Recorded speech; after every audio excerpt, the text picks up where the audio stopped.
The summer of 1998 in Shirshan County. In an era where the average annual income barely reached 3 or 400 yuan, pork cost only 3 yuan per jean, approximate 500 G, and a steaming bowl of noodles on the roadside cost just 80 cents. People rode bicycles along the sweltering asphalt roads, occasionally overtaken by a Xia-Li taxi speeding past. Inside the old apartment complex for electricians' families, a dilapidated dormitory building, something strange suddenly stirred in the air. Amid a wave of searing pain, Jiang Yang slowly opened his eyes. The furniture was classic from the 1980s, a Phoenix brand sewing machine, a chipped teacup embroidered with peonies, its colors mostly faded now. Nearby, an old electric fan sat unused for some time in a corner of the room, no more than 15 square meters, covered in dust. Outside the window, cicadas chirped endlessly. It was midsummer, and the room felt stuffy and hot. Jiang Yang sat up on the bed, staring in disbelief at everything around him. "I'm still alive?"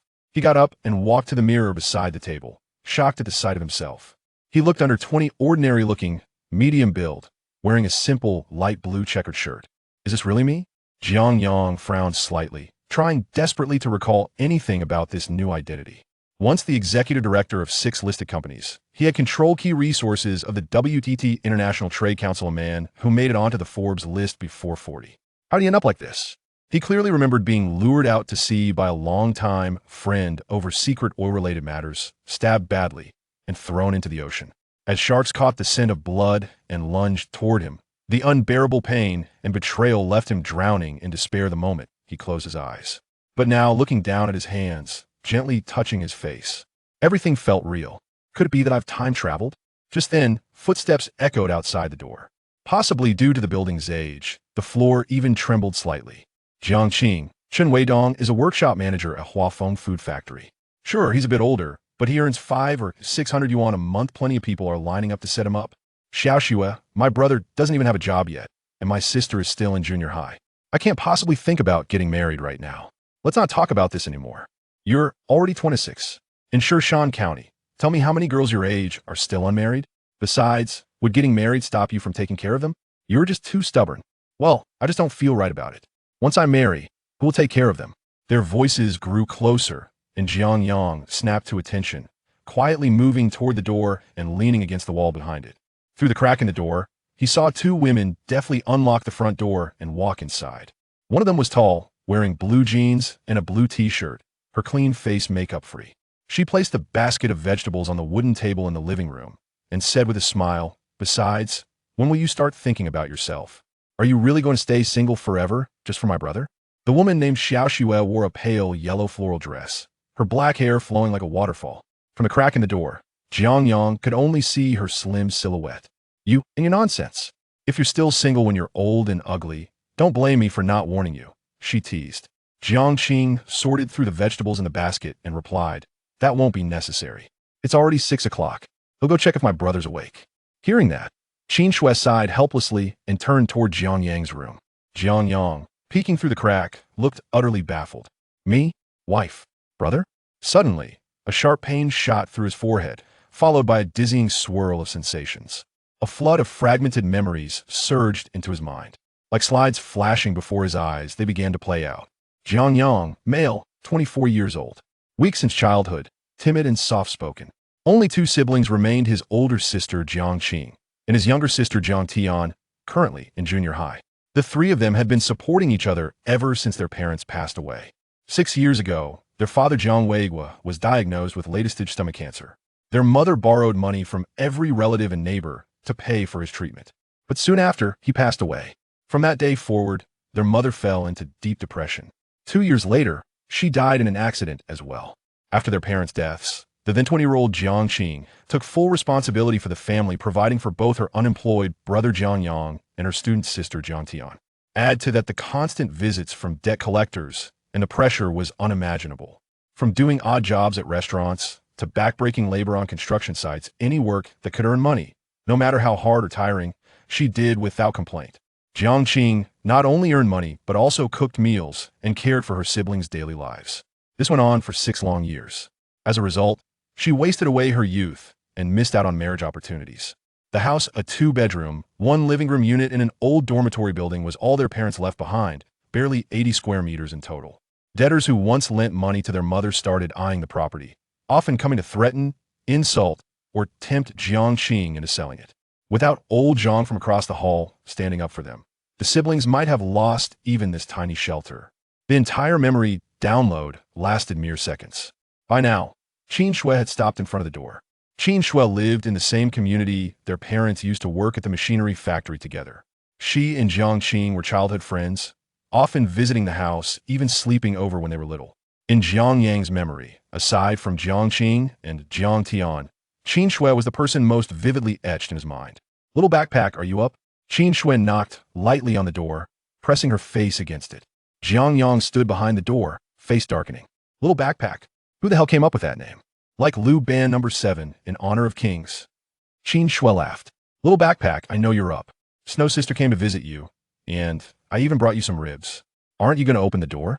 Through the crack, Jiang Yang stared at the pretty girl outside, his mind racing. Jiang Yang, billionaire CEO. Now she brings me ribs and calls me little backpack? No way. This must be a dream. Hearing no response from inside, Qin Shui's face flashed a mischievous grin. "Little backpack, don't think you can hide in there forever. I'm counting to 3, and then I'm kicking the door down." She raised her delicate finger dramatically. 1. Jiang Yang's heart pounded behind the door. 2. He swallowed hard. "What the hell? I've seen worse. Why am I scared of 2 teenage girls?" 3. Qin Shui lifted her skirt slightly, stepped back. Just as she prepared to kick, the door swung open. Leaning casually against the frame, Jiang Yang asked, "What do you want?" Qin Shui peeked into the room, then gave him a full-body scan. "Little backpack, what are you hiding in here for?" "I wasn't hiding," Jiang Yang replied blankly. Jiang Qing emerged from the kitchen with a vegetable basin and chuckled. "Xiao Xue, stop teasing him. Come help me cook." Grumbling, Qin Shui went to the kitchen, casting glances at Jiang Yang now and then. "Jiang Qing, I feel like your brother is acting weird today." "Oh, stop imagining things. He just stays in his room all day. What else could he be doing?" "Still, I worry what's going to happen to him in the future." The 2 women worked in the kitchen, and soon the aroma of braised ribs filled the air.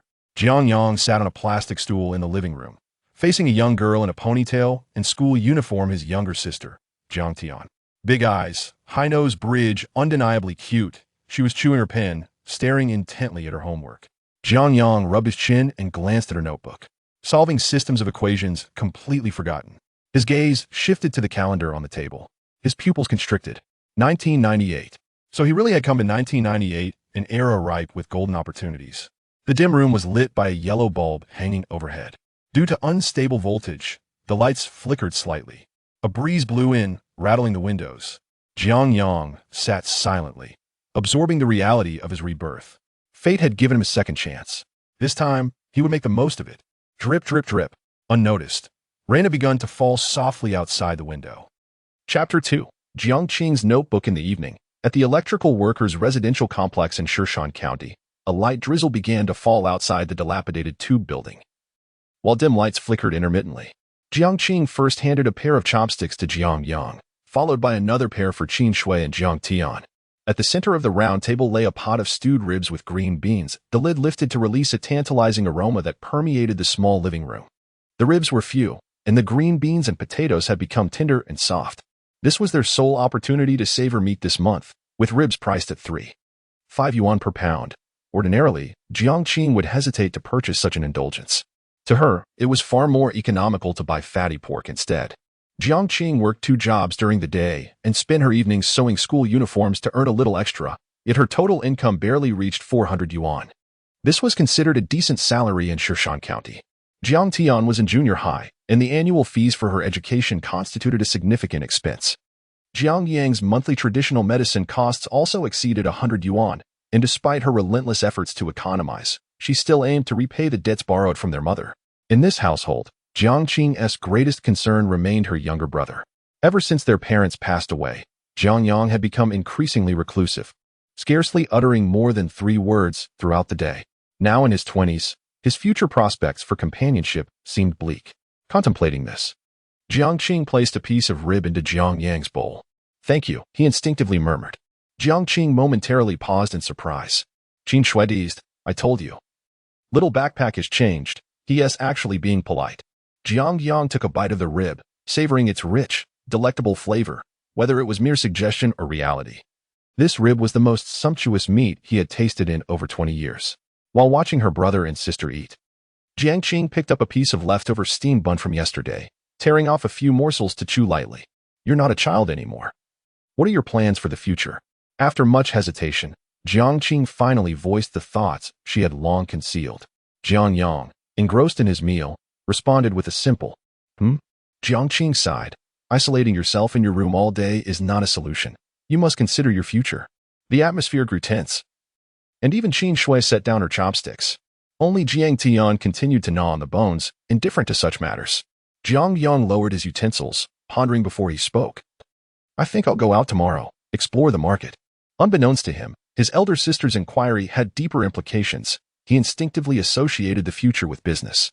From his recollection, the next 10 to 20 years would witness rapid growth in the fast-moving consumer goods sector, an upsurge in real estate, and the burgeoning of the internet and finance.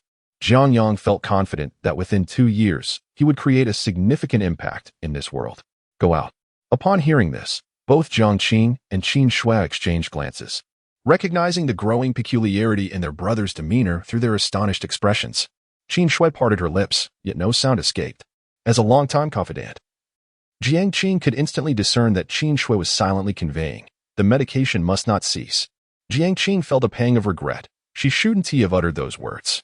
Though her brother had always been frail and harbored psychological issues, she would gladly support him for a lifetime, even if he never ventured into the workforce. Now, however, she had inadvertently distressed him, prompting him to speak nonsensically. Observing this, Qin Shui quickly interjected, Enough, little bookbag, your sister is merely looking out for you. Do not feel overwhelmed. There's no rush regarding finding a wife. If need be, Sister Shui will be your bride. With that, Qin Shui patted her chest. Jiang Yang felt a surge of alarm at such audacious remarks. Having inherited memories, he was all too familiar with Qin Shui and found it impossible to entertain such notions. It seemed these two had mistaken him for someone mentally unwell. However, no matter how he attempted to clarify, it would likely fall on deaf ears, in their eyes. He was no different from a simpleton. Deciding against further discourse, he picked up his chopsticks and began to eat heartily. Jiang Tian consumed her meal swiftly. After setting down her bowl and chopsticks, she stood and patted Jiang Yang on the back. Brother, don't feel too pressured, if it comes to it. I'll support you in the future. With that, she retreated to the inner room to do her homework. Jiang Yang. After dinner, Jiang Qing began tidying up the house. And upon noticing the late hour, Qin Shui bid farewell to Jiang Yang before departing. In the room, Jiang Yang lay on his bed, staring blankly at the ceiling. Meanwhile, Jiang Qing sat at her desk, meticulously recording the day's expenses. Ribs 6 yuan, potatoes 20 cents, green beans 20 cents, and 50 cents given to Jiang Tian outside. The gentle rain continued to fall. Setting the accounts aside, Jiang Qing began to operate her sewing machine under the dim light.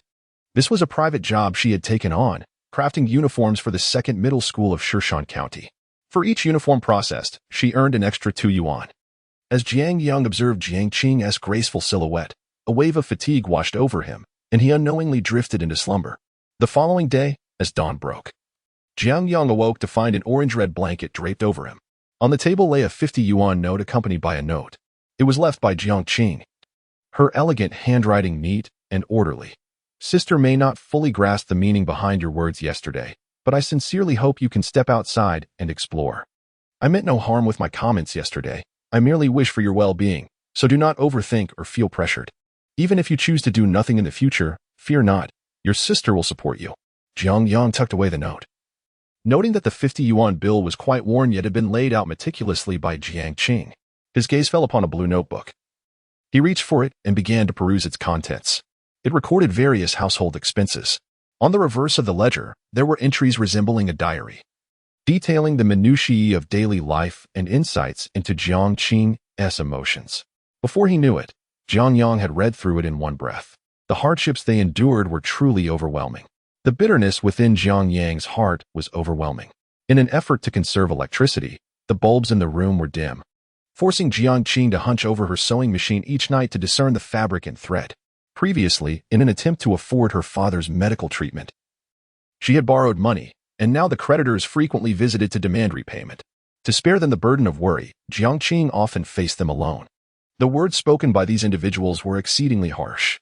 Consequently, Jiang Qing had silently wept countless times in solitude. The pages of this blue notebook bore many smudged ink stains, a testament to her tears as she penned her thoughts. Jiang Yang could sense the weight of those words, often written amidst her sorrow. After placing the notebook back into the corner of the desk undisturbed, he took a deep breath and rose. Approaching the mirror, he gazed at his newly transformed self. The first step toward a new life began with altering the fate of this family. Chapter 3. Cold beverages. Jiang Yang strode down the street, a series of vivid memories unfolding before his eyes. The air was refreshingly crisp, and the sky radiated an extraordinary blue hue. Fluffy clouds drifted lazily, enhancing his already buoyant mood. Signs advertising sodas for 2 jiao, ice pops for 3 jiao, and Coca-Cola for 1 yuan were omnipresent. High-tech home appliances were only found within trade buildings. The pager and the brick-sized mobile phone had gradually faded from public consciousness, replaced by symbols of masculinity such as Motorola, Panasonic, and Nokia. In 1998, the average salary of the working class hovered around 300 yuan, making refrigerators, color televisions, and washing machines luxuries still out of reach for many ordinary families. After a full day of investigation, Jiang Yang had gained a fair understanding of the basic price levels in Jiang County, from the bustling markets to the affluent consumer segments. He was astonished to discover that people's spending habits far exceeded his expectations. He had assumed that individuals at this time would adopt a frugal mindset, reluctant to part with their money. However, the reality proved to be the polar opposite. Although average incomes were modest, the low cost of living rendered the happiness index of 1998 significantly higher than that of 2021. At this juncture, the real estate economy had yet to show any signs of emergence.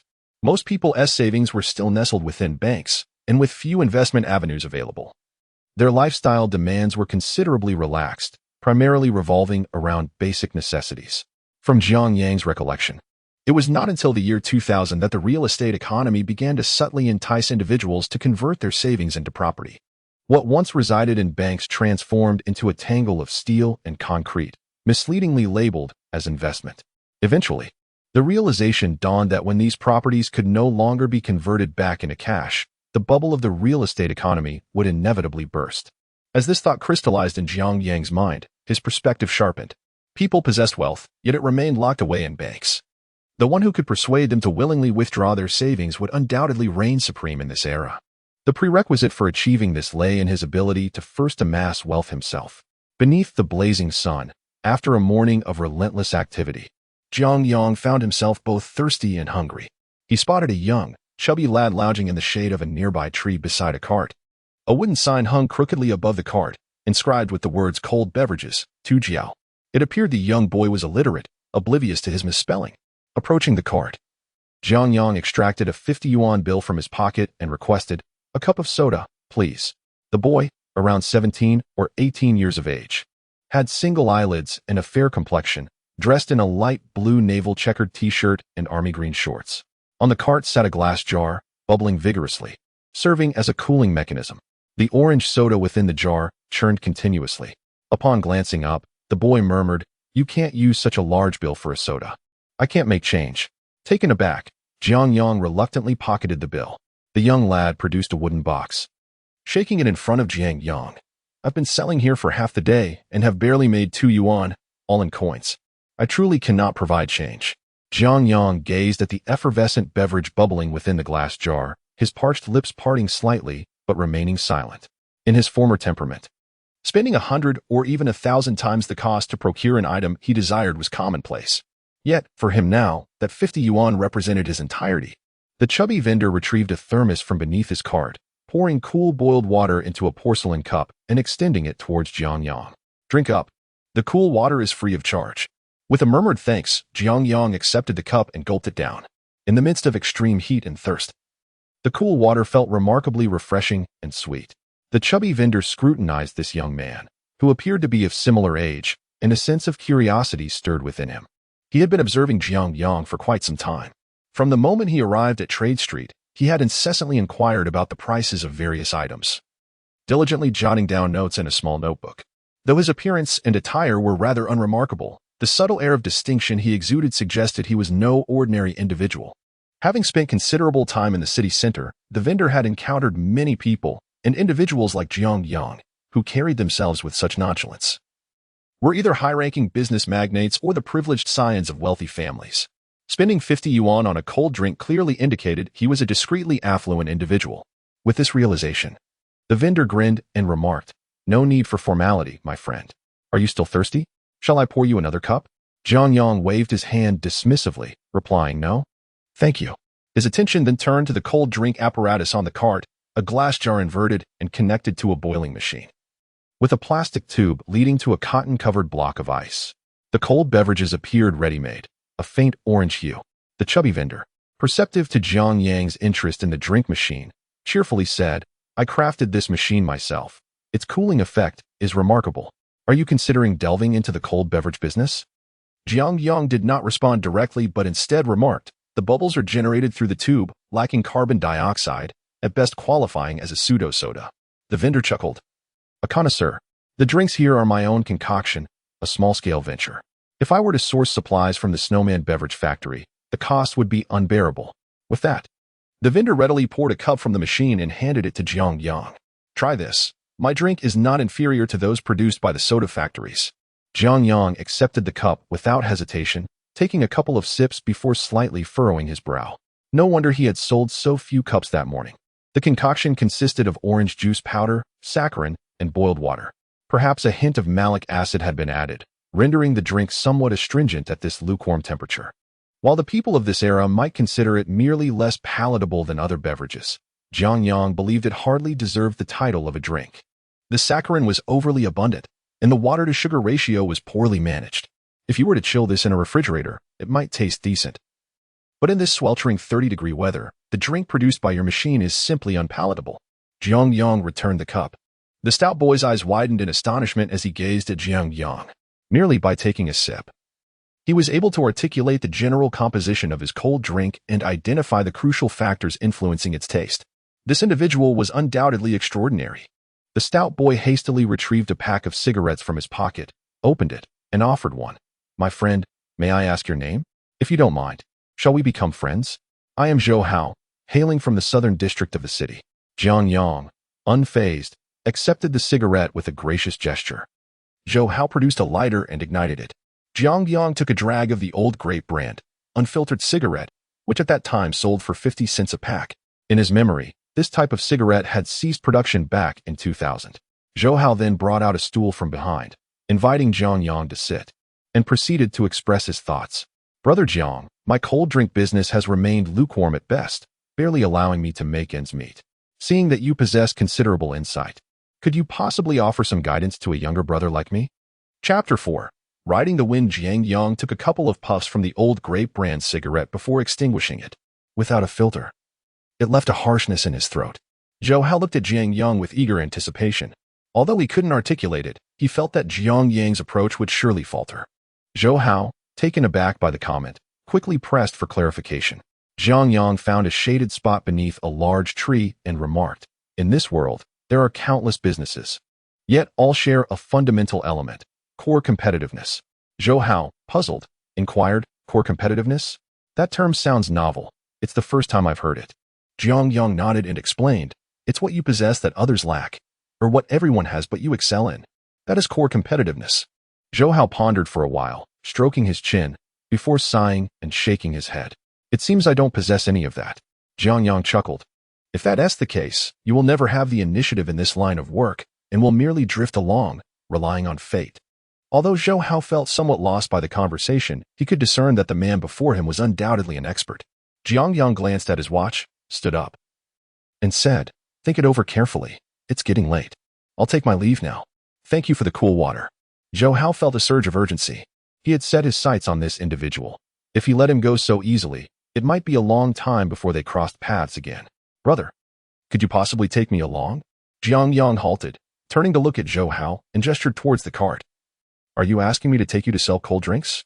Zhou Hao quickly replied, "I'm open to other ventures besides selling cold drinks." Jiang Yang found it curious that this fellow seemed so keenly interested in him. Zhou Hao, increasingly anxious, confessed, "To be honest, I've been planning to sell off this cold drink stand and seek work elsewhere." Jiang Yang approached the cart, picked up a slender glass bottle, and stroked his chin thoughtfully. It was an old-fashioned soda bottle, deep green glass with a pale yellow cap, adorned with a gleaming pentagram. Selling cold drinks may not be a bad idea. Zhou Hao was taken aback. "Huh? What is the cost of such a bottle? Jiang Yang inquired. Without hesitation.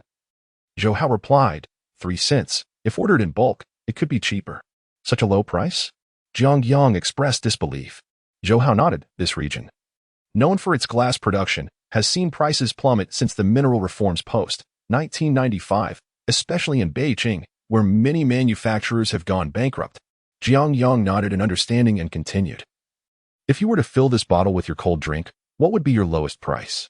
Zhou Hao contemplated for a moment before answering. 5 cents. That's the best I can do. Upon hearing this, Jiang Yang began to ponder deeply. 5 cents? Do you still make a profit? Zhou Hao affirmed. Yes. There is a profit to be made. Although the margin is slim, if the volume is substantial, it's certainly better than clinging to this cold drink stand. Jiang Yang placed the bottle back into the cart and declared, produce as many finished products as you can. We shall meet here again at this time tomorrow. Having uttered his words, he strode away. Zhou Hao observed Jiang Yang's departing figure, lost in contemplation. The two had only met briefly, having known each other for a mere half hour. The greatest challenge lay in transferring the cold beverages into the bottles, while various risks loomed. If this individual were to vanish by tomorrow, would his efforts not be in vain? Yet, upon reflection, even if he never encountered the person again, the goods would remain his, resulting in no loss. After much deliberation, Zhou Hao decided to fold his operations and return home, fearing wolves in front and tigers behind. He pondered the folly of engaging in such a colossal enterprise. As evening descended, in the vicinity of the electrician's family quarters, Jiang Yang sat upon a stone, chin in hand, staring vacantly at his notebook. It contained records of the prices he had investigated that day. He had begun to formulate thoughts on how to earn his first pot of gold. He was convinced that Zhou Hao would indeed fulfill his promise tomorrow. Those glass bottles of cold drinks would serve as his leverage for profit. Contemplating further, he resolved to employ a strategy of trading food for beverages to launch his venture. Given Zhou Hao's products, selling them in the county town seemed unrealistic. However, transporting these items to remote rural areas appeared promising. Imagine if one could exchange a handful of the ubiquitous corn found in the countryside for a bottle of refreshing drink that children adore. It was likely that many elders would not refuse. Food was a solid currency, as long as he managed his costs effectively. He could later sell the food at a grain station for cash, resulting merely in a question of profit margins, with risks being almost negligible. Resolute in his decision, Jiang Yang closed his notebook and gently massaged his weary eyes. He sighed, reflecting on how, in the past, he had engaged in projects worth millions or even billions without expending such effort. At that moment, a familiar voice emerged from below. Uncle Lu, this month, Xiao Meng and Xiao Tian just paid their school fees. I truly cannot spare any money. Jiang Yang felt puzzled. Was that not Jiang Qing's voice? Curiosity piqued. He rose and walked towards the source of the sound. He soon spotted Jiang Qing, looking neat and tidy, engaged in a discussion with a middle-aged balding man. The man, with a protruding belly and nearly bald head, had his hair slicked back. His chubby hands gestured animatedly in the air, spittle flying as he exclaimed, Jiang Qing, your mother borrowed a total of 1,000 yuan from me 3 years ago, and you have only repaid 400 yuan, even though we are neighbors. You cannot treat me this way. As he spoke, the man's gaze roamed over Jiang Qing. Today, she wore light blue jeans, exuding an aura of cleanliness akin to a lotus blooming in water. Her graceful figure stood in stark contrast to the corpulent man, especially with her gentle and refined demeanor, which rendered her strikingly ethereal. From a distance, Jiang Yang observed that if his sister were to be placed 20 years into the future, she would undoubtedly be a remarkable beauty. According to my recollection, the man known as Uncle Lu is a neighbor from the adjacent building, named Lu Guangji, the former director of the electrical machinery factory. He is in his 30s, widowed, and raises a son on his own. After the factory's closure, his whereabouts became unknown. Yet he maintained a well-groomed appearance, notorious for being a lecher. Uncle Lu, please grant me 2 more months. I will work extra tomorrow and repay you as soon as possible, Jiang Qing said, her voice dwindling to a whisper. Lu Guangji sighed, gazing intently at Jiang Qing. Jiang Qing, I understand your struggles, but who understands Uncle Lu? At over 40, I am yet to remarry, and each day is a trial. With that, his eyes greedily roamed over Jiang Qing once more. This money was initially intended to help you find an aunt. If this delay continues, how will you compensate Uncle Lu? Jiang Qing, aware of the implications behind his words, felt a mix of urgency and anger. This man had been harassing her for quite some time. Since her mother's passing, This creditor had been the most troublesome. Jiang Qing had exhausted every effort to sustain her family and to repay this man's debt. But the more she tried, the more insistent he became. Acknowledging her obligation to repay her debts, she found it difficult to articulate her feelings. "Uncle Lu, I will certainly find a way to repay you next month." With that, she attempted to enter the stairwell. However, Lu Guangji's corpulent form blocked her path, his sinister grin revealing a mouthful of yellowed teeth. "Shao Qing, you work so hard every day to earn a living. How have you considered the proposal I made last month? If you agree, not only will I forgive the remaining 600, but I will also provide you with an additional 200 each month. What do you think?" Lu Guangji pulled out a cigarette, ignited it, and exhaled smoke while gazing expectantly at Jiang Qing. Jiang Qing's expression turned icy as she stepped back cautiously. "Uncle Lu, you are an elder. Please hold yourself with dignity. I have already stated that I will find a way to repay you next month. Kindly step aside. Let us pretend this conversation never occurred." The proposal Lu Guangji suggested was for her to become his mistress. Although Jiang Qing valued money, it was primarily for the sake of her younger siblings. She had her limits. Lu Guangji, undeterred, leaned against the wall, inching closer to Jiang Qing.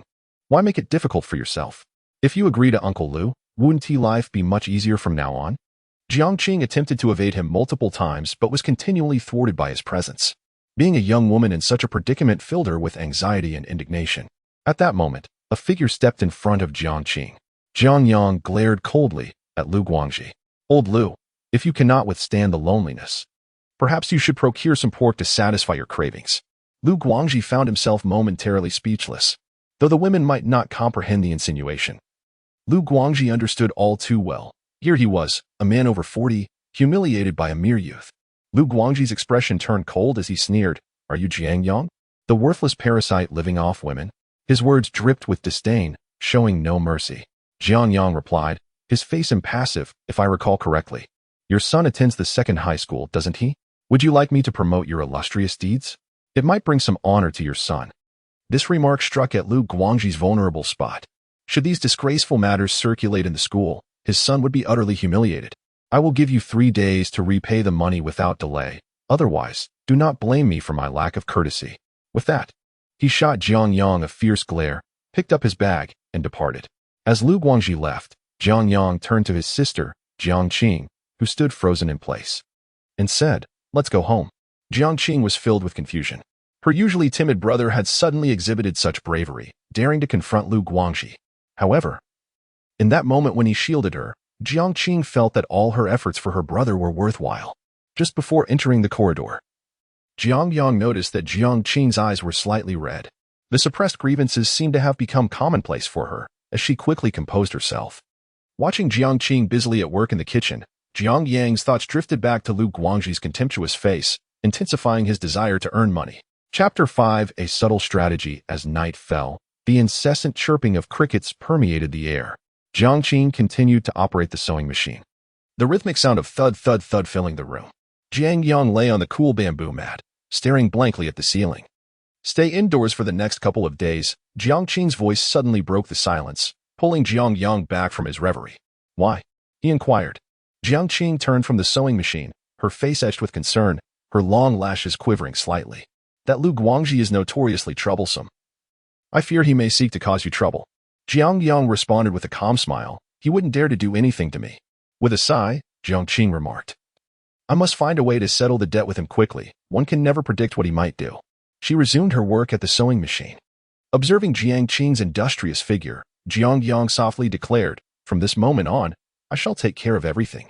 The following morning, Jiang Yang set out early on his old Phoenix bicycle. His first stop was the grain purchasing station, where the staff informed him that trucks would transport over 5 tons of grain to the countryside free of charge. The prices were 3 dimes for corn, 3 dimes and 5 cents for barley, and they were not currently accepting sorghum.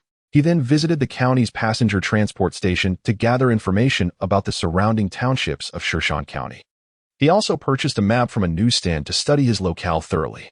Shirshan County boasts a population of 1.69 million, divided into 4 cities to the east, west, south, and north, with urban areas comprising 21 towns, 12 townships, and 327 villages.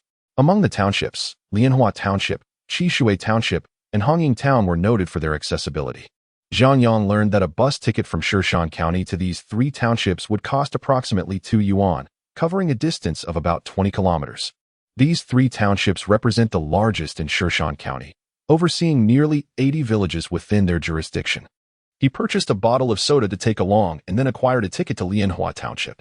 His intention was to visit the village's small convenience store first to gauge the situation. Within 10 minutes, the bus departed, jostling out of the urban area. Along the way, Jiang Yang engaged in conversation with an elderly man seated beside him, who shared insights about Shan County's agricultural prominence. Noting the wealth of grain varieties and the presence of fruit cultivation among numerous farmers, barley, corn, and sorghum, pears, apples, and peaches, the journey was quite bumpy, taking nearly an hour to cover the 20-kilometer stretch. Upon disembarking from the minibus, Jiang Yang was awestruck by the breathtaking scenery before him. Endless fields stretched out, with fruit trees arranged like a meticulous patchwork against a blue canvas. The air was sweet, a delight to inhale, uplifting his spirits. The sky was as blue as the ocean, and the sound of cicadas was deafening. Following the winding country road into the village, he noticed wisps of smoke curling upwards. Jiang Yang observed that these rural settlements typically housed only a simple convenience store, stocked with a limited selection of goods: cooking oil, salt, soy sauce, vinegar, and a handful of snacks for children, totaling no more than a dozen items. Due to poverty and underdevelopment, many cannot afford refrigerators. In a typical convenience store, one might find only 2 out of 10 offering cold beverages, which are often covered in dust, clearly neglected for a long time. It is not surprising, considering that the price of bottled soft drinks generally hovers around 0.5 yuan, with well-known brands like Coca-Cola even reaching 1 yuan per bottle. The disparity between the rich and the poor is starkly evident. Wealthy city dwellers enjoy Coca-Cola and other premium drinks, while many rural families hesitate to buy even a bagged beverage for their children. Jiang Yang casually entered a convenience store and began negotiations with the owner. Shortly thereafter, he emerged with a satisfied expression, indicating that his plan was indeed feasible. Throughout the morning, Jiang Yang traversed 5 or 6 villages, engaging in similar discussions with shopkeepers. His approach remained consistent. Jiang Yang envisioned a system where cold beverages could be exchanged for grain, generously offering the shopkeepers a commission of 0.01 yuan for each pound of grain exchanged. However, this arrangement hinged on a prerequisite. Each bottle of cold drink required a deposit of 0.1 yuan. Once the drinks were exchanged, Jiang Yang would collect the grain and return the deposits. The shopkeepers were more than willing to participate in this scheme. After a busy morning, he had not even paused for a meal. By the time Jiang Yang took a bus back to the county town, it was already 2 in the afternoon. Zhou Hao had been anxiously waiting under the large locust tree on Trade Street. Upon spotting Jiang Yang, he let out a deep sigh of relief. Behind him was a utility tricycle, laden with bottled cold drinks. "Brother Jiang, you finally made it," Zhou Hao exclaimed, rushing over. Jiang Yang chuckled. "What? Were you afraid I'd stand you up?" Zhou Hao sheepishly scratched the back of his head. "How many did we manage to get?" "There are 800 bottles on the tricycle, and I have plenty more at home. I'm still working on it," Zhou Hao replied. Jiang Yang nodded. "With this amount, we are nearly there. These 800 bottles are just a sample. If this business takes off, we might need as many as 80,000 bottles." Zhou Hao was taken aback. "Brother Jiang, what exactly are we trying to accomplish here?" With a hearty laugh, Jiang Yang responded, "Come on, hop on your tricycle, and let us head back to the countryside." Having just returned to the city, the two set off again towards Lianhua Township. Upon their return to the rural convenience stores, the elderly shopkeepers were astonished, remarking on the young man's remarkable efficiency. With Zhou Hao's utility tricycle, navigating the rural roads felt effortless. The 800 bottles of cold drinks were quickly distributed among the convenience stores in over 20 villages. According to their prior agreement, each bottle required a deposit of 0.1 yuan. They collected 80 yuan from the sales of the 800 bottles. Zhou Hao beamed as he counted the money, exclaiming, "Brother Jiang, you're incredible. You sold all the stock so quickly and made a tidy profit."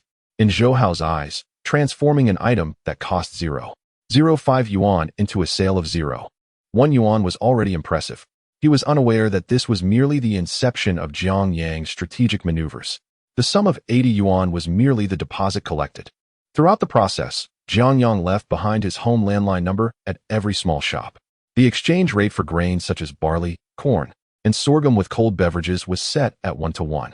For the villagers, It was quite advantageous to trade a handful of grain at the small shop for a bottle of cold drink, having grown accustomed to this side of grain.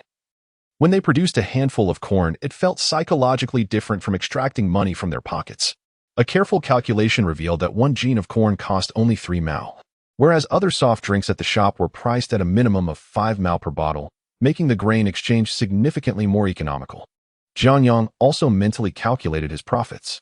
Excluding the 5 fin cost per bottle acquired from Zhou Hao, along with transportation costs, labor, and the miscellaneous expenses, as well as the 1 fin commission from the small shop, he could net 2 mao on each bottle of cold drink. However, his aspirations extended far beyond this modest profit. In Shishan County, there were a total of 327 villages. Currently, only 20 villages had received supplies. These 20 villages acted as a fuse, and once ignited, they would undoubtedly create considerable ripples throughout Shishan County. At that time, the business of exchanging grain for cold drinks would yield unforeseen rewards. After placing the cold beverages in the village's small shop, Jiang Yang did not hastily depart, but instead sought out a shaded spot to observe. In less than half an hour, the village children began to crowd at the entrance of the shop. Some elderly individuals hurriedly arrived with bowls and containers to exchange, while children sneakily brought their families' grain to trade for cold drinks. At this moment, Zhou Hao seemed to grasp the situation, a chill running down his spine. "Brother Jiang, this is the business you spoke of. It's truly remarkable." Jiang Yang chuckled. "Just a little trick." Chapter 6. The difficulty of earning money by evening. The two men returned to the passenger station outside Shishan County, riding on a farm tricycle. Jiang Yang's bicycle was still parked in the yard. Zhou Hao counted out 40 yuan and handed it over, saying, "Brother Jiang, as agreed, I'll sell you the drinks at 5 cents a bottle, 800 bottles. So we each get 40 yuan. Jiang Yang only accepted 20 yuan, replying, "The tricycle needs fuel for the journey. You should keep this 20.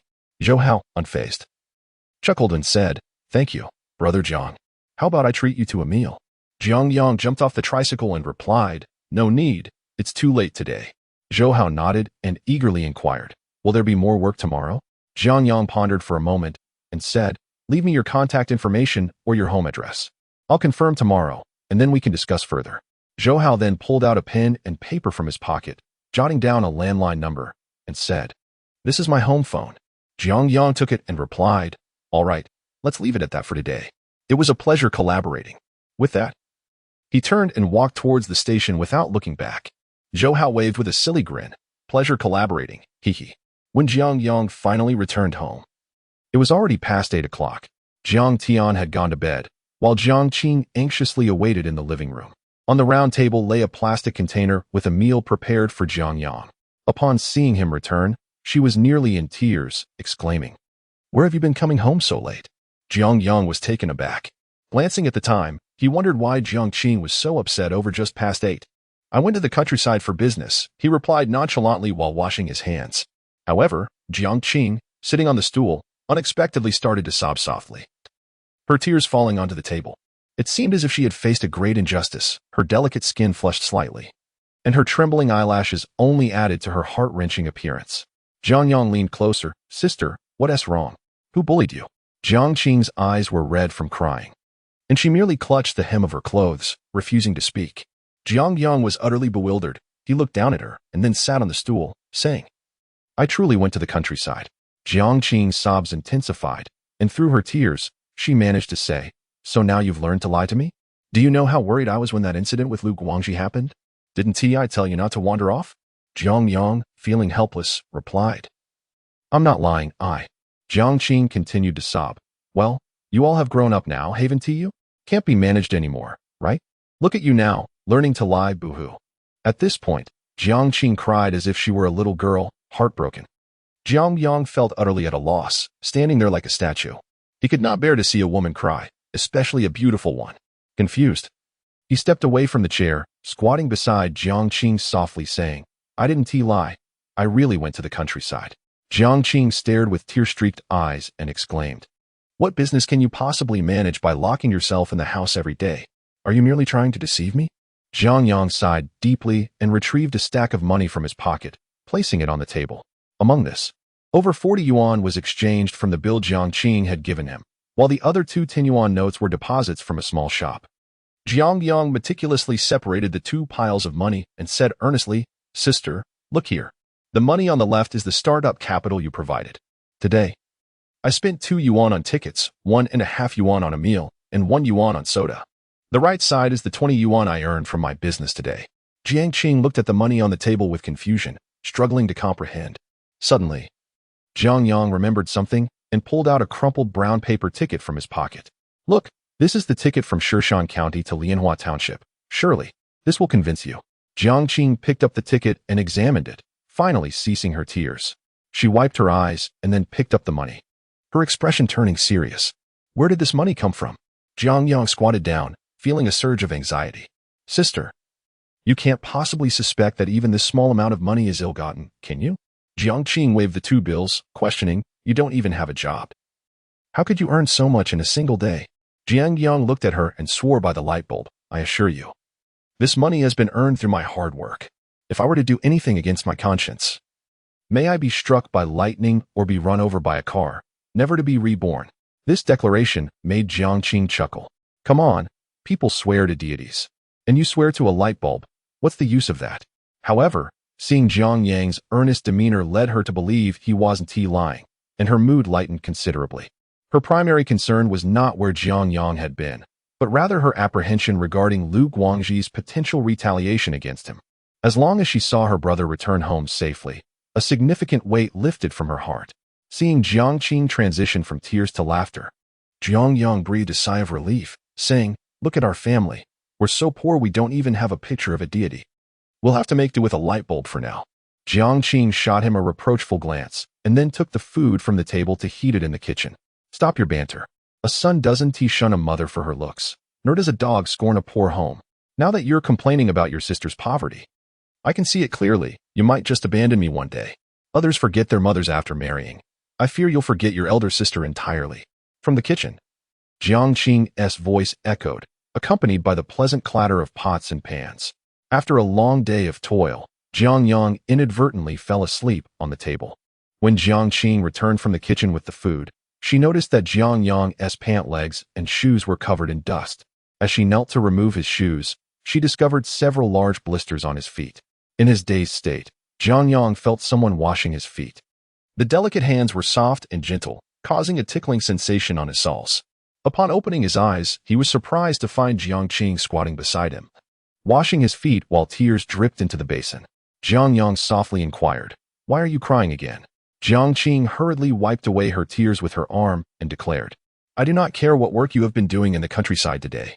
You are forbidden from going back there again, even if our family is poor. We do not require you to earn that 20 yuan. Jiang Yang was utterly speechless. When a woman is resolute in her beliefs, any explanation that follows is rendered futile. It was evident that, in Jiang Qing's heart, the struggle to earn that 20 yuan seemed far more perilous than the trials faced by Tang Sung on his arduous journey. She poured out the water used for washing her feet, and then took out a needle to pop the blisters on Jiang Yang's feet. As he savored the warm meal, not a single frown graced his brow. He understood well the adage that one must endure hardship to rise above others. In his previous life, the brutal experiences of his entrepreneurial journey far surpassed those of the present. The path is forged step by step. The blisters formed beneath one's feet stand as the finest testament to life's experiences. Chapter 7. The cold beverage workshop. Jiang Yang hastily consumed a few bites of his meal before taking a refreshing cold shower and retreating directly to his room for rest. Jiang Qing, with a look of concern, admonished him, watch your step. You'll regret it come morning. Jiang Yang, chuckling heartily, dismissed her worries. What a few blisters to a man. Seated beside the sewing machine, Jiang Qing resumed her rhythmic pedaling, the sound echoing with a comforting cadence. Jiang Yang gazed at the ceiling and remarked, soon, I shall provide you all with a larger home, perhaps a villa, and we shall drive luxury cars. Each of you will have your own room, and we shall no longer need to conserve electricity. We'll install bright lights that illuminate as brightly as daylight. Jiang Qing laughed heartily, turning to him, you're all talk. Just as she was about to say more, she noticed Jiang Yang had already drifted into slumber. The sleep enveloped him in a profound darkness, and when Jiang Yang finally opened his eyes, the day had fully dawned. He found himself alone in the house. Stretching out his hand, he drew back the curtains, allowing a beam of sunlight to flood the room.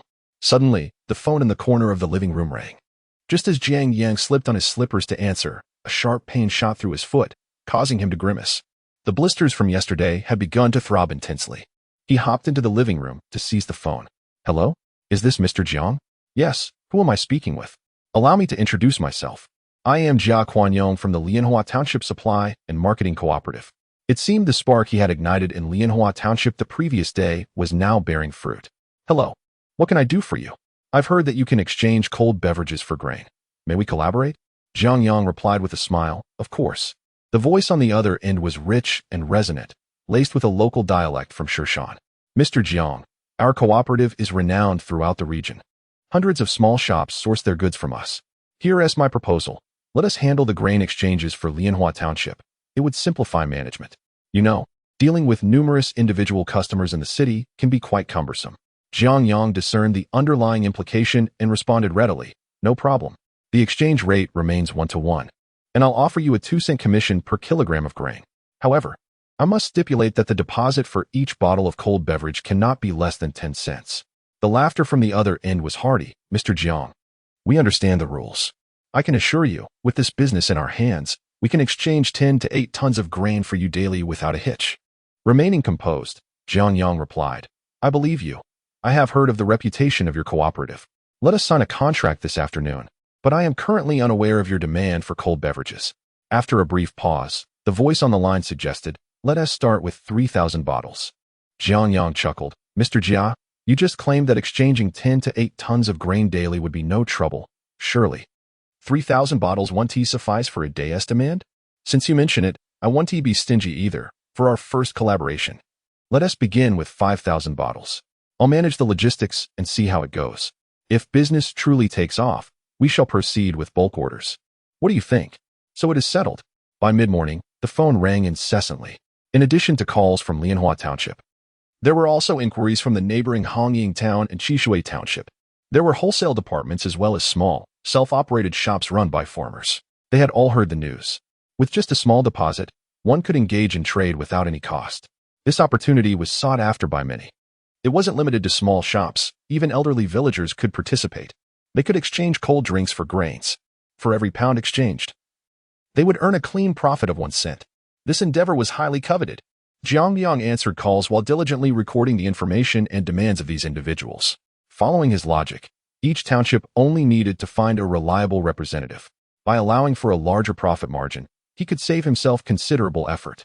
It resembled a form of agency, making management and profit control increasingly convenient. By mid-morning, the phone finally quieted down significantly. In this era, people generally preferred to make calls during the prime time of 8 to 10 a.m. It was almost like an unspoken understanding. Jiang Yang reviewed the notes he had taken. In just an hour, he had received nearly 20 calls. The cumulative orders exceeded 20,000 bottles, with a deposit of 10 cents per bottle. He was poised to have a cash flow of 2,000 yuan. If these 20,000 bottles were calculated in terms of corn, selling to the grain purchasing station at 3 jiao per pound would amount to 6,000 yuan. After deducting the 5 cents cost per bottle and various miscellaneous commissions, the net profit would be no less than 4,000 yuan. Upon reaching this conclusion, a satisfied smile graced Jiang Yang's face. However, as the volume of orders increased, the production of cold drinks became a significant challenge. Zhou Hao's small home workshop could manage to produce 1,000 or 800 bottles with overtime. But handling daily orders in the tens of thousands was utterly unrealistic. Moreover, while engaging in small-scale business was manageable, once it became established and profitable, troubles would inevitably arise. Setting aside the possibility of competitors imitating, the issue of food safety alone posed a considerable obstacle. Should anyone report the operation, relevant authorities would surely trace it back. Noticing that the business calls had subsided, Jiang Yang then dialed the number Zhou Hao had left him the previous day. Who is it? The voice on the other end was irritable, startling Jiang Yang to pull the receiver away. It's me, Jiang Yang. Zhou Hao's tone instantly softened. Brother Jiang. It's you, haha. Sorry, I just woke up, a bit grumpy. Jiang Yang paid no heed to this and inquired, how are your production conditions? I would like to come take a look. Zhou Hao promptly replied, no problem, I'll give you the address, please take note. Shirshan County is divided into 4 sections, east, west, south, and north. Based on direction, the east gate features a bridge known as the Zaman Bridge. Beneath the bridge flows the moat, which, during the rainy season, spills out tumultuously from the Zaman Bridge. To the north of the Zaman Bridge lies a row of self-built houses, a series of 2-story buildings. The land was purchased by the people themselves, and the modest building was erected with their own funds. Naturally, their residence was registered as a town household in Shan County. Jiang Yang rode his old-fashioned bicycle along the asphalt road by the Zaman Bridge, accompanied by the gentle sounds of the city moat, which carried a faint scent of fish. The number of glances he garnered along the way was quite substantial. In this era, the old Phoenix bicycles were nearing obsolescence. Such antiquated items were only ridden by elderly gentlemen venturing out to buy groceries. Young individuals like Jiang Yang preferred the modern designs, characterized by the absence of front bars, adorned with baskets and bells. Following the address provided by Zhou Hao, he traversed a narrow stone path and turned left at the second alley. The bicycle sped through, the sound of the cobblestones echoing beneath. Beneath the blue stones lay a network of drainage systems, emanating unpleasant odors. A red iron gate stood before him, flanked by 2 stone lions. Just as Jiang Yang secured his bicycle, Zhou Hao, clad in shorts and a tank top, swung the door wide open. The 2-story building featured its own entrance and courtyard, where a ginkgo tree towered, reaching the height of 2 stories. A large black dog barked ferociously, only to be silenced by a few reprimands from Zhou Hao. Jiang Yang wheeled his bicycle into the courtyard, where the refreshing aroma of fruit juices enveloped him. The sounds of clanging from above indicated the presence of Zhou Hao's workshop. Chapter 8. Seizing the moment, Zhou Hao's courtyard was modest in size, with a staircase located on the right side upon entry. Ascending the stairs led to a platform paved with stone slabs, and further inside was the room. The hall was spacious and airy, with ample light streaming through both sides. In the center stood a brand-new soda fountain machine, bubbling and churning as it produced orange-hued beverages. To the right of the hall, several empty glass bottles were neatly arranged in a room, while a young girl, clad in rubber shoes and gloves, busily washed the bottles under a continually running faucet. A tube extended from the soda machine, leading to the room on the far left, where 2 women filled bottles with the fizzy drink, sealing them with a capper in the most rudimentary manner. Jiang Yang shook his head in dismay. If production continued in this manner, fulfilling the current orders by the new year seemed unlikely. Zhou Hao leaned in, his voice lowered. Brother Jiang, your sudden inquiry about production capacity, does that mean a large order is on the horizon? Jiang Yang nodded. Zhou Hao's eyes widened in excitement. How much? I can call in some extra hands to work overtime. Jiang Yang raised 2 fingers. 20,000 bottles. Zhou Hao's eyes bulged in disbelief. 20,000. Jiang Yang confirmed, indeed. Per day. He sensed that in the near future, the demand might even exceed that figure. Leaning against the railing, Zhou Hao broke into a sweat. Goodness. 20,000 a day. Even if I summoned my entire extended family, we couldn't produce that many bottles. Jiang Yang replied, there's no need to panic. The contract has yet to be signed, but the intention for collaboration is established, and we hold the initiative. Our immediate priority is to resolve the production issues. Zhou Hao swallowed hard, gazing at Jiang Yang with admiration. Brother Jiang, I knew I was right about you. You are truly a person of great enterprise. Jiang Yang laughed heartily. What makes you say that? Zhou Hao responded, it's just a feeling. Jiang Yang did not argue. Suddenly, Zhou Hao sensed a change and, feeling somewhat dejected, remarked, Brother Jiang, now that your business is about to expand, I may not be of much assistance anymore. Jiang Yang glanced at Zhou Hao but chose not to elaborate, instead contemplating the ginkgo tree in the distance. Zhou Hao's words held truth. Their relationship was merely a simple partnership. Jiang Yang ordered drinks from him, and he was responsible for production. However, the order volume Jiang Yang required was far beyond what Zhou Hao could provide. Thus, Jiang Yang's best course of action would be to seek collaboration with a larger manufacturer. With the orders at hand, he could easily approach the largest beverage factory in Shan County for customization. A prominent factory like Schwerin Beverage would not incur costs exceeding 6 cents per bottle. At that moment, Zhou Hao grasped the disparity between them, a chasm that seemed insurmountable. Suddenly, Jiang Yang spoke, I plan to establish my own beverage factory. If you are interested, come and work with me. Zhou Hao looked up, his eyes brimming with excitement. Really? As long as Brother Jiang does not mind, I am more than willing. After hearing this, Jiang Yang smiled faintly. We are merely seeking opportunities together. There is no room for disdain. Brother Jiang, I had initially planned to work in Guangdong. It wouldn't matter with whom I collaborated. However, in comparison, I believe that following you holds greater promise. Observing the excitement on Zhou Hao's face, a figure suddenly emerged in Jiang Yang's mind. It was someone he had once trusted deeply, only for that individual to lead him into treacherous waters, ultimately meeting a tragic fate. In the world of business, companions are indispensable. He hoped that the path ahead would be free of deceit, concealment, and those sordid tactics. With Zhou Hao's addition, Jiang Yang found himself relieved of a significant portion of his workload. The duo split their efforts. Jiang Yang ventured into the countryside to negotiate contracts with various supply and distribution centers, while Zhou Hao scoured the outskirts of the county for suitable factory premises. The production of cold beverages differs from other commodities, as it is remarkably swift. One merely needs to mix the ingredients using machines and subsequently bottle the product. According to Jiang Yang's strategy, once the factory and equipment were secured, the output would largely depend on manpower, provided they worked diligently. To ensure ample time for the production of cold drinks, Jiang Yang stipulated that the contracts would allow for shipment 3 days later. 6 collaborating units were set to receive an initial order of 29,000 bottles of cold beverages. Zhou Hao's efficiency was impressive. By the time Jiang Yang returned to the city with a bag of cash from the countryside, Zhou Hao had already identified a suitable location for the factory. It was situated in the northern outskirts of Shan County, within an abandoned canning factory.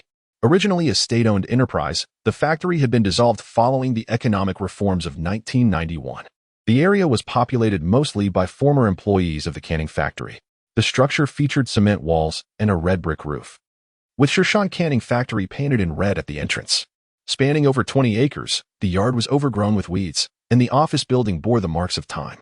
6 neatly arranged rectangular workshops stretched 300 to 400 meters in length and 60 meters in width. Jiang Yang and Zhou Hao parked their bicycles outside and peered through the fence to assess the situation. Brother Jiang, this canning factory was dissolved in 91. And the original management team has since been assigned to the northern suburb office, Zhou Hao informed him. Jiang Yang felt a twinge of doubt. The factory was indeed promising. Yet with less than 3,000 yuan in cash at hand, he feared they might not be able to acquire such a large facility. At that moment, a man in his 40s, clad in a dark blue Zhongshan suit and riding a brand new bicycle, approached and halted upon seeing Jiang Yang and Zhou Hao. "Pying, are you looking to take over this factory?" The man inquired, dismounting and sitting cross-legged on the ground. Zhou Hao chuckled, retrieving a pack of Sherlin cigarettes from his pocket and handing it to the man.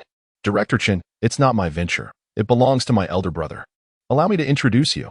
This is Boss Jiang Yang, my brother." Director Chen raised an eyebrow, scrutinizing Jiang Yang before nodding in acknowledgement.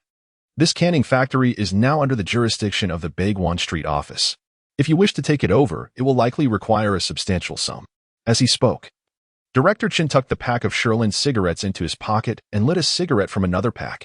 However, this canning factory has been dormant for many years. The organization has long since forgotten this place. What purpose does your research serve? Director Chen exhaled a cloud of smoke, leaning against his bicycle as he inquired. Jiang Yang responded, "We aspire to establish a beverage factory, and having a facility in a county town would be quite convenient." "Oh," Director Chen nodded thoughtfully, then produced a key and remarked as he walked, "Let us venture inside for a closer look."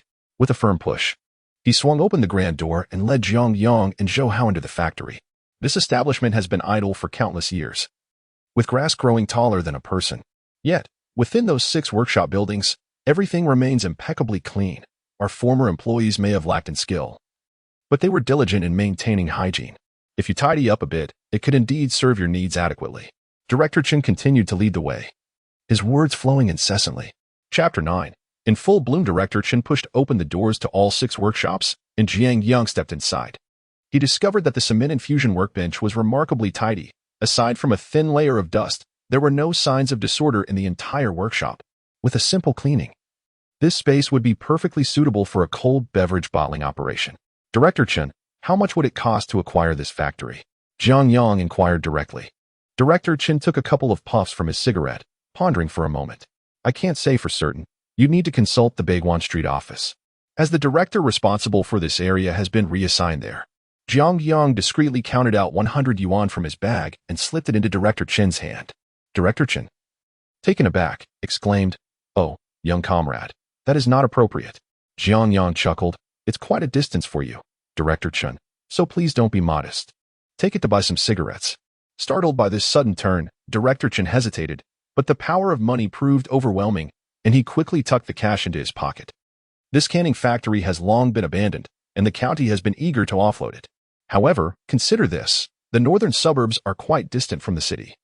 Lacking both community and commerce, with so many laid-off workers around, it's simply unmarketable. Having accepted the bribe, Director Qin became more forthcoming. I'm unsure how the county intends to handle this place. I recall it sold for 20,000 yuan 2 years ago, and not a single buyer showed interest. Upon hearing this, a smile spread across Jiang Yang's face. Director Qin, what if we don't buy it outright, but instead explore a leasing agreement with the county? Would that be feasible? Director Qin flicked his cigarette but to the ground and laughed heartily. If it's a lease, that's much simpler. I can manage that. The county has quotas under my jurisdiction. 300 yuan per month is the going rate, with any excess counted as street revenue. With that, Director Qin retrieved another cigarette from his pocket, revealing his habitual smoking habit. Director Qin, is there any possibility of negotiating a better rate? Jiang Yang asked. After a moment of contemplation, Director Qin replied, I'll need to report that to the street office, but it shouldn't be a significant issue. Just think. This place has been idle for 7 or 8 years. Any income is better than none. Jiang Yang once again counted out another 100 yuan and handed it to Director Qin. I appreciate your assistance in coordinating this matter. Additionally, we are rather pressed for time. When could we possibly relocate and commence production? Director Qin, startled by Jiang Yang's assertiveness, was hesitant to accept the money again. However, Jiang Yang, undeterred, decisively placed the cash into Director Qin's pocket. Now reassessing Jiang Yang, Director Qin stated earnestly, with my influence, I can coordinate a monthly payment of 200 yuan to the street office at most. Of course, if you're in a hurry. I could hand you the keys right now. Lowering his voice, Director Qin added, however, until the contract is signed at the street office. I cannot officially say that I've given you the keys. Zhou Hao chuckled. Understood, you can rest easy. With that, he accepted the keys. Subsequently, Jiang Yang engaged in a brief exchange of pleasantries with Director Qin, concluding arrangements to sign the contract at the street office the following morning. Afterward, Director Qin departed on his bicycle. Jiang Yang took a stroll around the courtyard and gazed toward the nearby shantytown. Zhou Hao, observing this, followed him out and remarked, Those are the former residential quarters of the old canning factory employees. Since the factory's closure, these individuals have been laid off, most of whom now seek temporary work in the labor market, earning no more than 10 yuan per day. Jiang Yang nodded in agreement. We could consider bringing them on board to work with us. The small household ice cream machines were quite affordable, priced at 75 yuan each. To increase production capacity, Jiang Yang ordered 10 units in one go. With Director Qin's assistance, they successfully signed the contract with the street office for the old canning factory for a mere 500 yuan, deferring any discussions on future rental costs.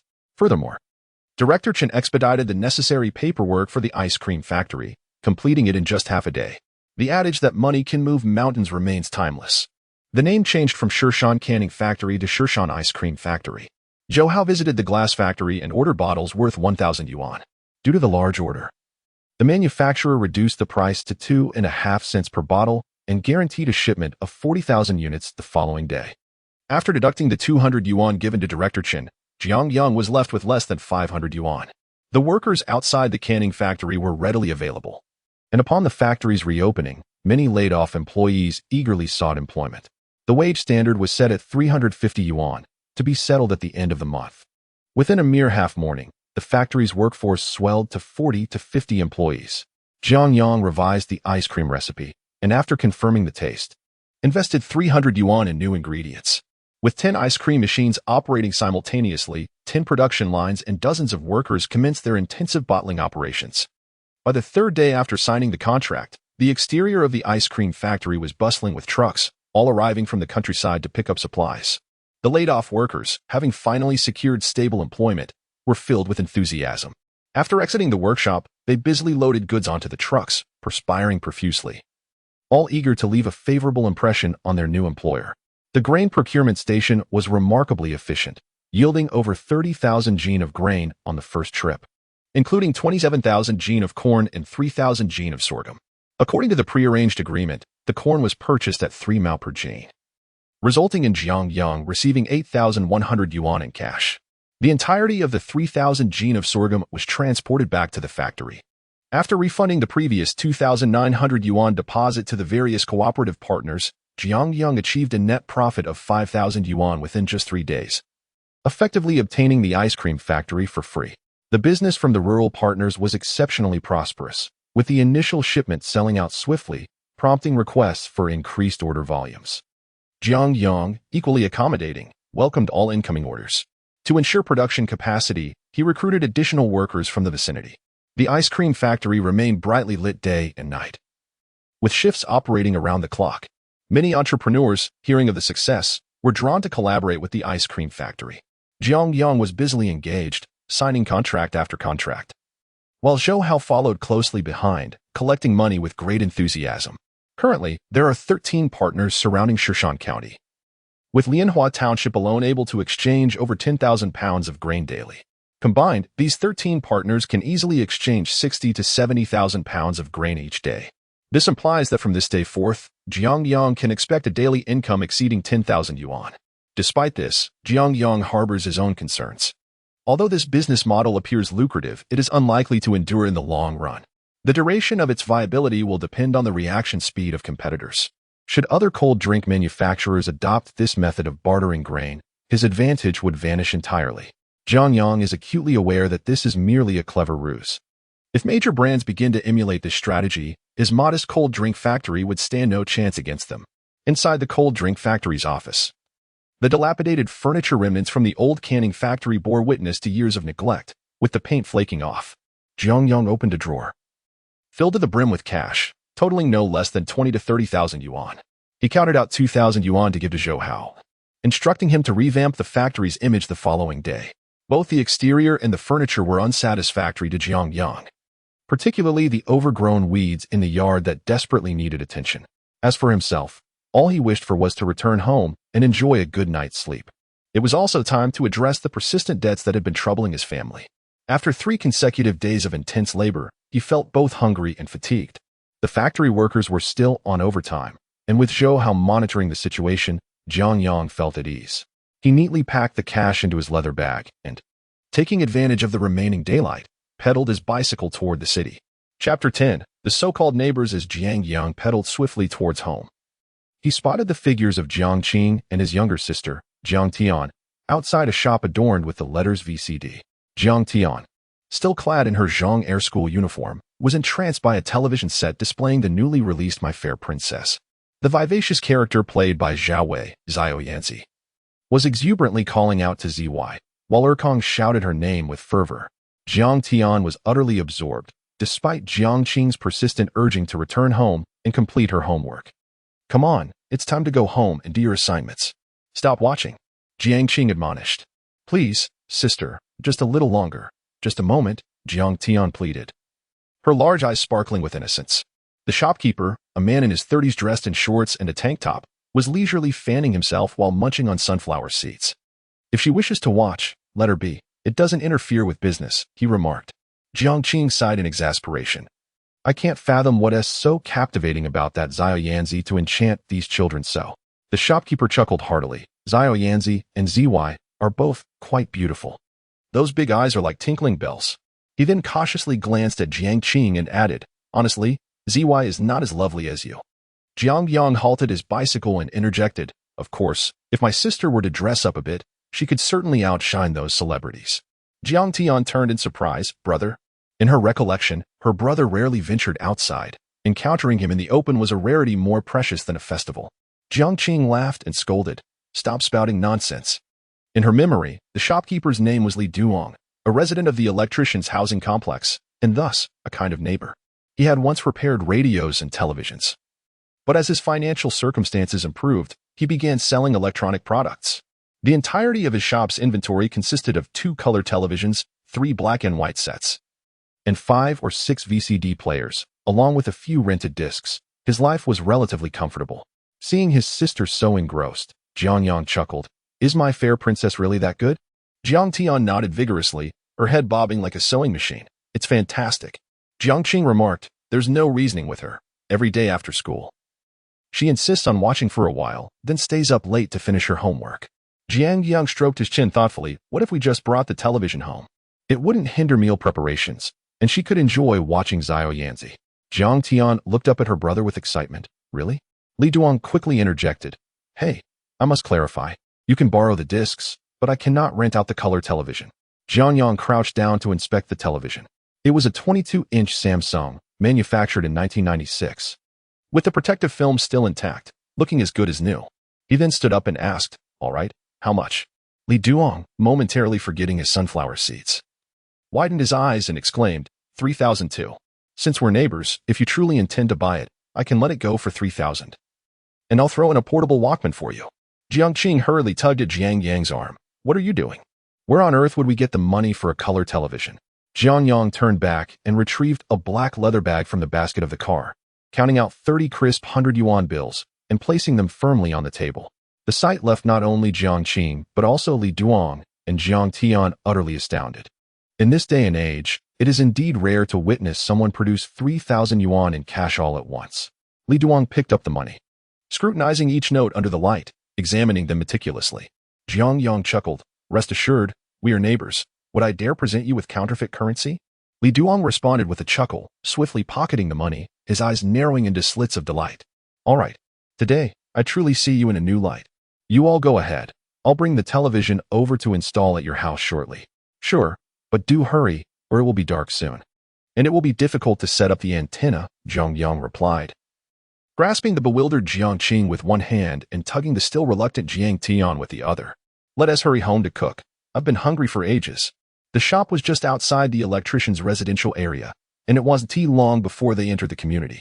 Jiang Qing was brimming with questions, yet Jiang Yang, unfazed, chatted merrily with the exuberant Jiang Tian as they headed straight into the building. Li Duong followed closely behind. Just as Jiang Qing opened the door, Li Duong arrived, cradling a television in a toolbox. He first went downstairs to retrieve the antenna, drilling holes, pulling wires, and installing with such fervor that soon the entire hallway was abuzz with excitement. Jiang Qing's family bought a color television. "What a splendid acquisition!" exclaimed Grandpa Zhang from across the hall, fanning himself and leaning against the doorframe with a jovial smile. "My younger brother insisted on buying it." There was no way to dissuade him, Jiang Qing replied with a laugh. Grandpa Zhang was a kind soul, having offered significant help to their family over the years. Had it not been for his intervention, it was likely that their house would have been seized by creditors long ago. The electrician's residential area had originally served as housing for workers from the old machinery factory, representing one of the more underprivileged neighborhoods in Shan County. After the factory merged with the Jinli Brewery, 3 additional buildings were constructed within the already cramped confines of the compound. There was barely enough room for bike racks, let alone green spaces. The buildings were tightly packed, and a couple whispering in the middle of the night could easily be overheard by neighbors and adjacent structures. The purchase of a color television quickly stirred half the community. "Jiang Qing, how can you afford to buy a color television yet still owe debts?" A woman in her 50s stormed upstairs, visibly enraged upon hearing the news. Grandpa Zhang interjected, "Mei Ling, these are just children. Why must you speak so harshly?" The woman, identified as Mei Ling, glared, "Old man, what are you pretending to be a kind-hearted person for? What benefits has this girl provided you that you defend her so staunchly?" With hands on her hips, she continued, "Living right across from us, and you choose to disregard the debts owed. Have you eaten their food? Or are you relying on this little vixen to support you in your old age?" Her ire seemed directed solely at Grandpa Zhang. Had it not been for his persistent interference, a group would have forced Jiang Qing to sell the house, and the money would have been long reclaimed. Grandpa Zhang, incensed, stomped his foot in frustration before retreating to silence. As Jiang Qing was about to speak, Jiang Yang abruptly pulled her back into the kitchen and positioned himself firmly at the doorway, staring down at the woman. "How much do you need?" The woman hesitated momentarily before replying, 50. Jiang Yang retrieved a 100 yuan note from his bag and handed it over, stating, "Consider the remaining 50 as interest. In the future, mind your words." The woman inspected the money under the light, then looked at Jiang Yang with a cold smirk. "Oh, where did you acquire such ill-gotten gains?" While he was busy installing a television, several former creditors began to gather, their mouths spewing curses. Jiang Yang stood at the doorway, preventing their entry. Once most of them had arrived, he spoke. "In the past, my family borrowed from you all, and I apologize on behalf of the Jiang family for the trouble we've caused you over the years." As soon as he finished speaking, a cacophony of voices erupted. "What good is an apology? How about you pay us back first?" "Exactly. The money borrowed by your parents should be repaid by you. Isn't that vixen of yours quite capable? Why not go out and sell something? Damn it, pretending to be poor all day while secretly installing a big television. You're truly despicable. There is not a decent person in the entire Jiang family. Just look at Jiang Qing, with her seductive demeanor, ensnaring men. Jiang Yang's gaze grew progressively colder, his grip on the leather bag tightening ominously. This evening, he had intended to settle debts with his elder sister, planning not only to repay the money but also to offer some additional compensation. However, upon hearing their remarks, a tide of fury surged within him. He lifted a stool and placed it at the doorway, then casually crossed his legs and sat down. Seeing his demeanor, the crowd gradually fell silent. "Is that all you have to say?" Jiang Yang inquired, raising an eyebrow. The onlookers exchanged glances, unsure of his intentions. "What the hell? Did you all have a meal of excrement? Why do you speak so foully?" His words stunned everyone, leaving both the interior and exterior of the room in shock. Chapter 11.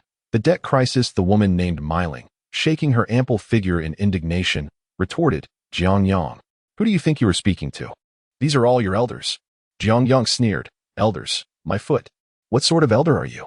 Where did you even get that title? I reckon it stuck to your lips. Isn't it? Weren't you the one who spoke the harshest just now?" Struck dumb by his words, the woman pointed at Jiang Yang. "You dare insult me?" "Insult you?" He scoffed. "If you keep flapping your mouth like that, I swear I'll slap you. Hand over the IOU. Come collect your money from me. If your attitude is right, you may get it. If not, you can go beg whoever you want." With that, Jiang Yang placed his bag aside, exuding an air of defiance as if to say no one could pass him. At that moment, Qin Shui happened to come by, and upon seeing the crowd blocking the corridor, she thought something significant had occurred and pushed through to investigate. Upon noticing Jiang Yang obstructing the entrance, his mouth spewing insults, she asked in confusion, "Shu Bao, what is going on here?" Jiang Yang shifted to create a narrow passage. "None of your business." Taken aback, Qin Shui was about to respond when Jiang Qing yanked her into the room. "What is this Shu Bao up to?" Qin Shui asked, perplexed, pointing at Jiang Yang outside. Jiang Qing shook her head. "I can't explain it all right now. Just look at that." She gestured toward a colorful television being installed nearby. Once Qin Shui entered the room, Jiang Yang pulled the chair back into place. "Let me enlighten you on some legal knowledge. The debts incurred by your parents do not transfer to their children. Over the years, your incessant harassment has severely disrupted our lives, leading me to suffer from severe depression. Therefore, I must demand this money from you." Sitting on the chair, Jiang Yang produced what appeared to be a hospital certificate and waved it before the crowd. A few individuals began to murmur quietly, seemingly convinced by his claim. An elderly man clad in a beige quilted jacket exclaimed, "Nonsense. It is only right for children to repay their parents' debts. Don't try to fool everyone with your ridiculous talk of depression. I've never even heard of such a thing. If you keep this up, we will sue you." Jiang Yang turned angrily. "Old fool. Do you really think my family has no men to stand up to you? Among those who harass my sister daily.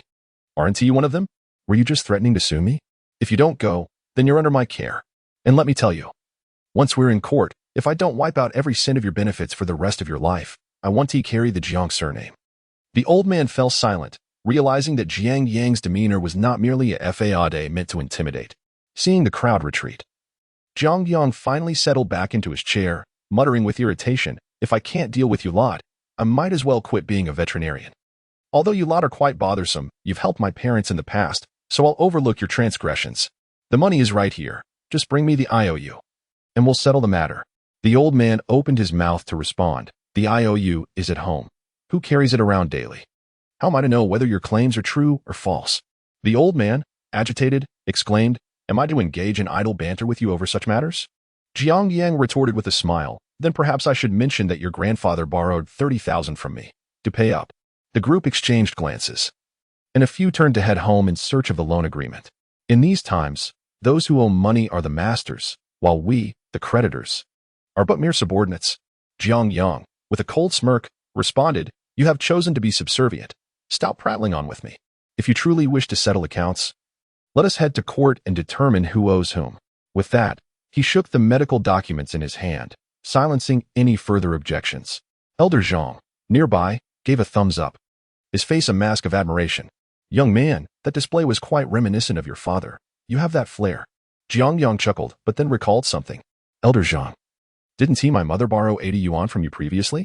Elder Zhang waved his hand dismissively, chuckling, "That was a matter of our generation. It has nothing to do with you youngsters. Besides, what does 80 yuan amount to? Let us not dwell on it." Jiang Yang produced 500 yuan from his bag, neatly arranged, and pressed it into Elder Zhang's hands. "That one do, while the law may not dictate it. It is a matter of honor that a son repays his father's debts." Elder Zhang was taken aback. That is far too generous. 500 yuan is akin to a civil servant's monthly wage. Jiang Yang denied him the opportunity to refuse, saying with a grin, "We share a bond of loyalty." Within 20 minutes, 7 or 8 individuals returned with the loan agreements. Jiang Yang, seated, examined the documents, their handwriting barely legible. His earlier intent was merely to diminish the arrogance of these creditors, who had spoken too harshly. He counted out the money, placing it on the bench in a mix of notes and coins. He approached the group, distributing the exact amounts to each individual, not a penny more or less. "I have settled your debts. Let this matter be closed. If anyone dares to speak ill of my sister again, I shall flay them alive." His furious outburst sent shivers down the spines of the elderly and women present. Isn't Jiang Yang supposed to be a frail lad? How did he suddenly appear so fearsome, threatening to flay someone alive? He glanced at the woman named Ling Hua, handing her 500 yuan. "I recall you are related to Lu Guangji. Deliver this money to him and convey a message for me." The woman, petrified by his icy demeanor, accepted the money. "Should you dare to harass my sister again, I will break his legs. Do you understand?" His voice, though low, was chilling. The woman hurried away, clutching the money. Li Duan cautiously emerged from the house, swallowing hard as he whispered, "Brother, the television is set up for you." The creditors departed with their money, and the remaining neighbors gradually dispersed. The events of that night swiftly spread throughout the electrician's family compound. Jiang Wei's son had made a name for himself, not only wealthy but also formidable. This family shall no longer be the soft persimmon that anyone can squeeze at will. Upon returning home, Jiang Yang discovered that Jiang Qing and Qin Shui were gazing at him as though he were an extraterrestrial. Jiang Tian, on the other hand, looked at him with sheer admiration. "Wow, brother, you are incredibly handsome." Jiang Yang, still savoring the moment, remarked, "Those scoundrels dared to play such tricks on me." "Grandmother." Qin Shui approached him, circling around Jiang Yang and scrutinizing him from head to toe. "Little backpack, impressive. When did you become so accomplished?" Jiang Yang touched his nose and replied, "I have always been quite accomplished." However, Jiang Qing, with a face full of concern, inquired, "Where did you get so much money?" Jiang Yang, seated on a stool, explained, "It's from the business I investigated in the countryside a few days ago. I made a bit of profit." Meanwhile, on the television, My Fair Princess continued to play. Jiang Yang did not allow them much opportunity to question him further. He turned and took a refreshing shower before retreating to his room to rest. He was utterly exhausted. The mental toll of earning his first bucket of gold was such that he needed at least 3 days and nights of sleep to recover. Jiang Qing sat by the window, watching her brother, who lay asleep on the cool mat, lost in thought. She realized that she could no longer see the familiar brother she once knew. It seemed to her that Jiang Yang harbored too many secrets. These secrets appeared to have descended upon them like a deluge overnight, from Lu Guangji's harassment to the current debt crisis. Suddenly, Jiang Qing recognized the importance of having a pillar of support within a family. Clearly, Jiang Yang had become that support for their household and a source of strength in Jiang Qing's heart. As night deepened, the sounds of a portable cassette player emanated from the adjacent room. It was the theme song of My Fair Princess. Let us accompany each other through the mortal world, living gracefully, galloping forth to share the splendor of life, singing joyfully in celebration of our hearts, passionately seizing the vibrant years of youth. Chapter 12. The following morning, Jiang Yang was roused from his slumber by the rhythmic patter of raindrops against the window. Outside, a gentle drizzle enveloped the world in a soft haze. Jiang Qing sat on the edge of the bed, lost in contemplation as she gazed out at the rain. An unusual day for her to forego work. Her lustrous black hair cascaded like a waterfall, framing her porcelain neck, and her delicate features, untouched by cosmetics, radiated an exquisite charm. With an air of elegance and grace, she embodied a refined beauty that captivated most men with lethal allure. It seemed Jiang Qing sensed something amiss, turning around just in time to catch Jiang Yang waking. "When did you wake up?" she inquired as she spun around from her perch. Jiang Yang sat up from the cool mat, leaning against the wall. "Just now," he replied. Jiang Qing rose, saying, "I'll prepare breakfast for you." "No need," Jiang Yang countered. "I have to head out soon. I'll grab something to eat later." With that, he stood up, preparing to change his clothes. Noticing Jiang Qing's stillness, he felt a twinge of awkwardness. "I need to change," he stated. Jiang Qing paused, taken aback. "Go ahead. Why are you shy around me?" Seeing him momentarily freeze, she covered her mouth and chuckled. "My, how you've grown. You used to cry for me to bathe you every day. All right, I'll step out." She then left the room, leaving behind a faint trace of her fragrance. Jiang Yang rubbed his forehead. thinking it was time to earn more money and find a new place to live. After exiting the bedroom, Jiang Qing prepared a bowl of egg noodles and set it on the table. Noticing the meal was ready, Jiang Yang, unconcerned about the 2 minutes he could spare, picked up his chopsticks and began to eat. Jiang Qing sat beside him, resting her chin on the table as she watched him intently, causing goosebumps to rise on Jiang Yang's back. "Is my face unwashed?" he asked. Jiang Qing shook her head. "Then why are you staring at me? It's rather unsettling." She laughed lightly, just being curious. "Can I look at you?" With a sigh of resignation, Jiang Yang turned his head away and continued eating. Jiang Qing straightened up and said, "Be honest with me. What are you really doing out there?" Jiang Yang replied nonchalantly, "I started a cold drink factory." Upon hearing this, Jiang Qing's demeanor shifted to seriousness. "After our parents passed, you became the only pillar of this family. If anything were to happen to you in the future, what good would all the money in the world do?" Jiang Yang felt helpless, understanding his sister's tendency to overthink. After finishing the noodles in a few swift bites, he tossed the bowl onto the table and grabbed Jiang Qing's hand. "I want to take you somewhere." At the entrance of the Shirshan cold drink factory in the northern suburbs, a white Santana came to a halt as Jiang Yang and Jiang Qing disembarked. Jiang Yang tossed a 5 yuan note to the driver, who then drove off in a cloud of black smoke. Today, Jiang Qing donned her usual simple jeans and sneakers, complemented by a light sky blue jacket that enhanced her figure with a touch of elegance. "What brings me here?" she inquired, observing the significant changes at the cold drink factory. The bold characters spelling Shirshan Cold Drink Factory were now more vibrant, and the exterior had been freshly painted. Several small delivery trucks were parked nearby, their drivers enjoying a smoke while listening to music from the radio. These individuals are all waiting to load the goods. In the courtyard, 5 or 6 workers are diligently engaged in trimming and tidying up, and the floor has been swept to a pristine state. Jiang Yang unfurls his umbrella and remarks, "You will understand once you step inside." With that, he gently nudges Jiang Qing forward. Zhou Hao is commanding the workers in the yard, his voice issuing orders incessantly. "Oldly, that corner needs tidying up as well. And the weeds to your right, pull them out if you can. Old Ma, be meticulous on the north side. We'll be planting peonies there." Jiang Qing hesitates at the entrance, reaching out to grasp the hem of Jiang Yang's clothing. She appears somewhat intimidated by Zhou Hao's fierce demeanor. "What exactly are you planning? You can't just waltz into someone else's factory like this." Her voice is barely above a whisper, fearful of being overheard. At that moment, Zhou Hao spots the two of them, and his face instantly brightens with a smile. "Brother Jiang, you're here." Jiang Yang nods and leads Jiang Qing inside. Zhou Hao glances at Jiang Qing and exclaims, "This must be your sister. She is truly beautiful." Jiang Yang playfully thumps him on the back of the head. "This is my older sister." Zhou Hao, rubbing the back of his head in mock grievance, replies, "Brother Jiang, your sister looks so youthful. She seems younger than you." Jiang Qing finds their banter amusing, and the once intimidating little chubby guy appears less fearsome. Several workers emerge from the workshop, greeting them in unison. "Hello, Mr. Jiang." Jiang Yang slightly nods and walks into the workshop with a visibly astonished Jiang Qing. Inside, 10 beverage machines are continuously operating, with dozens of workers manually filling containers, creating a scene of bustling activity. "Mr. Jiang?" Jiang Qing looks up at her brother, as if caught in a dream.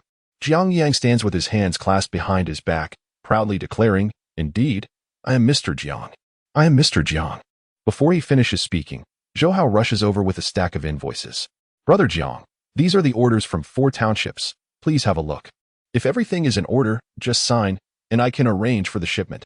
Jiang Yang glances at the documents, swiftly signing with a flourish before handing them back to Zhou Hao, who scurries away to the office building.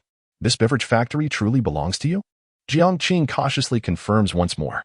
Jiang Yang sighs, "Sister, do these people appear to be faking it?" With that, he claps his hands, signaling all the workers to cease their tasks. The workers immediately stop what they are doing and turn their attention towards them. "Allow me to introduce this esteemed individual. This is Jiang Qing, one of the shareholders of Shirshan Beverage Factory. Mr. Jiang has stated that as long as you all work diligently, your salaries will be raised by 10% at the end of the month." The workers erupt in cheers, exclaiming Jiang Qing's brilliance as a boss. Jiang Qing, overwhelmed by the sudden attention, feels her face flush deeply, reaching all the way to her neck. Jiang Yang encourages everyone to resume their work and then leads Jiang Qing to the office building. Zhou Hao has worked efficiently. The office, spanning over 100 square meters, is already adorned with brand new furniture, suggesting that he had arranged it all the previous night. Jiang Yang assisted Jiang Qing in settling into the executive chair, then retrieved the business license from the drawer. The name of the legal representative was inscribed as Jiang Yang. Do you believe it now? Jiang Yang stood behind Jiang Qing and remarked. Seated at the desk, Jiang Qing delicately traced her fingers over its surface. It was cold and profound. Her slender fingers glided gently across the table. This is real. Subsequently, Jiang Yang crouched down and earnestly gazed at Jiang Qing, saying, Sister, from this day forth, you shall no longer need to toil so hard. This ice cream factory is yours, and the profits I earn are yours as well. Spend it as you wish. With that, he opened the drawer, revealing a stack of cash before her eyes. Chapter 13. The burden of authority. Jiang Qing's fingers reached out towards the pile of money. But just as she was about to make contact, they recoiled as if jolted by an electric shock. No, I still feel uneasy. Rising from her chair, Jiang Qing found herself at a loss. Everything was changing too rapidly for her to comprehend. In that moment, it was difficult to accept. Jiang Yang also stood, grasping Jiang Qing's hand and gently placing it atop the money. Sister, I assure you, every single cent of this money was earned through honest means. It is the fruit of my intellect and hard work. In the past, you selflessly cared for me. Now, it is my turn to look after you. As Jiang Qing gazed into her brother's earnest eyes, she finally believed him. All right, I understand. I was merely worried you might do something reckless. Now that I know you are on the right path, I feel at ease. Jiang Yang counted out 2,000 yuan and pressed it into Jiang Qing's hand. If nothing comes up today, let us buy some new furniture for the house. Once we earn more, we can move into a larger home. Jiang Qing held the money, remaining silent for several seconds before gently nodding. Seeing her agreement, Jiang Yang finally breathed a sigh of relief. He then called Zhou Hao to arrange a private car to take Jiang Qing back to the city. As the vehicle gradually departed from the factory, Zhou Hao stood beside Jiang Yang, repeatedly smacking his lips. Brother Jiang, your sister is truly beautiful, like a star. Once the car had disappeared from view, Jiang Yang playfully swatted Zhou Hao on the back of the head. Don't entertain any improper thoughts, and don't even think about it. While they were conversing, Director Chen rode into the courtyard on his bicycle. Boss Jiang, your business is thriving. It's only been 3 days since you opened. And look at how many are waiting to pick up goods. Congratulations. Director Chen removed his raincoat, still dressed in a deep blue Zhongshan suit. Jiang Yang stepped aside to welcome him into the office, while Zhou Hao discreetly retreated to the workshop to oversee operations. A relatively young female employee brewed tea and politely placed it in front of Director Chen before closing the door and exiting. Director Chen surveyed the newly refurbished office with astonishment, exclaiming, "Who would have thought? Boss Jiang has truly breathed new life into this old factory." Jiang Yang chuckled heartily. "You flatter me, Director Chen." Director Chen replied, "Boss Jiang is being modest." Jiang Yang retrieved a pack of 555 cigarettes from the drawer, opened it, but did not smoke. Instead, he placed it beside Director Chen. "Let us skip the pleasantries. I owe my smooth entry into this factory to your coordination." With that, he lightly tapped the cigarette box with his finger. Director Chen's eyes glinted as he picked up a cigarette and lit it. These imported cigarettes certainly pack a punch. Jiang Yang settled back into his chair. "When you head back, take a couple of packs with you." "To be honest," Director Chen said, taking a couple of puffs, "I've come to ask you for a favor."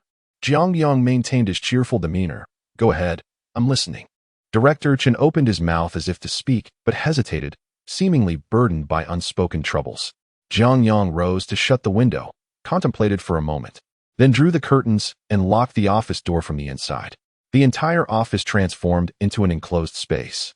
Jiang Yang settled across from Director Chen, lit a cigarette, and remained silent. Finally, Director Chen steeled himself and said, "Yesterday, the leadership team of the county was restructured." Jiang Yang nodded, patiently awaiting further details. "All officials responsible for the northern suburbs are now subject to a thorough investigation. The county has also assigned performance targets. Those failing to meet the standards risk being dismissed or even losing their positions." Director Chen silently inhaled his cigarette. For a mid-level official, confiding such matters to someone less familiar required considerable courage. Yet, he understood that Jiang Yang was his best hope for navigating this crisis. The northern suburbs had languished in dire straits for years. Not only was the county indifferent, but even Director Ma, who was specifically tasked with this area, had turned a blind eye.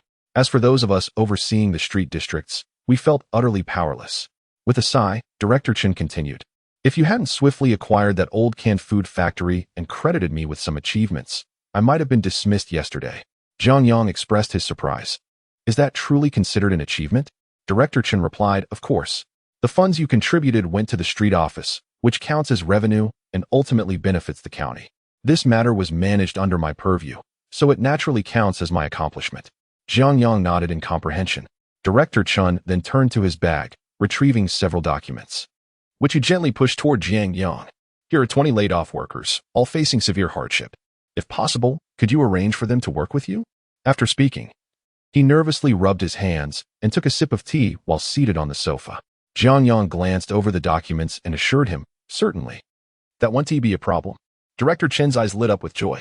To arrange for 20 laid-off workers to find employment in one go is no small feat. "You would be doing me a tremendous favor." He stood up, visibly excited. Jiang Yang chuckled.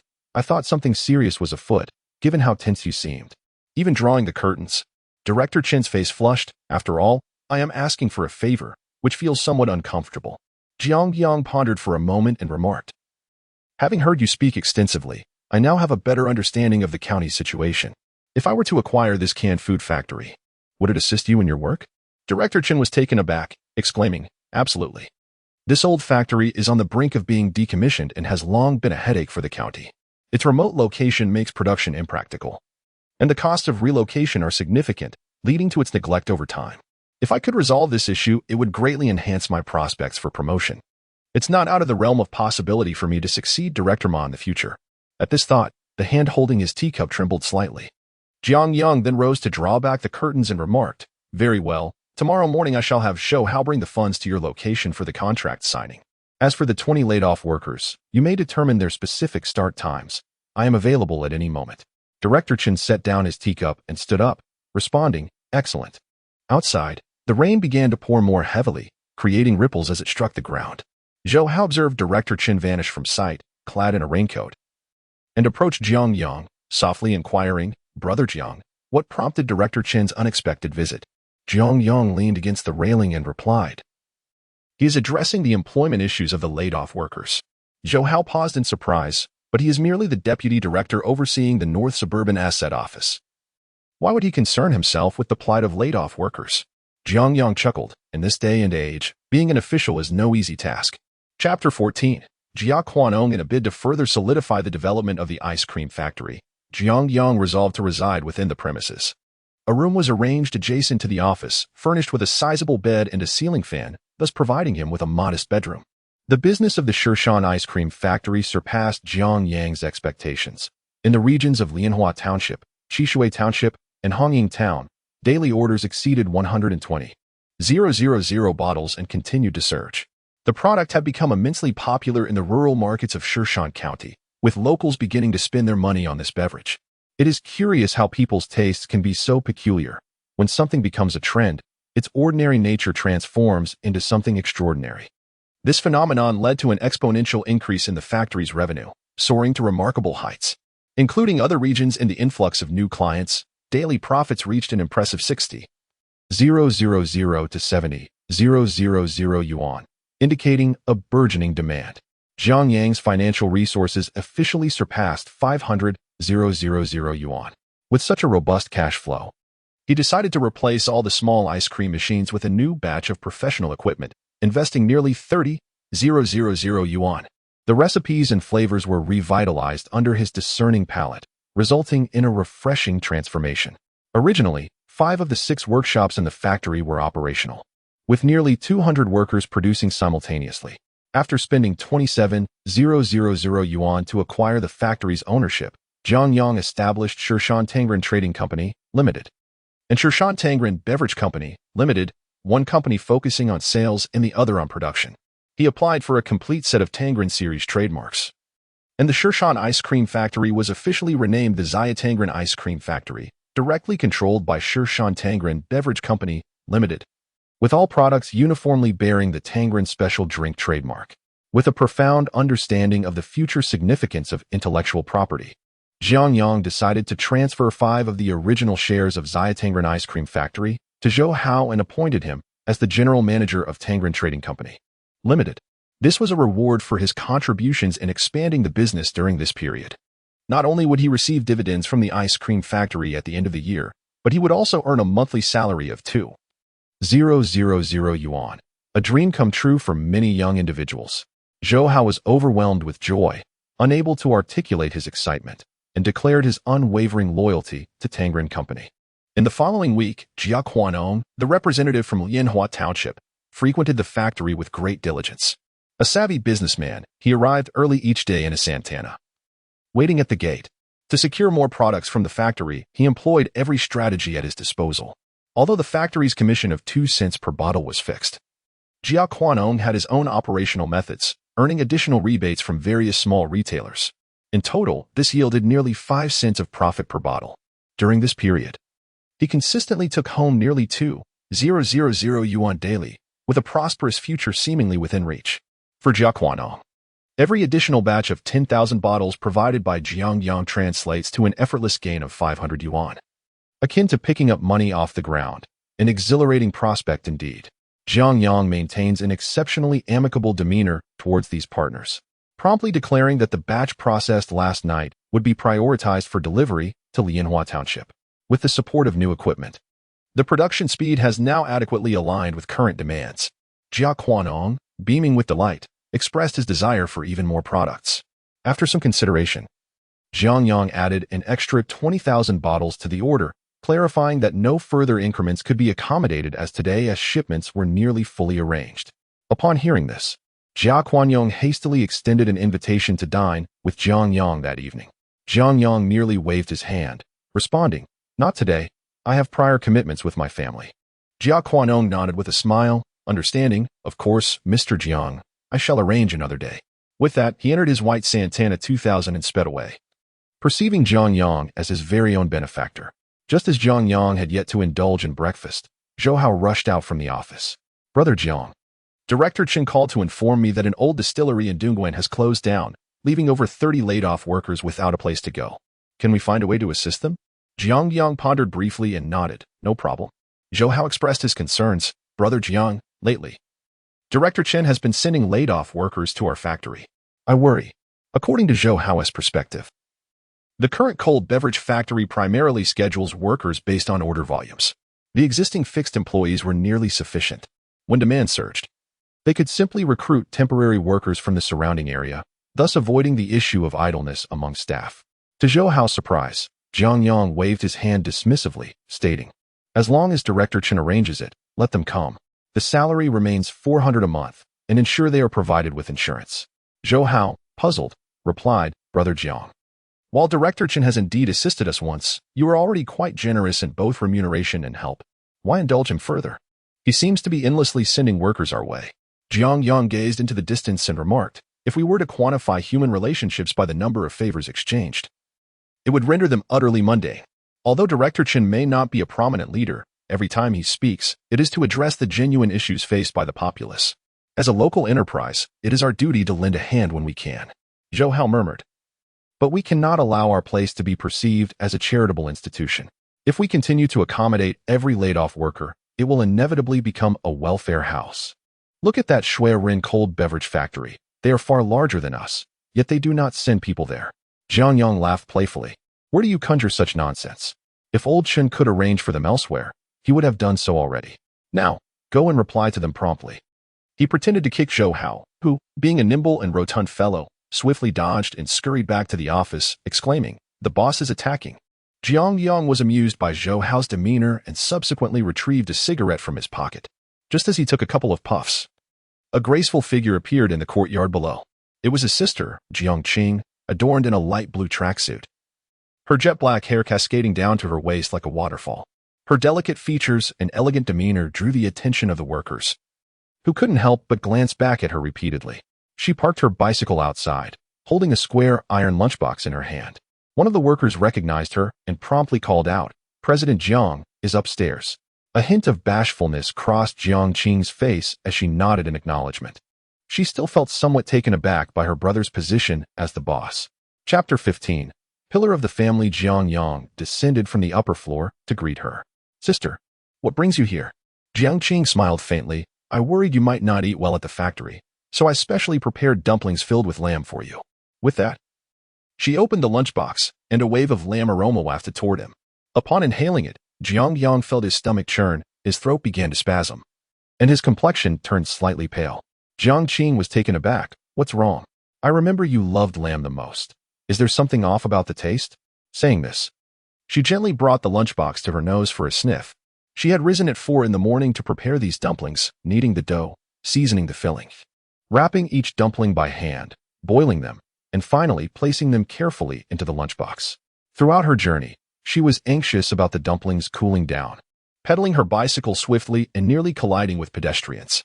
Jiang Yang gazed at the pristine dumplings, nearly on the verge of bursting. Since he had inhabited this body, aside from significant memories, his personal habits remained those of his past life. In his previous existence, he had never eaten lamb. Yet, seeing the flicker of disappointment in Jiang Qing's eyes, he felt a pang of reluctance. How fragrant!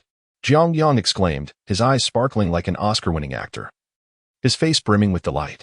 Yet internally, he thought, it smells so incredibly good. Jiang Qing's smile reappeared. Really? Hurry and try some. Jiang Yang gulped audibly, his right hand trembling slightly as he reached for the dumplings. Smack! A gentle hand landed on the back of Jiang Yang's hand. Jiang Qing, feigning anger, looked at him. You haven't washed your hands yet. They're so dirty. Jiang Yang chuckled. A little dirt never hurt anyone.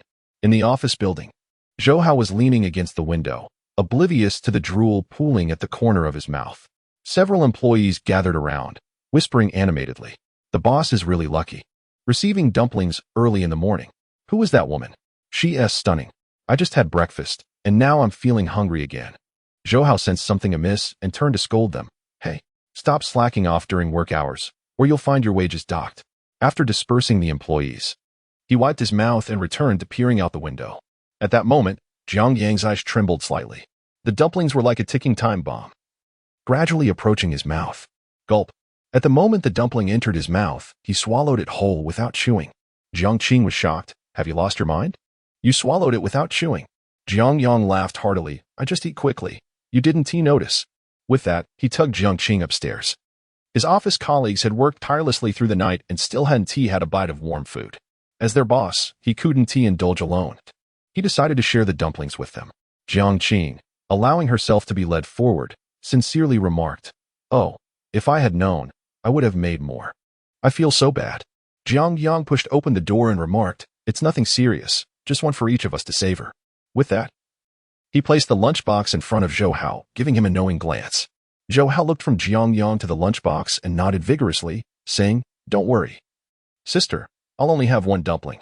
I want to overindulge. Jiang Yang preferred not to linger in the employee area and returned to his office with Jiang Qing. There's a newly opened trade building on Welcome Street, and I've heard they have discounts on furniture. If you're not busy, would you accompany me for a stroll? Jiang Qing, like a diligent student, sat on the sofa and tentatively suggested, although she was aware that this factory belonged to Jiang Yang. The vast disparity and unfamiliarity still made her feel somewhat reserved. Upon hearing her, Jiang Yang replied, I'm not busy. I haven't left the factory for nearly a week, so it's perfect for us to explore together. He then picked up the phone on his desk and dialed a number. Accountantly, please bring 2,000 yuan in cash to my office. Jiang Qing was taken aback. Why do you need so much cash? Going shopping? Jiang Yang replied nonchalantly, Of course. Jiang Qing was bewildered. Who goes shopping with that much cash? Besides, I brought the 2,000 yuan you gave me a few days ago. It's more than enough for both of us. Jiang Yang adjusted his clothing and then pulled open the window. The crisp morning air flowed in from outside. There's much to buy today. That 2,000 yuan is for you. Keep it. Just then, a middle-aged woman wearing glasses gently knocked on the office door. Her name was Li Yin, the accountant hired during the company's recent establishment. President Jiang, I've brought the cash for you, she said softly. Dressed in a gray professional outfit, Jiang Yang nodded, saying, Just put it there. Li Yin placed 2 heavy paper bags on the desk before turning to leave. Jiang Yang effortlessly stuffed the 2 bags of cash into a black briefcase and said, Let us go, sister. Jiang Qing, still in shock, stood up in a daze, allowing Jiang Yang to lead her outside. The cold drink factory was located in the northern suburbs, at least 10 kilometers from the city center. Their only mode of transportation was a silver bicycle that Jiang Qing had ridden in that morning. Jiang Yang pedaled, while Jiang Qing sat behind, clutching the briefcase filled with cash. The weather was refreshingly cool, hinting at the approaching autumn. There was only a narrow path leading into the city, flanked by fields of rapeseed flowers. After a brief rain a couple of days ago, the road was dotted with small puddles. Jiang Yang, with a childlike spirit, pedaled swiftly and intentionally rode through the puddles. Water splashed everywhere, causing Jiang Qing to shriek in surprise and hurriedly lift her legs, clinging to his back. She then gently patted Jiang Yang's back, playfully scolding him for still being so mischievous at his age. The fragrance of the rapeseed flowers and the fresh air uplifted their spirits. With a beaming Jiang Qing riding behind him, Jiang Yang began to sing as they rode. "Look over here, girls. Look over here. The performance here is truly captivating. Please do not disregard it." I gazed around, surveying the scene. And it became evident that this girl is extraordinary. I pondered and speculated, and indeed, the secrets of young women are quite peculiar. Ah, how strange. Jiang Qing sat in the back seat, a radiant expression of happiness illuminating her face. Since the day her father departed, her sense of home had been utterly shattered. She had never imagined that the brother who once filled her with despair would quietly become the strongest pillar of this family. Chapter 16. An encounter with a shrew in the quaint town of Shirshan County. The grand opening of a 5-story trading building on Ingson Street has stirred quite a commotion among the local populace. Adorned with a plethora of banners and a resplendent red archway, the scene is one of jubilant celebration, accompanied by the thunderous sounds of drums and the crackle of firecrackers. A convoy comprising a roaring tiger-head sedan, 3 Autos, and a multitude of minibuses rolls in majestically, eventually halting at the entrance of the edifice. A testament to its impressive stature, this establishment marks the first comprehensive trading complex in Shirshan County, being both the largest and the most upscale. Boasting an extensive array of imported goods, refrigerators, televisions, clothing, and daily necessities are all available in abundance.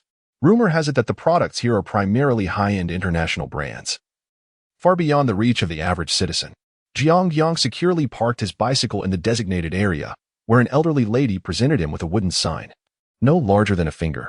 20 cents, she stated as she extended the sign. Jiang Yang rummaged through his pockets, only to realize that apart from the 20,000 yuan in his bag, he possessed not a single cent on him since he had changed clothes that morning. Before he could fully grasp the situation, Jiang Qing had already extracted 2 10-cent coins from her canvas bag and handed them over. After receiving the payment, the elderly lady retired to her seat. Filled with excitement, Jiang Qing hesitated at the entrance of the grand building. The extravagant display and the bustling atmosphere of the opening day triggered a sense of trepidation within her. "What is the matter?" Jiang Yang inquired, noticing her unease. After a moment's contemplation, Jiang Qing blinked and suggested, "Perhaps we should just stroll around the old street instead." "Why?" Jiang Yang questioned.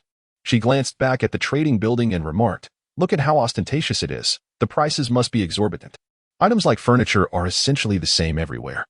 In an instant, Jiang Yang comprehended his sister's apprehension regarding unnecessary expenditures. "Since we're already here, let us take a look inside. Besides, you've already paid the parking fee to that lady. Will she refund you if we leave now?" He pointed towards the bicycle shelter. After a moment of reflection, Jiang Qing seemed reluctant to part with the 2 dimes she had just handed over.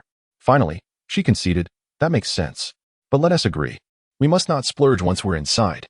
Jiang Yang raised 3 fingers and assured her, "No problem." This time, it was Jiang Yang who led Jiang Qing into the building.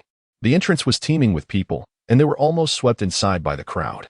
Upon stepping through the door, they were greeted by a vast expanse within. The first floor appeared to be dedicated to home appliances, with an immense space showcasing an array of dazzling products. Various brands of refrigerators, televisions, washing machines, and other household items left them in awe. Colorful logos of Panasonic, Suzuki, Siemens, and Panda were prominently displayed at their respective counters. Jiang Yang, having acclimatized to the contemporary world, was momentarily taken aback by this scene. After witnessing the rustic charm of mud brick houses and country lanes, he felt a subtle sense of astonishment at this moment. In 1998, for a shopping mall to achieve such grandeur was indeed quite remarkable.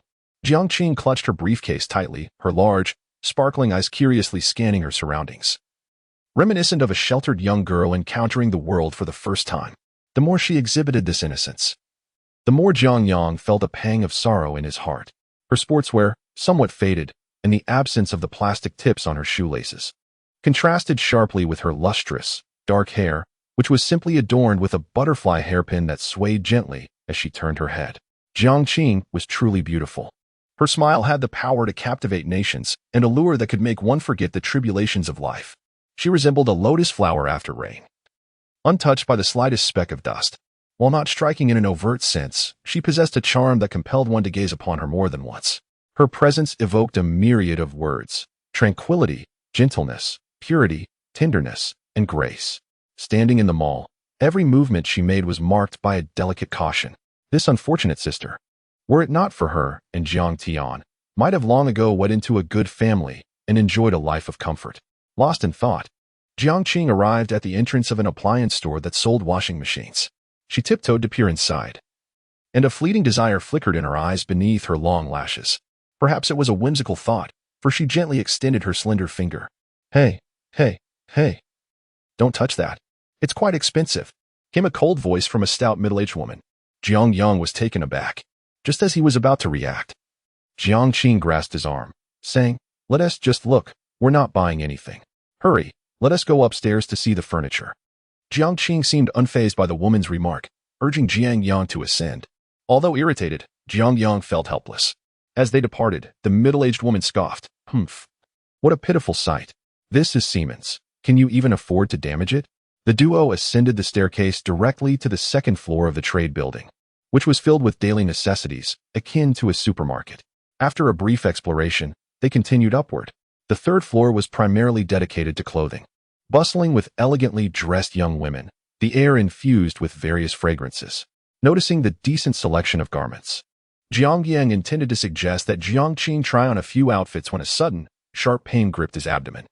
The mutton dumplings he had consumed that morning had begun to take their toll. Jiang Yang never anticipated that his allergy to mutton from his past life would haunt him even in this reincarnation. The pain surged with ferocity, beads of sweat forming on his forehead. What's wrong? Jiang Qing seemed to notice his discomfort and reached out to touch his forehead. Why are you sweating so much? Jiang Yang managed an awkward smile and replied, I need to use the restroom. You can browse for a bit and pick out a few outfits for yourself. With that, he hurried towards the restroom. Jiang Qing found his flustered demeanor amusing and said, Take your time, no rush. I'll wait for you here. The allure of beautiful clothing held a significant appeal for women, and Jiang Qing was no exception. The dazzling array of garments left one feeling spellbound. And Jiang Qing was soon captivated by the uniquely styled clothing. Numerous fashionably attired young women excitedly flitted from one boutique to another, selecting various outfits to try against their own figures. A delicate blue long dress caught Jiang Qing's eye.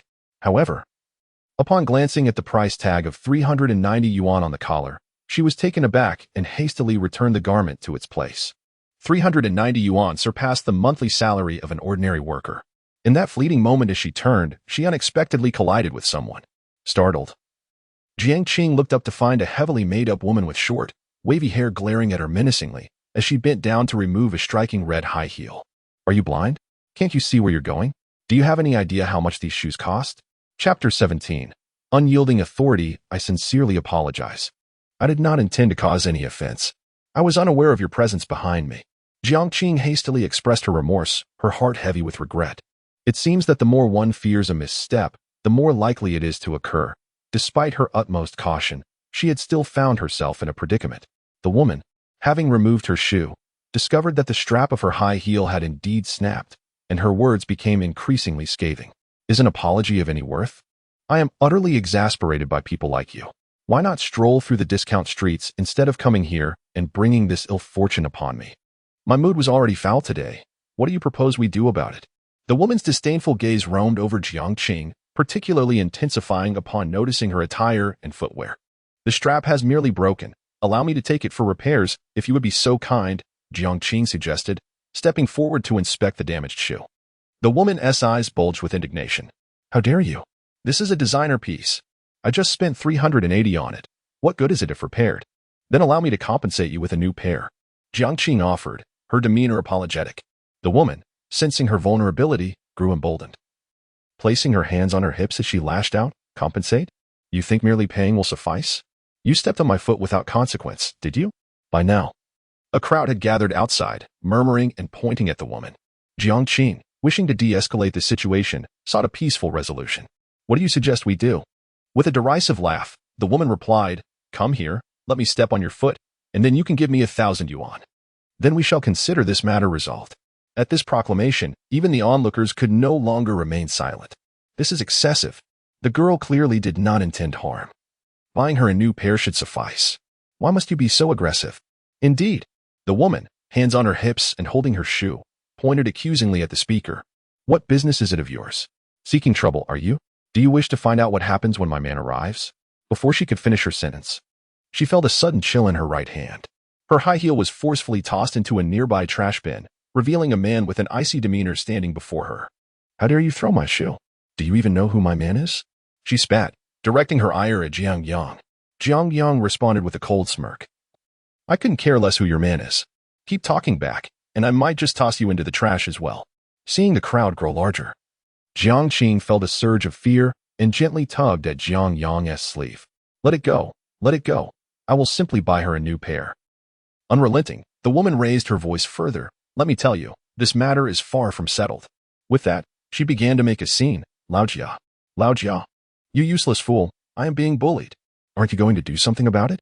At that moment, a tall, slender man pushed through the crowd, rushing over. What is happening? His expression quickly shifted to one of fury. Which bastard dares? The next second, Jiang Zong?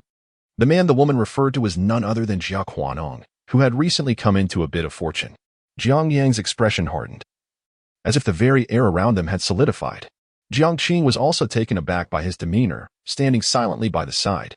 If you cannot even manage your own wife, then there is no need for you to conduct business with me, Jiang Yang remarked, directing his gaze at Jia Quanong. The woman seated on the ground was momentarily stunned, raising her eyes to her man, only to discover Jia Quanong drenched in sweat, his face betraying his distress. Jiang Zong. This is a misunderstanding. This woman is not my wife, Jia Quanong protested. The woman, upon hearing this, erupted in anger. Jia Quanong. After 3 years together. Is this how you treat me? Enraged, Jia Quanong swiftly turned and struck her across the face. The sound echoed sharply, audible to everyone on the third floor. You spend your days causing trouble. Do you even know who this person is? He hissed, his fingers trembling with fury as he pointed at her. I don't care who he is. I don't give a damn. The woman retorted, covering her right cheek while continuing to shout. With a resounding slap, her left cheek received another blow, this time delivered with even greater force. Do you even realize where your clothes and belongings come from? Without Jiang Zong, would I have brought you here? Now apologize. Jia Quanong demanded. No need, Jiang Yang replied coldly. Go to the trash can and retrieve your shoes. You can still wear them. With that, he took Jiang Qing's hand, leading her away without casting another glance at the two. At that moment, Jiang Yang appeared to have transformed entirely. Jiang Qing had never witnessed him in such a light. She clutched her briefcase tightly, resembling a child caught in wrongdoing. As he guided her along, they wandered the third floor of the trade building, Jiang Yang remaining silent throughout. Jiang Qing followed him, several times on the verge of speaking but ultimately refraining. At some point, Jia Quanong and the woman departed, and the floor seemed to revert to its previous state, as if nothing had transpired. Eventually, they halted before a clothing store, where Jiang Yang reached for a light blue dress, the very one Jiang Qing had admired earlier. Try it on, he instructed. It's too expensive, perhaps. Jiang Qing began to protest. Try it on, he reiterated, his gaze profound, his tone firm yet unyielding. His commanding demeanor naturally compelled her to take the dress and, guided by a sales associate, enter the fitting room. When Jiang Qing emerged once more, she captivated those around her. Her skin glimmered like jade, her features illuminated under the lights, appearing almost ethereal. The dress, soft as water, accentuated her figure to near perfection. Flushed with bashfulness, she gently grasped the hem of the dress, standing there in a state of uncertainty. This woman possessed an enchanting quality, effortlessly calming those around her. Jiang Yang nodded in satisfaction. Now that's more like it. Subsequently, he turned to the sales assistant and said, Please wrap up these 3 colors, blue, purple, and white. The sales assistant, upon hearing this, became exceedingly excited, responding, Of course, sir. Jiang Qing, feeling anxious, interjected, Why buy so much? Jiang Yang replied, Mind your own business. Today, I am in charge. Following this, Jiang Yang embarked on a spree of extravagant shopping. Jiang Qing attempted to intervene twice, but her efforts proved futile, and she soon found herself immersed in the exhilaration of consumption alongside Jiang Yang. After some contemplation, she decided to purchase a set of cosmetics for Qin Shui, new sportswear and sneakers for Jiang Tian, as well as the latest popular learning machine, the Step-by-Step High. Jiang Qing selected a casual outfit and a black suit for Jiang Yang. He waved his hand dismissively, indicating he had no need for them. Jiang Qing pouted. You've bought us so much. You should also acquire a couple of outfits for yourself. Besides, now that you are a boss, you ought to dress a bit more presentably. They ordered a complete set of furniture, including a bed, dining table, sofa, and wardrobe, tailored to the dimensions of their home. While in the lobby on the first floor, Jiang Yang purchased the latest Haya washing machine and a double-door refrigerator right in front of the Siemens store, under the watchful gaze of a portly woman. The sum of 9,800 yuan did not even cause Jiang Yang to blink. He counted the money with an air of elegance, extracting 2 notes from a leather bag and tossing the cash onto the counter. This scene, however, left the woman lamenting her misfortune, her gut twisting with regret. In these challenging economic times, business was exceedingly tough. Household appliances are inherently high-ticket items with relatively substantial profit margins. Because of her momentary indiscretion, she had silently lost out on 1 or 2,000 yuan. Watching Jiang Yang and Jiang Qing exit the trade building, the woman slapped her right cheek and muttered curses under her breath. This is what you get for your loose tongue. When will you ever learn? Chapter 18. The raw spirit liquor night enveloped the electrician's family compound, with a full moon hanging high in the sky, and the fervent chirping of crickets resonating through the air. The atmosphere within the home had transformed dramatically. A brand new dining table, sofa, and assorted chairs adorned the space, while a captivating oil painting of mountains and flowing water embellished the wall. In the corner stood a pristine refrigerator. No need for that. I can retrieve my shoes from the trash bin and still wear them, Jiang Qing remarked, holding a half-eaten apple, emulating Jiang Yang's cold demeanor from earlier that day. Her imitation was so vivid it could almost deceive the senses. Today, Jiang Qing felt an unprecedented sense of elation. It was, without a doubt, the most triumphant moment of her life thus far. Jiang Yang, seated on the new sofa, observed Jiang Qing's whimsical antics with a bemused expression. Isn't that right, little backpack? I never imagined you could be so formidable outside. Qin Shui, clad in a violet miniskirt, exuded a hint of allure while still maintaining her quirky charm. Teasingly gazed at Jiang Yang. Don't mind my sister's exaggerations, it's not that dramatic, Jiang Yang chuckled, with her enchanting peach blossom eyes. Qin Shui always seemed to radiate a touch of playful seduction. Jiang Qing took another bite of her apple and continued, I was genuinely startled. I had never seen him like that before. The memory of Jiang Yang's demeanor at noon still sent shivers down her spine. My brother has indeed grown more formidable. Jiang Tian chimed in, fiddling with her learning device, her eyes blinking with innocent curiosity. Suddenly, Qin Shui moved to sit beside Jiang Yang, her left arm casually draping over his shoulder. Little backpack, you seem like a different person, she exclaimed, pulling him closer for a closer inspection. Their faces nearly touched at this proximity, and a whirlwind of emotions surged within Jiang Yang. It was summer, and with Qin Shui in her short skirt, her fair legs rested against his. The closeness allowed him to discern her breath and the delicate fragrance that lingered in the air. Despite his worldly experiences, he found himself momentarily flustered. Hey, we shouldn't be so intimate, he protested. Qin Shui, still entwined around his neck, turned to Jiang Qing with a grin. Jiang Qing, did you hear what your brother just said? He mentioned that men and women should keep their distance. Goodness. Do you remember how afraid of the dark you were as a child, insisting on sharing my bed? Jiang Yang gently removed her arm from his neck, asserting. That was then.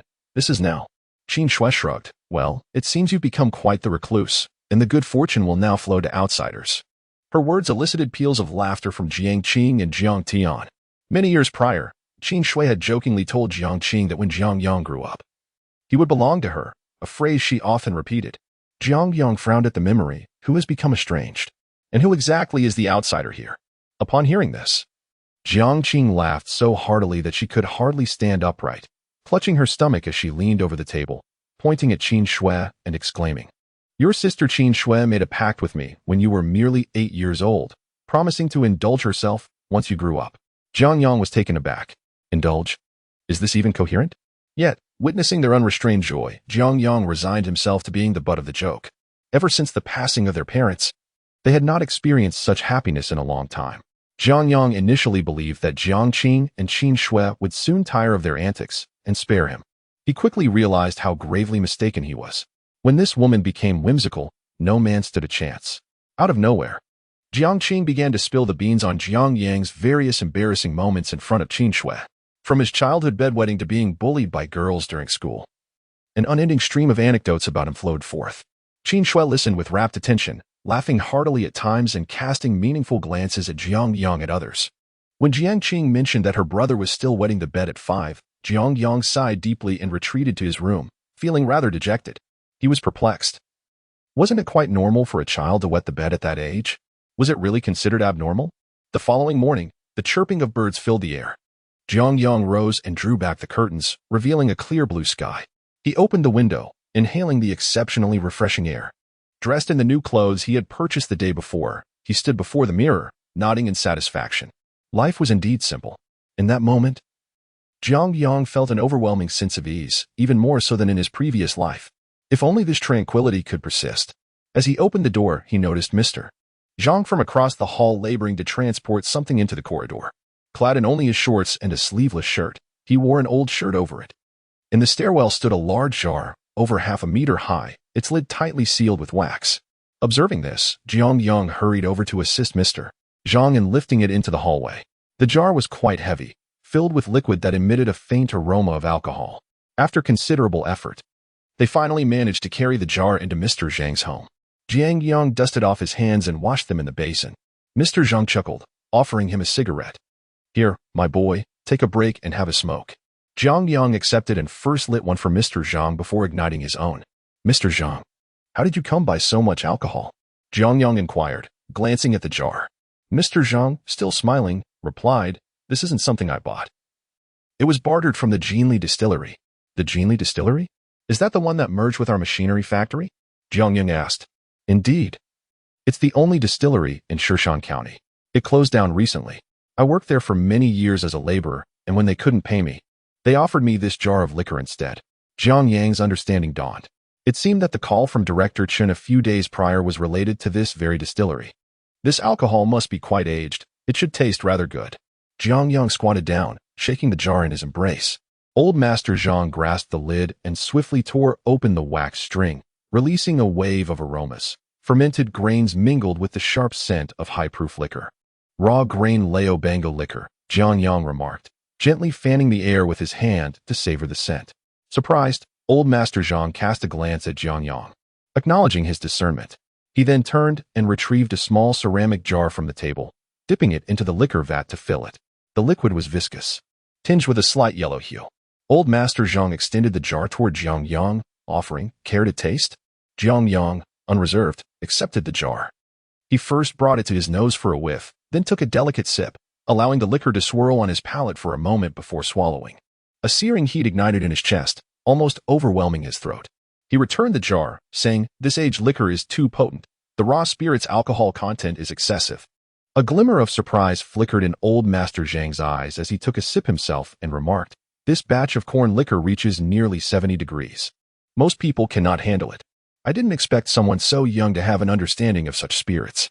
Jiang Yang smiled lightly. "I've read a bit in magazines. It's merely superficial knowledge." In his previous life, he had invested in numerous distilleries, well-versed in brewing, flavor profiles, bottling, and brand strategy. He could discern the quality of a product merely by scent, whether it be sauce fragrance, strong fragrance, light fragrance, or floral notes. However, such insights were not something he could share with Old Master Jiang. Chapter 19. Jia Chuanyong's apology. Old Jiang relished his corn liquor with evident pleasure. Much to Jiang Yang's astonishment, corn liquor, essentially a variant of maize wine, is simply referred to differently across regions. Upon its creation, this liquor possesses a distinctive and robust flavor, and the original brew is unrefined, lacking any flavoring agents to enhance its taste or distilled water to dilute its potency. A mere glance at the jar reveals an alcohol content of no less than 70 degrees, judging by Old Jiang's expression of enjoyment. It is evident that only years of experience in drinking could allow one to savor such a concoction. This raw liquor, while being the least expensive and most unrefined, is mistakenly revered by the populace who equate its authenticity and natural essence with quality. This, however, is a misapprehension. Old Jiang, I noticed there aren't many brands of white liquor available in Shan County. What happened to the Jiangli distillery? Jiang Yang inquired. Old Jiang sealed the liquor jar and sighed. It couldn't sustain operations. The bottled liquor produced went unsold. Production of Shan Daku ceased in 1994, and they began supplying base liquor to other distilleries instead. In recent years, larger factories have developed their own brewing bases, leading to a diminishing demand for the base liquor from Jiangli distillery, ultimately resulting in its closure. Jiang Yang, stroking his chin, listened intently. White liquor is often referred to as soft gold due to its substantial profit margins, especially in an era of relatively low competition. Currently, in Shan County, aside from high-end brands like Mutai and Wuliangya, More accessible options include Laobaigan, Huaihadaku, and Xiaohu These brands range from just a few yuan to over 20, making them quite popular among the masses. The visibility of these brands in various shops and restaurants is ubiquitous. Given such a favorable market environment, the closure of Jinli Distillery left Jiang Yang pondering. After exchanging a few casual remarks with old Jiang Yang made his way downstairs. Upon reaching the ground floor, he noticed a white Santana 2000 parked in the community, drawing the attention of many onlookers who speculated about the arrival of a distinguished guest. Standing next to the car was a tall, slender man, none other than Jiang Yang, whom he had encountered at the shopping mall the previous day. Dressed in a sleek black suit with a crocodile belt glinting in the sunlight, Jiang Yang hurriedly approached with a smile upon seeing Jiang Yang. Mr. Jiang. You finally come down. Jiang Yang nodded. How did you find my house? Is there something you need? Jiang Yang replied. I must take the blame for yesterday's incident. I failed to properly educate my partner. I'm here today specifically to apologize. With that, he swiftly turned to the car. A woman in a red dress emerged from the vehicle. The arrogance she had displayed yesterday was entirely absent, her face free of heavy makeup. Jiang Yang immediately recognized her as the woman from the mall. Stepping out of the car, she appeared somewhat uneasy and softly addressed him. Mr. Jiang, it was entirely my fault yesterday. I am truly sorry. Jiang Yang waved his hand and remarked, let bygones be bygones. No need to dwell on the past. As he gazed at the remorseful woman before him, he felt a profound sense of reflection. Had yesterday involved an ordinary girl? One could only imagine the depths of her torment. Such characters, who prey on the meek yet cower before the strong, have always existed across generations, an unavoidable reality. Jiang Yang retrieved a pack of Zhonghua cigarettes and a case of white liquor from the trunk, stating, General Jiang, a small token of respect. He then pushed the items into Jiang Yang's hands. Onlookers in the neighborhood were taken aback, murmuring in astonishment at the sudden rise of the Jiang family's younger member, speculating on when he had gained such recognition to receive gifts of Zhonghua cigarettes. Jiang Yang, however, pushed the items back towards him, saying, I have no shortage of cigarettes and liquor. Keep them for yourself. Just be mindful in the future and refrain from bullying honest people. Jiang Yang and the woman quickly nodded in agreement, promising that such behavior would never be repeated. The woman's gaze towards Jiang Yang took on a hint of flirtation as she said, General Jiang, I had a quarrel with Lao Jia yesterday, and in a moment of confusion, I acted rashly. Had I known she was your wife, I wouldn't have dared to behave in such a manner. She emphasized the word wife, discreetly gauging Jiang Yang's reaction. That's my sister, Jiang Yang replied nonchalantly. Upon hearing this, the woman's face brightened with a hint of delight, her demeanor becoming more pronounced. Your sister. I truly apologize for this misunderstanding. Jiang Yang glanced at the coy woman and said, if there is nothing else, let us leave it at that. I have matters to attend to at the factory. Jiang Yang hastily offered, let us take my car. I need to meet with General Zhou to obtain a few more approvals. After a moment of contemplation, Jiang Yang nodded in agreement. Jiang Yang promptly opened the car door, and Jiang Yang bent down to sit in the back seat. A strong scent of perfume enveloped him as he settled into the well-cushioned leather seat of the old Santana, which appeared to be quite new. The woman chose not to sit in the front passenger seat but instead joined Jiang Yang in the back, whether by intention or coincidence, revealing a glimpse of her fair thigh from beneath her long dress. Occasionally, she brushed against his leg. Jiang Yang seemed unfazed by this, focusing on driving while engaging Jiang Yang in conversation. Having ventured into business since 1982, Jiang Yang was a seasoned player in the market of Shan County. Initially, he traded glass products from the area, but as the market shifted and glass manufacturing became less viable, he turned his attention to rural markets. He nearly monopolized the supply channels for the entire Lianhua township, dealing in everything from liquor and cigarettes to essential goods like oil and vinegar, embodying the essence of a middleman. As more foreign brands entered the market, Jiang Yang's reliance on a non-physical business model became increasingly challenging, and the resources at his disposal dwindled. The emergence of Jiang Yang offered him renewed hope and the opportunity to broaden his reach within the rural market. During this period, not only has he earned a substantial profit, but he has also gradually regained the channels that were nearly lost. The woman accompanying him is not his wife. She is Lu Feng, whom he brought back from afar. At around 27 or 28 years of age, she has been involved with Jiang Yang for 2 years. Jiang Yang is a man of stature. Regardless of the ups and downs of his business, he always maintains an air of grandeur. Clad in a tailored suit, Adorned with a gold watch and necklace and driving a Santana sedan, he caught Lu Fang's eye during a trip for supplies. Jiang Qing is well aware that this woman is drawn to his wealth. However, he is a pragmatic man, with a wife and children at home. Spending a little money to have a beautiful, young woman by his side seems a fair exchange. Lu Fang, having been with Jiang Qing for nearly 3 years, thought she had landed a golden opportunity, only to realize that he is quite the shrewd operator. Besides receiving a modest allowance of 200 to 300 yuan each month, he occasionally treats her to some clothing and shoes. She is neither starving nor becoming wealthy. Upon hearing yesterday that Jiang Yang's recent fortune is largely due to General Jiang, her eyes sparkled with excitement, and she insisted on personally apologizing. As Lu Fang gazed at Jiang Yang, who sat silently in the back seat, she gently caressed her hair.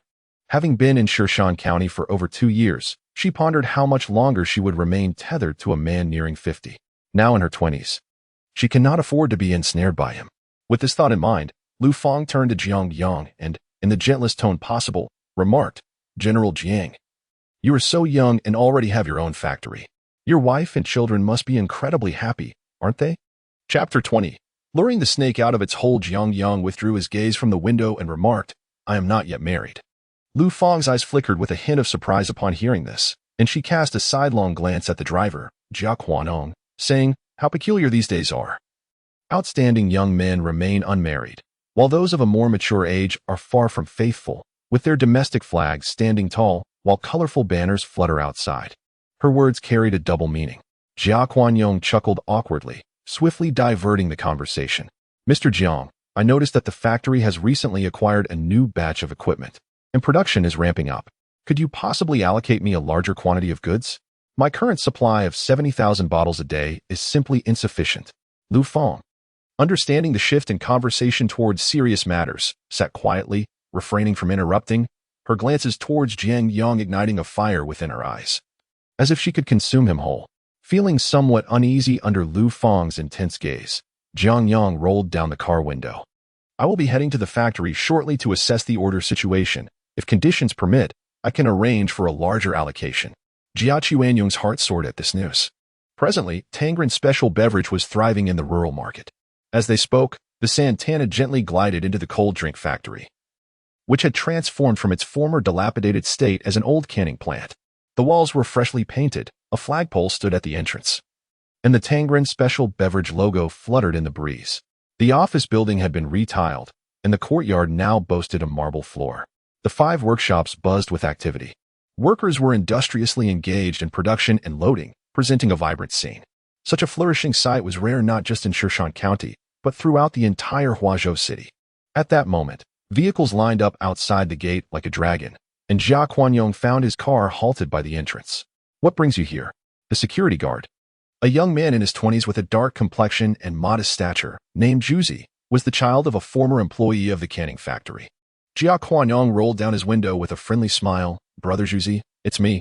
I'm here to pick up a batch from Manager Zhou." Juzi replied. Manager Zhou mentioned yesterday that vehicles cannot enter. Jiang Qing was taken aback. "Juzi, please open the gate." Jiang Yang, sitting in the back, leaned forward and spoke through the window. Juzi hurried over, looked down, and beamed. "Mr. Jiang, you're here. I'll open the gate right away." With that, Juzi dashed to the entrance, swiftly unlatched the gate, and swung it wide open. Lu Fang gazed at Jiang Yang with admiration. Throughout the years spent accompanying Jiang Qing on various ventures, she had engaged in the business of securing contracts, often finding herself either shut out or humbly dining with others, only to feel a semblance of balance in her emotions when money was spent. In her mind, Jiang Qing epitomized the wealthy businessman. In these times, money seemed to be earned through humility. Yet today, she realized that one could also earn substantial wealth while standing tall. Jiang Qing parked the car in the courtyard, and the workers turned their curious eyes toward them, as this was the only vehicle permitted to enter the factory premises. Jiang Yang alighted from the vehicle and made his way directly towards the office. "President Jiang, hello," greeted the busy workers engaged in moving goods, to which Jiang Yang responded with a series of nods, acknowledging their hard work. Jiang Qing and Lu Fang jogged behind him. As they reached the second floor, Zhou Hao emerged to greet them. "Brother Jiang," he said, and Jiang Yang nodded in response. Noticing Jiang Qing and Lu Fang following, Zhou Hao inquired, "You came together?" Jiang Yang replied, "We coincidentally met, and they accompanied me here." At the end of the second-floor corridor stood the largest office, Jiang Yang's. In recent days, Zhou Hao had been hard at work, and the office had undergone a remarkable transformation. Brand new office furniture adorned the space, the walls had been freshly painted, and the floor was covered with a thick, comfortable carpet. In the center, Zhou Hao had procured a beautifully crafted redwood square table, its deep red hue exuding an air of antiquity, seemingly made from high-quality rosewood. Above this table rested an expansive glass fish tank, over 2 meters long, in which several goldfish swam gracefully. "Please, take a seat," Jiang Yang invited Jia Quanyong and Lu Feng. As Zhou Hao approached with several newly hired employees to report on the day's work, Zhou Hao cast a glance at Jia Quanyong, hesitating momentarily before Jiang Yang waved his hand, saying, "President Jia is our partner, not an outsider. Please proceed with your discussion." With that, he settled into the chair at his desk. "President Jiang, this week our trading company earned 174 million yuan, investing 450,000 yuan in the ice cream factory. After deducting various miscellaneous expenses, the net profit stands at approximately 650,000 yuan. Here is the detailed financial report for your review." Li Yin approached the desk, cradling a stack of documents, which she placed on the table. Jiang Yang perused the papers briefly before signing them. "Some workers are facing financial difficulties. Please inquire about their thoughts. If necessary, we can arrange daily settlements for them." Li Yin nodded in understanding. Zhou Hao continued, "President Jiang, our factory's ice cream is gradually stabilizing in the rural market. After innovation and improved packaging, the products have matured significantly. Should we consider expanding into the urban areas of Shan County?" Jiang Yang pondered for a moment before responding. "We can attempt to penetrate the urban market, but our primary focus must remain on the rural sector, as it is our foundation that we cannot forsake. Additionally, has the information on the Snowman ice cream factory been compiled?" Zhou Hao nodded and placed a document on the table. "It has been organized. Here it is." Jiang Yang reached for the document and examined it closely. The Snowman ice cream factory, one of the leading enterprises in Shan County, boasts total assets of 2.7 million yuan and has been established for 6 years. Its technology and product distribution channels are far more developed than those of our own factory. The owner, Huang Defa, is in his early 50s and a local from Shan. Their product line includes glass-bottled ice cream, as well as 500 milliliters plastic bottles, a brand deeply rooted and cherished by the local populace. After reviewing the document, Jiang Yang placed it back on the table and inquired, "Has there been any news from the Snowman ice cream factory in recent days?" Zhou Hao remarked, "As before, the emphasis remains on urban markets in the surrounding counties, seemingly indifferent to our endeavors in capturing the rural market." Jiang Yang shook his head in response. "That cannot be true. No businessman would be disinterested in profit. The rural market is a substantial opportunity, with nearly 300,000 bottles sold daily, enough to drive competitors into a frenzy. Fortunately, the confidentiality measures at our factory are relatively robust, and given the information blockages of this era, Jiang Yang speculated that the Schwerin ice cream factory has yet to react." Jiang Yang turned to Zhou Hao. "Your primary focus now should be on consolidating the rural market. We must strive to secure exclusive agency contracts with our partners before the Schwerin ice cream factory replicates our business model." Zhou Hao nodded. "Understood. I will take care of it immediately." As the group dispersed, Jiang Yang pinched the bridge of his nose. The marketplace is akin to a battlefield, with circumstances shifting rapidly. Currently, the foundation of Tangren Ice Cream Factory is precariously weak, making it challenging to confront Schwerin Ice Cream Factory directly. The threshold for the business model of exchanging grains for ice cream is low, should Schwerin Ice Cream Factory choose to imitate it. We could find ourselves in an exceedingly awkward position. Jia Quanyong, a shrewd businessman, had been listening intently, understanding Jiang Yang's needs, and thus stood to approach him. "General Manager Jiang, you mentioned wanting to explore the urban market. May I have the opportunity to give it a try?" Chapter 21. The cunning strategist Jiang Yang fixed his gaze on Jia Quanyong, remaining silent for an extended period. His penetrating eyes instilled a sense of unease in Jia Quanyong.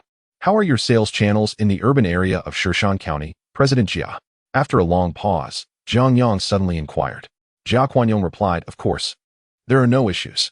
From wholesalers to small vendors in various districts and streets, there is essentially nothing I cannot manage." Jiang Yang lightly tapped his fingers on the table twice and said, "Since you are interested, why not give it a try? Starting today, the supply of Tangren special drinks will be prioritized for you. If our cooperation proves fruitful, Establishing a separate branch factory is certainly a possibility. Jiang Yang felt elated, exclaiming, "Thank you, President Jiang. I will contact the channels immediately." With that, he pulled Lu Fang, who had been sitting idly on the sofa, and headed for the exit. Before leaving, Lu Fang cast a lingering glance at Jiang Yang, dramatically swaying her hips as she exited the office. No sooner had they departed than Zhou Hao entered. "Brother Jiang, I have heard that Jiang is quite the unscrupulous businessman, willing to do anything for money. After our extensive discussion in the meeting, I am concerned." Zhou Hao expressed, his face etched with worry. Jiang Yang smiled and replied, "I understand your concerns. I intend to use his words to prompt the Shuiren cold drink factory to take action against us. Shishan County has 2 cold drink factories. It is akin to someone using chopsticks to pick food from his own bowl. This is something Jiang Yang finds hard to accept. The Shuiren cold drink factory will inevitably turn against us, rather than let them lurk in the shadows. It is better to draw the opponent out for a direct contest." Zhou Hao was taken aback. "Brother Jiang, were you intentionally allowing him to overhear that? But how could you be certain that Jiang would approach the Shuiren cold drink factory?" Jiang Yang retrieved a cigarette, lit it, and gazed out the window. "A man who is unfaithful to his wife, do you think he will be loyal to us? Jiang is a businessman, a quintessential one at that. In the eyes of a businessman, there is no such thing as loyalty or righteousness. Only profit matters, especially for a cunning merchant like Jiang Yang." Jiang Yang had contemplated this matter. If Jiang Yang refrained from seeking out the Shuiren cold drink factory, it would indicate that he possesses a semblance of conscience and professional integrity, allowing Jiang Yang to confidently entrust the urban market to him. Conversely, if he acted as Jiang Yang suspected, leveraging the intelligence from the Tangren cold drink factory to approach a competitor, then the Shuiren cold drink factory would undoubtedly launch an offensive against him in the rural market. Should that occur, Jiang Yang would have justification to deal with the Shuiren cold drink factory. Regardless of the outcome, it would not bode poorly for the Tangren cold drink factory. As Jiang drove along the asphalt road in the northern suburbs, excitement coursed through him, and he could not resist lifting Lu Fang's skirt, caressing her fair thigh. "We are going to make a fortune," Jiang declared, his eyes gleaming with anticipation. Lu Fang removed his hand from her thigh and huffed. "You talk of wealth every day, yet I have not seen you earn any substantial amount," observed the young master Jiang, who, despite his tender age, has established his own ice cream factory. His grandeur is not inferior to that of the esteemed Lu family heir, Lu Han. Jiang halted his vehicle by the roadside, glaring fiercely at Lu Fang. "Lu Fang, I have sensed something amiss with you since this morning. Have you taken a liking to that fellow with the surname Jiang?" Lu Fang retorted defiantly, "Not only am I attracted to him, but I also desire to share a bed with him. A youth of such talent and promise is worth indulging, even if it means surrendering myself to him without reservation. Unlike you, who, despite having a wife and children at home, deceived me for 3 long years. Tell me, what have I gained in these 3 years of following you? Enduring the winds and rains, running about with you during the day, toasting and laughing with others, only to share your bed at night. And yet, you won't even buy me a house worth hundreds of thousands in the end. How blind I was to ever be with you." Jiang Yang was left speechless by her barrage of words, each one striking a chord deep within his heart. Neither of them were naive. They were acutely aware of each other's desires. In this matter, Jiang Yang indeed felt remorseful towards Lu Fang. "Xiao Fang, I am truly sorry, I was wrong." Faced with her unwavering stance, Jiang Yang's demeanor shifted dramatically. Lu Fang scoffed, crossing her arms. "When has boss Jia ever erred? The fault lies solely with me." Jiang chuckled, placing his hand on Lu Fang's shoulder. "Fang, we are on the brink of great fortune." Lu Fang, observing his exuberance, felt her anger dissipate. "Is that truly the case?" "Of course it is. I tell you, you are currently blinded by that Jiang fellow. In reality, he is nothing significant. Compared to me, he is still wet behind the ears." Lu Fang narrowed her eyes. "The more you speak, the more absurd it sounds." Jiang Yang, with his hands wandering over Lu Fang's figure, continued, "Just moments ago in the office, he foolishly divulged the status of his company right in front of me. Consider this. If we were to present our business model, along with the current condition of Tangren Ice Cream Factory, to General Huang Defa of Shuiren Ice Cream, what might the outcome be?" Lu Fang suddenly comprehended. "Are you implying?" Jiang laughed heartily, brimming with pride. "We can trade grain for ice cream. Tangren special drinks can do it, and so can Shuiren Ice Cream. Besides, I have already established a complete sales channel, which could be leveraged to negotiate terms with Huang Defa. At that point, the entire rural market would belong to us. Tell me, is this not the path to wealth?" Upon hearing this, Lu Fang's face lit up with joy. You rascal, you truly are something. Jia Quanong, unable to contain himself at her playful demeanor, pounced towards her. On the asphalt road, a white Santana swayed back and forth like a swing. 5 minutes later, Jia Quanong returned to the driver's seat, fastening his crocodile leather belt while taking deep breaths. Lu Fang, her face flushed and attire disheveled, sat beside him. How shameless you've become with age, amidst all this traffic. Jia Quanong laughed heartily. One must seize the joys of life while they can. Next, it shall be our time to reap the rewards. With a swift press of the accelerator, the white Poussin surged forward. Jia Chuanyong's spirits soared to exhilarating heights. He envisioned himself basking in the glory of success, standing triumphantly atop mountains of gold and silver. The influence of Tangren Special Drinks and the Shuiren Cold Drink Factory in Shirshan County still exhibited a considerable disparity. The staggering financial report, exceeding 1 million, left Jia Chuanyong's mind in a fervent whirl. If a newly established cold drink factory could achieve such heights, what could be expected from a well-established giant like Shuiren Cold Drink? With this thought, Jia Quanong was eager to press the accelerator to the floor, heading straight for the Shuiren Cold Drink Factory in the southern suburbs. Forget about the agents in Lianhua Township and the construction of urban channels. All of that was irrelevant now. His immediate goal was to seize the entire market of Shuiren Cold Drink in Shirshan County. Moreover, he intended to negotiate terms with Shuiren Cold Drink, ensuring that the profit margin exceeded at least 5 cents. Chapter 22, Jia Quanong seeks refuge with Huang Defa in the southern outskirts of Shirshan County at the Shuiren Cold Drink Factory, Huang Defa. A man just past his 50th year, appears to be in his 40s, exuding vitality. As the proprietor of the only cold drink factory in Shirshan County, he is quite a prominent figure. One summer, his accounts swelled by millions, marking him as one of the few affluent individuals in both Shirshan County and Huazhou City. Surprisingly, despite being a millionaire over 50, Huang remains unmarried, earning him the reputation of a notorious bachelor, much to the delight of many women.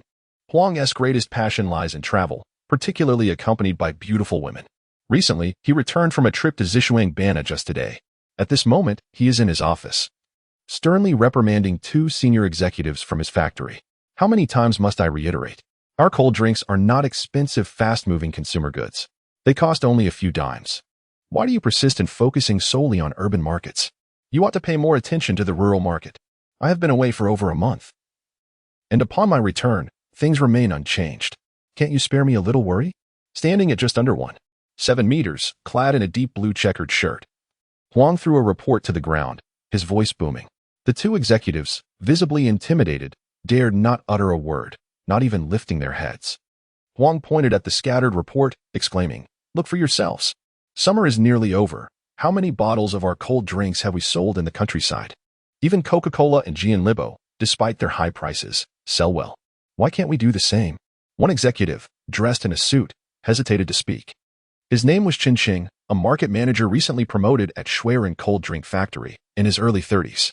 He had intended to report on the emergence of Tangren Special Drink, but seeing Huang's wrathful demeanor, he decided against it, fearing that any misstep would lead to blame being placed squarely upon him. Huang, who graduated from elementary school and possesses little formal education, became a self-made millionaire after venturing into the world in the late 70s. Years later, he returned to Shirshan County and established the Shuiren Cold Drink Factory. The saying, "When the wind is right, even pigs can fly," certainly applies to him. Shirshan County, renowned for its glass production, coincidentally experienced a significant drop in glass prices, drastically reducing the cost of finished cold drinks. With no competitors in the county, his profits soared. Since founding the factory, Huang has largely neglected its operations, treating employees and subordinates with little regard beyond constant reprimands. Given the current job market, employees endure his tirades in silence, perhaps weary from his outbursts. Huang took a sip of water while seated in his executive chair and said to Lu Aimin, "You may leave now. I need to discuss some matters with Manager Chen." Lu Aimin, feeling a sense of relief, nodded and exited the office. Huang then turned to Chen Qing, saying, "Young Chen, what has your sister decided regarding that matter we discussed?" Chen Qing felt a jolt of surprise. Indeed, it is true that what one fears often comes to pass. Huang Defa, a notorious lecher, has taken advantage of his modest wealth and bachelor status to prey upon countless young women. Recently, my sister, Qianlan, visited the factory to deliver my keys, and, unfortunately, she crossed paths with Huang Defa. Upon seeing Qianlan, Huang Defa's gaze became fixed, insisting that Jiang Qing act as a matchmaker, proclaiming with fervor his intentions to marry my sister. In light of this incident, Huang Defa even went so far as to promote Jiang Qing, assuring him that if he successfully facilitated a union with Qianlan, he could ascend to the position of general manager at the Shuiren cold drink factory. Jiang Qing, feeling overwhelmed by recent school obligations, planned to discuss the matter with her once her schedule lightened. He hesitantly explained, the students are on break now, but she is occupied with supplementary classes organized by the school, as she enjoys music and has taken on an interest class to help with household expenses. Huang Defa, intrigued, remarked, indeed, she is not only beautiful but also remarkably diligent. Cheng Cheng felt a sense of relief. He had refrained from discussing this issue, as he wished for his sister to marry into a wealthy family. However, Qianlan's stubborn nature made her resistant to the idea, often leading to conflict whenever the subject arose. Huang Defa, with a calculating glint in his eye, suggested, Little Cheng, convey to Qianlan that if she chooses to be with me, she will never need to worry about financial matters again. Jiang Qing managed a strained smile but offered no response. Just then, the office door swung open, and Jia Quanong entered with a broad grin. Noticing the visitor, Jiang Qing quickly excused himself, saying, Mr. Huang, if there is nothing urgent, I shall return to my tasks. Huang Defa waved him off, then lifted his gaze to Jia Quanyong, asking, What brings you here, Boss Jia? Jia Quanyong produced a Chinese cigarette and offered it to Huang Defa, who accepted it, allowing Jia to light it for him. Mr. Huang, I heard you traveled out of town recently? Jia inquired, his eyes darting with curiosity as he settled onto the sofa. Huang Defa, taken aback, replied, Boss Jia, your sources are indeed astute. I did not think my minor travels would be of such interest. However, Mr. Huang, that is not the crux of the matter, Jia continued. Have you noticed that during your absence, Shuiren cold drink has been struggling to penetrate the rural market? Huang Defa frowned slightly, urging him to get to the point. I've come to deliver critical information regarding Shuiren cold drink's potential to dominate the rural market, Jia stated, piquing Huang Defa's interest. Raising an eyebrow, Huang Defa urged, Pray, elaborate. Jia Quanong rose to close the office door before cautiously approaching Huang Defa. There is a new cold drink factory that has opened in Shishan County, named Tangren Cold Drink Factory. Huang Defa narrowed his eyes, intrigued. Is that so? He asked. And Jia, feigning surprise, responded, Absolutely, Mr. Huang. Surely, Manager Chen has reported this to you? Huang Defa, filled with indignation, gritted his teeth and muttered a curse under his breath, that useless Chen Qing, I have raised him for so many years in vain. Upon witnessing Huang Defa's demeanor, Jia Quanyong could not help but smirk. President Huang, are you not aware that the products of the Tangren Cold Drink Factory have almost saturated the rural market of Shishan County? A jolt of surprise coursed through Huang Defa. What else do you know? Speak it all. Jia Quanyong, with a beaming smile, yet a glimmer of cunning in his eyes, replied, I have come to deliver you vital information, and I now possess the ability to reverse this situation. However, he then extended 2 fingers and gently rubbed them together. Leaning back in his chair, Huang Defa let out a cold laugh. Rest assured, Mr. Jia. As long as what you say is true, matters of finance shall be easily resolved. Chapter 23. Standing up against injustice after a busy day at the factory, Jiang Yang, having completed his arrangements, mounted his bicycle and set off toward home. Along the way, he received a call from Jiang Qing, who informed him that she would be working late that evening and asked him to pick up their younger sister, Jiang Tian, from school. Upon hanging up, Jiang Yang pedaled toward Shishan County No. 2 Middle School. Although it was summer vacation, many parents were eager to ensure their children kept up with their studies and had collectively invited teachers to provide tutoring sessions. Wealthier families offered monetary compensation of 10 to 20 yuan, while those with fewer resources contributed eggs or grains. The teachers, not particularly concerned about the remuneration, were more than willing to assist during their free time in the summer. The idea of taking extra classes was Jiang Tian's own initiative, focusing on English, a subject she struggled with, and music, which was her passion. Today's tutoring session was dedicated to music and was held in the music classroom of Shishan County No. 2 Middle School. By the time Jiang Yang arrived at the school, it was already evening, and the setting sun cast a crimson hue across the landscape. The campus was tranquil, a gentle breeze carrying the scent of books. After inquiring for directions from a student, he secured his bicycle in the rack and proceeded toward the teaching building. Let us row our oars, as the small boat glides over the waves. The sea mirrored the lovely white pagoda, surrounded by green trees and red walls. The boat drifted softly on the water, a refreshing wind blowing in his direction. The harmonious voices of children singing wafted from afar, accompanied by the clear notes of a piano. Following the sound, Jiang Yang found the music classroom, where several parents were already waiting outside. Approximately 20 middle school students sat upright in their chairs, gently swaying to the piano's melody, their mouths opening in unison to sing an enlightening song from their school days. The children's voices were akin to celestial music, seemingly capable of purifying one's soul. The summer heat suddenly felt less oppressive. In front of the students, a woman clad in a white shirt played the piano with grace. She was strikingly beautiful, with fair skin and long, jet-black hair cascading down to her waist, exuding an aura of purity reminiscent of a lotus flower emerging from the water, innocent and captivating. Her long eyelashes framed eyes as clear as those of a sprite. The piano's melody came to an abrupt halt as the woman withdrew her elegant hands from the keys. "Class, that will be all for today," she announced, rising from her seat. She was tall, and her fitted jeans accentuated her almost flawless figure. The students erupted in cheerful applause.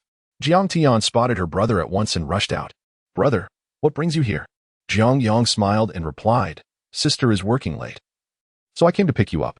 Jiang Tian grasped his hand and exclaimed, "Brother, this is the first time you've come to get me since I started school." Jiang Yang responded, "If you'd like, I can come to pick you up often." Jiang Tian beamed, "That would be wonderful." Just then, the woman in the white shirt emerged from the classroom, prompting Jiang Tian to call out, "Goodbye, Teacher Qianlan." Qianlan turned around, then smiled as she bent down to gently touch Jiang Tian's face and said, "Goodbye, Jiang Tian." Upon raising her head, she noticed Jiang Yang's puzzled expression and inquired, "Are you Jiang Tian's?" Jiang Yang hastily clarified, "I am her brother." Qianlan smiled apologetically, "I'm sorry, I haven't seen you before, so I had to ask." Jiang Yang replied, "It's only right. We must be responsible for the students." Jiang Tian looked up at Qianlan, her face earnest as she asked, "Teacher Qianlan, do we have music class tomorrow?" Qianlan pinched her nose playfully. "Tomorrow is English class. Remember to familiarize yourself with the new vocabulary tonight. I will check it." Jiang Tian nodded. "Oh." Jiang Yang then asked, "You teach English as well?" Qianlan stood up and affirmed, "Yes, I am indeed their English teacher." Jiang Yang nodded in understanding. After a moment's thought, Qianlan continued, "Your sister tends to excel in certain subjects. Her mathematics and physics grades are outstanding, but she struggles with language subjects like Chinese and English. However, she seems to have a keen interest and remarkable talent in music." Jiang Yang patted Jiang Tian's head and remarked, "Grades aren't of paramount importance to us. As long as she enjoys it, that's what matters." Qianlan looked at Jiang Yang with some surprise. Nowadays, parents are often stubborn, believing that academic success is the only path for children, disregarding other interests and hobbies. "I don't think I've ever met Jiang Tian's parents. It's always you who come to pick her up from school," Qianlan noted. Jiang Tian looked up at Qianlan, her voice tinged with melancholy as she replied, "Teacher Qianlan, my parents have passed away." Qianlan quickly apologized. "I'm sorry, I was aware of that situation." Jiang Yang reassured her, "It's all right. If there is nothing else, I'll take Jiang Tian home now." After bidding farewell, the two of them walked hand in hand towards the setting sun. Jiang Tian turned around to wave goodbye to Qianlan. Upon reaching the bicycle shed, Jiang Yang pulled out his 28-inch bicycle, contemplating that it might be time to purchase a new one.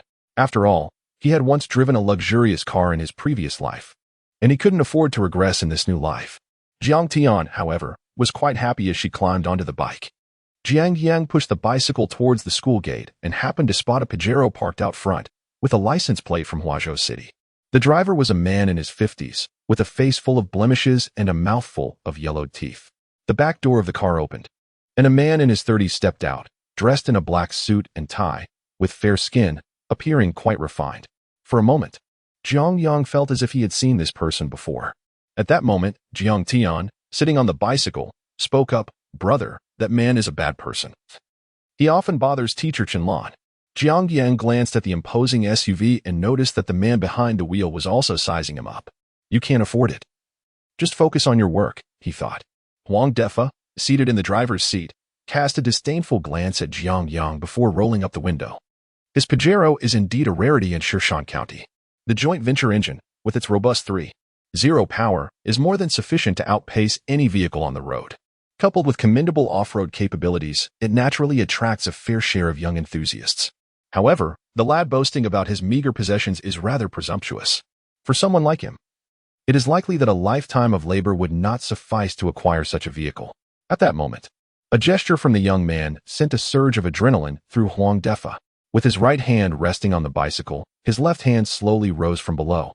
His elongated middle finger directed skyward. This universal sign was not lost on Huang Defa. How audacious, the impoverished fool.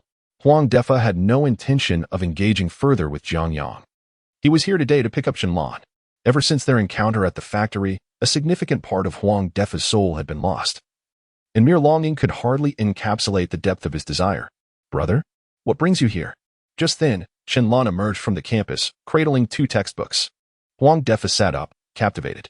Her slender figure, straight thighs, enchanting beauty, and an ethereal grace reminiscent of a celestial being embodied the goddess he had always yearned for. Chun Chung interjected, Mr. Huang wishes to treat you to a meal today. Hurry and get in the car. Qianlan furrowed her brow slightly and replied, I can't. I have other commitments this evening. Chen Qing, taken aback, exclaimed in exasperation, You ungrateful girl. Mr. Huang is a prominent figure. Having come all the way from the factory to pick you up, and you show him no respect? Chapter 24. All under control. Qianlan clutched her book and declared, What does it matter to me who my boss is?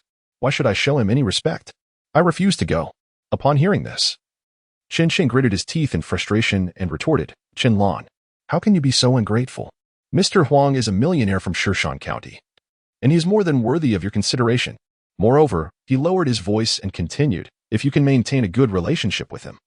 He has promised to appoint me as the general manager of the cold drink factory. Can't you do this for your brother? Unable to contain her anger any longer, Qianlan exclaimed, Brother, how can you do this? Are you willing to sacrifice your own sister for a mere managerial position? Sensing the situation spiraling out of control, Chen Qing's irritation grew, and he snapped, You stubborn girl, I can't deal with you any longer. Just get in the car. Qianlan, still clutching her book, turned to leave. I will not go. Please, let us not argue. We can discuss this calmly, Huang Defa interjected, opening the car door with an air of authority. Chen Qing, bowing slightly, complained, My sister has such a stubborn temperament, it drives me insane. Huang Defa cleared his throat and said, Qianlan, I have reserved a room at the Shirshan Grand Hotel for dinner. We won't do anything else. After dinner, my driver will take you home. What do you think? Stepping back a couple of paces, Qianlan responded expressionlessly, No need. I am not in want of this meal. Huang Defa's expression darkened upon hearing this. Chen Qing, seeing the tension rise, felt a surge of anger. Huang Defa was his benefactor, and he had just ascended to the position of market manager. He could not afford to jeopardize his livelihood over this matter. Taking a step forward, he raised his hand, intending to chastise his sister. Qianlan was taken aback. She never anticipated her own brother would act in such a manner. Just as the slap was about to land, a powerful hand seized Chen Qing's wrist. Jiang Yang, his expression icy, glared at Chen Qing and said, Are you a beast? To strike your own sister for the sake of a stranger? With his wrist firmly grasped, Chen Qing found himself immobilized and shouted in exasperation, Who the hell are you to meddle in my family affairs? Jiang Yang replied coldly, I cannot stand idly by when I witness such injustice. With a swift motion, he applied pressure, causing Chen Qing to cry out in pain and kneel on the concrete ground. Huang Defa was taken aback. He had merely intended to invite them to dinner, but unexpectedly found himself embroiled in chaos. Parents picking up their children from school emerged, gathering around to witness the spectacle. Some recognized Huang Defa and began speculating about the unfolding events. As a prominent figure in Shirshan County, Huang Defa, noticing the situation escalating, hurriedly retreated into his vehicle. Useless fool, he muttered under his breath, quickly turning his SUV around. He shot Jiang Yang a fierce glare, warning, Just wait. Jiang Yang remained impassive, watching as Huang Defa's vehicle vanished into the distance. The sudden turn of events left Qianlan in a state of shock. As Jiang Yang released his grip, Chen Qing clutched his wrist and struggled to rise, muttering incessantly, It's over, it's all over. Qianlan approached Jiang Yang and softly expressed her gratitude. Thank you for earlier. It's nothing, Jiang Yang replied with a smile. This guardian has stirred up trouble. Indeed, indeed. The one driving earlier was Huang Defa, worth millions. Huang Defa? That's quite significant. I've heard he has close ties with the Liu family. I suggest you find a place to lay low. At that moment, the parents who had gathered to watch chimed in excitedly as Huang Defa drove away. Huang Defa? Jiang Yang furrowed his brow, the name sounding eerily familiar. Jiang Qing sighed. He asked the owner of the Shui-Ren ice cream factory. Casting a glance at Jiang Yang, he continued, "What era are we in? Still playing the gallant hero? Look at your shabby appearance. I warn you, stay away from my sister." Shenlan, hearing this, quickly interjected, "Brother, what nonsense are you talking?" She then turned to Jiang Yang, her face filled with apology. Jiang Yang awkwardly smiled, waved his hand dismissively, and walked towards his bicycle. Jiang Tian, with wide eyes, exclaimed, "Brother, you're amazing." Jiang Yang lifted the bicycle and ruffled Jiang Tian's hair. "Hold on tight, we're heading home." With that, he swung his leg over the bike and pedaled down the asphalt road. Along the way, Jiang Tian perched on the bike's crossbar, gripping the handlebars. Looked up and said, "Brother, that Huang Defa is a big bad guy." Jiang Yang pedaled, chuckling. "How do you know he is a bad guy?" Jiang Tian replied earnestly, "I heard it from my classmates. He often bothers teacher Chenlan, and everyone dislikes him. Plus, teacher Chenlan's brother is also a big bad guy." Jiang Yang laughed heartily. "Then I shall help you deal with these big bad guys." The next day, as Jiang Yang arrived at the factory, the dawn was just breaking. To counter the Shui-Ren ice cream factory, he had pre-ordered an anti-counterfeiting coating machine from out of town. Judging by the time, it should arrive today. Upon entering, he noticed the lights still on in Zhou Hao's office, where Zhou Hao appeared to be asleep at his desk, likely having pulled an all-nighter at the factory. Gently knocking, Zhou Hao groggily lifted his head. "Brother Jiang, you're here so early. You should go home and rest properly. Sleeping here could make you catch a cold." Jiang Yang said and placed a cup of hot water on the desk. Zhou Hao stretched and replied, "No need. I caught some sleep last night. By the way, Brother Jiang, here is the exclusive agency contract I signed." He pulled out a stack of signed contracts from his drawer and handed them over. Jiang Yang flipped through them, noting the dates. They were mostly signed the previous night. Contracts had been secured for Lianhua Township, Qishui Township, and several other areas. With a rural coverage rate of approximately 60%, Zhou Hao stood up and said, "Brother Jiang, you really guessed right. That scoundrel Jia Quanong did go to find Huang Defa. And I've heard he has signed the total operation contract for Shan County's products with the Shui-Ren ice cream factory." Jiang Yang nodded. "For wealth, men die. For food, birds perish. So, what is our next step?" Zhou Hao looked at Jiang Yang, inquiring. Just as Jiang Yang was about to respond, his phone rang. It was the anti-counterfeiting coating machine that had arrived, and the installation technician was waiting at the door. After hanging up, Jiang Yang turned to Zhou Hao with a smile, saying, "Next, we shall impart a valuable lesson to Boss Huang." With that, he exited the office, while Zhou Hao, filled with curiosity, followed closely behind. In the corridor on the second floor of the office building, Jiang Yang stood by the railing, observing the security guard at the entrance engaging in conversation with the driver of a small truck. "Guard, let him in," Jiang Yang called out. "Understood, Mr. Jiang." The guard nodded and opened the large gate. A broad-headed small truck slowly entered the courtyard, and at the back of the vehicle was a square object, roughly the size of a table, shrouded in oilcloth, obscuring its appearance from view. Chapter 25. Anti-counterfeiting inkjet printer. Jiang Yang hastened down the stairs, greeted by the driver of the delivery truck. "Are you Mr. Jiang?" the driver inquired. Jiang Yang nodded affirmatively. "Indeed, that is I." The driver continued, "Our boss has instructed that the final payment must be settled before unloading the goods." Seizing the opportunity, Jiang Yang leaped onto the truck, stating, "First, allow me to inspect the items. Once I ascertain their condition, I shall remit the final payment." Reluctantly, the driver climbed aboard, producing a pair of scissors to unfasten the tarpaulin. "Mr. Jiang, our inkjet printers are custom-made, and we have been in this business for over 4 years, earning an impeccable reputation. Rest assured, our boss has promised that if the goods are unsatisfactory, we shall compensate you tenfold." Jiang Yang chuckled. "I must see for myself. As I am in urgent need of this equipment, my affairs are at stake, and no mere tenfold compensation can resolve the matter." As they spoke, the tarpaulin was torn away, revealing a square anti-counterfeiting inkjet printer before them. Zhou Hao, observing the scene, exclaimed, "Brother Jiang, when did you order this? However, it seems unrelated to beverages. What is its purpose?" Jiang Yang explained, "This is an anti-counterfeiting inkjet printer. In our competition with Shui-Ren cold drinks, it is crucial." He then retrieved a piece of scrap cardboard from the truck and pressed a few buttons on the printer. Ding! A light flashed, and a small word appeared on the cardboard, "Cold." Jiang Yang jumped down from the truck and, pulling out the magnifying glass he had brought from home, scrutinized the word. Within the letters lay intricate patterns, along with codes, dates, and product serial numbers. Without the magnifying glass, one might hardly discern any difference. Having confirmed everything was in order, Jiang Yang turned to the truck driver, saying, "Thank you for your efforts. Please head upstairs to rest for a while. Our accountant will arrive shortly to guide you to the bank for the remittance." With a wave of his hand, he signaled to several workers to unload the machine carefully. "Be gentle. Do not damage it." Jiang Yang gazed at the pristine anti-counterfeiting inkjet printer as though it were a priceless treasure. By 10 o'clock in the morning, the Schwerin cold drinks factory initiated significant maneuvers. The rural area was suddenly inundated with banners and advertisements proclaiming the launch of a new commercial model, cold drinks in exchange for grain. Given the modest size of Shan County, news spread rapidly among the merchants. Schwerin cold drinks had long been an established name, deeply rooted in the community. The emergence of Tangren special drinks was akin to a meteorite, swiftly capturing nearly the entire rural market within a month. With this bold move from Schwerin cold drinks, an unspoken war was brewing. Merchants had already settled onto their stools, prepared to witness a fierce rivalry between the two beverage manufacturers, poised to reap the rewards of their conflict. It was widely anticipated that once the competitors became embroiled in a fierce battle, a brutal price war would be inevitable.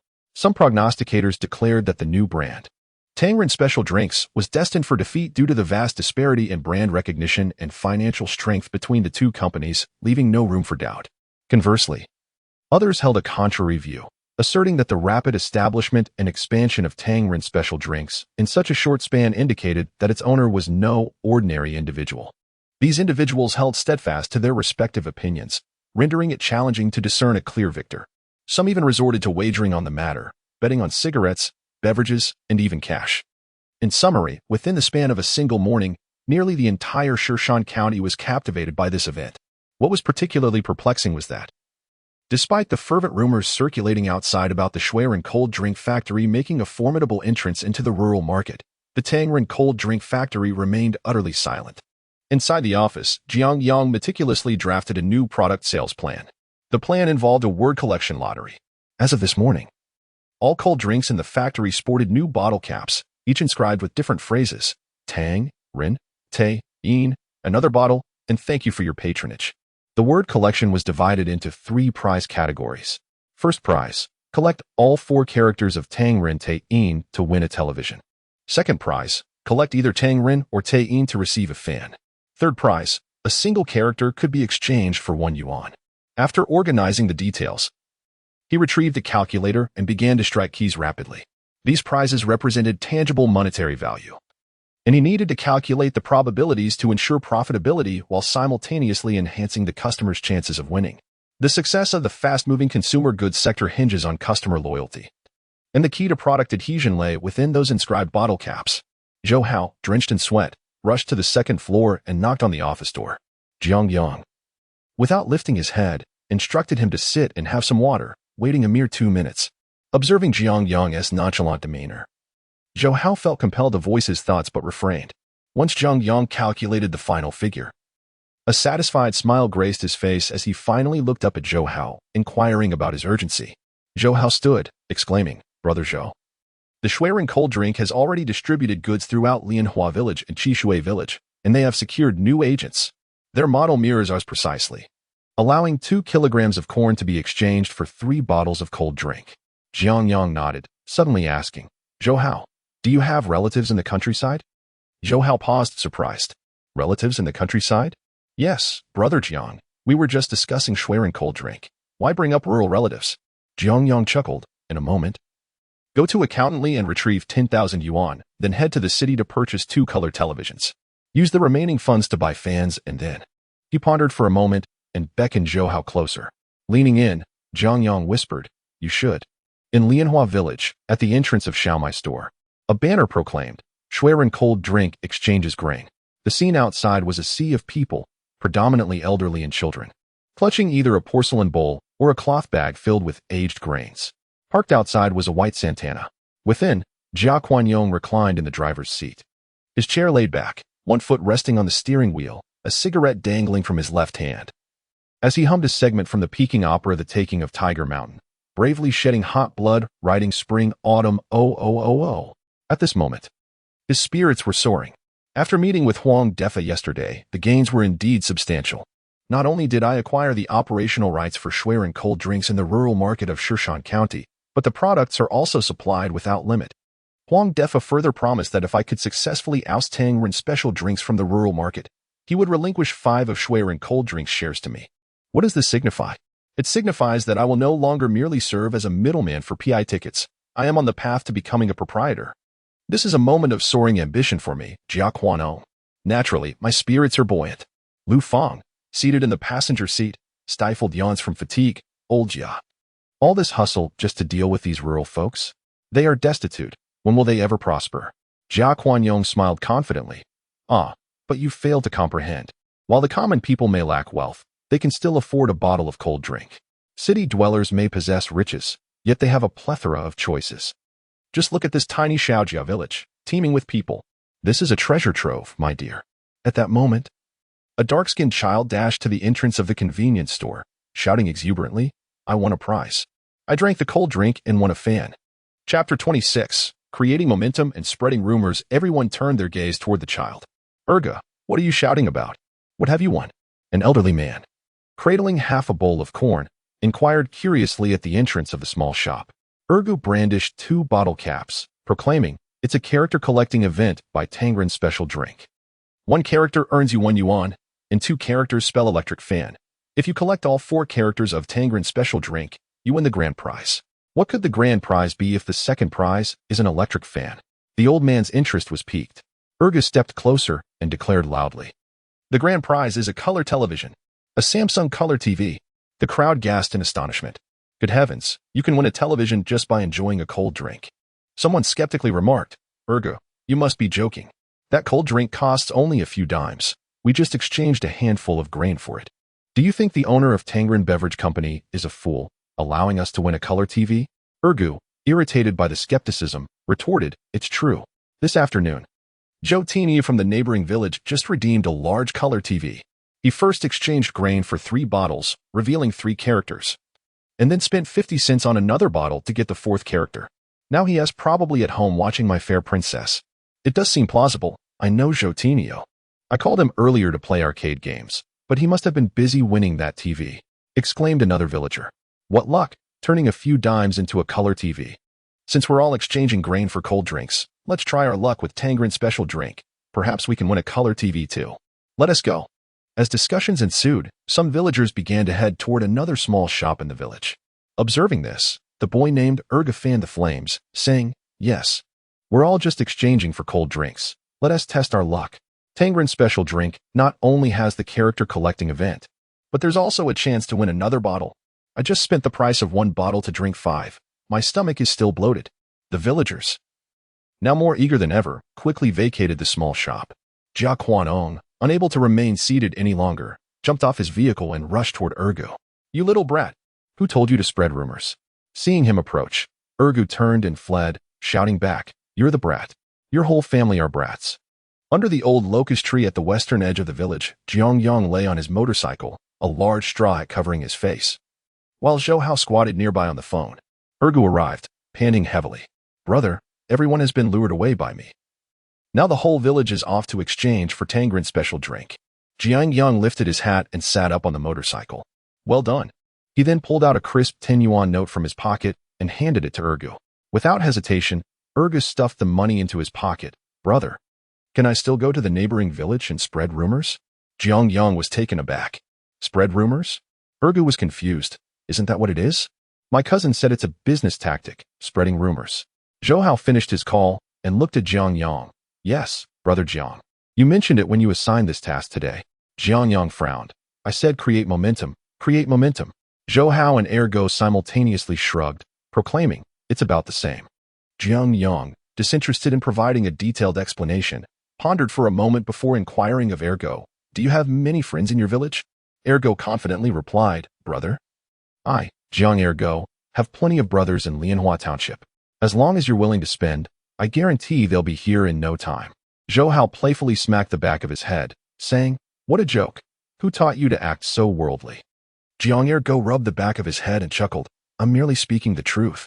Jiang Yang retrieved a wad of change from his pocket, consisting of crisp 5 and 10 yuan notes, and handed them to Jiang Ergo without counting. Jiang Ergo's eyes widened in astonishment. Is this for me? Jiang Yang replied, how you distribute it among your friends is your business. But one thing is certain. I want the entire Lianhua Township to know that drinking Tangren special beverage can win a color television. Do you understand? Standing upright, Jiang Ergo executed a slightly awkward salute, assuring, rest assured, brother. I will accomplish the task. Exchanging knowing glances, Jiang Yang and Zhou Hao couldn't help but smile at his demeanor. Jiang Ergo was Zhou Hao's distant cousin. Having dropped out of school before finishing middle school due to an abundance of siblings and the severe penalties for family planning, rendering his parents unable to support his education. At 14, Jiang Ergo was industrious and capable. In addition to helping at home, he spent his spare time working odd jobs in town to support his family. When Zhou Hao approached him with the proposition and the promise of payment, Jiang Ergo's eyes sparkled with ambition. In his life, money could sustain his younger siblings, purchase medicine for his ailing mother, and potentially rescue his impoverished family. Naturally, he yearned for a glimpse of the world beyond his rural confines, a chance to venture into the city and experience life. Gazing at the bundle of money in his hands, he earnestly declared, Brother Jiang, cousin, you can count on me. Having accepted your money, I promise to fulfill the task. Not just Lianhua Township.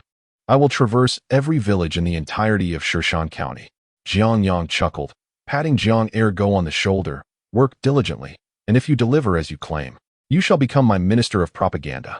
Taken aback, Jiang Ergo asked, really? Jiang Yang leapt onto his motorcycle, donning his helmet, and affirmed, indeed.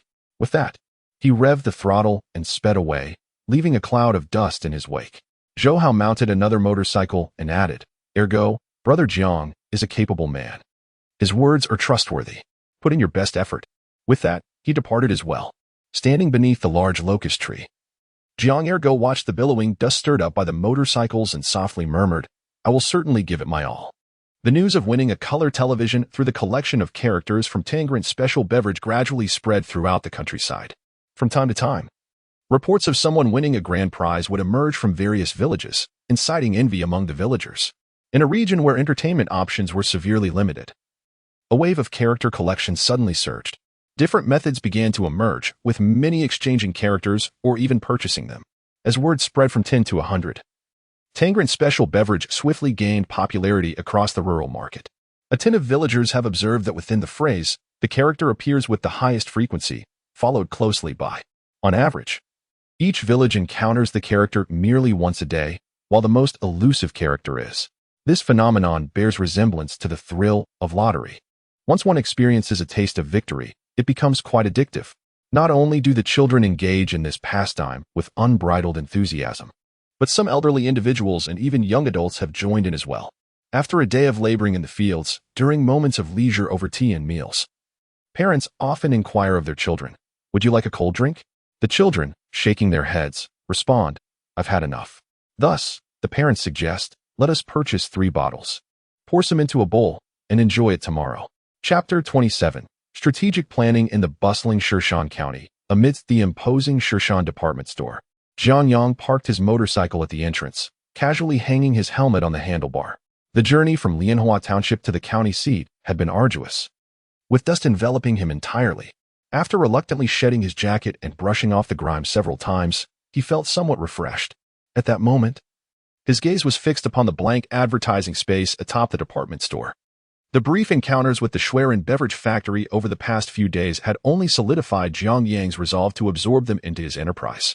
While the rural market could indeed expedite the growth of the beverage factory, Jiang Yang understood that for Tangren's special drink to truly establish itself, it was imperative to make inroads in the urban landscape.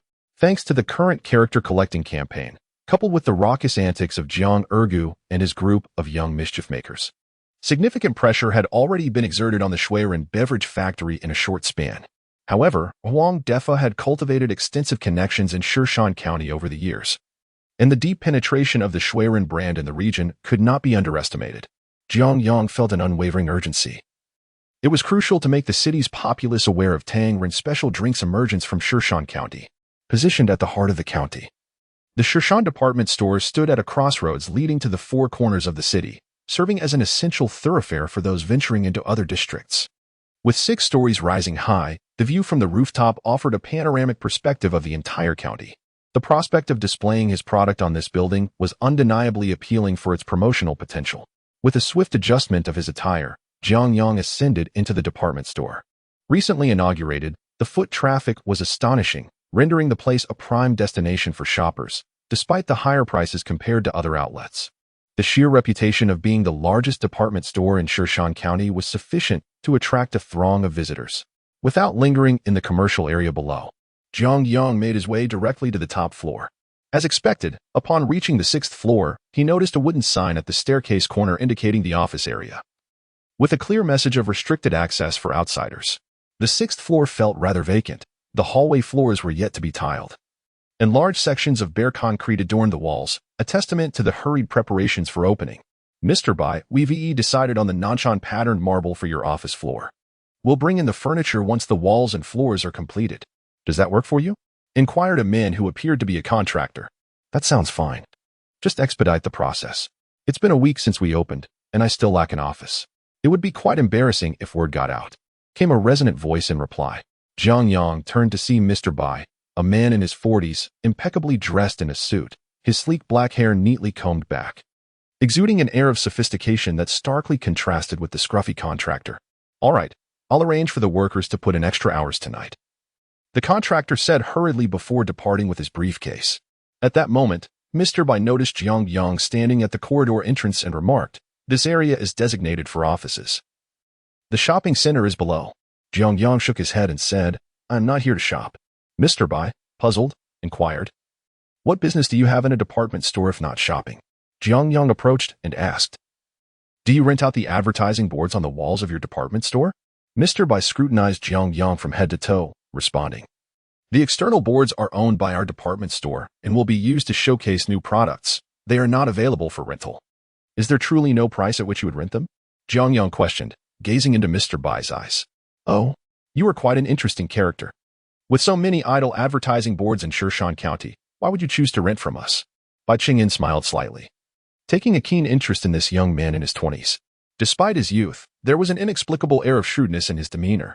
He appeared ordinary, yet his gaze and words were remarkably incisive and straightforward. Jiang Yang replied without hesitation, "Shan department store is centrally located, with convenient transportation and high visibility. The advertising spaces elsewhere in the county cannot compete. In that case, I am even less inclined to rent to you. With so many merchants in my building, they all require promotion," Bai Qingyan stated, observing Jiang Yang. Jiang Yang lowered his gaze and touched the tip of his nose, candidly asserting, "The Shan department store itself is a landmark in Shan County. Merchants can display their products at the entrance. To waste such a prime advertising space is a pity." Bai Qingyan was taken aback. Jiang Yang was correct. The clientele of the department store was quite specific. Most visitors came with the intention of shopping, and the variety of products within the store was well known. When people have needs, they naturally come here. And the reputation of Shan department store is such that even village children know it as the largest shopping center in the county. "How much do you intend to offer?" Bai Qingyan asked. Jiang Yang pondered for a moment before replying, 10,000 yuan per month. Bai Qingyan was startled. What audacity! Who was this young man? And why had he never heard of him before? His mind raced to gather information about this individual. Noticing Bai Qingyan's silence, Jiang Yang continued, "Renting this board to me would truly maximize your benefits. If you genuinely wish to promote merchants' products, you could use this money to rent multiple boards outside." Bai Qingyan chuckled. "Since you were so straightforward, I shall not be verbose. 10,000 it is. When shall we sign the contract?" Jiang Yang smiled subtly. "Now?" With that, he took out his phone and dialed the office of Li Yin. The call was quickly answered, and without any preamble, Jiang Yang instructed, "Bring 100,000 yuan in cash to Shan department store as soon as possible." He then turned to Bai Qingyan, extending his right hand. "Trust me. Handing over this advertising board to me will only bring benefits to Shan department store, no drawbacks." Bai Qingyan shook his hand, and as he observed Jiang Yang's confident demeanor, his curiosity deepened. Who exactly was this person? Bai Qingyan, Jiang Yang. The two individuals clasped hands and exchanged names, with just a few simple words. The billboard outside the Shan department store had already found a new proprietor. While waiting for Li Yin to deliver the funds, Bai Qingyan took Jiang Yang on a tour of his department store, where various merchants greeted Bai warmly upon his arrival. The first floor predominantly featured household appliances, With a significant selection of imported goods, including brands such as Samsung, Siemens, and Panasonic, all of which were available here, Bai Chengyan elaborated as he walked. Jiang Yang chuckled and replied, Mr. Bai, to be frank, I visited the department store on its opening day. Bai Chengyan turned confidently and inquired, Oh, what was your impression? Jiang Yang glanced at the display bearing the Siemens logo, where a stout woman was staring in astonishment. Not bad, he shrugged and replied. Chapter 28. The foreshadowing. Li Yin exhibited remarkable efficiency, arriving at Shishan department store with the money in less than half an hour. In the makeshift office on the 5th floor, Jiang Yang swiftly inscribed his name on a freshly printed agreement. Meanwhile, Bai Chengyan extracted a fountain pen and signed as well. They each retained a copy of the document. Li Yin produced a package of brown paper bags and placed it on the table. President Jiang. Here's the sum of 100,000 yuan. Jiang Yang nodded, presenting the bag to Bai Chengyan. President Bai, please verify the amount. Bai Chengyan chuckled, no need. With someone as forthright as President Jiang, I have complete confidence. With that, he cast a glance at the bag without even opening it, tossing it directly into the drawer. With the formalities concluded, Jiang Yang stood to bid farewell. Li Yin, puzzled, waited until they exited the department store before quietly inquiring, President Jiang. The advertising board at Shishan department store is indeed impressive, but surely it cannot justify a monthly fee of 100,000 yuan. One could rent 10 elsewhere. Jiang Yang replied, advertising, much like the sport of boxing, operates on the principle of power. Without strength, no amount of punches will truly affect the opponent. However, if your power is substantial enough, a single strike suffices to resolve the matter. Li Yin adjusted her glasses, still bewildered. Jiang Yang laughed heartily. You will soon understand. It's getting late. There's no need to return to the factory. Just take a taxi home.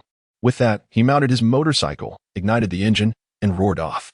He had another significant task at hand, content creation. With the advertising board secured, the manner of promotion became crucial. In a prime location like the department store, others might have hastily printed their advertisements. However, Jiang Yang was evidently more astute. A businessman of his caliber could conjure creativity from even a mere matchstick. As the sun dipped low, painting the sky in hues of crimson, Jiang Yang chose not to return home, but instead entered an advertising design and printing shop. The following day, a grand banner hung outside the department store, boldly proclaiming, advertising space for rent, 200,000 yuan month, accompanied by a string of telephone numbers. Passers-by could not help but marvel. An exorbitant advertising board. Has Shishan department store lost its mind? Who would pay such a steep price? The entire Shishan County buzzed with discussions about the astronomical rental fee. Seated in his office, Bai Chengyan's phone rang incessantly, predominantly inquiries regarding the advertising board. Old Bai, have you gone mad with desire for money? A measly advertising board for 200,000 yuan a month? With that, one could purchase a villa in Shishan County. President Bai, I recall you refused to relinquish this spot when I requested it. Was your intent to rent it out all along? Chengyan, have you encountered some trouble? If you need money, just say so. I have none to spare. Bai Chengyan found himself explaining repeatedly, his frustration mounting, until he ultimately decided to disconnect the telephone line. President Bai, the entire Shishan County is abuzz with talk of our advertising board, whispered Secretary Xiaochen. Bai Chengyan remarked, understood, you may leave now. A wave of doubt surged within him. What exactly was Jiang Yang up to? Could it be that he was merely a second-rate dealer in advertising slots?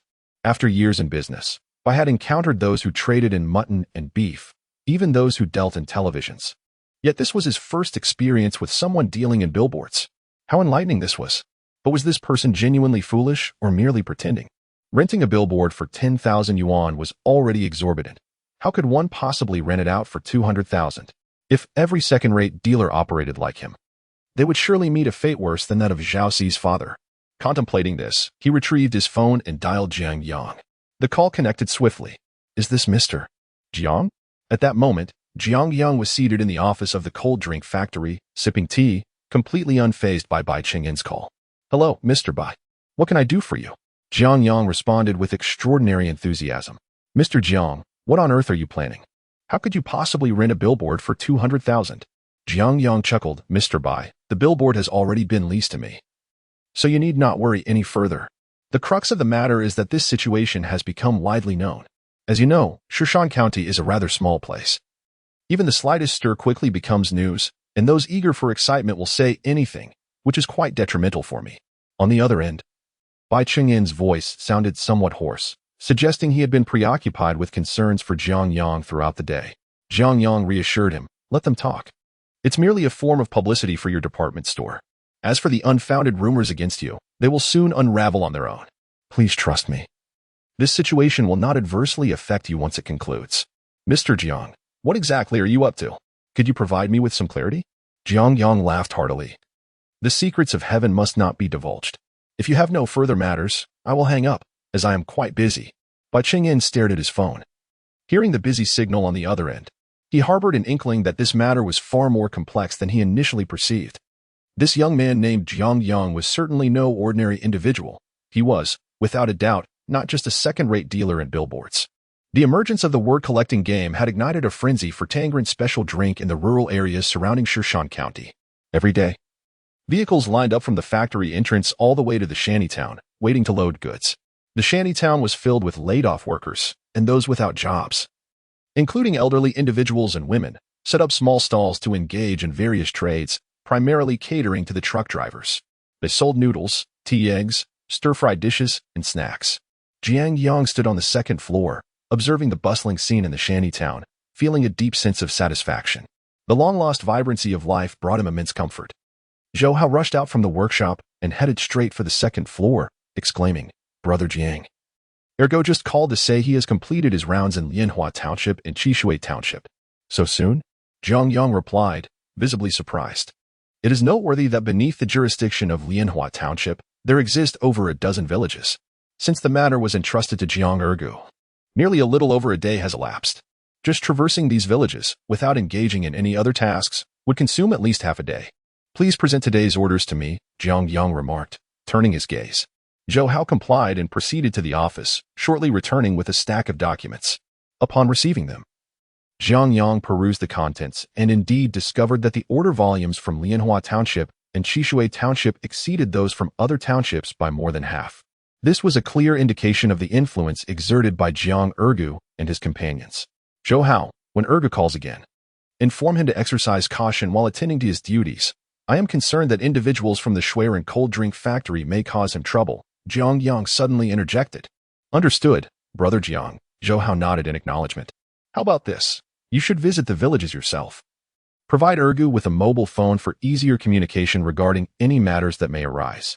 Additionally, please assist him in opening a savings account at the bank. Depositing 5,000 yuan, Jiang Yang added thoughtfully. Chapter 29. The female worker Chen Yanli. This doesn't seem right. Zhou Hao was taken aback. 5,000 yuan in cash along with a mobile phone. Such treatment is rare even for seasoned adults, let alone a mere child. Jiang Yang said, "Just follow my instructions, remember. Do not give him cash directly. Instead, help him deposit it and inform him that this matter is settled." Zhou Hao nodded, understanding, and replied, "Understood, Brother Jiang. I will take care of it immediately." With that, he hurried downstairs and rode off on his motorcycle. As soon as Zhou Hao departed, Li Yin emerged from the office. "Mr. Jiang, the workers' payroll has been compiled, totaling 79,200 yuan. While speaking, she handed over a sheet and a pen. Jiang Yang took it, signed his name, and inquired, "Have all the payments been distributed?" Li Yin nodded, confirming, "Yes, they have been issued. However, Chen Yanli applied for her wage 2 days ago but did not come to work today, so hers has not been disbursed yet. Has she taken leave?" Jiang Yang casually asked. "No, she has shown up for 2 days," Li Yin replied. A sense of unease stirred within Jiang Yang. The laid-off workers in the shantytown were predominantly impoverished. Many had struggled to find enough to eat before coming here. Since she had requested an early wage disbursement yet had been absent for 2 days, it suggested either a sudden windfall or a serious family issue. "Have you inquired with the other workers?" Jiang Yang furrowed his brows and turned to ask. Li Yin pondered briefly before responding. "This morning I asked a few people in the shantytown, and they all mentioned being too busy with overtime to notice.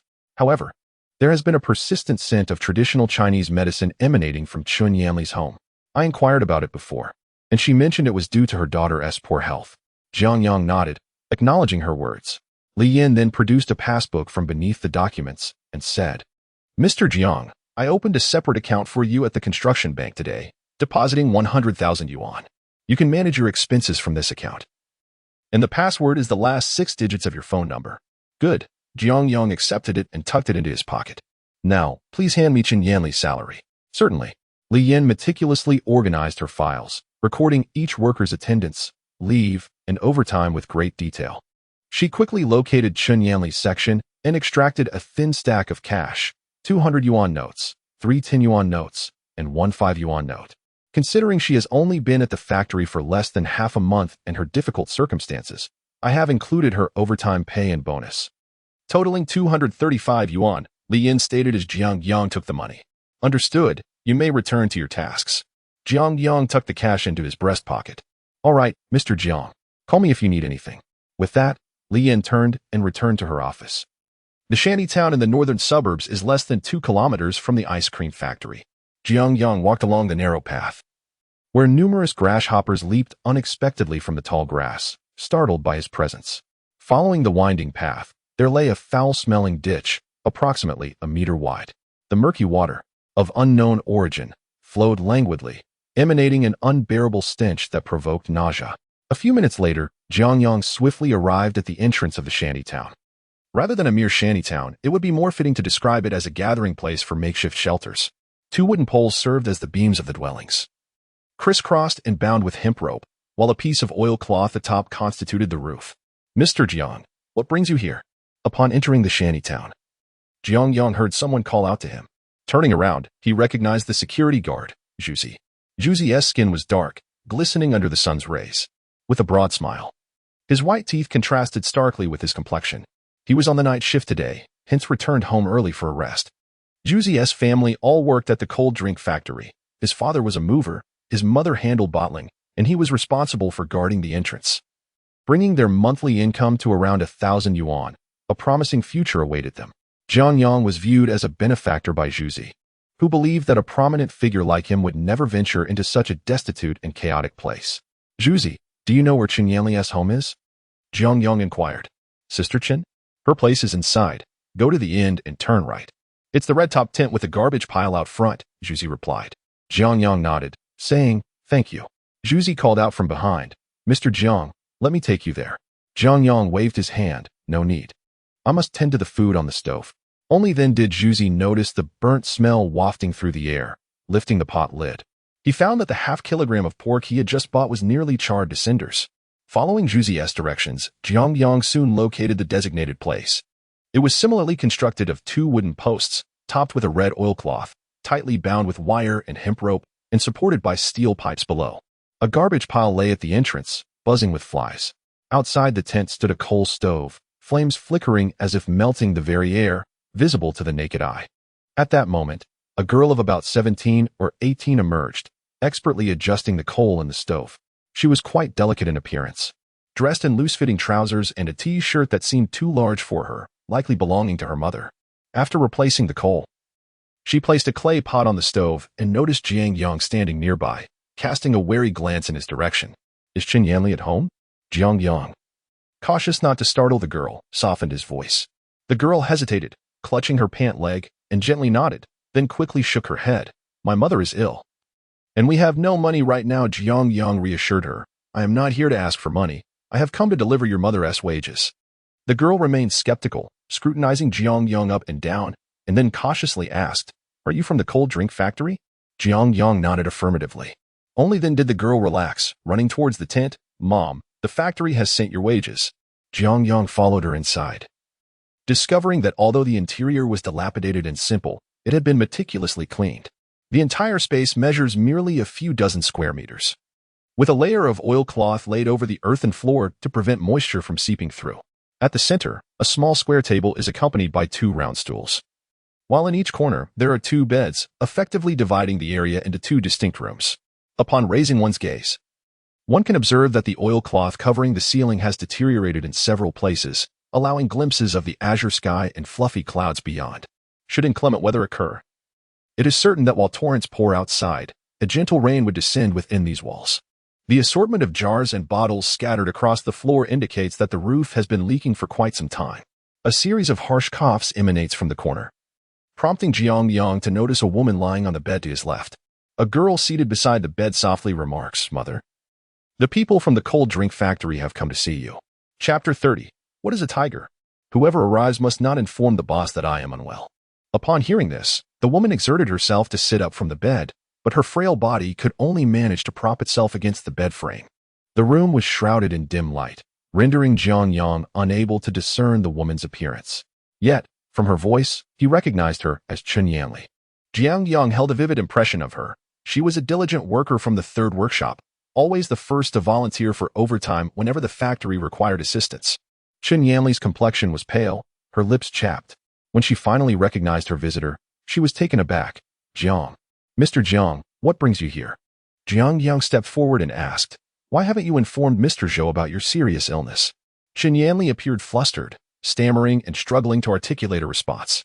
Had she disclosed her ailment to Zhou Hao and Li Yin, it would have implied that her health was failing, thereby jeopardizing her precious job. Their lives had been fraught with hardship for far too long, with even basic sustenance being a challenge. To retain this employment, Chen Yanli felt compelled to conceal her illness. Jiang Yang's unexpected inquiry led her to believe he was reprimanding her, and she could not muster the courage to meet his gaze. Mr. Jiang, I apologize. Jiang Yang waved his hand, saying, no need to explain. Focus on your recovery.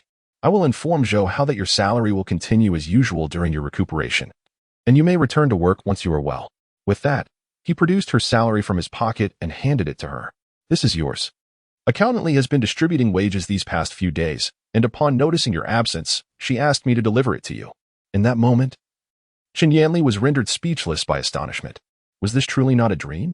She had lied to the factory, yet not only was she not dismissed, but her salary would continue despite her absence. Mr. Jiang, I am at a loss for words. Overcome with emotion, tears streamed down her face. Peach. This is my boss, Mr. Jiang Yang.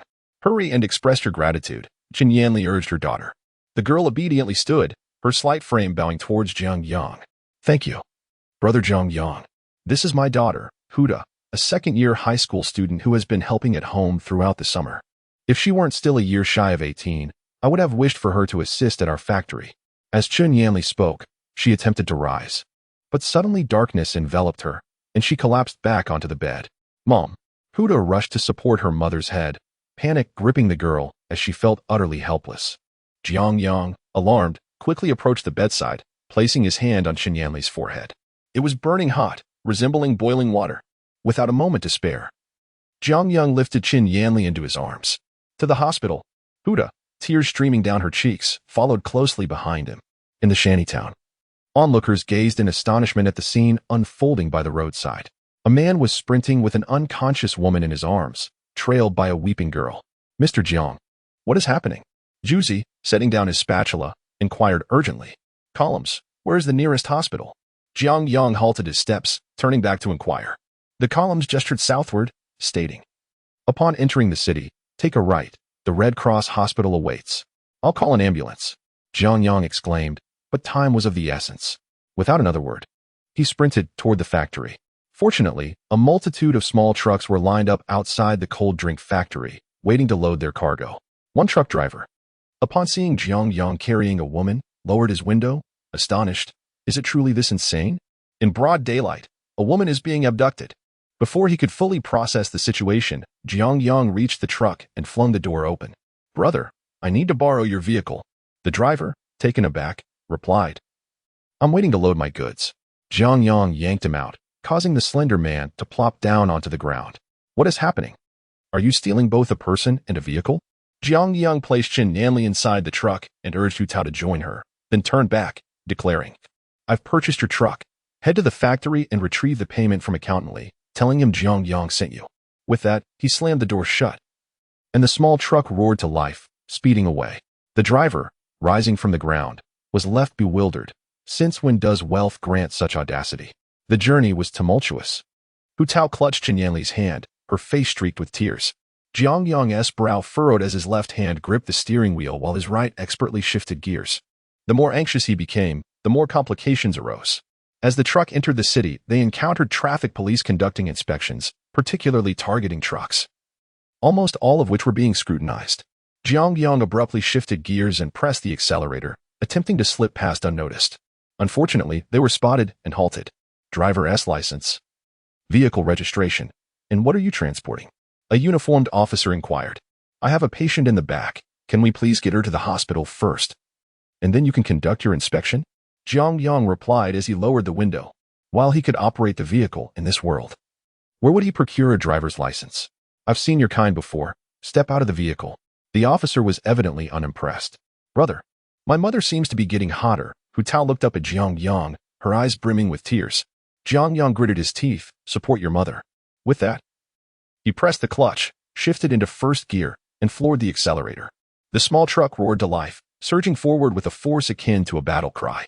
The driver of a nearby Xiali car removed his sunglasses, eyes wide in disbelief at the sight of the truck. What the? A rocket start. Whistles erupted, and the police began calling for assistance, promptly pursuing the truck. Navigating through the chaos, Jiang Yang maneuvered the small truck deftly. Finally spotting the Red Cross hospital sign not far ahead, he drove directly into the hospital grounds, leaped from the truck, and carried Qin Yanli toward the main building. The on-duty nurse, witnessing the commotion, quickly sprang into action, rolling a stretcher toward them. Two doctors, stethoscopes draped around their necks, rushed out from within the building. And at that moment, Jiang Yang finally exhaled in relief. Family members, please wait. Qin Yanli was rushed into the emergency room, and Hu Tao attempted to follow her but was halted at the entrance. At that moment, the blaring of police sirens pierced the air. Several uniformed officers emerged from their vehicle and made a beeline for Jiang Yang, who, without a moment's hesitation, found himself handcuffed. Why are you running? A tall young man grasped Jiang Yang's wrist, his voice laced with indignation. This individual was none other than the traffic officer who had previously obstructed Hu Tao. As indicated by the badge on his chest, numbered 9527, Song Yang. Jiang Yang chuckled awkwardly. Misunderstanding, my friend, a mere misunderstanding. Hu Tao, witnessing this scene, felt tears welling in her eyes. Brother Jiang Yang, what are you doing? On what grounds are you arresting him? Song Yang responded sternly. Refusal to comply with a routine check, breaching a checkpoint, reckless overtaking, and running a red light all constitute violations of the law. Do you understand, young lady? In a flurry, Hu Tao pleaded, Officer, he was trying to save my mother. My mother is ill. Please, I beg you, let him go. As she spoke, she was about to kneel down, but Song Yang intercepted her. Young lady, no matter the circumstances, they do not excuse illegal behavior. Jiang Yang, with his hands bound behind him, leaned against a pillar and managed to force a smile towards Hu Tao. Don't cry, Taozi, I'm fine. I have a savings book here. The password is 758. If you need money later, just go and withdraw it. He then turned to Song Yang, saying, Buddy, I have a savings book in my pocket. Could you please hand it to her? Song Yang eyed Jiang Yang warily before glancing at Hu Tao. At that moment, a doctor emerged, asking, who is the patient's family? He then turned to Song Yang. You law enforcement officers should know better when a patient's life hangs in the balance. Is saving a life not more important than your trivial checks? Only then did Song Yang retrieve the savings book from Jiang Yang's pocket and pass it to Hu Tao. Jiang Yang shot him a sidelong glance. Could you be a bit gentler? Don't frighten the poor girl. Are you a tiger or something? Song Yang stood momentarily taken aback. A tiger? Chapter 31. The young girl, Hu Tao in the office of a law enforcement team in Shirshan County, Song Yang. While unlocking Jiang Yang's handcuffs, reprimanded him. Why did you run for such a trivial matter? After listening to Jiang Yang recount the entire sequence of events, he finally grasped the essence of the situation. Jiang Yang replied, that girl's mother is in a state of unconsciousness. Time is of the essence for emergency aid. I apologize. Song Yang tossed the handcuffs into a drawer and remarked, recently, human traffickers have been rampant in the countryside, and our superiors have instructed us to conduct thorough investigations. At such a critical juncture, how could we not apprehend you? Jiang Yang offered a bitter smile, realizing he was being mistaken for a trafficker. After providing his fingerprint on the confession, he was free to leave. In the midst of this significant misunderstanding, Song Yang had forgotten about the matter of the driver's license. Fortunately, in this era, the number of drivers was sparse, and the requirements for a driver's license were relatively lax, allowing Jiang Yang to breathe a sigh of relief. As he was about to exit, Song Yang looked at Jiang Yang and said, You are a man of character.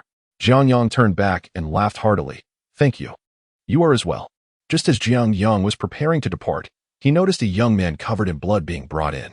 Song Yang confronted him and inquired, Isn't this man Siyuan? What trouble have you gotten into now? A colleague casually replied.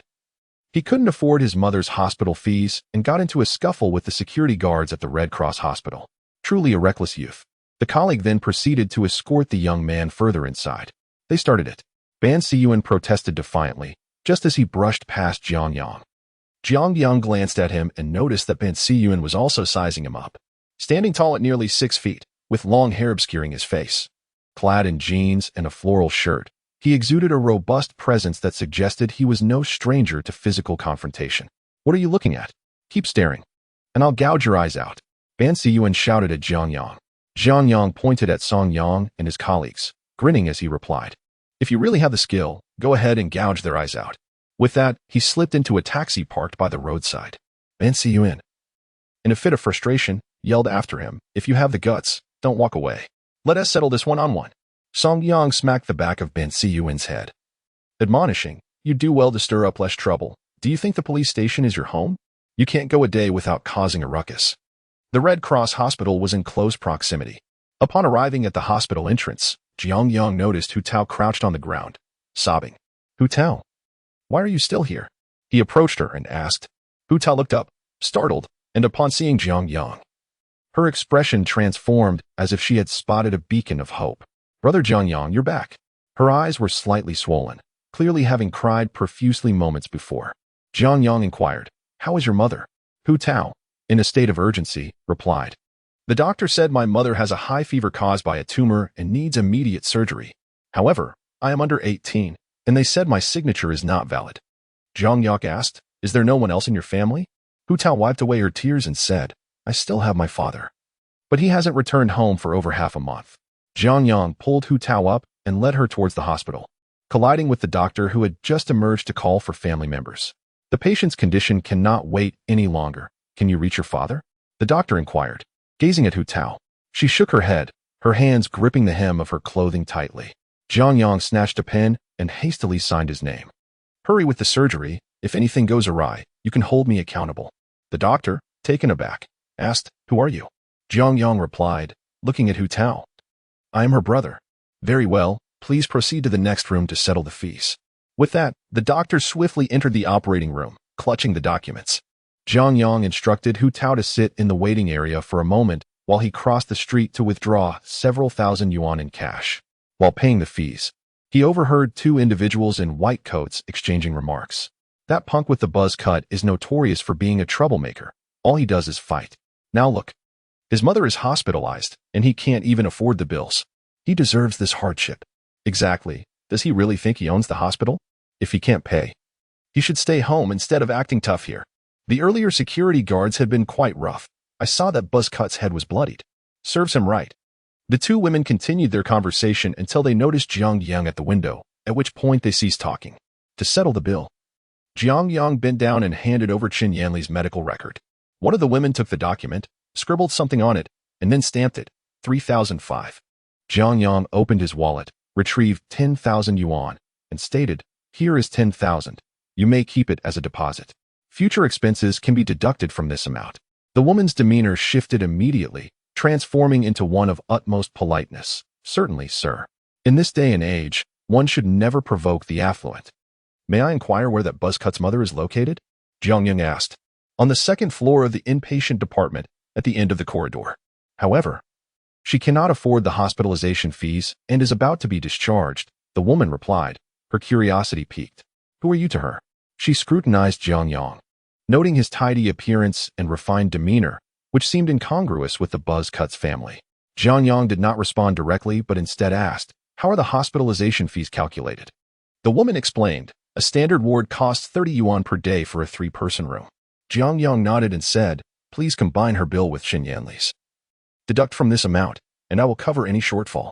As he turned to leave, the woman called out to him, "Sir, you must leave a contact number." Jiang Yang looked back and replied, "Jiang Yang, my phone number is." In the lobby of the Red Cross hospital, time ticked away, yet the door to the emergency room remained closed. Hu Tao, already fragile, began to tremble slightly. Her hands clutched the hem of her garment, never loosening their grip since the moment she entered the hospital. A profound heaviness enveloped her heart, for her mother, Qin Yanli, constituted her entire world. Hu Tao's father, Hu Hui, was a quintessential idler, not only a notorious drunkard but also an inveterate gambler. In the days when the canning factory, where Qin Yanli worked, had not yet succumbed to closure, the family managed to get by, at least, with Qin Yanli's steady income of 300 yuan each month, supplemented by her industrious nature. They could stave off hunger. Most of the money Qin Yanli earned was deceitfully siphoned away by Hu Hui, and once the factory shut down, leaving her without income. He demanded that she borrow money. If she failed to procure any, he resorted to violence, plunging both Qin Yanli and Hu Tao into a perpetual state of fear. It was only recently, when Qin Yanli could no longer find anyone to lend her money, that Hu Hui callously abandoned both mother and daughter. The mere thought of her father filled Hu Tao with an overwhelming despair. Just moments ago, she contemplated that if anything were to befall her mother, she would no longer wish to live. Chapter 32. A grave misunderstanding. Hu Tao tugged at her hair in an attempt to quell the tremors coursing through her body. At merely 17 years of age, life had burdened her with overwhelming pressures, and her mother's grave illness was the final straw that threatened to fracture her spirit. Just then, a coat was draped over her shoulders. Turning around, she discovered Jiang Yang, holding a bag and gazing at her intently. "Brother Jiang Yang," she murmured, with a warm smile. Jiang Yang said, "You must be hungry. Have something to eat." He proceeded to open the plastic bag, revealing a steaming chicken leg and an assortment of bread and snack items. From within, he extracted a bottle of mineral water, twisting off the cap and offering it to her. "I just spoke with the doctor. Your mother's tumor is benign. Once removed, she will be fine." Hu Tao regarded him with skepticism. "Is that true?" "Of course," Jiang Yang reassured her with a smile. "The surgery should go smoothly. Now, please eat." Truth be told, he himself was uncertain about the surgery's success. However, years of experience had taught him that if complications arose, they would not linger for long. As if on cue, the doors to the operating room swung open, and the attending physician, accompanied by several nurses, wheeled out the hospital bed. Hu Tao and Jiang Yang rushed forward. The doctor removed his mask and said, "Rest assured, the surgery was a success. Would you like to see the tumor that was removed?" Jiang Yang quickly waved his hands. No, that's quite unnecessary." The doctor chuckled at his reaction. A grown man, afraid of this? Hu Tao interjected urgently, "Doctor, may I see my mother?" The doctor replied, "I'm afraid not. The patient needs to be observed for a day. She is too weak. Please come back tomorrow." He then looked at Hu Tao and added, "Young lady, you were fortunate to arrive in time. Had you been a few minutes later, your mother may have been in real danger." With that, he exited the hallway. Jiang Yang let out a silent sigh of relief and turned to Hu Tao. "There's a hotel across the street. I'll book a room for you there, so you can be close by to care for your mother." Hu Tao cast a complex glance at Jiang Yang, her heart, which had just begun to relax, now leaping into her throat. Indeed, what she had feared had come to pass. This man had gone to great lengths, not only bringing her mother to the hospital, but also covering their expenses. What was his motive? What did he stand to gain? She glanced at herself and realized the truth in an instant. There is no such thing as a free lunch, a phrase her mother often reminded her of. Jiang Yang, with a plastic bag in one hand and holding Hu Tao with the other, led her outside, completely oblivious to the turmoil brewing within the young girl. Crossing the street, they arrived at the hotel. After settling the payment, Jiang Yang handed Hu Tao the room key and the food, saying, "Your room is on the second floor, room 205. You go up first. I'll step out for a moment and return shortly." With that, he turned and departed. Hu Tao felt a heavy weight in her heart. If her earlier suspicions were mere conjecture, this moment served as confirmation. Indeed, he was pursuing something from her, with a sense of numbness. She ascended to the second floor and unlocked the door to her room. It was a small space, barely a dozen square meters. A bed, a bathroom, a television, and a small window, obscured by curtains. Hu Tao reached out to draw the curtains aside, revealing the Red Cross hospital across the street. In that moment, she was engulfed by an overwhelming sense of despair. Yet, gazing at the hospital, she cast aside her thoughts of self-harm. For her mother, what was a little sacrifice of herself? With this thought, Hu Tao resolutely shed her soiled garments and entered the bathroom, her bare skin exposed. She turned on the faucet, and warm water cascaded forth, flowing over her lustrous black hair and porcelain skin, pooling on the floor below, enveloping her in warmth. It had been ages since she had indulged in such a hot shower. Ever since the canning factory had closed, her mother's dormitory had become uninhabitable and in the slum. Conditions were so poor that even washing with a basin had to be done cautiously in the dead of night, rather than dwell on what lay ahead. She chose to savor this moment. After her shower, she wrapped herself in a blanket from the bed, her snow-white shoulders exposed to the cool air. Knock, knock, knock. The sound of the door echoed, and Hu Tao felt a rush of blood surge to her head. He had truly returned. Breathing heavily with anxiety, she steeled herself, took a deep breath, and pulled the door open. Jiang Yang entered, his arms laden with various items. Why is the light off? He reached out to switch on the light, and he was momentarily taken aback. At that moment, she appeared transformed from her previously disheveled state, clad only in a blanket. Nearly bare. Her long, fair thighs and skin, as pure as ice, complemented her delicate features beautifully. Hu Tao tightly closed her eyes as warm tears streamed down her cheeks. With a gentle flick of her hand, the blanket slipped to the floor. Jiang Yang stared wide-eyed at Hu Tao in disbelief. What on earth are you doing? He quickly wrapped her in a quilt. Hu Tao remained with her eyes shut. Come on. Jiang Yang paused. Come for what? Hu Tao opened her eyes.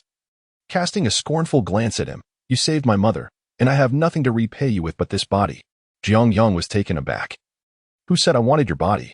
Hu Tao looked at him intently. You booked me a hotel and returned to find me. Was it not for this? Stop pretending. Businessmen like you never help others for no reason. Jiang Yang, at a loss for words, replied, booking the hotel was to make it easier for your mother. I just thought your clothes were too dirty and bought you 2 clean outfits downstairs. He gestured towards the side of the bed. Following his indication, Hu Tao noticed 2 new dresses for girls lying quietly there. Realizing her misunderstanding, her face flushed crimson to her neck, and she hurriedly grasped the quilt, wrapping herself tightly. I'm sorry, brother Jiang Yang. I misunderstood you. Jiang Yang sighed. You're only 17. What chaotic thoughts occupy your mind? Hu Tao, clutching the blanket, stood by the window, her head bowed in silence.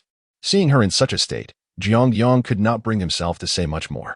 He remarked, I have already taken care of your mother's hospital expenses, so there is no need for her to worry.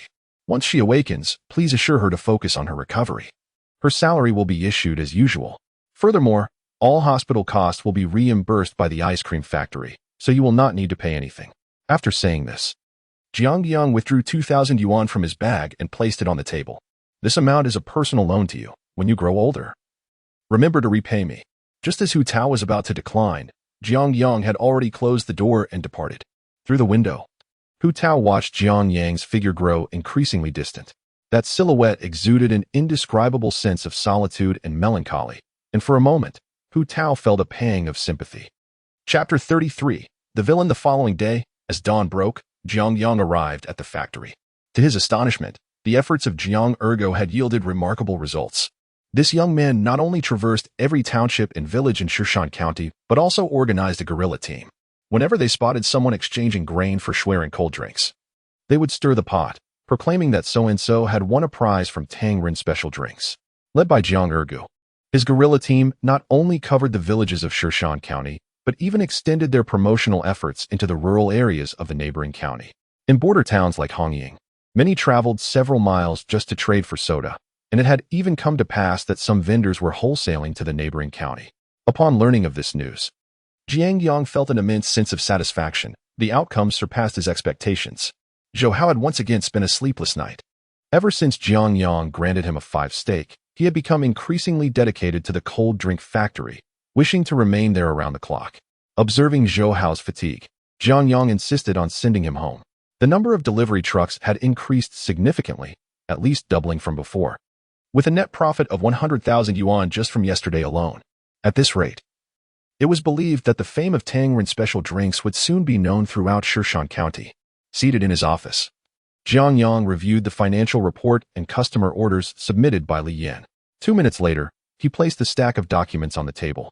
President Jiang, after settling all materials, taxes, labor, and miscellaneous expenses, our cold drink factory's net profit stands at 1,470,000. If we include the 100,000 yuan account opened yesterday, our total income during this period amounts to 1,570,000, Li Yan stated. Standing beside him, Jiang Yang replied, I just glanced at the customer orders. Our production capacity still seems to be lagging. If the market in the city opens up, it will be difficult for us to meet the demand with our current production capabilities. Li Yan responded, I have been in contact with the production line in Guangdong. Their quote is 998,000. However, I have also inquired with other manufacturers. Although their production lines are more specialized, their prices are significantly higher. A million-level cold drink production line is probably the most advanced on the market. Where is it made? Jiang Yang pondered for a moment and asked. It is from a German brand, with the entire production line imported, known as Parker 4.0, Li Yan replied. After some contemplation, Jiang Yang said, Li Yan, let's go ahead and order this equipment. Since the establishment of the cold drink factory, Jiang Yang had streamlined all production processes, as the workshop-style production not only complicated the workers' tasks but also hindered efficiency. Now, with 5 workshops and dozens of cold drink machines operating simultaneously, the rural market alone had the workers overwhelmed. Continuing in this manner was not sustainable. President Jiang. The production line at the Shui Rin cold drink factory costs only a little over 200,000. Spending $1 million on this might be a bit. Li Yin hesitated, feeling that, after finally accumulating over $1 million, suddenly expending such a large sum seemed rather risky. Jiang Yang chuckled. We operate within the fast-moving consumer goods sector, providing sustenance for the public. Despite the utmost diligence of our workers, errors are inevitable. Machines, however, are different. As long as the programming is flawless, our products will remain impeccable. The market is ever-changing, and the power lies in the hands of consumers. If our products lack professionalism, it is only a matter of time before we are outperformed by competitors. Li Yin listened attentively and nodded. Understood, General Manager Jiang. I will take care of it immediately. Jiang Yang tidied the documents on the table and placed them in a drawer, just as his phone rang. He picked it up and answered, Hello, who is this? Is this Mr. Jiang Yang? I am from the Red Cross Hospital. Yes, what can I do for you? Jiang Yang inquired as he moved to the window. Do you know someone named Hu Hui? Jiang Yang furrowed his brow slightly. I do not. He claims to be the husband of Qin Yanli, currently at the billing department, insisting on retrieving the 10,000 yuan owed to her. We have no choice but to seek your guidance, the voice on the other end continued. As a distant male voice could be heard shouting. Jiang Yang replied, that sum is reimbursement for medical expenses from the company for Qin Yanli. It has nothing to do with her husband. I understand, but it would be best if you could come here. This individual is causing quite a disturbance. And we are at a loss. Why not call the police? Officer Song was here earlier, stating that this individual has not committed any offense. He even presented a marriage certificate with Qin Yanli's name before leaving. All right, I will be there shortly. After hanging up, Jiang Yang retrieved a coat from the cabinet, donned it, and hurried downstairs. At 10 o'clock in the morning, at the Red Cross Hospital, Hu Hui stood at the billing department. Dressed in filthy shorts and a floral shirt, his feet adorned with blue plastic slippers, unleashing a torrent of invective. What kind of illness could possibly warrant spending 10,000 yuan? You're just preying on the impoverished. Damn it, a heartless hospital. 2 women in white coats frowned at him. One warning, if you continue to shout like this, we will have to call security. The other added, as you heard on the phone earlier. The payment is being made by Qin Yanli's employer, and even if the funds are not fully utilized, they will be returned to their organization. I advise you not to waste your energy on this. Hu Hui, with a square jaw and unshaven stubble, retorted, What the hell is an employer? Just then, 2 security guards approached and warned, If you persist in your unruly behavior, we will escort you to the police station. Hu Hui angrily replied, Don't threaten me with the police. What have I done? Have I assaulted someone or vandalized property? My wife is hospitalized. Is it wrong for me to check on her? With that, he swaggered towards the patient rooms, leaving the security guards shaking their heads in resignation. They were equally powerless against such unruly individuals. Qin Yanli's room was on the 2nd floor, where Hu Tao sat beside the hospital bed peeling an apple. From a distance, she could hear her father's loud outburst outside the room. Inside, there were 2 other patients, an elderly man with gray hair and a middle-aged woman approximately Qin Yanli's age. Hu Hui forcefully pushed open the door to the ward, storming in with a palpable fury that startled everyone present. Hu Hui, there are other patients here. Could you not be so reckless? Qin Yanli remarked with irritation. Hu Hui shot her a glare, saying, If I don't discipline you for 3 days, you think you can run amok? I see you're itching for a fight. Don't assume that just because we're in a hospital, I won't dare to teach you a lesson. Qin Yanli felt a pang of dread as she observed Hu Hui's volatile demeanor. She knew him all too well. He was capable of anything and could be exceedingly ruthless. The last time he demanded money from her, she nearly broke her own leg with a stool in a desperate attempt to defend herself. Dad, my mother just underwent surgery and needs to rest, Hu Tao interjected as she rose. Hu Hui shoved Hu Tao to the ground, retorting, Get out of my way. You're just like your mother. She's sick, and what about me? I haven't seen you offering me even an apple to eat. Chapter 34. The fierce man Hu Tao was merely a girl of 17 or 18, unable to withstand the forceful shove from Hu Hui, which sent her crashing against the 4-pole, her head striking the hospital bed and swelling immediately. The elderly man nearby could no longer bear to watch. You young man, he admonished, it's one thing to strike your wife, but how can you lay a hand on your own daughter? Hu Hui glared at the old man, retorting, "You old fool, her life is mine to command. If I wish to strike her, I shall do so. If you dare speak another word, I'll toss you from the second floor." Satisfied by the old man's silence, Hu Hui turned his attention to Qin Yanli, demanding, "I heard from Wan Laolu that you found work. The cold drink factory paid you yesterday. Where is the money?" Qin Yanli's heart sank. Indeed, he was after money. However, that salary was meant for her and her daughter's living expenses for the coming month, especially with Hu Tao soon entering her senior year. She needed to save some funds. There was no way she could hand it over. "I don't have it," she said, turning her gaze towards the window. Hu Hui sneered, "Trying to play games with me?" He surveyed the room, his eyes eventually landing on Hu Tao. Dressed in a hospital gown, Hu Tao had no pockets. On the nearby table rested a bag of apples, eggs, and some bread. If there was any money, it was likely hidden on Hu Tao. "Peach, have you bought new clothes?" Hu Hui's expression shifted as he smiled at Hu Tao. Hu Tao trembled as she stood up, hugging her shoulders. "It was bought by brother Jiang Yang." Hu Hui chuckled sinisterly. "This brother Jiang Yang is quite the good man, paying for your mother's treatment and buying you new clothes. The money must be with you, right?" Hu Tao instinctively covered her pocket, shaking her head vigorously. Hu Hui noticed her reaction and approached her. "Give me the money." Hu Tao shook her head defiantly. "This money is for my mother's wages. I cannot give it to you." She was acutely aware that if the money fell into her father's hands, it would vanish within hours. "You damn girl, are you looking for a beating?" Hu Hui, infuriated by his daughter's disobedience, erupted once more. Hu Tao cowered in the corner, clutching her pocket tightly. "I want to give it." In a fit of rage, Hu Hui stepped forward, reaching out to snatch it away. When Hu Tao refused to relinquish her grip, he struck her across the face. The slap sent Hu Tao into a dizzying spin, a ringing filling her ears. Qin Yanli, witnessing Hu Hui's brutality, felt tears well up in her eyes. "Hu Hui, you beast. I'll fight you." She struggled to sit up, but her frail body and the pain from her surgical wounds nearly caused her to faint again. Hu Tao remained silent, her right hand clenching her pocket tightly, refusing to let go despite Hu Hui's relentless tugging. "I'll beat you to death today," he shouted, seizing a nearby iron rod intended for hanging the forebag. A solid piece of iron weighing several pounds, with sharp hooks protruding from it, and swung it towards Hu Tao. In that moment, everyone in the hospital room was left in stunned silence. If that strike were to land on Hu Tao, the young girl would be utterly unable to withstand it. No one could have anticipated that Hu Hui would descend into such madness. For a mere few hundred yuan, he would resort to violence against his own flesh and blood. In a critical moment, a towering figure interposed himself before Hu Tao. Jiang Yang's expression was icy as he raised his left arm to deflect the blow. Bang! The iron rod collided with his arm, creating a dull thud as flesh met metal, followed by an intense pain radiating through his limb. Jiang Yang remained silent, swiftly seizing the iron rod and delivering a powerful kick to Hu Hui's chest. Thud! Crash! The impact sent Hu Hui staggering back several paces until he crashed against the window, shattering the glass into a cascade of shards. Jiang Yang grasped Hu Tao and lifted her from the ground. "Are you all right?"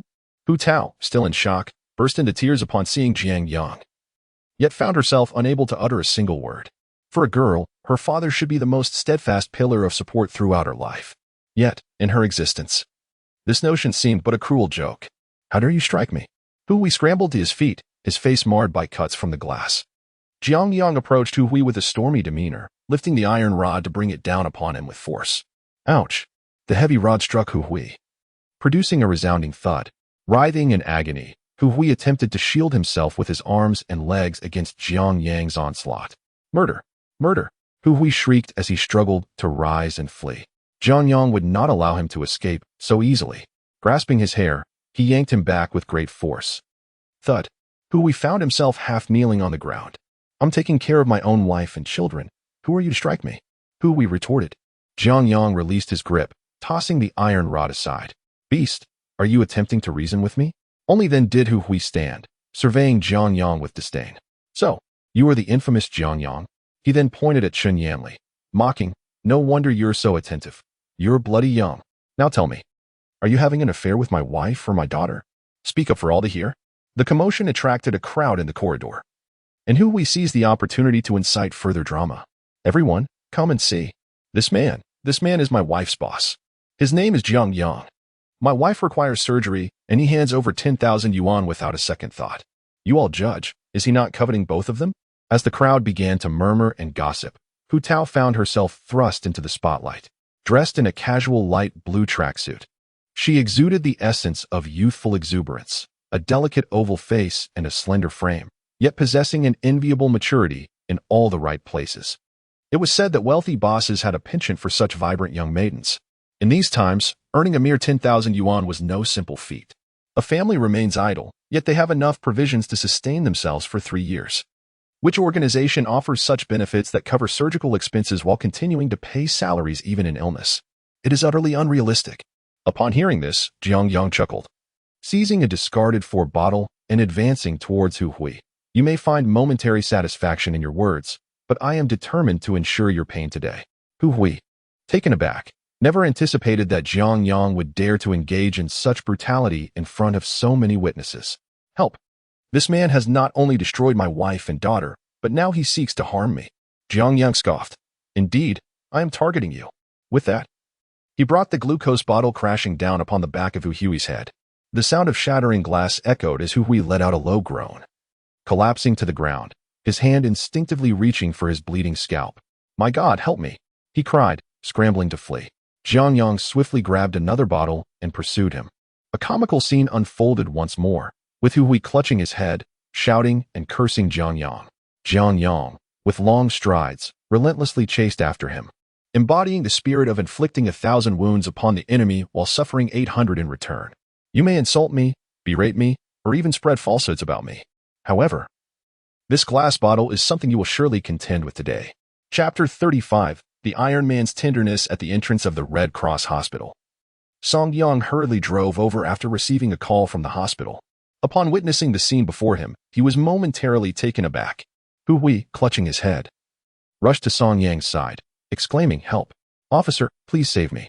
He quickly sought refuge behind Song Yang. Jiang Yang, panting and brandishing a glass bottle, pursued him closely. Song Yang, startled, exclaimed, "You again?" Jiang Yang merely chuckled. "Get out of the way." Without further ado, he hurled the bottle towards Song Yang. Crash! Glass shards flew through the air, and Hu Hui's left temple was struck once more. Hu Hui had not anticipated that even while hiding behind Officer Song, he could not escape the onslaught of the bottle. The outcome was predictable. Jiang Yang was once again handcuffed. Conveniently, Hu Hui found himself at the Red Cross Hospital, where he sat on the ground, tending to his wound. Song Yang instructed Jiang Yang to cover the medical expenses, to which Jiang Yang nonchalantly replied, "Just put it on the tab." Taken aback, Song Yang remarked, "You seem to be a frequent visitor here." Jiang Yang shrugged, "It's all good." After Hu Hui received stitches, both were taken into custody. In the office, Song Yang appraised Jiang Yang, saying, "So, you've been here before?" Jiang Yang, unfazed, replied, "Indeed, I was just here yesterday." Song Yang inquired, "What is the reason this time?" Jiang Yang replied, "For the sake of justice." The entire office fell silent, pondering if they were dealing with a lunatic. Song Yang cleared his throat and insisted, "Be serious." Jiang Yang replied earnestly, "I am quite serious." Irritated, Song Yang retorted, "What kind of attitude is that? Don't think for a second that I can't handle you. Engaging in a brawl and causing injury to others warrants a detention of 10 days or more. Do you understand?" Jiang Yang dismissively replied, "Keep your voice down. My ears are perfectly functional." Continuing, he added, "I understand the law. When I struck him, I considered the consequences. Had I not been mindful of not wanting to be locked up for too long, I would have aimed directly for the back of Hu Hui's head." Turning to Hu Hui, whose head was bandaged like a mummy, he asked, "So, what's it going to be? Do you want to settle this privately, or shall I spend a few days in here?" Song Yang was taken aback. "Oh, you seem quite knowledgeable." He appreciated such individuals. For him, brawls were a daily occurrence, and he had grown numb to them over time. The limited space in the station was meant for criminals, and allowing these small-time delinquents to occupy a spot was a waste of national resources. Observing Jiang Yang's nonchalant demeanor, it seemed he had frequented the station before. At the very least, he was well aware of the procedures and knew how to negotiate a resolution, showing a degree of savvy. Hu Hui stammered, "How much can you compensate me?" Jiang Yang, without a moment's hesitation, replied, 500. Hu Hui, taken aback, pointed to his forehead. "You did this to me and expect to settle for 500? Jiang Yang scoffed. 500 is already too much for me. What is the matter? Do you think it's insufficient? If you do, then let us go through the proper channels. I have plenty of spare change at the moment. I could use a simple broth to cleanse my palate." Song Yang could no longer bear it. This kid was far too calculating. In the midst of a tense atmosphere, a voice cleared its throat. Hu Hui, you have been causing a ruckus in the hospital since this morning. Do not presume I am oblivious to your antics. To be frank, I have suspected you for quite some time. They mentioned a sum of 500. Respond promptly. Will you comply or not? Nearby, a young officer, displaying impatience, interjected. Hu Hui, you are not a child anymore. You have frequented this station over the years. Spares the useless chatter. If you can settle this privately, do so swiftly. If not, prepare to spend a few days behind bars. Don't think that just because you've endured a beating, you are off the hook. You were involved in that gambling incident last time, correct? Since receiving the call from the hospital that morning, he had accompanied Song Yang to the scene. Little did he expect Hu Hui to resort to his usual tricks. When the police arrived, Hu Hui had remained mute, claiming to be there for a medical appointment. As soon as the officers departed, he resumed his unruly behavior within the hospital, especially since his girlfriend was admitted to the Red Cross hospital. He was fully aware of the events that had transpired that morning, and his displeasure with Hu Hui had been festering for quite some time. At that moment, a man with a buzz cut emerged from a small room, having spent the night writing an apology letter. He had overheard the discussion regarding compensation between Jiang Yang and Hu Hui and was instantly intrigued. 500 for a little bump? You must be quite wealthy. Come on. Hit me a few times. I'll settle for 300. Song Yang frowned. What concern is it of yours? Just sign and leave.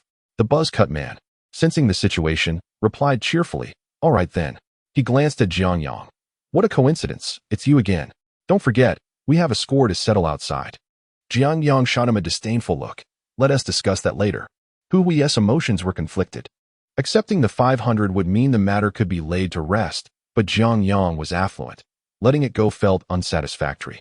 Yet, judging by Jiang Yang's unyielding demeanor, it appeared negotiations were futile. If Hu Hui pushed for a confrontation, he risked spending days in detention, ultimately losing the 500. Jiang Yang, growing impatient, asked, is this going to happen or not? Fine, I'll concede. 7 days should suffice, right? Let us get this over with. He stood up, leaving Song Yang bewildered. He had witnessed arrogance, but never someone so brazen as to wish for incarceration. Hu Hui, alarmed by Jiang Yang's words, hastily agreed. All right. 500 it is. I consent to a private settlement. Song Yang smiled slightly. That is more like it. He retrieved a private settlement agreement from his drawer and instructed both parties to sign it, emphasizing that they should refrain from further conflict. As Hu Hui extended his right hand, Jiang Yang chuckled and clasped it in agreement, leaning closer to whisper in Hu Hui's ear, take care of yourself. Once you heal, I'll be expecting another 500. Hu Hui was taken aback, retreating in fear. Officer Song, did you hear that? Song Yang, growing weary, waved his hand dismissively. Scram, go on.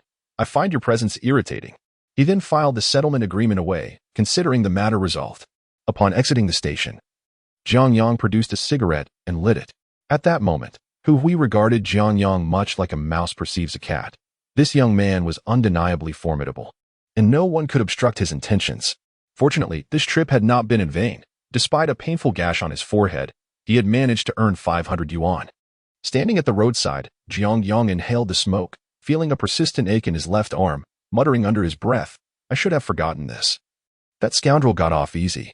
Had his arm sustained any serious injury, it was likely that Hu Hui would not have pocketed even 500 yuan. In his excitement, he had momentarily overlooked the injury. Just then, Ben Siyun approached from across the street. Did you help pay for my mother's hospital fees?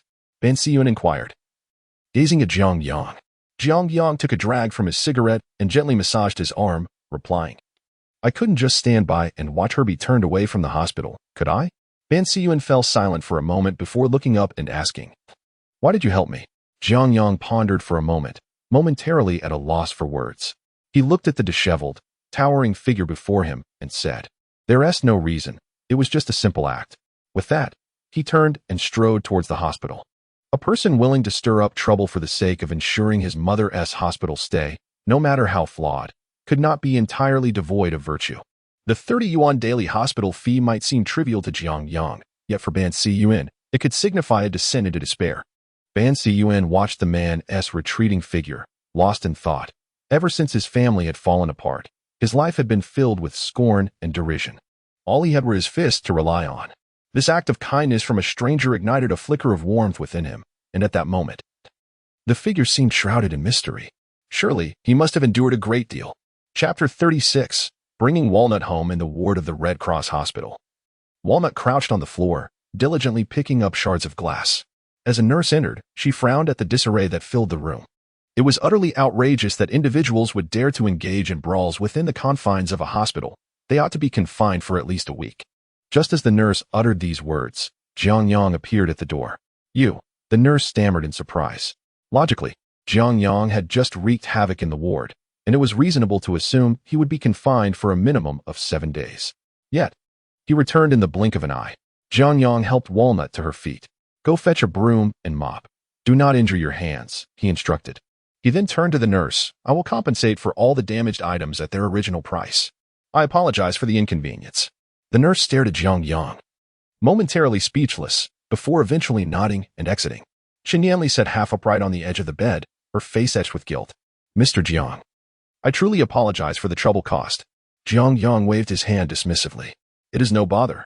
Walnut soon returned with a broom and cleaning supplies, silently tidying the room. Yan, watching her daughter, felt a pang of sorrow. "Mr. Jiang, there is one more thing I wish to ask for your assistance with. Please, do not hesitate to speak." "There is no need for formality," Jiang Yang replied, leaning against the window. "I know who we all too well. He will not rest until he has that money in hand. I fear for Walnut's safety at home. That brute may harm her again. I noticed there are idle employee dormitories at the factory. Might it be possible for Walnut to stay there?" Yan said, her expression filled with hope as she looked at Jiang Yang. Jiang Yang nodded.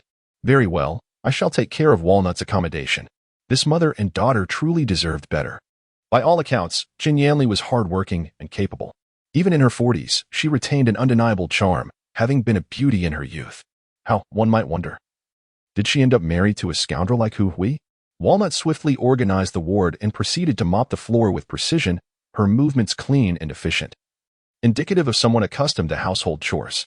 Suddenly, her phone rang. It was her elder sister, Jiang Qing, who informed her that she had prepared ribs with green beans for lunch and inquired if she would like to come home to eat. The Red Cross Hospital was not far from the electrician's family compound, a short motorcycle ride away. Considering the exertion she had just expended, Walnut felt quite hungry and agreed to return home. After hanging up the phone, Jiang Yang turned to Yan and said, "I shall take Walnut home briefly and arrange her accommodation. She will bring you some food in a little while." Yan responded, "Mr. Jiang, I am at a loss for words. I shall repay you with my utmost diligence in the future." Jiang Yang chuckled. "To repay me, you must first recover your health. The factory is exceptionally busy at the moment. Everyone is awaiting your return." He exchanged a few words with the nurses, instructing them to contact him promptly if any issues arose. Just as he and Walnut stepped out of the ward, they collided head-on with a burly man sporting a buzz cut, who was carrying a plastic bag. Nearly 6 feet tall, clad in jeans and a floral shirt. With long hair and a fierce countenance, he startled passers-by into retreating. "Is it you?" Bonsuin caught sight of Jiang Yang and curiously inquired, "Do you have a family member hospitalized as well?" Jiang Yang nodded in affirmation, glancing at the 2 baked pancakes and a tea egg in Bonsuin's hand. "I have a task for you. It pays 50 yuan a day," Jiang Yang stated. Bonsuin, without a moment's hesitation, replied, "I'm in. As long as it earns money, I will accept any work." Jiang Yang gestured towards the hospital room behind him, saying, "There is a patient named Yan, a relative of mine." Bonsuin nodded, and then Jiang Yang pondered for a moment before addressing Hu Tao beside him. "You wait for me downstairs." Hu Tao obediently nodded. As she descended the stairs, Jiang Yang turned to Bonsuin. "Yanli's husband is a ruffian who frequently comes to the hospital to cause trouble. Please do your best to look after her." Bonsuin nodded. "No problem. He was the one who got his head split open this morning, right?" Jiang Yang confirmed, "Exactly." Bonsuin's fingers cracked as he declared, "All right, I will take on this task. However, could you pay me in advance for 2 days?" Jiang Yang counted out 200 yuan and handed it to him. "I will give you 4 days' worth up front."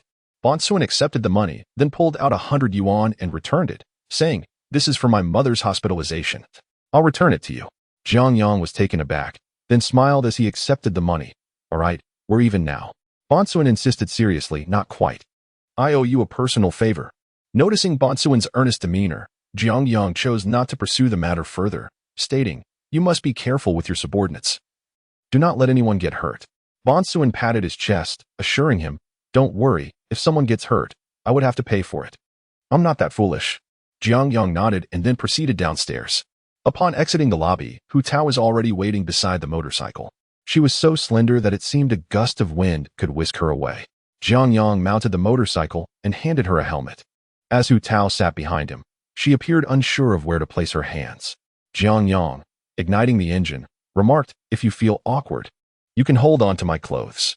With that, he twisted the throttle, and the motorcycle roared to life. Meanwhile, in the electrician's family compound, Jiang Qing had prepared a large pot of braised spare ribs. This time, there were plenty of ribs, but few green beans. "Wow!" Jiang Tian exclaimed with delight, reaching out her small hand to grab some. Jiang Qing gently tapped her hand, saying, "That's impolite. Wait for your brother to return, and we'll eat together."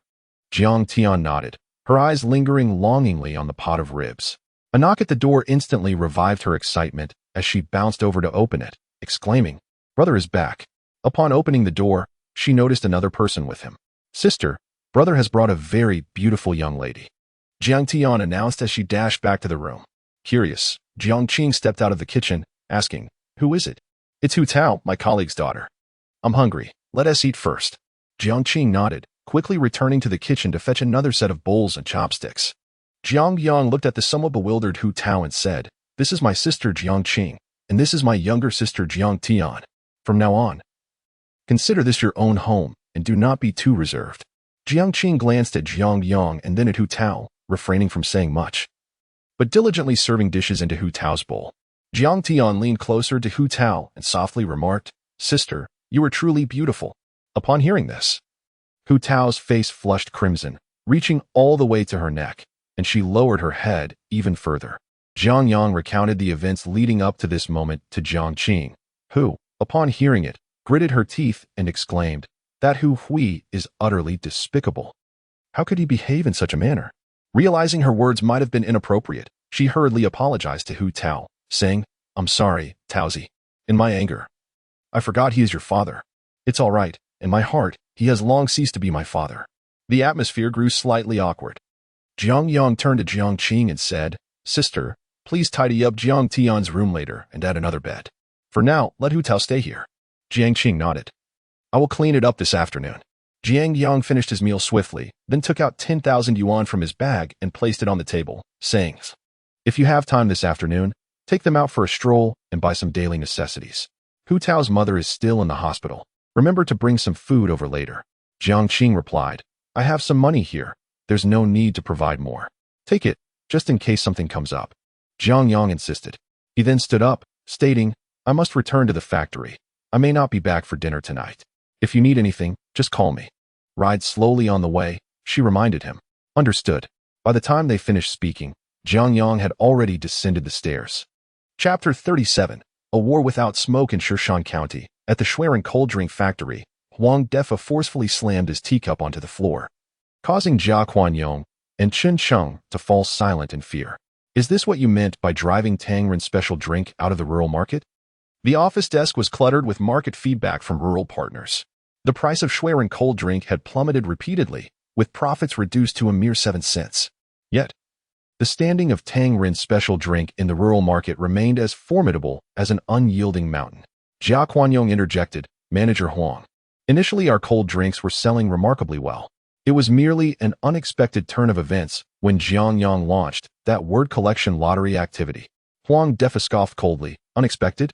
Jia Quanyong, you pushed 30% of my factory's products into the market with great force, and now they are stagnant. Many merchants are asking me to take them back. Who do you think should bear this loss? Should we let unexpected take the blame?" Jia Quanyong was taken aback and replied, "Manager Huang, that's an unfair assertion. The goods were distributed at my behest, but the risk must be yours to shoulder. Just a few days ago, I forsook my role as an agent for Tangren Cold Drink to collaborate with you. Did I not incur losses as well?" Enraged, Huang Defa retorted with a sardonic laugh, "Jia Quanyong, don't presume I am unaware of your thoughts. The audacity with which you speak of betraying a partner is truly commendable." Seeing that the argument bore no fruit, Jia Quanyong suggested, "If Tangren's special drink can conduct a word collection activity, so can we. Furthermore, the urban area of Shishan County remains the dominion of Schwerin Cold Drink. Tangren's special drink can only engage in guerrilla tactics in the countryside and cannot compete at a higher level. I am confident that it won't be long before we triumph over them. Huang Defa felt slightly appeased and remarked, I care not for their so-called special drink. I only remember your promise, Jiang Qing, when you assured me that within a month, Shan County would have only one cold drink factory. I hope you haven't forgotten. Jiang Qing chuckled. Rest assured, Manager Huang, when dealing with someone like Jiang Yang, patience is key. Thus, the fierce assault of Schwerin cold drink officially commenced.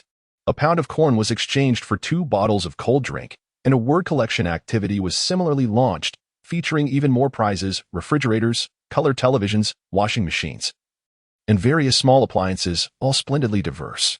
In just 1 week, Tangren Special Drink was forced to retreat repeatedly in the rural market, leaving their partners in despair. Huang Defa, witnessing the situation with great delight, waved his hand and initiated a final push into the rural market. The overwhelming demand from the countryside had severely strained the production capacity of Schwerin Cold Drink Factory. To utterly dismantle Jiang Yang's cold drink factory, Huang Defa decided to alter his strategy, temporarily abandoning the urban market to focus on the rural sector. The distribution of products was adjusted from 30% to a staggering 80%, with Jiang Qing's assistance. The coverage of Schwerin cold drink swiftly eclipsed that of Tangren Special Drink, and this coverage was expanding at an alarming rate. For Huang Defa, as long as he could completely crush Tangren Special Drink in the rural market, Jiang Yang would be left with no path forward. At that time, plans to acquire the Tangren ice cream factory emerged, aiming to expand production capacity and conquer both urban and rural markets. With this in mind, Huang Defa became increasingly frenzied. Lower prices, increase the stakes, enhance the chances of winning. As long as he could drive Tangren Special Drinks to the brink of despair, Huang Defa was willing to forfeit profits, even invest a portion of his own funds, as it would be worthwhile. Meanwhile, Zhang Ergu and his team of morale boosters encountered resistance. Numerous small-time thugs from the countryside began targeting these kids, driving them away whenever they were spotted. Helpless, Jiang Ergu resorted to calling Jiang Yang for assistance. Upon learning the situation, Jiang Yang instructed Jiang Ergu and his companions to cease their activities and refrain from further risking their safety. These thugs were capable of anything for a bit of money, and it would be dire if any harm befell the children. Zhou Hao entered the office and knocked on the door. Brother Jiang, our products have been completely stalled these past few days. This Huang Defa has gone mad. Not only has he slashed prices, but he has also raised the odds of winning to such heights. He is not mad. Rather, he is quite astute, Jiang Yang replied. Huang Defa aims to eliminate us outright, leaving us no escape. Just then, the desk phone rang, displaying an unfamiliar number. Jiang Yang picked up the receiver, and a middle-aged man's voice emerged from the other end. Is this General Manager Jiang? I am Huang Defa from Schwerin Ice Cream. Jiang Yang smiled faintly. Ah, General Huang, it is a pleasure to finally make your acquaintance. Your rapid success in such a short time is indeed commendable. Huang Defa's tone was laced with amusement. Jiang Yang sighed. Please, General Huang, spare me the jesting.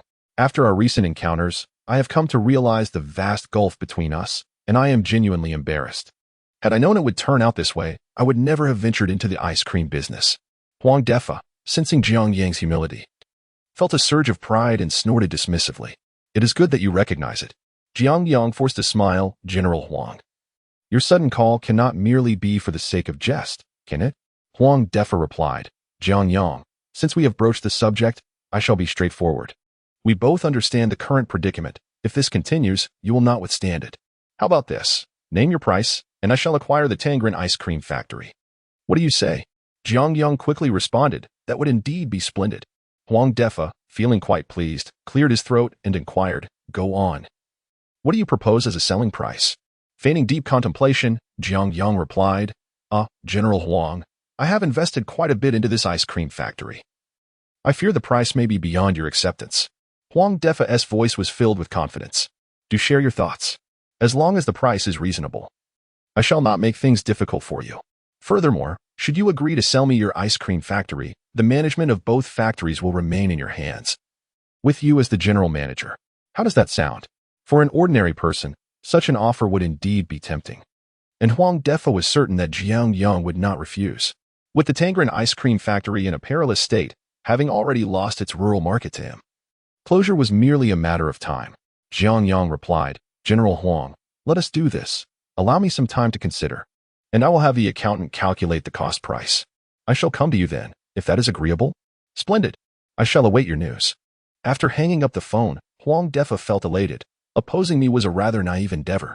He even envisioned his bright future, bursting forth with his snowman cold drink. Leaving Shishan County, departing from Huazhou City, and ultimately reaching out to the entire world. Zhou Hao observed Jiang Yang hanging up the call, feeling a tinge of melancholy as he remarked, "Brother Jiang, shall I summon Accountant Li to settle the accounts?" Jiang Yang was taken aback. Settle the accounts? Who mentioned settling accounts? Zhou Hao was momentarily stunned. Did you not just say that on the phone? Only then did Jiang Yang realize, chuckling. I was merely toying with a fool. Do not take it to heart. The true spectacle is just beginning. With that, he gazed out the window. A cryptic smile gracing his lips. The sign at the department store should have fermented sufficiently by now. Chapter 38. The exorbitant billboard during the period of confrontation between Jiang Yang and the Huang Defa's beverage factories. The exorbitant billboard atop the department store became the focal point of public discourse. Almost the entire population of Shishan County was abuzz with discussions about this matter. Have you heard? The billboard on our largest department store in Shishan County has a monthly rental of 200,000. It's outrageous. I've known about it for a while. Who would pay such a high price for it? I'm quite curious to see which fool would be willing to spend that much on such a shabby sign. In an instant. Although the billboard had yet to be leased, it transformed into an object of widespread attention. In the northern suburbs, at the Tangren beverage factory, a massive truck with a front 4 and rear 8 wheels was parked at the entrance, carrying semi-automatic beverage production equipment purchased from Guangzhou. The equipment weighed over 10 tons and included dozens of machines such as mixers, filling machines, sealing machines, cleaning machines, and packaging machines, along with a conveyor line extending over several meters. Jiang Yang mobilized over 20 workers and spent an entire morning to complete the installation of this equipment. Sweating profusely, Zhou Hao gazed at the pristine production machinery in the workshop, exclaiming, "This $1 million setup is truly exceptional. Brother Jiang, I dare say, among the neighboring counties. Our factory's equipment is undoubtedly among the best." The workers, filled with excitement, gathered around the colossal machines in awe. While Jiang Yang's spirits soared, this is not merely a set of beverage production equipment, it will soon become our very own printing press. With a grand gesture, he signaled the workers to start the conveyor line, and all the machines roared to life. Bottles of cold beverages emerged neatly arranged from the production workshop, undergoing coating, sealing, and labeling before being packed into cardboard boxes and directly transported onto trolleys. Jiang Yang glanced at his watch, mentally calculating the production speed of the conveyor system. 8,000 bottles per hour was satisfactory. This setup comprised 4 outlets, each yielding 2,000 bottles. If they operated for 20 hours a day, that would amount to a staggering 160,000 bottles daily. The beverage factory housed a total of 6 workshops, one of which was filled with sorghum. Apart from the new equipment occupying one workshop, the other 4 still contained the original beverage machines. Jiang Yang selected a dozen dexterous employees to monitor the first workshop, while the remaining workers continued using the beverage machines and manual filling methods for production. However, this time, he implemented a detection system into the production process. Before being boxed and shipped, each bottled beverage would pass through a detection machine in the first workshop. Any foreign objects within the bottles could be promptly identified, effectively addressing the shortcomings of manual production. In the afternoon, Jiang Yang sat in his office, anxiously awaiting Zhou Hao, Li Yin, and several executives from the beverage factory for a meeting. Currently, orders from the rural market had plummeted dramatically. With the volume reduced to merely half of what it once was, Zhou Hao lamented. The company's fixed assets amount to approximately 1.3 million, while our available funds on record stand at 310,000. Additionally, several partners have expressed their desire to terminate our collaboration and are requesting the return of their deposits. Li Yin stated. Jiang Yang interjected, inquiring, "How much?" Li Yin glanced at the documents and replied, 17,000. The atmosphere in the office grew tense, with the 8 or so executives appearing visibly anxious. Jiang Yang remarked, "Deposits cannot be refunded directly. Doing so would signify a complete severance of our partnership." After a brief moment of contemplation, he continued, "Let us approach it this way. Inform them that we will increase the profit margin by 2 cents. If they still wish to terminate our collaboration by the end of this year, we will refund their deposits in full." "Understood," General Manager Jiang. Li Yin nodded. Jiang Yang surveyed the group and declared, "For the foreseeable future, our focus will shift from the rural market to the urban one." Upon hearing this, everyone was taken aback. The rural market had always been the cornerstone of Schwerin Ice Cream Factory's foundation, thriving on the model of exchanging cold beverages for grain. Meanwhile, Tangren special beverages had minimal recognition in urban areas, almost quantifiable by a single-digit figure. Competing rivals were making aggressive strides into the rural market, exacerbating the challenges for the ice cream factory. Thus, pivoting suddenly towards the urban market seemed akin to courting disaster. General Manager. Although the rural market is currently dominated by Shui Run, if we could reduce our profit margins further, we might still have a chance. Proposed a man in his 40s named Wang Gang, a recently recruited sales supervisor, impeccably dressed and polished, an elite in the sales profession. Jiang Yang shook his head in response, stating, Wang Defa's relentless pursuit of the rural market is a direct assault on my lifeline. Reducing prices would be a slow suicide for us, devoid of any merit. Wang Gang contemplated offering further input, but upon witnessing Jiang Yang's resolute demeanor, he sighed and refrained from continuing. Aside from Zhou Hao and Li Yin, the other executives felt a growing sense of unease. The youthful audacity of establishing an ice cream factory seemed to stem from a lack of experience. In their view, carelessly abandoning the rural market was tantamount to self-destruction. Zhou Hao, resting his chin on his hand, pondered, what should our next step be? Jiang Yang rose and asserted, after reducing the profit margin by 2 cents in the rural market, there will be no further adjustments. From today onwards, we will maintain our existing market without any offensive strategies. Everyone, redirect your efforts towards the urban market with vigor. A significant event transpired in Shirshan County. The exorbitantly priced billboard was finally leased. The once blank advertisement space atop the department store now showcased an advertisement for Tangren special beverages. The advertisement featured a magnificent, vividly colored canvas, set against a backdrop of icy mountains and snowfields, displaying 3 distinct types of beverages. These 3 packages appeared crystal clear, adorned with droplets of water, a slender glass bottle, a round aluminum can, and a 500 milliliters plastic bottle. The canvas material is exceptionally exquisite, rendering the advertisement strikingly three-dimensional and lifelike, especially during this sweltering summer. The sight of 3 bottles of beverages amidst a snowy landscape brings tears of desire to the eyes of children. The 4 characters of Tangren special beverage resemble ice blades, each stroke demonstrating profound craftsmanship, gracefully hovering above the trio of chilled drinks. Instantly, the entire Shirshan County erupted in excitement. Have you heard? The exorbitant billboard atop the department store has been leased by Tangren Special Beverage. Tangren Special Beverage? I've never heard of it. Is it a local factory? Truly extravagant. Renting a billboard for 200,000. The owner must not be a local, right? Oh, Mom, I want to drink that. I want to drink that. Below the Shirshan department store, a child clutches his mother's hand, pointing at the billboard hanging atop the building, crying out in fervent longing. Chapter 39. Managing Huang Defa. The term Tangren special drink was initially devoid of any fame, scarcely known even within the urban confines of Shirshan County. However, the advertising billboard atop the department store had garnered considerable notoriety, becoming a household name throughout the entire region. The public's attention shifted from the billboard itself to the intriguing beverage and the identity of its manufacturer. Within a mere day, word spread across Shirshan County, both in urban and rural areas, about the newly established cold drink factory named Shirshan Tangren Cold Drink Factory, with products branded as Tangren Special Drink. Rumor had it that the factory's proprietor was quite remarkable, financially robust, and a wealthy individual who had recently returned from Hong Kong. It was said that he had spent an astonishing 200,000 on the billboard alone, and the factory's equipment, considered the pinnacle of technology in the nation, cost over $1 million for a single set. Whispers circulated, revealing that the enigmatic owner was identified as Jiang Yang. Unfortunately, while his name was known, few could claim to have seen his visage. As the tales grew increasingly extravagant, the townsfolk speculated fervently about the identity of this Jiang Yang. Jiang Yang? I've seen him. He's a coal magnate in his 50s with a crooked smile and a fortune exceeding 10 million.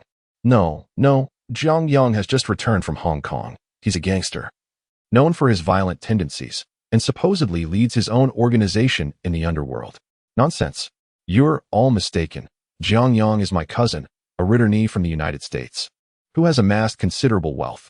In the streets and alleys, within restaurants and inns, by the riverside, even the street cleaners engaged in discussions about this affair. In short, Tangren Cold Drink Factory had captured the public's imagination, and Jiang Yang became a figure of intrigue. Riding this wave of curiosity, Tangren Special Drink effortlessly infiltrated various shops, hotels, restaurants, and convenience stores in the city. Its presence was even noted on the small carts at the train station. Upon its debut, The product was met with fervent demand from the public. Everyone was eager to sample what made the beverages produced by equipment worth over $1 million so distinct. In the office of the Tangren cold drink factory, Wang Gang's eyes gleamed with admiration as he reported, "General Manager Jiang, our products have been successfully distributed throughout the city, and many merchants have proactively approached us seeking to stock our goods." Jiang Yang nodded, stating, "The retail prices for the 3 product variations must remain accurate. While we can negotiate the profits for our distributors, the price for the public must be fixed." Wang Gang affirmed, "Understood." The new production equipment allowed for the creation of 3 distinct packaging options: glass bottles, aluminum cans, and plastic bottles. The glass bottles were priced at 1 yuan, while the other 2 were set at 1.5 yuan, which was even slightly higher than the rates at Schwer & Cold Drink Factory. To the surprise of the executives, the public did not shy away from purchasing despite the marginal increase in price. Instead, they praised Tangren's special drink enthusiastically after trying it.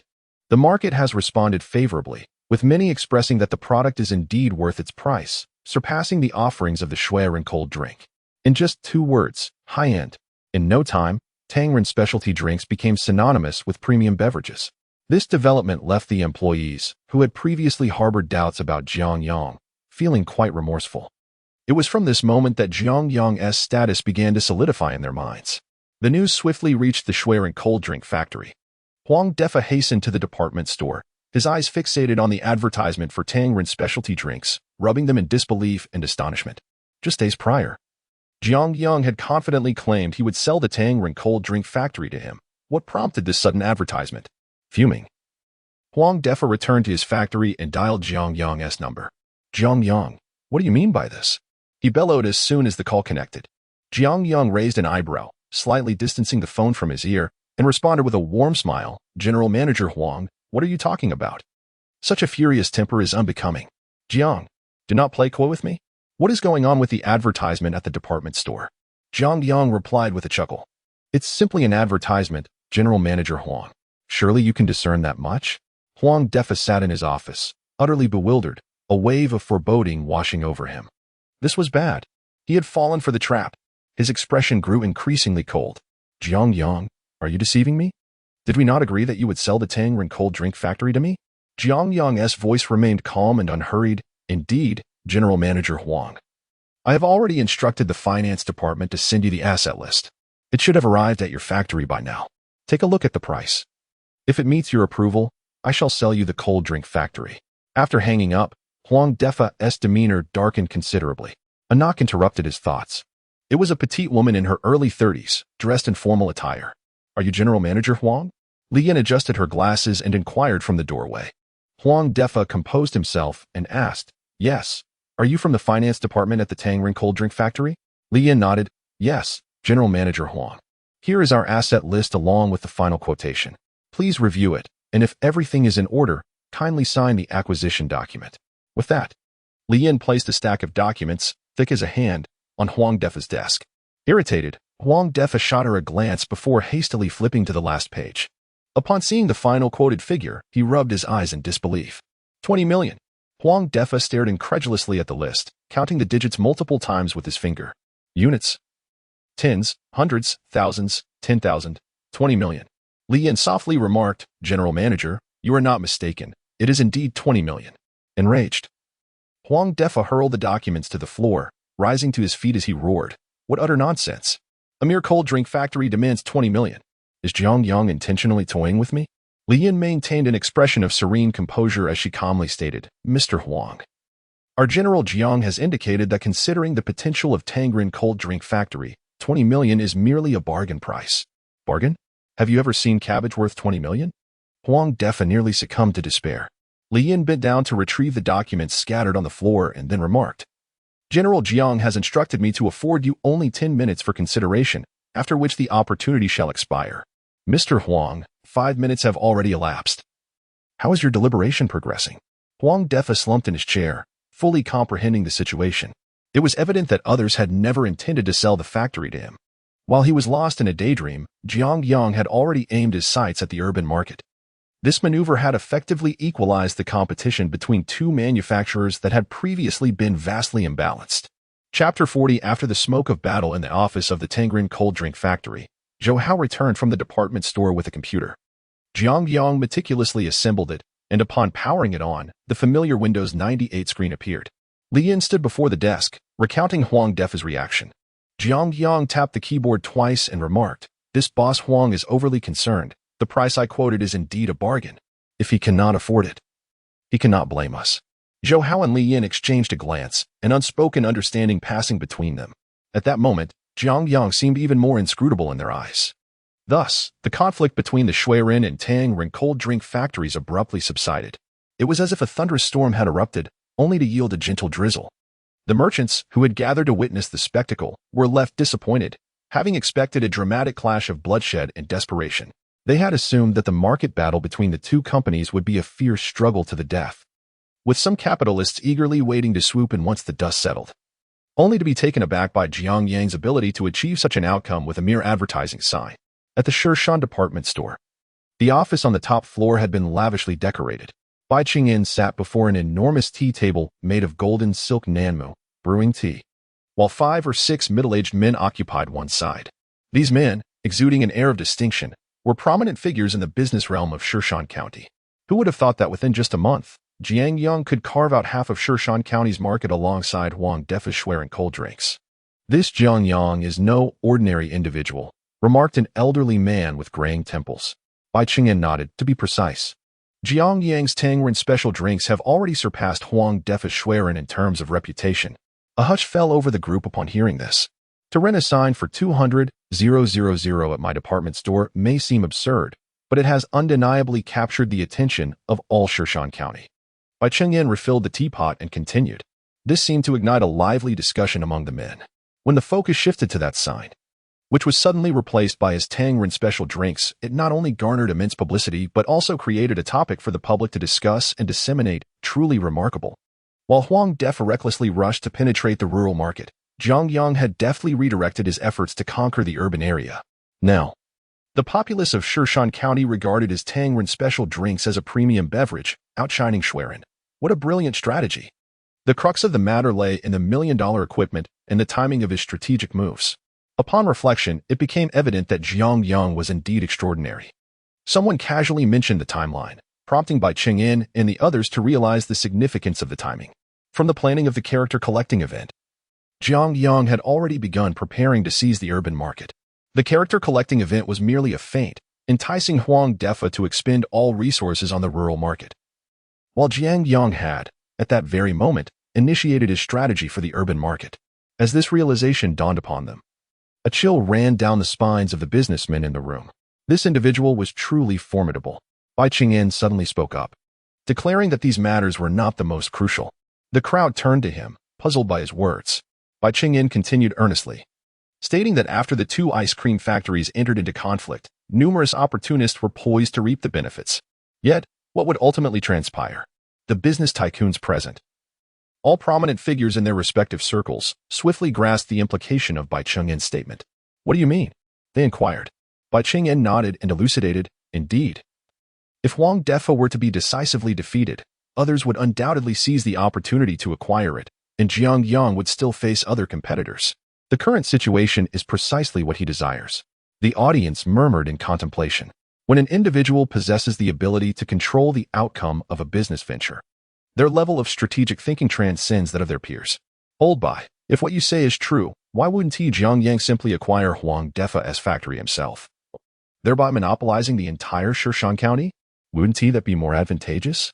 Bai Qingyin shook his head, admitting, "I have yet to comprehend that aspect." However, such considerations had become secondary. Old Bai, Jiang Yang is no ordinary player. We should find an opportunity to introduce him. Meanwhile, the Tangren Special Beverages Character Lottery event continued to unfold in the city, but this time the grand prize was not a color television, but a Santana sedan. This announcement sent shockwaves throughout Shirshan County, causing the name Tangren Special Beverage to skyrocket in popularity and tripling the sales figures of the ice cream factory. Zhou Hao beamed with delight as he watched truck after truck arrive, filled to the brim and ready to depart. As evening fell, Jiang Yang stood by the window of his office, contemplating the leaves that cascaded downwards. Autumn was approaching, bringing with it a hint of chill in the air. Li Yin knocked on the office door, holding a report, snapping Jiang Yang back to reality. "General Manager Jiang, Here are today's accounts for your review. Jiang Yang took the report, glanced over it, and signed his name. The recent cash flow had significantly surpassed previous figures, with a daily profit nearing 200,000, excluding miscellaneous costs. Has there been any movement from Huang Defa these past few days? Jiang Yang inquired. Li Yin retrieved the report and responded. The snowman ice cream recently adjusted their winning odds, which has dissatisfied the public, leading many to repurchase our products. Additionally, Huang Defa seems to be shifting his focus back to the urban market, gradually withdrawing from the rural sector. Jiang Yang nodded in acknowledgement. He did not intend to directly dismantle Huang Defa's snowman ice cream.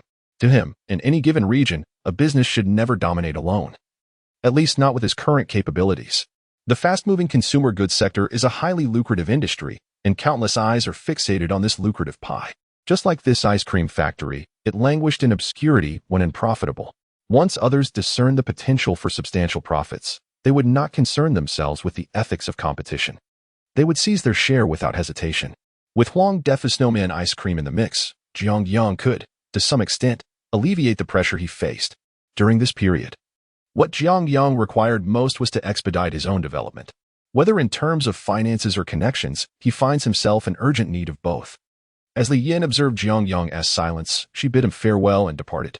In the expansive office, only Jiang Yang stood by the window, smoking. Suddenly, a thunderous roar disrupted his thoughts.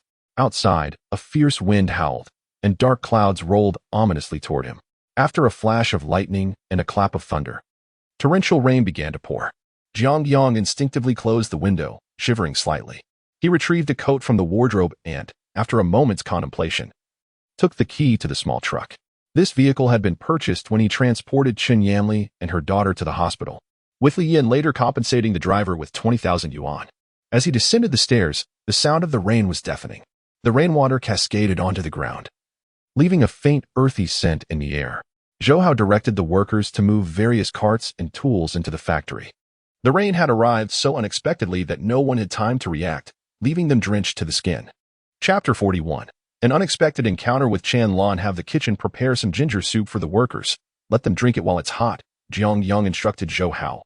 Standing beneath the eaves of the office building, the rain was pouring so heavily that Zhou Hao had to lean in closely to hear, and then replied, "Got it. Brother Jiang, I'll get the kitchen on it right away." The Dongfeng box truck was parked in the yard. Jiang Yang hurried a few steps before diving into the vehicle, yet his back was still drenched. The sound of large raindrops drumming on the truck's roof was deafening. He fished out the key, inserted it, pressed the brake, and started the engine. The truck jolted slightly to life, though the engine emitted a few crackling noises due to its age. Leaning against the driver's seat, Jiang Yang took a moment to examine the first vehicle he had purchased upon reincarnating into this world. A 1993 Dongfeng box truck. It could seat two in the front, with a driving space not much different from that of a van, and approximately 6 or 7 square meters in the back, separated from the driver's cabin. The steering wheel was worn down, the gearshift somewhat loose, and there was a faint scent of engine oil. The central console housed only an embedded radio capable of playing cassettes. He opened the glove compartment to find 2 cassette tapes of Rinxinqi. Jiang Yang spun one of the tapes with his finger before inserting it into the player. The unique voice of Rinxinqi emerged from the somewhat muffled speakers. One wave has not subsided before another comes crashing in, amidst the vast sea of people. Wild winds and torrential rain. One wave comes too late, while another has long passed, a lifetime like awakening from a dream, deeply sorrowful beneath the Pacific. As the rain pelted rhythmically against the windows, the song momentarily captivated Jiang Yang's thoughts. In that instant, he felt that his current self was the true reality, while the so-called past life was merely a fleeting dream. He pressed the clutch and shifted gears. The Dongfeng box truck slowly departed from the beverage factory. Today, the rain was exceptionally heavy, pouring down like a deluge, akin to a tidal wave. The road was nearly devoid of pedestrians, save for the occasional car crawling along. As Jiang Yang softly hummed along with the tape, the fog began to thicken, compelling him to focus intently on the road ahead. Just as he turned a corner, he spotted a slender figure standing beneath a large tree not far away. The girl was clad in fitted light blue jeans, a black jacket over a pristine white t-shirt, and her long black hair was drenched. The wind was fierce, forcing her to hold the umbrella tightly with both hands, while her bicycle lay toppled on the ground. "Teacher Chen." Jiang Yang steadied the truck and rolled down the window. Upon recognizing the girl's features, he flung open the door and jumped out. first ushering Qianlan into the vehicle before tossing her bicycle into the back, then returning to his seat. Seeking refuge under a tree in this downpour is hardly a wise choice, Jiang Yang remarked as he settled into his chair. Qianlan folded her umbrella, responding, I had just reached this spot when the rain suddenly intensified, leaving me with nowhere to go. Jiang Yang lowered the volume of the music, saying, Allow me to give you a ride. Qianlan glanced at the heavy rain outside and nodded. That is truly kind of you, but won't this delay your deliveries? Jiang Yang was momentarily taken aback, then smiled and replied, No worries, I've already finished work. Qianlan proceeded to disclose her home address, and Jiang Yang gently turned the steering wheel, guiding the vehicle in that direction. Qianlan glanced at Jiang Yang and said, I apologize for what happened at the school gate that day. My brother can be quite harsh with his words. Please don't take it to heart. Jiang Yang chuckled. I was nearly forgetting about it until you mentioned it. As they traveled, the two engaged in light conversation. The rain had lessened, and soon they arrived at Qianlan's residence, a cluster of self-built houses with red tiles and red iron gates. At that moment, Qing spotted his sister and Jiang Yang disembarking from the car and rushed over. Didn't I tell you to keep your distance from this guy? Qing cast a wary glance at Jiang Yang before turning his attention to Qianlan. Qianlan retorted with indignation, in such heavy rain. I owe him my thanks for bringing me home. Could you perhaps show a little courtesy towards others? Jiang Yang retrieved a bicycle from the trunk and set it down on the ground. Qing shot Jiang Yang a disdainful look and then turned back to Qianlan. I really don't understand your thinking. Ignoring someone like Boss Huang, who is quite wealthy and always associating with this delivery guy? Coughing lightly, Jiang Yang interjected. It's nothing serious. I should be on my way now. Qianlan hurriedly stepped forward. Brother Jiang, why not come in for a cup of hot water before you leave? Jiang Yang waved his hand with a smile. No need. Perhaps next time. I'm truly sorry. I still don't know your name. Qianlan approached him, her face full of regret. Jiang Yang lowered the car window and replied, Jiang Yang. With that, he started the engine. As he watched the east wind truck sway away, Qing wore an expression of disdain. When you get home, I'll tell Mom. You're in big trouble. Qianlan frowned slightly. Mind your own business. With that, she stormed into the house. Qing followed closely behind, his anger flaring. Qianlan, Boss Huang has already sent his betrothal gift. 2,000 yuan has been accepted by Mom. You have no say in this matter. Qianlan turned back in disbelief. Why should I? Just because you're my brother and our mother raised me? Li Guilin emerged from the bedroom, hands on her hips as she glared at her daughter, scolding her. You ungrateful child. Your brother has worked tirelessly to ensure you marry into a good family, and yet you associate with these unsavory characters. Who do you think you're disrespecting? Qing entered the room. Exactly. You need to clarify your relationship with that truck driver in front of Mom today. Qianlan, observing the expressions of both, felt a wave of despair. They had evidently put considerable effort into arranging her marriage to that man in his 50s. One was her mother, and the other her brother. Qianlan could hardly fathom that they would so readily sell her out for a mere 2,000 yuan. Quickly change into something nice, tonight. Boss Huang is treating us at the Shishan Grand Hotel, Li Guilin instructed. I'm not going. If you wish to go, you both can, Qianlan replied. Turning back toward her room, Li Guilin grew anxious upon hearing this. I've already accepted 2,000 yuan. If you don't go, how will I explain it to him? Qianlan's voice echoed from her room. That's your concern. At that moment, a Mitsubishi SUV came to a halt at the entrance, precisely the Pajero belonging to Huang Defa. Upon seeing it, Qing's expression immediately soured, and he hurried forward with a sycophantic demeanor, eager to open the car door while nodding and bowing, embodying the essence of a sycophant. Li Guilin, too, wore a beaming smile, welcoming the guest into the house while serving tea. She found Huang Defa, who was of a similar age, increasingly agreeable, as if she had already decided he was to be her prospective son-in-law. In contrast, Huang Defa harbored a cold smirk within. This method of charming young women had never failed him. He feigned the air of a gentleman seeking a prestigious marriage, and once he had captured the girl's affections, he would simply concoct an excuse to dismiss her, usually for a mere monetary exchange. What were notions of noble lineage or enchanting teachers if not easily attainable? Observing Huang Defa's personal visit, Li Guilin hurried to Qianlan's room, employing every possible persuasion, nearly on the verge of kneeling for her daughter. Chapter 42. The banquet. Upon returning home, Jiang Yang knocked on the door, which was opened by Hu Tao, her youthful visage tinged with a hint of blush. Brother Jiang Yang, she greeted. Jiang Yang nodded slightly. Just as he settled down, a call from Bai Qingyan interrupted him. Hello, President Jiang. Bai's voice boomed resonantly from the other end of the line. Congratulations, congratulations. Jiang Yang, savoring a freshly fried meatball, inquired, what is there to celebrate? Brother Jiang, are you feigning ignorance? Bai Qingyan teased. That old rascal Huang Defa has you in quite a frenzy. Now, who in Shan County doesn't know about your Tangren special drink? Your excessive modesty is indeed misplaced. Jiang Yang chuckled. It's merely a tenuous draw, nothing so extravagant. Is President Bai calling at this hour just to jest with me? Bai Qingyan dispensed with pleasantries and stated his purpose directly. This evening at 8, in room 888 of the Shan Hotel.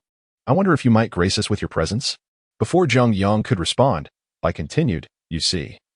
I have a few esteemed friends who are quite intrigued by your encounter with Huang Defa. They insisted I arrange for you to join us.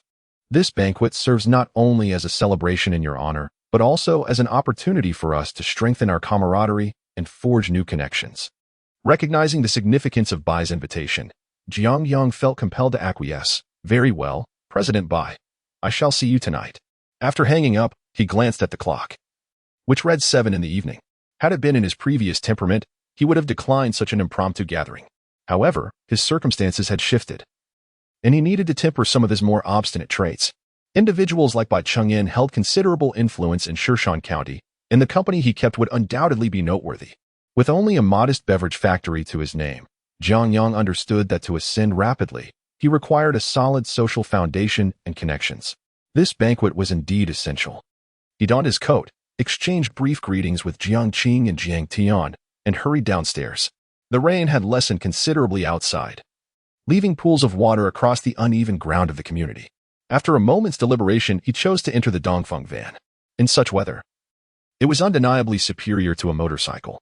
Inserting the key and igniting the engine, he gradually navigated out of the residential complex. By 7:30, in the southern part of Shan County, at the Shan Grand Hotel, the entrance exuded an ancient charm, while the interior radiated opulence. The glass revolving door and the staircase adorned with a pristine red carpet lent an air of grandeur. 8 security personnel stood at attention, occasionally saluting the arriving guests. Numerous luxury vehicles, including a Hummer, an Audi A6, and a BMW 730 with a distinctive license plate, underscored the restaurant's esteemed status in Shan County. Huang Defa parked his Pajero leisurely at the entrance, clutching his briefcase under his arm, and cleared his throat before alighting from the vehicle. Chen Sheng turned to Li Guilin and Chen Lan, his face brimming with pride, and proclaimed, Behold, this is the realm of the affluent. Li Guilin stepped down from the vehicle, her face a picture of earnest pleading as she gazed at Chen Lan. Just for my mother's sake, will you? Chen Lan, feeling helpless, reluctantly exited the car. This is the last time. A young man, dressed in managerial attire, hurriedly approached Huang Defa, who had taken the lead. Mr. Huang, the room is ready for you. It's 3-7. Huang Defa paused, his brows knitting together.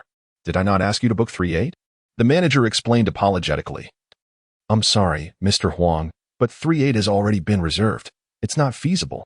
Huang Defa's displeasure was evident. I called you this morning. The manager quickly moved closer to Huang Defa and whispered a few words. Only then did Huang Defa relent, murmuring, oh, Bai Zong, then it settled. 3-7 it is. When Bai Qingyan rose to prominence in Shan County, Huang Defa was still a mere laborer. In terms of financial clout and local standing, the two were worlds apart. No matter how inflated Huang Defa's ego became, he dared not provoke Bai Qingyan's ire. Accompanied by several individuals, he ascended to the second floor, where many dining patrons greeted him. Huang Defa, exuding an air of authority, responded with a subtle wave. Chen Sheng, trailing behind, lavished praise, asserting that the boss certainly commanded respect.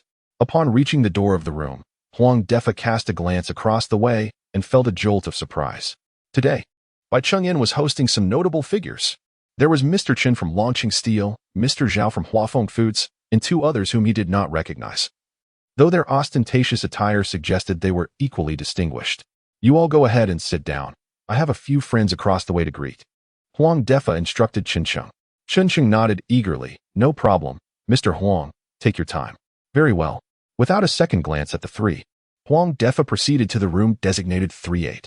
At that moment, Bai Qingyan was engaged in lively conversation with several friends, discussing the trends of economic reform over the past 2 years, each contributing their views with great vigor. A knock at the door interrupted them, prompting everyone to rise. Upon recognizing Huang Defa, they exchanged glances and resumed their seats. Bai Qingyan's expression turned somewhat disappointed as he settled back into his chair. Ah, it's old Huang. Huang Defa produced a pack of soft Zhonghua cigarettes, eagerly offering them with a broad smile. Bai Zong. I'm dining here today as well, and thought I'd stop by to say hello. Thank you, but no. Several at the table gestured, indicating they did not smoke. Huang Defa chuckled awkwardly, finding himself unable to distribute a single cigarette. Observing his discomfort, Bai Qingyan symbolically accepted one. Oh, if you're busy, please, do carry on. Huang Defa's mind began to race. The individuals seated at the table were the C'Army de la C'Army of Shan County, and he had long wished to make their acquaintance. Today was a once-in-a-lifetime opportunity that he could not afford to squander. Compared to mingling with these influential figures, the pursuit of women seemed rather trivial. I'm not busy, haha. Today's meal is on me. Feel free to order whatever you like. Oh, and I have a case of Wulianya in my car. It's been ages since we've gathered. Let us have a good drink. Bai Qingyan remarked, today, we are to host a guest for dinner. This was intended as a subtle refusal. However, Huang Defa misinterpreted Bai Qingyan's meaning, responding, it's no trouble at all. You invite him, and I'll treat you. It's merely a matter of an extra pair of chopsticks. At that moment, a gray-haired man seated to Bai Qingyan's right softly cleared his throat. Bai Qingyan's expression shifted. What I meant was, we shall dine separately. Huang Defa was taken aback. Bai Qingyan was known for his adept social skills, rarely expressing discomfort, even when he felt it. He cast a glance at the unfamiliar gray-haired man, sensing that he was someone not to be trifled with, as evident from Bai Qingyan's reaction. Understanding the situation, he quickly said, very well, haha, you all enjoy. Just call me if you need anything. I'll be right across the way. With that, he closed the door behind him and departed. Bai Qingyan shook his head in resignation. This Huang Defa truly lacks refinement. He then turned to the man on his right, saying, Seventh brother, I apologize for the disturbance. Seventh brother waved his hand dismissively and glanced at the time. Jiang Yang should be arriving shortly, I presume? Chapter 43. The elite circle of Shan County at the entrance of the Shan Grand Hotel. Jiang Yang parked the Dongfeng truck in an available spot, locking the door twice with the key before finally securing it. He mused to himself about how he had squandered 20,000 yuan. A gentle breeze swept through, carrying a hint of chill, and the ground felt somewhat slick. The neon lights of the Shan Hotel illuminated the surroundings vibrantly, casting a dazzling array of colors upon the puddles that had formed. After straightening his attire, he stepped inside. Guided by a waiter, he ascended to the second floor. After taking just a few steps, a woman's voice called out to him, Jiang Yang. He turned to see Chen Lan, whom he had parted with not long ago. In the room were 4 individuals, Huang Defa, Chen Sheng, and Chen Lan, all of whom he recognized, along with a woman in her 40s, bearing a resemblance to Chen Lan, presumably her mother. Ah, teacher Chen, you were dining here as well? Jiang Yang inquired. Chen Lan nodded in acknowledgement. Just then, Chen Qing interjected. Kid, you haven't given up, have you? Following my sister all the way here.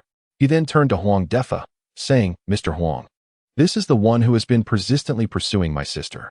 Chen Lan quickly protested, Chen Sheng, what nonsense are you spouting? When has he ever pursued me? Huang Defa furrowed his brows, scrutinizing Jiang Yang. We've met before, he remarked. Jiang Yang smiled at Huang Defa. I recognize you, Mr. Huang. The address of Mr. Huang piqued Huang Defa's curiosity. The voice sounded strikingly familiar, as if he had heard it before. Chen Qing, eager to display his bravado before his boss, seized the opportunity.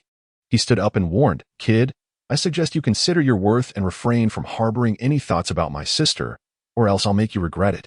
Jiang Yang thought to himself that this misunderstanding had escalated rather dramatically. He had only been trying to lend a helping hand, yet was mistakenly perceived as someone who wished to pursue Chen Lan. Nevertheless, Chen Lan was indeed quite charming, her appearance and figure aligning with his aesthetic preferences. Seeing that Jiang Yang remained silent and occasionally glanced at his sister, Chen Qing's irritation grew, prompting him to approach Jiang Yang with the intent to confront him. Just as he reached Jiang Yang, the door to room 8 swung open. Bai Qingyan stood at the threshold. Jiang, my dear brother, it's truly you. When did you arrive? He exclaimed. Jiang Yang turned around and replied with a smile. I ran into a few friends and thought I'd say hello. Bai Qingyan cast a meaningful glance at Chen Qing, causing the latter to shudder slightly. Come in. Everyone is waiting for you, Bai Qingyan said. Jiang Yang nodded and then turned to Chen Lan, saying, Teacher Chen, I have a few matters to attend to, but I shall treat you to a meal another day. Ah, Oh, all right, Chen Lan responded, bewildered and completely unaware of the situation, instinctively nodding in agreement. Jiang Yang followed by Qingyin into the room. Huang Defa stood there, utterly perplexed, grappling with the incredulity of the situation. Could it be that the person by Qingyin and the others were awaiting was him? Qin Qing, equally confused, whispered while pointing towards the door, "Mr. Huang, who is that man? How dare he glare at me? Should we go over and deal with him?" Huang Defa snorted dismissively. "Mr. Bai Qingyin, you take care of it." Bai. Chen Cheng stood in stunned silence, unable to utter a single word for a long while. Just based on this name, not only he, but even his superior Huang Defa was only worthy of serving as a lackey. At that moment, Chen Cheng felt more discomfort than if he had ingested a pound of fly droppings. Who was this young man, driving a truck and riding on a 28-inch bicycle? The fact that even Bai Qingyin had to go out to greet him was perplexing, compounded by the statement that a room full of people awaited his arrival. This inevitably sparked a flurry of thoughts. The private room arranged by Bai Qingyin was spacious, measuring over 100 square meters. The air conditioning was robust, and the carpet was thick and plush, providing a luxurious feel underfoot. In the center stood a grand screen, dividing the room into two sections. The outer area was designated for karaoke, while the inner section featured a large round table occupied by four unfamiliar yet distinguished middle-aged men. As Jiang Yang entered the room, Bai Qingyin began to enthusiastically introduce him. The strangers, appearing quite familiar, stood up to shake hands. "This is Mr. Chen Weifang from Shishan Longqing Steel Group. This is Mr. Zhao Delong from Huafeng Food Factory. And this is Mr. Liu Weiman from Longyong Real Estate." Jiang Yang smiled and shook hands, introducing himself. "Hello, I am Jiang Yang." Finally, Bai Qingyin guided Jiang Yang to his seat beside him, preparing to introduce a man known as Chigo. However, Chigo took the initiative to stand up. "Wei Chen. They all call me Old Seven," he said. Jiang Yang extended his right hand in greeting. His grip was firm and powerful, akin to rock. Dressed in a well-fitted black suit with slightly graying hair, his sharp features and piercing eyes exuded an intense presence. Bai Qingyin quietly remarked, "We all refer to him as Old Seven." Jiang Yang nodded with a smile, addressing Wei Chen, "Old Seven."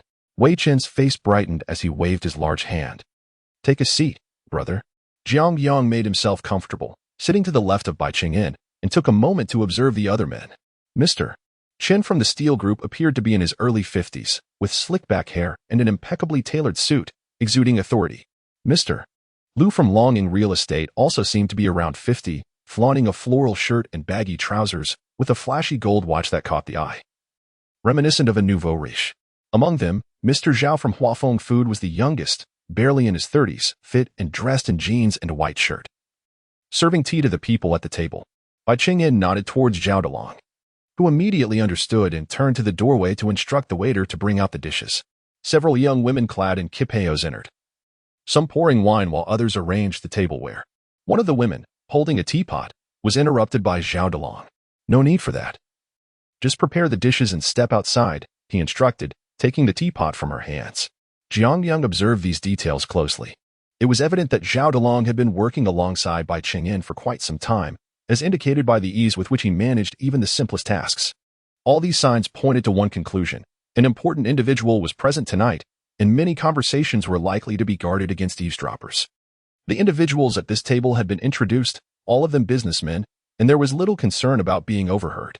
Thus, it is Wei Chen seated to the right of Bai Qingyin, with years of experience. Jiang Yang instantly deduced that the most prominent figure at this table was indeed Wei Chen. 8 elegantly slender ladies entered, each carrying a dish. One of them leaned slightly and addressed Bai Qingyin, "Mr. Bai. Our boss is aware of your arrival and has specifically instructed us to present you with a bottle of Longchuan." Bai Qingyin replied, "Tell old Shou not to be so courteous. We brought our own baijiu." The lady appeared somewhat hesitant, saying, "But..." Bai Qingyin laughed heartily, "It's all right. Old Zhou and I have been friends since childhood. There is no need for such formalities. Please serve the dishes and feel free to leave. I still have matters to discuss with my guests." The lady nodded gently. "Understood, Mr. Bai. Should you require anything, just call for me. I will be waiting by the door." With that, she waved to the group of ladies, and they retreated. Once the room was devoid of outsiders, Bai Qingyin turned to Jiang Yang and said, "Dear Jiang, this banquet is entirely prepared in your honor, so do indulge and drink a couple more glasses." Chapter 44. The disturbance at the tavern. Bai Qingyin, a seasoned veteran of the social scene, effortlessly mastered the ambience of the dining table. fostering a sense of camaraderie among the guests in less than half an hour. Jiang Yang, having been granted a second chance at life, navigated the art of toasting with ease. Aside from General Zhao of Huafeng Foods, the other attendees were already significantly inebriated. Observing that the spirits had flowed sufficiently, Bai Qingyan approached Jiang Yang, placing an arm around his shoulder, and remarked, "Brother Jiang, you have certainly made a name for yourself in this battle with swearing cold drinks. I must admit, I never imagined you to be such a shrewd businessman." Jiang Yang, slightly tipsy, responded with a smile, "You flatter me, Mr. Bai. Your modesty is commendable. The disparity between our two cold drink factories is immense. First, you captured Huang Defa's attention with a clever wordplay event. Then you astutely promoted an exorbitantly priced billboard to catch him off guard, effectively seizing the market in the urban area. Truly admirable." The speaker was Qin Weifa from Longqing Steel Group, who, with a swaying demeanor, stood up grasping a wine decanter, his crocodile brand belt straining against his substantial beer belly. He approached Jiang Yang, raised his glass, and declared, "Brother Jiang, it has been far too long since our business circle in Shan County has stirred up such excitement. You are impressive. You have opened my eyes. Here's to you." With that, he tilted his head back and downed his drink. Jiang Yang could only click his tongue in admiration. They were indulging in 52-degree Wuliangye, a fine liquor, though perhaps too indulgently. The server had not utilized the small 5-dram cups. Everyone was pouring directly from the decanter. Each drink was a hefty 2.5 taels. And in less than half an hour, an entire case of Wuliangye was emptied. Among the 6 individuals, Wei Chen had consumed the least, with no one urging him to drink more. The other 5 had each downed at least a jean or more. If it weren't for his previous life's impressive tolerance for alcohol, dealing with these characters would have been rather challenging. Cheers. Jiang Yang, unwilling to back down, gritted his teeth and finished his glass of liquor. Bai Qingyan applauded enthusiastically, exclaiming Jiang Yang's impressive capacity for alcohol. Zhao Delong rose to instruct the server to open the karaoke outside the screen, and shortly thereafter, 8 young ladies clad in kipeos filed into the room. Hey, hey, hey. Chen Weixing, microphone in hand, occasionally tapped it to ensure it was functioning before handing it over to Wei Chen. "Seventh brother, since we're all having such a splendid time, why don't you treat us to a song?" Wei Chen, looking quite pleased, accepted the microphone with a smile and said, "Then I shall grace you with a performance. How about my Chinese heart?" As soon as he finished speaking, the servers and young ladies sprang into action, connecting cables and selecting accompaniment on the television screen. Jiang Yang finally exhaled in relief, seated himself, and sipped on some hot tea. This group had an astonishing capacity for alcohol.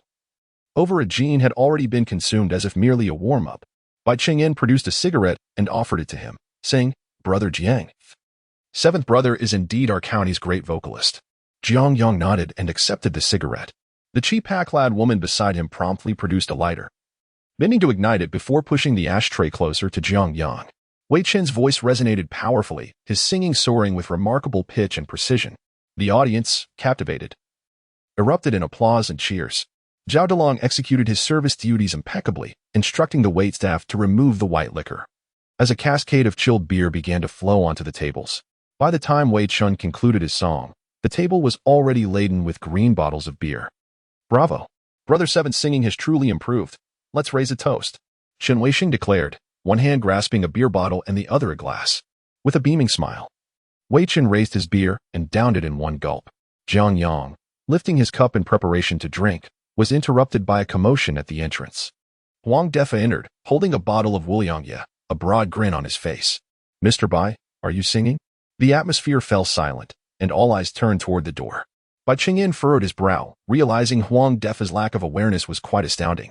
With a chuckle, Huang Defa continued, "Perfect timing. My girlfriend is a music teacher at No. 2 High School. How about she sings a number to liven up the mood?" As he spoke, Chen Chung forcibly dragged Chen Lan into the room. Chen Lan's wrist was gripped tightly, turning red as she struggled in vain against Chen Cheng's superior strength. "What nonsense are you spouting? I don't even know you." Chen Lan glared furiously at Huang Defa. In response, Huang Defa, with a menacing glare, whispered, "Don't test my patience. I can make your family unwelcome in Shirshan." "Do you believe me?" Zhao Delong stood at the door, glancing at Bai Qingyan. Bai Qingyan attempted to mediate, saying, "Since this lovely lady can sing, let her entertain us. It will surely uplift the atmosphere." Just when it seemed the farce would conclude, Chen Lan adamantly replied, "I want to sing." The mood turned instantly awkward, enveloping the room in silence. At that moment, Jiang Yang stood up, declaring, "If the lady is too shy, I shall sing a song to liven things up. If that pleases you?" Bai Qingyan was about to speak when Huang Defa suddenly sneered. "You sing? Who do you think you are?" Qing. Having consumed a couple of drinks, felt emboldened and retorted, "Kid, do you even realize the gravity of this occasion? You have no place here." Jiang Yang remained silent. Striding purposefully toward Huang Defa, Bai Qingyan attempted to intervene, only to have his wrist seized. Looking down, he realized it was Wei Qin, who had remained quiet until now. Chen Lan's wrist was still firmly grasped, bruises forming on her fair skin. "Release her." Jiang Yang's voice was cold as ice, reminiscent of a specter from the abyss. The moment Chen Qing met Jiang Yang's gaze, the effects of the alcohol dissipated, replaced by a chilling dread that made him instinctively loosen his grip. Chen Lan seized the opportunity to retreat to the door. Jiang Yang then turned to Huang Defa, suddenly questioning, "And who do you think you are? Daring to speak to me in such a manner?" The question left Huang Defa momentarily speechless. He had been pondering who this young man could be, struggling to recall anyone of such stature in Shirshan, ultimately concluding that he must have misjudged. This young man was merely a driver. With Chen Qing adding fuel to the fire, claiming that he drives a truck and other trivialities, Huang Defa concluded that this Jiang Yang must be an inconsequential figure. However, judging by the current atmosphere, it was evident that he was not merely a truck driver. Huang Defa, suppressing his unease, glared with intensity and exclaimed, "Do you have any idea who I am? Do you believe that I could strike you so hard that even your mother wouldn't recognize you?" He shook the bottle of white liquor in his hand. Jiang Yang regarded Huang Defa with an amused expression. "I don't believe you." This remark completely enraged Huang Defa, who seized the bottle and swung it forcefully towards Jiang Yang's head. A gust of wind rushed by as Jiang Yang swiftly bent down, evading the bottle while delivering a powerful elbow strike to Huang Defa's jaw. Crack! Huang Defa let out a muffled grunt before collapsing to the ground in a sprawled position. Thud!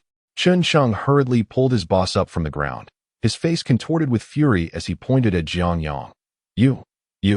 You dare to strike President Huang? You are finished." Huang Defa, clutching his jaw, stood up and retrieved his phone, threateningly declaring, "If I don't take you down today, I shall no longer bear the surname Huang."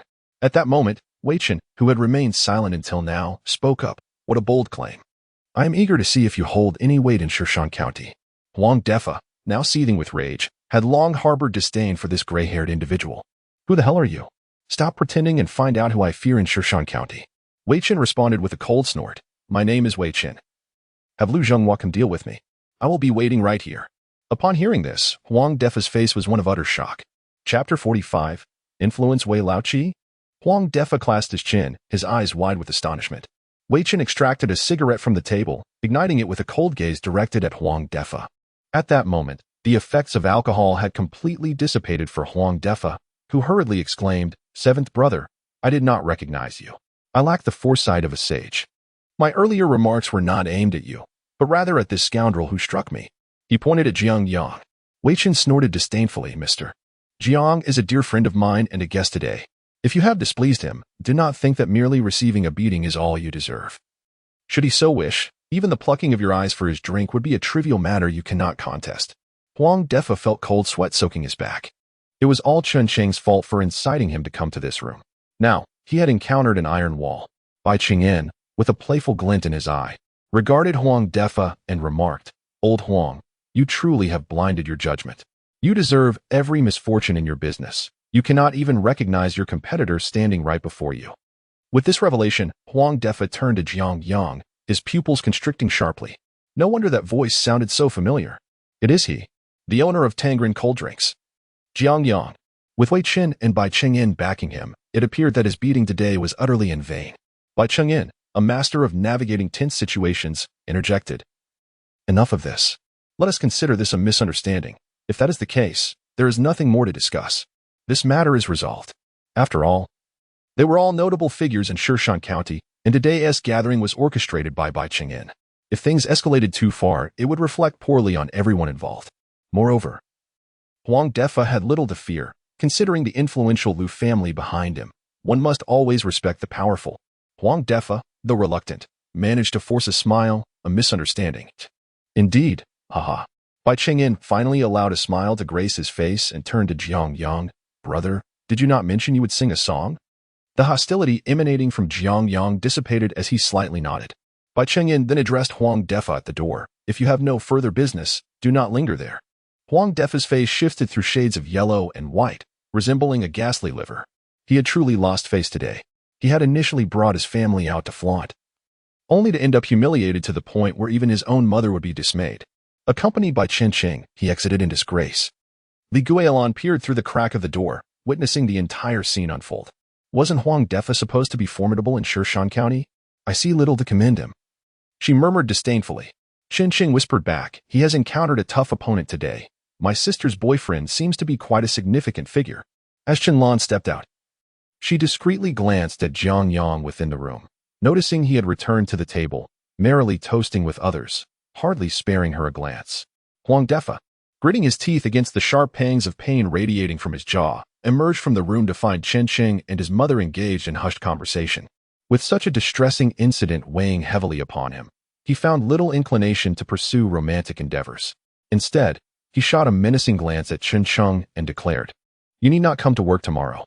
Furthermore, deliver that 20,000 yuan to me by tomorrow, or I shall ensure that your entire family suffers the consequences." Chen Cheng, taken aback by this ultimatum, hurriedly pleaded, "Mr. Huang, this matter is not my fault." Huang Defa swiftly departed, vanishing from the second floor in an instant. Chen Qing turned to his sister, Qianlan, and lamented, "This is all you're doing. If you had just sung a song upon entering, none of this would have happened." He placed the blame squarely on his sister's shoulders.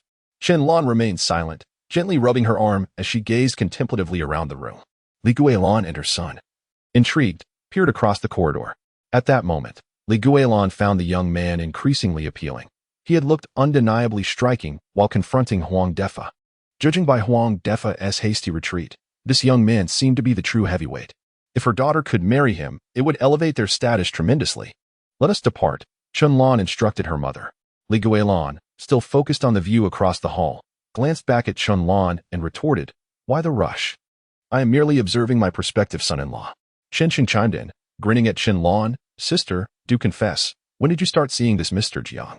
Qianlan, exasperated, replied, "I have stated countless times that I have only met him twice." Li Guilan interjected, "Oh, my foolish daughter, that is of little consequence now." Inside the room, 8 women clad in kipayos busied themselves serving tea and refreshments, while a server entered with a guitar in hand. Seizing the opportunity, Bai Chengyan engaged Jiang Yang in conversation, discussing the intricacies of the elite circles in Shirshan County. Jiang Yang leaned back in his chair, captivated by the insights. He had long desired to learn more about the business landscape of Shirshan County, but had only Zhou Hao beside him, who possessed little substantive information. Bai Chengyan, a seasoned figure in Shirshan, was a man of considerable influence. Much of what he shared was intertwined with the Liu family. This piqued Jiang Yang's interest. He had often heard others speak of the Liu family. The business scene in Shirshan County was predominantly controlled by 2 powerful families, the Liu family and the Wei family. The Liu family was a prominent clan, with the pivotal figure being Liu Zhenghua. Liu Zhenghua had taken 3 wives, and his 2 sons had now reached adulthood, each inheriting portions of the family fortune. The majority of the rice, flour, grains, oil, salt, soy sauce, vinegar, and various condiments, as well as fast-moving consumer goods in Shirshan County, were under their dominion, amounting to a near monopoly. Moreover, they were involved in the county's demolition and construction projects, even extending their reach to various businesses such as gravel and concrete mixing stations in the suburbs.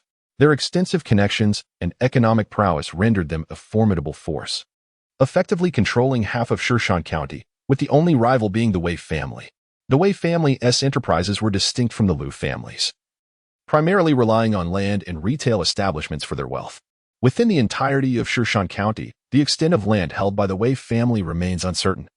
Even to Bai Chengyan, the property of the department store was acquired from 7th brother, Bai Chengyan murmured. Jiang Yang, though a man of worldly experience, found himself astounded by the formidable influence of the Wei family. From Bai Chengyan's tone, it was evident that at least 1/5 of the land in Shirshan County belonged to the Wei family. While it may be a small county with land of modest value, Jiang Yang was acutely aware that, in a decade or 2, this land could burgeon into an enormous fortune. Bai Chengyan continued in hushed tones, "Moreover, 7th brother's family background is exceptionally robust. Over the years, the only entity that Liu Zhenghua has refrained from provoking in Shirshan County is 7th brother." Upon hearing this, Jiang Yang finally grasped Wei Weisheng remarked that Shan County had not seen such vibrancy in many years. It became clear that over 80% of the business in Shan was controlled by the Liu and Wei families, rendering fierce market competition nearly impossible. Jiang Yang nodded slightly, maintaining his composure. Bai Qingyan cautioned, "Let me offer you a word of advice. Although Huang Defa may seem a trifling character, he is backed by Liu Zhenghua. Navigating the business circles of Shan alone may lead to unsettling encounters." Jiang Yang lifted a beer from the table and took a sip, stating, "Profitable ventures have always been a realm where wolves abound and meat is scarce. Peace has never truly reigned in this world." As he spoke, Wei Chen coincidentally turned to look. Jiang Yang met Wei Chen's gaze, their eyes locking like two intense flames. Chapter 46. The painting. Jiang Yang lifted his glass and rose to his feet, making his way to Wei Chen. "Seventh brother, thank you for earlier," he said, raising the glass in his hand. A smile graced Wei Chen's face as he downed the beer before him in one go. Despite their brief encounter, Jiang Yang felt a warm sentiment in his heart, though he had only crossed paths with these individuals. The unwavering support from Wei Chen and Bai Qingyan left a profound impression on him. As Zhao Delong approached, guitar in hand, he announced, "General Jiang, here is the guitar you requested." Jiang Yang took it with a smile, saying, "I hope I won't embarrass my brothers." The atmosphere at the table returned to its lively state, even more exuberant than before. Chen Weisheng, his face flushed from drinking, clapped and whistled. "Let us welcome General Jiang Yang from Tangren Cold Drink Factory to sing for us. Let us give him a round of applause." Wei Chen and Bai Qingyan also showed interest, while several servers stood by, filled with excitement. The Shan Hotel welcomed many guests daily, and the wealthy patrons often indulged in karaoke when the mood struck, typically singing along to the television's accompaniment. However, it was rare to find someone like Jiang Yang who would strum and sing with a guitar. 8 elegantly dressed women in kipayos exchanged glances, their eyes sparkling with curiosity. "Who is this General Jiang? It seems like it's his first time here," one remarked. "I haven't seen him before, but he seems quite remarkable to converse so easily with someone like Mr. Bai." Another noted, "He is quite young and, upon closer inspection, rather handsome." They whispered amongst themselves. Seated in the center of the room, Jiang Yang lowered his head to tune the strings. The guitar produced a crystalline sound, akin to celestial music, and the room fell silent. Embracing the guitar, Jiang Yang began to sing softly, painting a moon for the lonely night sky, placing myself beneath that moon to sing, drawing a large window for the desolate house, and sketching a bed within. His voice, filled with a sense of nostalgia and elevation, instantly transported the audience into a realm of emotions. As Jiang Yang sat with his head bowed, strumming the guitar, onlookers could only catch a glimpse of his slightly tipsy profile. "Draw a maiden to keep me company, and a floral quilt for warmth. Illustrate the stove and firewood. Together we are born, together we shall live. Sketch a flock of birds encircling me, and paint the green hills and azure slopes. Portray tranquility and harmony." As raindrops fall upon the rice fields, the melodic strains captivated the audience, leaving them spellbound. "What song is this?" they murmured, having never heard it before. Wei Chen, having been nurtured in a musical family, was equally astonished. Such a talent had emerged from the small Shan County, unfazed by societal giants, effortlessly resolving commercial crises, and now serenading them in joyous celebration. The crux of the matter lies in his unwavering presence, akin to a mountain, and the immense magnetic aura that captivates everyone in an instant, qualities not easily attainable by an ordinary young man through mere talent. This individual is certainly extraordinary. Wei Chen observed the young man strumming and singing, his heart brimming with certainty. The others in the room were utterly enraptured by Jiang Yang's melodic voice. Especially under the influence of a few rounds of drinks, the folk music's essence of freedom, nonchalance, and an ardent yearning for beauty entranced the group of men. The 8 women, too, had forgotten their discussions, seemingly transported to another realm by Jiang Yang's song. He caressed his guitar and continued to sing the lyrics. In the painting, "A rainbow you can touch with your hands." In the painting, "A starlit sky I vow to keep alive. A winding, endless road lies within, where the dwellers at the end have already drifted into dreams." The painting captures a mother's serene demeanor, alongside the eraser that can wipe away disputes. It depicts grains that flourish through all seasons, where leisurely souls harbor no worries. The listeners were so immersed that they lost themselves in the dreamlike ambience. Due to the slightly ajar door, a crowd had gathered outside, peering in with curiosity to discover the source of such enchanting music. Among the onlookers, the most astounded was Chen Lan. Upon hearing the song, she felt her breath grow heavy. While others may have merely enjoyed the lively atmosphere, Chunlan fully grasped the profound sentiment conveyed. Such a longing for freedom and aspiration. How beautifully painted it is. I possess no eraser to eliminate disputes. Only a pen that sketches solitude. The moon in the night sky has dimmed, leaving only a melancholic child singing. The guitar abruptly fell silent. A stillness enveloped the room, broken only by the gentle hum of the air conditioning. Suddenly, applause erupted. Jiang Yang set down his guitar. Only then realizing the room was filled to capacity, Chen Weixing approached with a beer in hand, laughing heartily. Mr. Jiang, who would have thought your business acumen was matched by your singing prowess? Bai Qingyan stepped forward, affectionately draping an arm around Jiang Yang's shoulder. Brother, I may be slightly older, so if you don't mind, just call me brother, and we shall be good friends. Jiang Yang responded with a smile, his gaze inadvertently catching sight of a figure by the door. Chunlan, having been moved to tears by the song, hastily departed upon noticing Jiang Yang's glance. The revelry of the current era was indeed formidable. Jiang Yang had thought the simple karaoke segment would conclude the evening, but Bai Chang'an's arrangements were just commencing. After each person had sung a song, he hazily followed a few individuals downstairs, where 4 luxurious vehicles awaited them. Wei Chen was the first to enter one car, followed by Jiang Yang and Bai Chang'an in another, Chen Weixing in a third, and Lu Weimin with Zhao Delong in the fourth. The 4 opulent cars sped towards the largest bathing center in Shirshan County. After a refreshing sauna, the group headed straight to indulge in a lavish seafood barbecue. An extravagant feast that left them in a state of blissful inebriation. The camaraderie among men is often uncomplicated and forthright. Following such revelry, they regarded one another as brothers, their bonds growing ever more familiar. By the moat, beneath the azure and white-striped plastic canopy, an array of hot pot and barbecued lamb skewers awaited. Outside, a gentle drizzle began to fall. Seventh brother, what are your thoughts on the Jianli distillery? Chen Weixing inquired, raising his glass.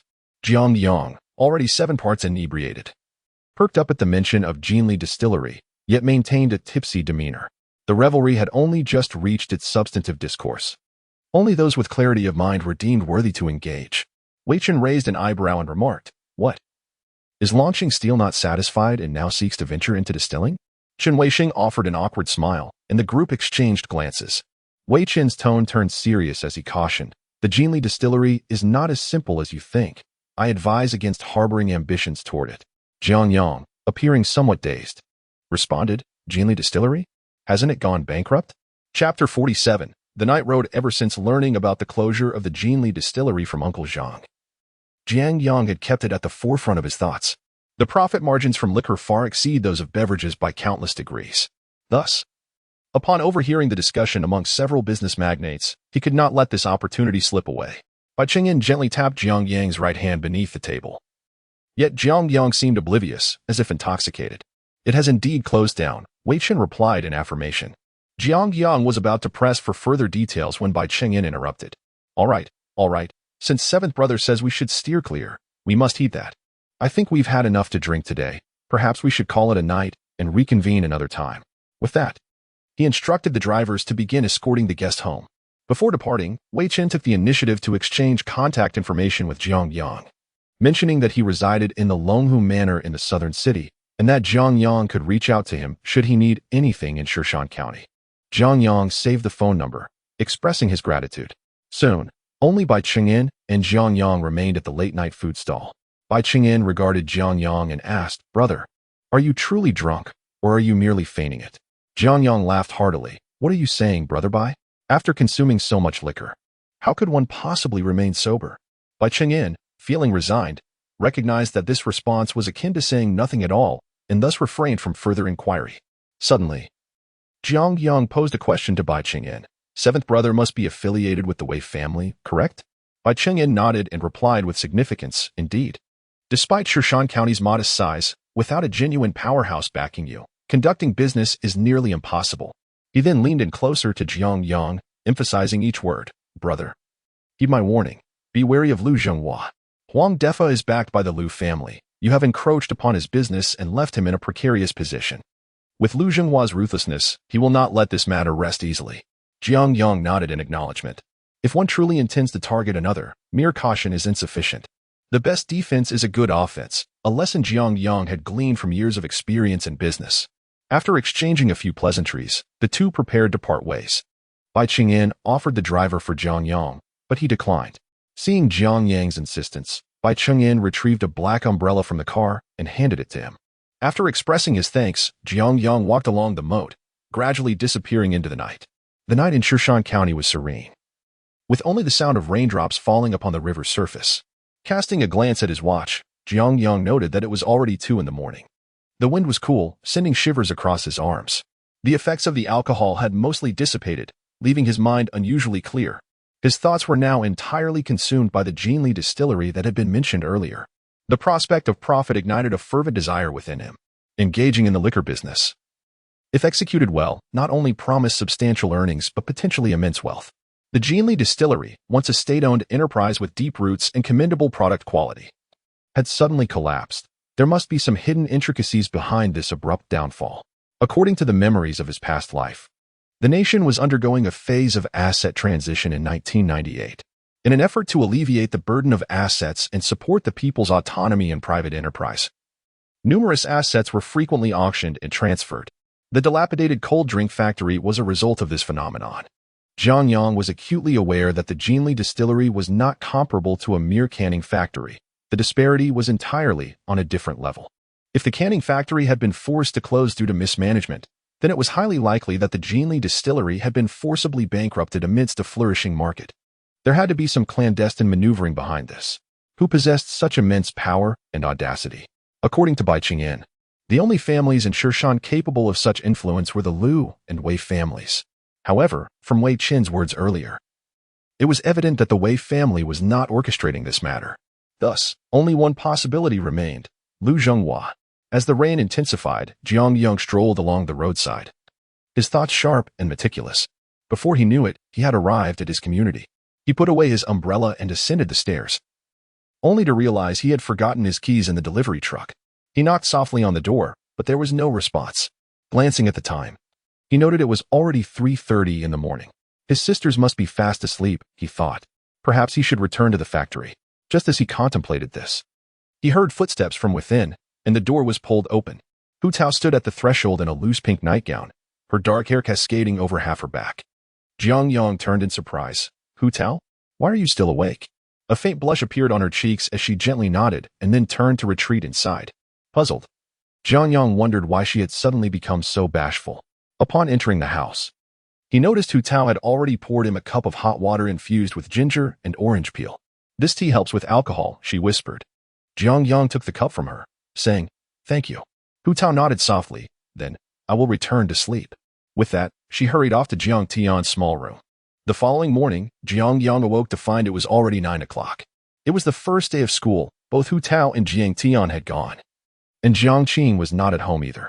After a quick wash, he headed to Shushan restaurant to drive the delivery truck before making his way to the factory. The business at the cold drink factory was thriving day by day, and Jiang Yang noticed vehicles with license plates from outside Shushan coming to pick up goods. This was excellent news, indicating that Tangren Special Drink was beginning to expand into surrounding cities. Juzi diligently opened the gate as the Dongfeng delivery truck wobbled its way inside. Zhou Hao approached playfully. "Brother Jiang, our business is booming. As the head of the factory, you can't keep driving the truck every day." Jiang Yang chuckled. "I find ordinary vehicles beneath my notice, and the expensive ones are currently beyond my means. I'll manage with this for now." Upon entering the office, Li Yan walked in with a file in her arms. "President Jiang, here are the financial statements from the past few days. Please sign." Jiang Yang took a look and was astonished. The turnover is that substantial? In the brief span of 2 days, the cold beverage factory recorded nearly $1 million in revenue. After deducting costs such as labor and materials, the net profit soared to an impressive 600,000.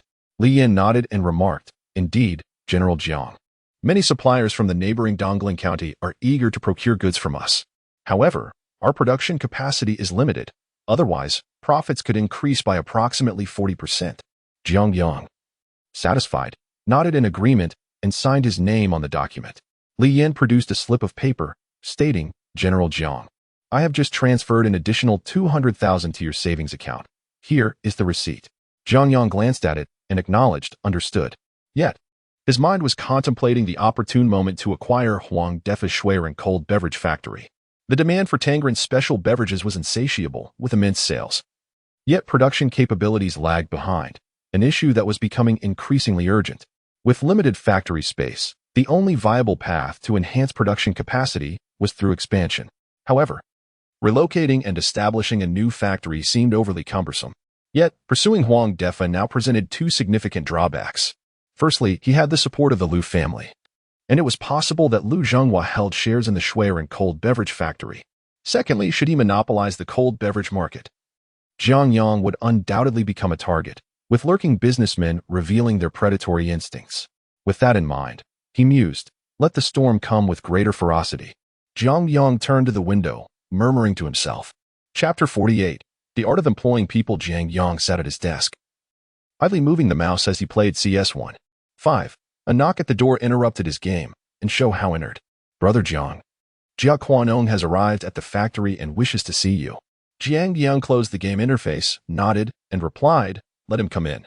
After receiving permission, Zhou Hao turned and headed downstairs. Moments later, Jia Quanyong and Lu Feng ascended the stairs. President Jiang, Jia Quanyong greeted at the door with a beaming smile, while Lu Feng stood beside him, hesitant to speak.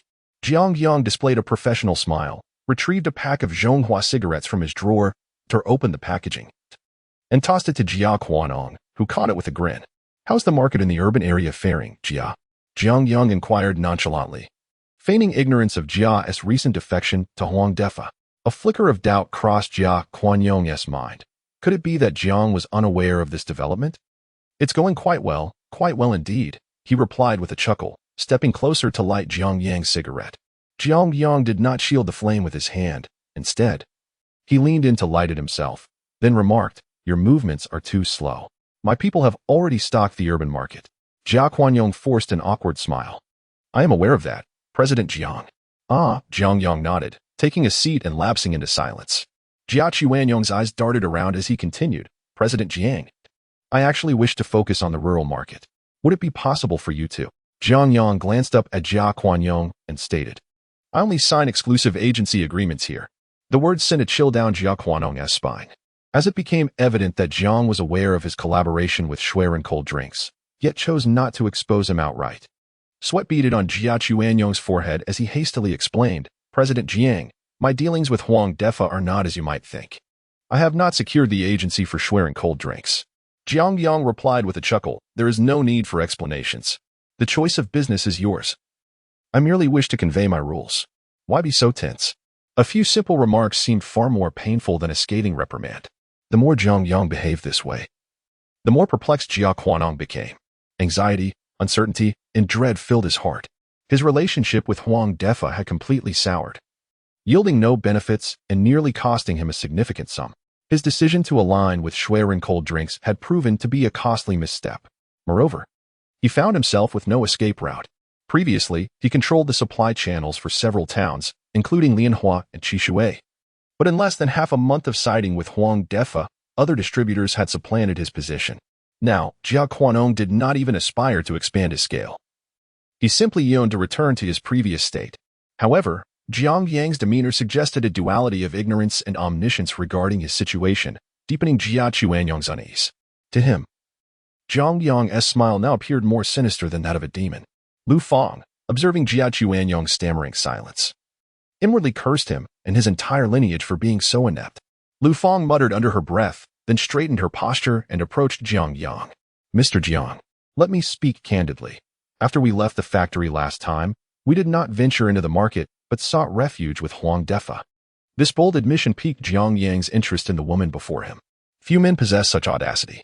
Jiang Yang nodded silently, refraining from comment. Lu Feng continued. The cold drink exchange for grain and the character collection activities in the countryside initiated by Huang Defa were all facilitated by old Jia's distribution channels, with the idea also stemming from him. We have come to offer you our sincerest apologies. Jiang Yang extinguished his cigarette, puzzled, and asked, why do you need to apologize to me? Lu Feng pondered for a moment, her voice barely above a whisper. Huang Defa can no longer sustain himself and wishes to return to your business. Silence enveloped the office, so profound that one could hear a pin drop. No one anticipated her words to be so forthright. Betraying others and then shamelessly returning to seek a livelihood was a situation that even the brazen Jiang Qing and Lu Fang found somewhat inappropriate. Yet, in this world, how much is one's face truly worth? Rather than severing the financial lifeline, it was better to burn bridges and lay everything bare, if one must perish. Let it be a swift demise. With the conversation concluded, both Jiang Qing and Lu Fang released a breath of relief, feeling rather unburdened. No problem, Jiang Yang replied nonchalantly. Observing the two, Jiang Qing and Lu Fang exchanged incredulous glances, almost questioning their own auditory perception. However, I have a condition. With this shift in tone, Jiang Yang's gaze sharpened. Jiang Qing inhaled deeply. Mr. Jiang, please speak. Whatever it takes, we shall face it without hesitation. Jiang Yang stated. Do not sever ties with Huang Defa. I can still conduct business with you, but you must remain in the shadows. Any news from Huang Defa must be relayed to me immediately. Do you understand? He turned his attention to Jiang Qing. Jiang Qing nodded vigorously. Absolutely. I will have my cousin handle the business here. As for Huang Defa, I will seek him out tonight. Noticing that Jiang Yang's cup was empty, Lu Fang, with keen awareness, filled it with hot water and approached him with a flirtatious demeanor. Mr. Jiang, I happen to have some news about Huang Defa. I wonder if it might interest you. Jiang Yang reached for the cup with a smile, exhaling a puff of steam. Do tell. At that moment, Lu Fang stood quite close, her overwhelming fragrance making Jiang Yang somewhat uncomfortable. This morning, I overheard Huang Defa on a call discussing some investment matters. And it seems he mentioned your name. Jiang Yang set down the cup. Do you know who he was speaking to? Lu Fang shook her head. I couldn't catch the name, but it sounded like Huang Defa referred to him as Mr. Lu. Jiang Yang nodded. Indeed, Huang Defa was still seeking assistance from his benefactor. Jiang Yang turned to Jiang Qing. Lianhua, the lotus pond remains your domain. Continue your work. Jiang Qing was overjoyed and hurriedly expressed his gratitude. Lu Fang, gathered around Jiang Yang's desk, attempted to say something further, but was swiftly pulled away by Jiang Qing, as if fearing that Jiang Yang might change his mind. Once they had distanced themselves, Zhou Hao wore a puzzled expression and remarked, Jiang Gu, this Jiang Qing seems utterly unreliable. How can you still choose to work with him? Jiang Yang replied, he is merely assisting us in selling our products. He is an inconsequential figure. Why demand excessive loyalty from him? Although Jiang Qing miscalculated this time, the friliest camel is still larger than the strongest horse, and he remains adept in the rural market. Zhou Hao shook his head in resignation, saying, your heart is truly vast. Jiang Yang looked at him and said, in this world, there are all types of individuals. We cannot expect to use only those with two faces. Even the sharpest sword is ineffective when wielded by its dull edge. Zhou Hao raised his hands in confusion. Jiang Yang chuckled. The art of employing others is a profound study. The road ahead is long. We shall proceed at a measured pace. Chapter 49. The Ascendant. Zhou Hao. In the ensuing fortnight, the business of Tangren Cold Drink Factory flourished splendidly. The rural market was decisively conquered, leaving Snowman Cold Drink utterly vanquished. Observing his products languishing in inventory, Huang Defa, recognizing the dire situation, opted to withdraw from the rural market entirely. Meanwhile, Jiang Yang's Tangren Special Beverages, bolstered by new equipment and the effects of advertising, had firmly established itself in the urban area, solidly securing its foothold. Presently, Huang Defa appeared to be in a state of desperate survival, teetering on the brink of losing his livelihood entirely. Apart from a few loyal customers who still persisted in selling his goods, the vast majority had switched to Tangren's products. At the Tangren Cold Drink Factory in the northern suburbs, a pristine map of Huazhou City adorned the wall of Jiang Yang's office. He stood before the map, contemplating the expansion of market territories. Tangren Special Beverages had become an unstoppable force in Shushan County, and Huang Defa's current predicament had reached an almost irretrievable state. The outcome was virtually predetermined. The daily revenue in Shushan County alone approached 300,000 yuan, and within a fortnight, the company's account had amassed nearly 5 million yuan in deposits, an assertion that could easily be deemed lucrative. This exhilarating sensation of profit left Jiang Yang insatiable. He yearned for more. Huazhou City comprised 16 counties, with the urban area representing a colossal opportunity. In Jiang Yang's eyes, these were glistening silver and radiant gold. He stepped closer to scrutinize the surroundings of Shushan County. To the left lay Dongling County, to the right Guang'an County. And traveling north from Shushan County required traversing 4 counties to reach Huazhou City. Clearly, targeting the urban area at this juncture was imprudent. Therefore, Jiang Yang retrieved a ballpoint pen and circled Dongling and Guang'an on the map. At that moment, Li Yin appeared at the office door, gently knocking. President Jiang. The machinery factory in Guangzhou called, stating they wished to sell 2 sets of semi-automatic cold drink production lines. Jiang Yang turned back to his desk. What is the production capacity for 500 milliliters beverages? Li Yin replied, they are dual output machines capable of producing 2,000 bottles per hour. However, due to being semi-automatic, each production line requires the coordination of 18 employees. And the price? Jiang Yang inquired, taking a sip of water. Li Yin glanced at the document in her hand and looked up. The total is 378,800. After deliberating, Jiang Yang responded. Inform them we will take it for 350,000. Understood, Li Yin replied, departing. Almost immediately, Zhou Hao entered. Brother Jiang. The bottled drinks of Coca-Cola and Sprite have been reduced to 2 yuan per bottle, he said. Jiang Yang nodded. Let them lower their prices. We shall maintain ours. He then picked up a planning proposal from his desk and handed it to Zhou Hao. Upon reviewing it, Zhou Hao noted it contained the words Tangren Special Beverage Agent Benefits. Flipping it open revealed various incentive policies directed at both new and existing customers. Our agents will receive incentive schemes. Once the purchase amount reaches a certain threshold, they will receive cash returns or rewards. Make the necessary arrangements for this. After a moment of contemplation, Jiang Yang continued, as for the price reductions from those major brands, while it may seem relevant to us, in reality, it bears little significance. Carbonated beverages and cold drinks are fundamentally distinct. For the common people, carbonated drinks remain a luxury. Not everyone can afford even 2 yuan. I understand, Brother Jiang. Zhou Hao nodded. Ever since the establishment of this cold drink factory, Zhou Hao had spent nearly every day there, deprived of restful sleep. The once plump and fair young man had not only lost some weight, but had also darkened in complexion, evoking a sense of sympathy. Jiang Yang retrieved 2 packs of Zhonghua cigarettes from his drawer and handed them to Zhou Hao, saying, endure a bit more over the next few days and cultivate good relations with the distributors. Remember, the fast-moving consumer goods rely on 2 pillars, the public and effective promotion. He emphasized the latter. Understood, Zhou Hao replied.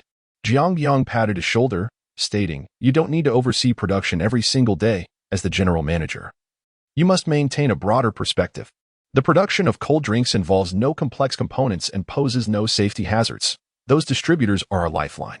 Zhou Hao looked up at Jiang Yang. Brother Jiang, are you suggesting I should build rapport with the distributors? Jiang Yang nodded. From now on, your task is to socialize with these distributors. If funds run low, simply approach Li Yin for more. You need not seek my approval for amounts under 50,000. Zhou Hao was taken aback. What if the distributors invite me out? Jiang Yang laughed heartily and playfully kicked his rear. If they're offering, why not go? After organizing the work in the morning, Jiang Yang rode his motorcycle to the Red Cross Hospital. Outside, a number of vendors were selling fruits. And he spent 8 yuan to buy 2 bags, one filled with oranges and the other with bananas, before swaggering up to the 2nd floor of the inpatient department. Upon entering the ward, he found Qin Yanli pacing by the window, occasionally stretching her body. You're recovering quite well, Jiang Yang remarked with a smile as he placed the fruit on the table. Surprised, Qin Yanli turned around. President Jiang, what brings you here? Please, have a seat. She quickly fetched a chair for him. Just as Jiang Yang was about to sit down, a gruff voice boomed from behind. You bastard, how dare you come here? Do you believe? A man with unkempt hair and a buzz cut charged into the ward. Upon recognizing Jiang Yang, he awkwardly grinned. Oh, it's you. I thought it was that bastard husband of hers causing trouble again. Jiang Yang chuckled. Has that who we've been around recently? The buzzcut put down the thermos he was holding and replied in a deep voice. He has come several times. I had to chase him away. Standing at nearly 6'3", he loomed at the doorway like a wall. A petite nurse glanced at him disdainfully and muttered, "Ruffian," before slipping past him. The buzzcut looked momentarily taken aback and retorted, "What is wrong with being a ruffian? I am a ruffian with a sense of justice." Qin Yanli turned to Jiang Yang, saying, President Jiang, I owe a great deal to this brother. Without him, I don't know how I would have managed during this time. When it came to her husband, Qin Yanli's tears threatened to spill uncontrollably. Just divorce him if life has become unbearable, Jiang Yang advised. Regarding someone as despicable as Hu Hui, even Jiang Yang couldn't be bothered to offer much persuasion. We separated years ago, Qin Yanli said, her voice trembling. Back then, he found another woman and abandoned me in Taodao. Later, when that woman realized he had no money, she left him too. Since then, whenever he ran out of money, he'd come harassing me, even resorting to violence. I called the police several times, but at this point, Tears streamed down her face like rain. The sorrow of a destitute woman in these times was beyond ordinary comprehension. Ben Siyun listened, his teeth clenched in fury, his fingers cracking with tension. That beast, he growled. I didn't hit him hard enough last time. Chapter 50. The man of principle. Upon hearing Qin Yanli's words, Jiang Yang merely nodded slightly. He understood everything she had said. Situations like this, where ex-spouses remained entangled even after divorce, were all too common in society. Even the wisest judge would struggle to untangle domestic disputes, and post-divorce conflicts were still, in a way, family matters. For someone like Hu Hui, extraordinary measures were necessary. Cut ties decisively. Once divorced, any further harassment from him is illegal. Don't be afraid of him. Remember, you have the entire ice cream factory behind you. Jiang Yang's words were spoken lightly, yet they instantly infused Qin Yanli with immeasurable strength. Manager Jiang. Qin Yanli wiped away her tears, emotions overwhelming her beyond words. Jiang Yang waved his hand. Don't overthink it. Focus on recovering. With that, he stood and glanced at Ben Siyun. Care to step out for a smoke? Ben Siyun practically leaped at the suggestion. Being cooped up in the hospital all day had nearly suffocated the burly man. Outside the lobby, the air was crisp and refreshing. Jiang Yang pulled out a pack of 3 5s, offering one to Ben Siyun. The two men lit up, exhaling plumes of smoke into the evening air. After a moment's thought, Jiang Yang retrieved 500 yuan from his bag and handed it over. 30 a day for 15 days comes to 450. The extra 50 is a bonus. Ben Siyun rubbed his hands together eagerly, pocketing the money with a grin. You're a man of your word. I like that. As they smoked, Jiang Yang studied the towering figure beside him, standing at nearly 2 meters tall. Ben Siyun was built like a wild man, his muscular frame barely contained by a faded crimson tank top. His tattered military green shorts bore years of wear, frayed at the edges, while one of his flip-flops had split, forcing him to grip it with his toes as he walked. The absurdity of it all clashed comically with his imposing presence. Curious, Jiang Yang asked, don't you work? Even laborers at construction sites earn 20 or 30 a day. Ben Siyun scoffed. A real man aspires to greatness. How could I demean myself with mere manual labor? Jiang Yang chuckled, leaning against a pillar. Nonsense. Starving to death isn't exactly heroic. Taking a deep drag, Ben Siyun exhaled with satisfaction. Roaming the land, righting wrongs, these are deeds that require no money. Don't mistake me for some brute. I have principles. Jiang Yang raised an eyebrow. Principles? Ben Siyun nodded solemnly. Absolutely. I want to grovel. I want to sell my sweat. And I want to do anything undignified. Baffled, Jiang Yang pressed. Why not? Ben Siyun crossed his arms. Think about it. Being ordered around all day? Me, a man of my stature? Unbearable. Serving tea, running errands, no thanks. Jiang Yang nodded slowly. And selling your labor? What is wrong with honest work? Out of the question, Ben Siyun declared. Some foreign fellow chaff something ski, said the world's greatest injustice is slavery, and the cheapest thing about slaves is their labor. Do I look like a slave to you? Jiang Yang widened his eyes with a sudden realization. Damn, that makes sense. Why not do something improper? Ben Siyun chuckled. Scratching the back of his head, my mom said I'm at the age to find a wife now. Need a decent job to make a good impression. Jiang Yang stubbed out his cigarette and gave Ben Siyun a thumbs up. You're a real genius. With that, he turned and walked toward the lobby. Ben Siyun, flattered, followed shyly. Yeah? My mom always said I was clever since I was little. Jiang Yang went straight to the reception desk and inquired about the fees for 2 hospital rooms. After checking the bill, he saw there was still over 1,000 left from the last payment. He then pulled out another 5,000, indicating the expenses for both rooms would be covered from this. Ben Siyun was stunned. 2? You got another relative here? Jiang Yang replied. Yeah, genius. Your mom's my relative too, didn't you know? Ben Siyun froze, his eyes brimming with emotion. Jiang Yang glanced at him and asked, what kind of job do you think is respectable? Ben Siyun pondered seriously. A driver. Being a driver respectable. My cousin drives for a big boss, smokes premium cigarettes every day. You know how to drive? Jiang Yang sized him up. Ben Siyun puffed up proudly. Of course. Got my license years ago. Used to drive for a boss at a gravel yard in the southern suburbs. Though, well, I kinda drove him bankrupt. Jiang Yang thought for a moment. From now on, you'll be my driver. He turned and strode out of the lobby. Ben Siyun stood dumbfounded before shouting. Where you going? Jiang Yang didn't look back. Hurry up. The boss has business to attend to. Ben Siyun hopped after him. One flip-flop dangling, only to freeze at the entrance. Jiang Yang was already perched on the back of a motorcycle, eyeing him in confusion. What were you waiting for? Drive. Ben Cun's soul nearly left his body. A motorcycle driver? Jiang Yang tossed him the keys from his pocket. Less talking, more driving. Ben Cun muttered to himself. A motorcycle is still a vehicle. At least it sounds respectable. As long as I get paid. Without hesitation. He swung his leg over the bike, his massive frame causing the tires to sag noticeably. Where to? Ben Cun's bolt blocked Jiang Yang like a wall. His voice muffled. Jiang Yang pointed north, to pick out a car for my new driver. Ben Cun twisted the throttle skeptically, and the motorcycle roared to life, speeding off. Song Yang and two colleagues had just returned from patrol when the bike zoomed past the station. That pair looks familiar, a young officer muttered, squinting into the distance. Song Yang narrowed his eyes. Of course they do. Regulars at our station. Those two together? That's trouble. Southern District, Wanxiang Auto Dealership. Ben Cun parked the motorcycle outside. Yanked out the key and gave it a firm shake to confirm it was locked before trotting after Jiang Yang. The dealership manager, a woman in her 40s, gaped at the two oddballs walking in. Jiang Yang, in his early 20s, carried himself with an air of premature gravitas, hands clasped behind his back. Trailing behind him was a disheveled giant standing at 6'3". Gentlemen, here to browse our vehicles? The saleswoman inquired softly. Obviously. Did you think we came to admire you? The crew-cut man's abrasive retort left the manager speechless. Jiang Yang shot him a reproachful glare, silencing him instantly. Our dealership is the largest in Shan. The woman continued cautiously, offering everything from executive sedans and SUVs to vans and motorcycles. Might I inquire what type of vehicle you're seeking? Her unease wasn't directed at the handsome young man who seemed approachable, but rather at the wild, gorilla-like brute behind him whose mere presence was unnerving. As a mere car sales manager, she feared one wrong move might provoke the savage into devouring her. We'll look around first, Jiang Yang replied, forcing a cordial smile. Are we allowed to browse? The crew-cut man demanded, eyes narrowing. The woman startled. Of course. Please, feel free to look around. Chapter 51. The first vehicle, the Southern Suburb Auto Mall, was the largest automotive trade center in Shan County, offering both new and used vehicles.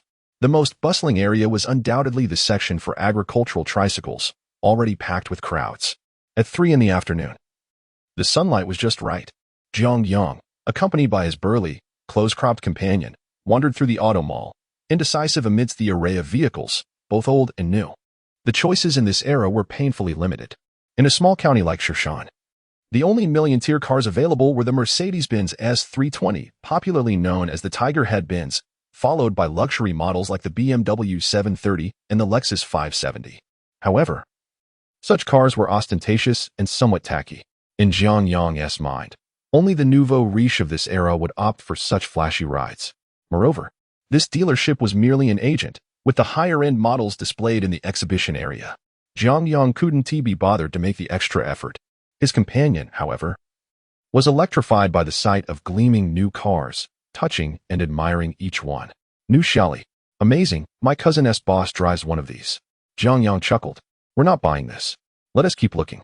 Reluctantly, the man cast longing glances at the silver-gray Shelly before trailing after Jiang Yang, who strode ahead without a backward glance. Further ahead, the Volkswagen lineup came into view, mostly Santana 2000s and 3000s, along with a few Passats. Behind each brand S display stood a small office, presumably housing the sales managers. The auto mall resembled a bustling marketplace. Brother Jiang, what brings you here? Just as Jiang Yang hesitated, a familiar voice called from behind. Turning, he saw Bai Chang'an, owner of Shan department store, stepping out of a Tiger Head Benz. A young man in a black suit held an umbrella over him, the picture of prestige. Ah, President Bai, Jiang Yang greeted with a smile. Bai Chang'an feigned annoyance. How many times must I say it? Call me Brother Bai. Jiang Yang laughed. Brother Bai. Satisfied, Bai Chang'an nodded. That's more like it. He stepped forward to shake hands and offer a cigarette. After brief pleasantries, Jiang Yang mentioned his intention to buy a car. Bai Chang'an roared with laughter. Then you've come to the right place. This auto mall is mine. Pick any car you like. I'll give you the best discount. Jiang Yang smiled. That's perfect. Though, I'm still undecided. Bai Chang'an pondered for a moment. The Tiger Head is tacky, and cheaper cars are beneath you. What a coincidence. I just received a rare gem, the only one in Shan County. Once you see it, you'll love it. With enthusiasm, he led Jiang Yang toward the main hall. The female manager, seeing the two peculiar men return, this time led by none other than her boss, was struck speechless. President Bai. This, Bai Qing, still holding Jiang Yang's arm, cut in. This is my brother. Next time he visits, show some initiative. How could you let Mr. Jiang wander around without guidance? The female manager murmured softly with a hint of grievance. They said they wanted to look around themselves. As they spoke, the group arrived at a massive garage. At Bai Qing's instruction, two young men switched on the lights. With a click, dozens of vehicles draped in black cloth were revealed before Jiang Yang's eyes. Bai Qing said solemnly, uncover that extended Lexus that arrived yesterday. Let my brother Jiang take a look. A young man promptly dashed off and stopped beside one of the cars. The vehicle was concealed beneath a sky-blue silk cover. And judging by its sleek silhouette, it was undoubtedly a beauty. With a swift motion, the young man pulled off the silk, unveiling a gleaming black body. The silver Lexus emblem shone brightly, and the elongated frame clearly marked it as an extended edition. Bai Qing stepped forward and declared, custom extended Lexus LS 404. 0L V8 engine. 290 horsepower, 5-speed automatic transmission. If you drive this beauty, you'll undoubtedly be the most dazzling figure in Shan County. Jiang Yang's heart raced. Though he had seen countless luxury cars before, he was still awestruck by the sheer elegance of this timeless classic. Ban Cun, utterly astonished, gaped and exclaimed, good heavens. What kind of car is this? It's absolutely stunning. Bai Qing, pleased with Ban Cun's reaction, patted his shoulder and boasted, extended Lexus, freshly imported through customs. Forget Shan County. Even across all of Huazhou City, fewer than 10 people could get their hands on one. Ban Cun's eyes widened in disbelief. That insane. Jiang Yang frowned slightly. Brother Bai, you mentioned customs just now. This car isn't water goods, is it? Ban Cun looked utterly confused, completely lost by Jiang Yang's implication. Bai Qing chuckled. Does it matter where it's from? The paperwork is flawless, and it's brand new, never driven. I'll even get you a premium license plate. You can drive it anywhere without a hitch. The simple question prompted Bai Qing to reassess Jiang Yang once more. The term water goods was insider jargon in the smuggling trade, a discreet reference to contraband shipped through Hainan's docks. That someone so young was familiar with such nuances made him reevaluate this seemingly ordinary man. Noticing Jiang Yang's hesitation, Bai Qing waved it off casually. Relax, brother. Most of the treasures in this garage aren't for sale, only shown to those I consider family, and even then, only if I feel like it. Besides, my water goods are different from others, fully legal paperwork. The only difference is the price. Jiang Yang remained unfazed. In these times, such dealings were commonplace. Anyone shelling out millions for luxury cars without connections was practically throwing money away. He was no saint. As long as the car was safe and legitimate, its origins mattered little. Finally, he spoke. You overestimate me, brother Bai. My concern isn't the source. It's whether I can even afford such a luxury. Bai Qing chuckled and said, Brother Jiang, you're being modest again. Your cold beverage factory is practically a money-printing machine these days, raking in at least 100 or 200,000 daily, isn't it? A man must not only know how to earn but also how to enjoy life, understand? This custom extended edition Lexus is a limited edition, originally priced at $2.7 million. But for you, just this much. He then extended 6 fingers. 60,000. The crew-cut man couldn't help but exclaim. A flicker of embarrassment crossed Bai Qing's face. Jiang Yang smacked the back of the crew-cut man's head and turned to Bai Qing with a smile. Brother Bai, my friend here hasn't seen much of the world. Pardon his reaction. The crew-cut man pursed his lips and retreated to the side to smoke. Bai Qing looked at Jiang Yang and asked, So what do you think? Do you like the car? Jiang Yang studied the gleaming limited edition Lexus parked before him, pondered for a few seconds, and then declared, I'll take it. Give me your account details. I'll have the finance department wire the money. Chapter 52. The refrigerator. A satisfied smile spread across Bai Qing's face as he remarked. I knew you'd adore this car. Haha. Don't fret about the payment. Just hop in and take it for a spin. Get a feel for it. Seeing Bai Qing's enthusiasm, Jiang Yang no longer hesitated. Taking the keys from a young assistant, he settled into the driver's seat. The subtle fragrance of walnut and fine leather upholstery enveloped him, while the spacious interior exuded an air of tranquility, his first impression of the vehicle. Even 2 decades later, this car would hold its own against luxury models like the Bentley Flying Spur. The digital dashboard gleamed with sophistication, and the rear seats boasted a Motorola car phone adorned with an array of buttons. A retractable antenna at the rear could be adjusted via the central console. What truly astonished Jiang Yang, however, were the cutting-edge features. Not only did the car have a push-button ignition, but nestled between the driver and passenger seats was a compact built-in refrigerator. Judging by the control panel, It could both freeze and heat. Utterly remarkable. With a mix of awe and curiosity, Jiang Yang pressed the ignition. The engine awoke with only the faintest tremor before settling into near-silent operation. The dashboard confirmed the car was running, yet not a whisper of the engine could be heard. The quietest engine indeed lives up to its reputation, Jiang Yang mused inwardly. Shifting into drive, the car glided forward effortlessly.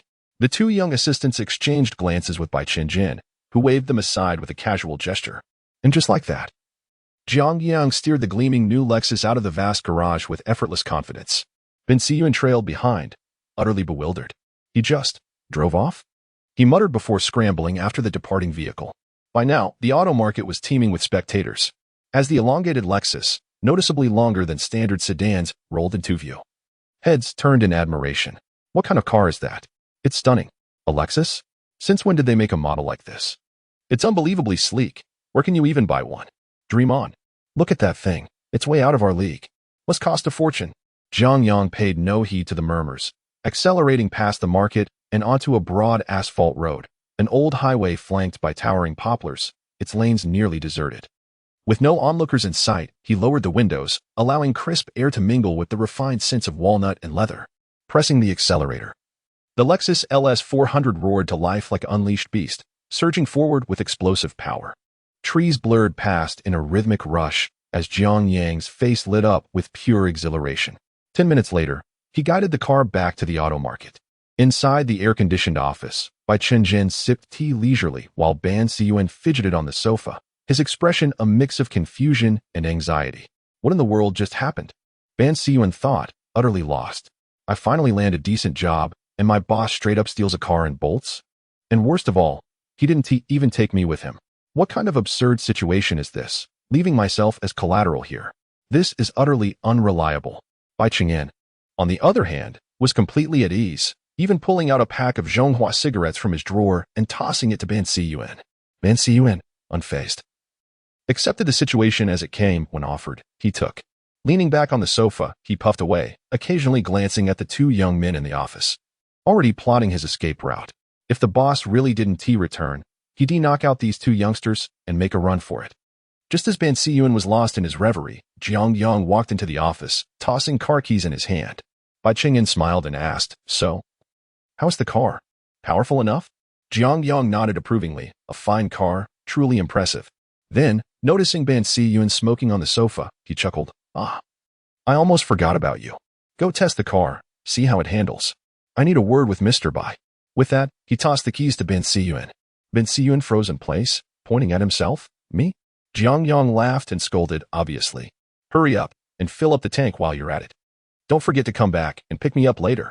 He then pulled out 10 crisp 100 yuan bills from his bag and handed them over. Ben Siyun sprang up from the sofa like a coiled spring. "Right away, boss," before dashing out excitedly. Bai Qingjin poured tea with a smile. "Where did you pick up this brother of yours? Quite the character, haha."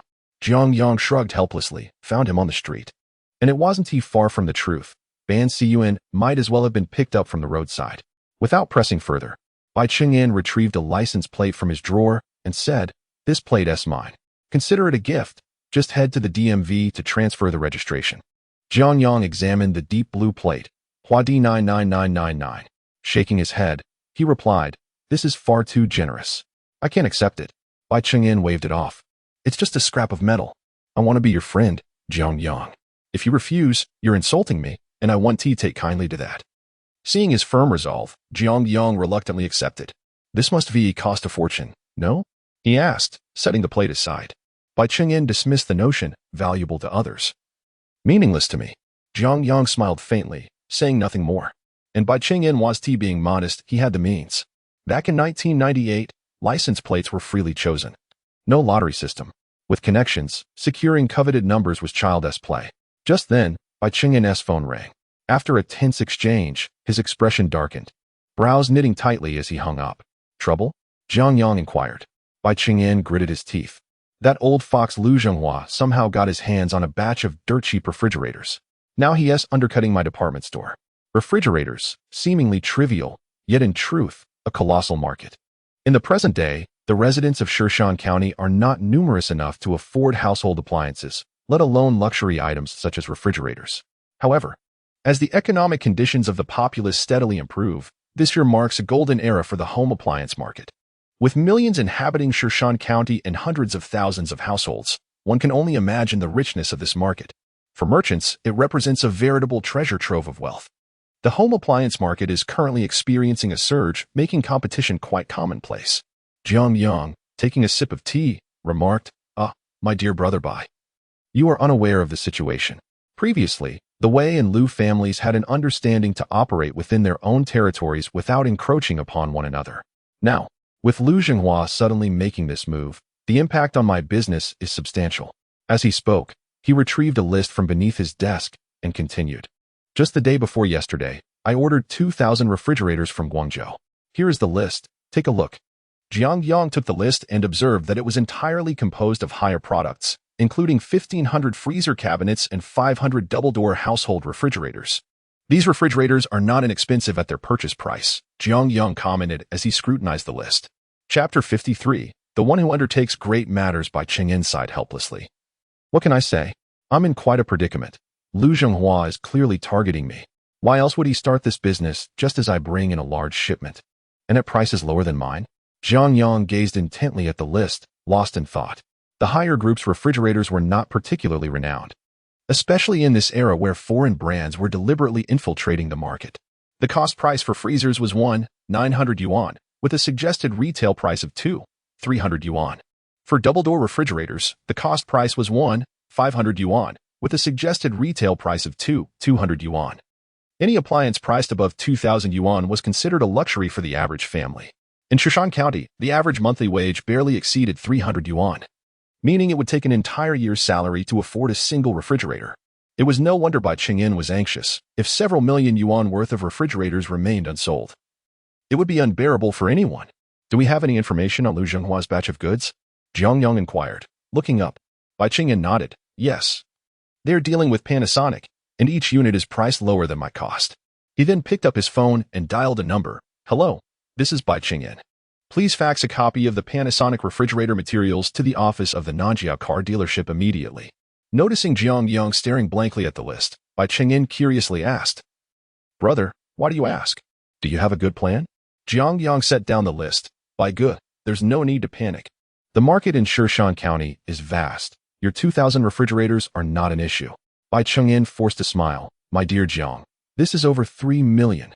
That's 2 hefty investments gone." Jiang Yang chuckled. "Then why did you acquire so many at once?" Leaning back in his chair, Bai Qing looked utterly defeated.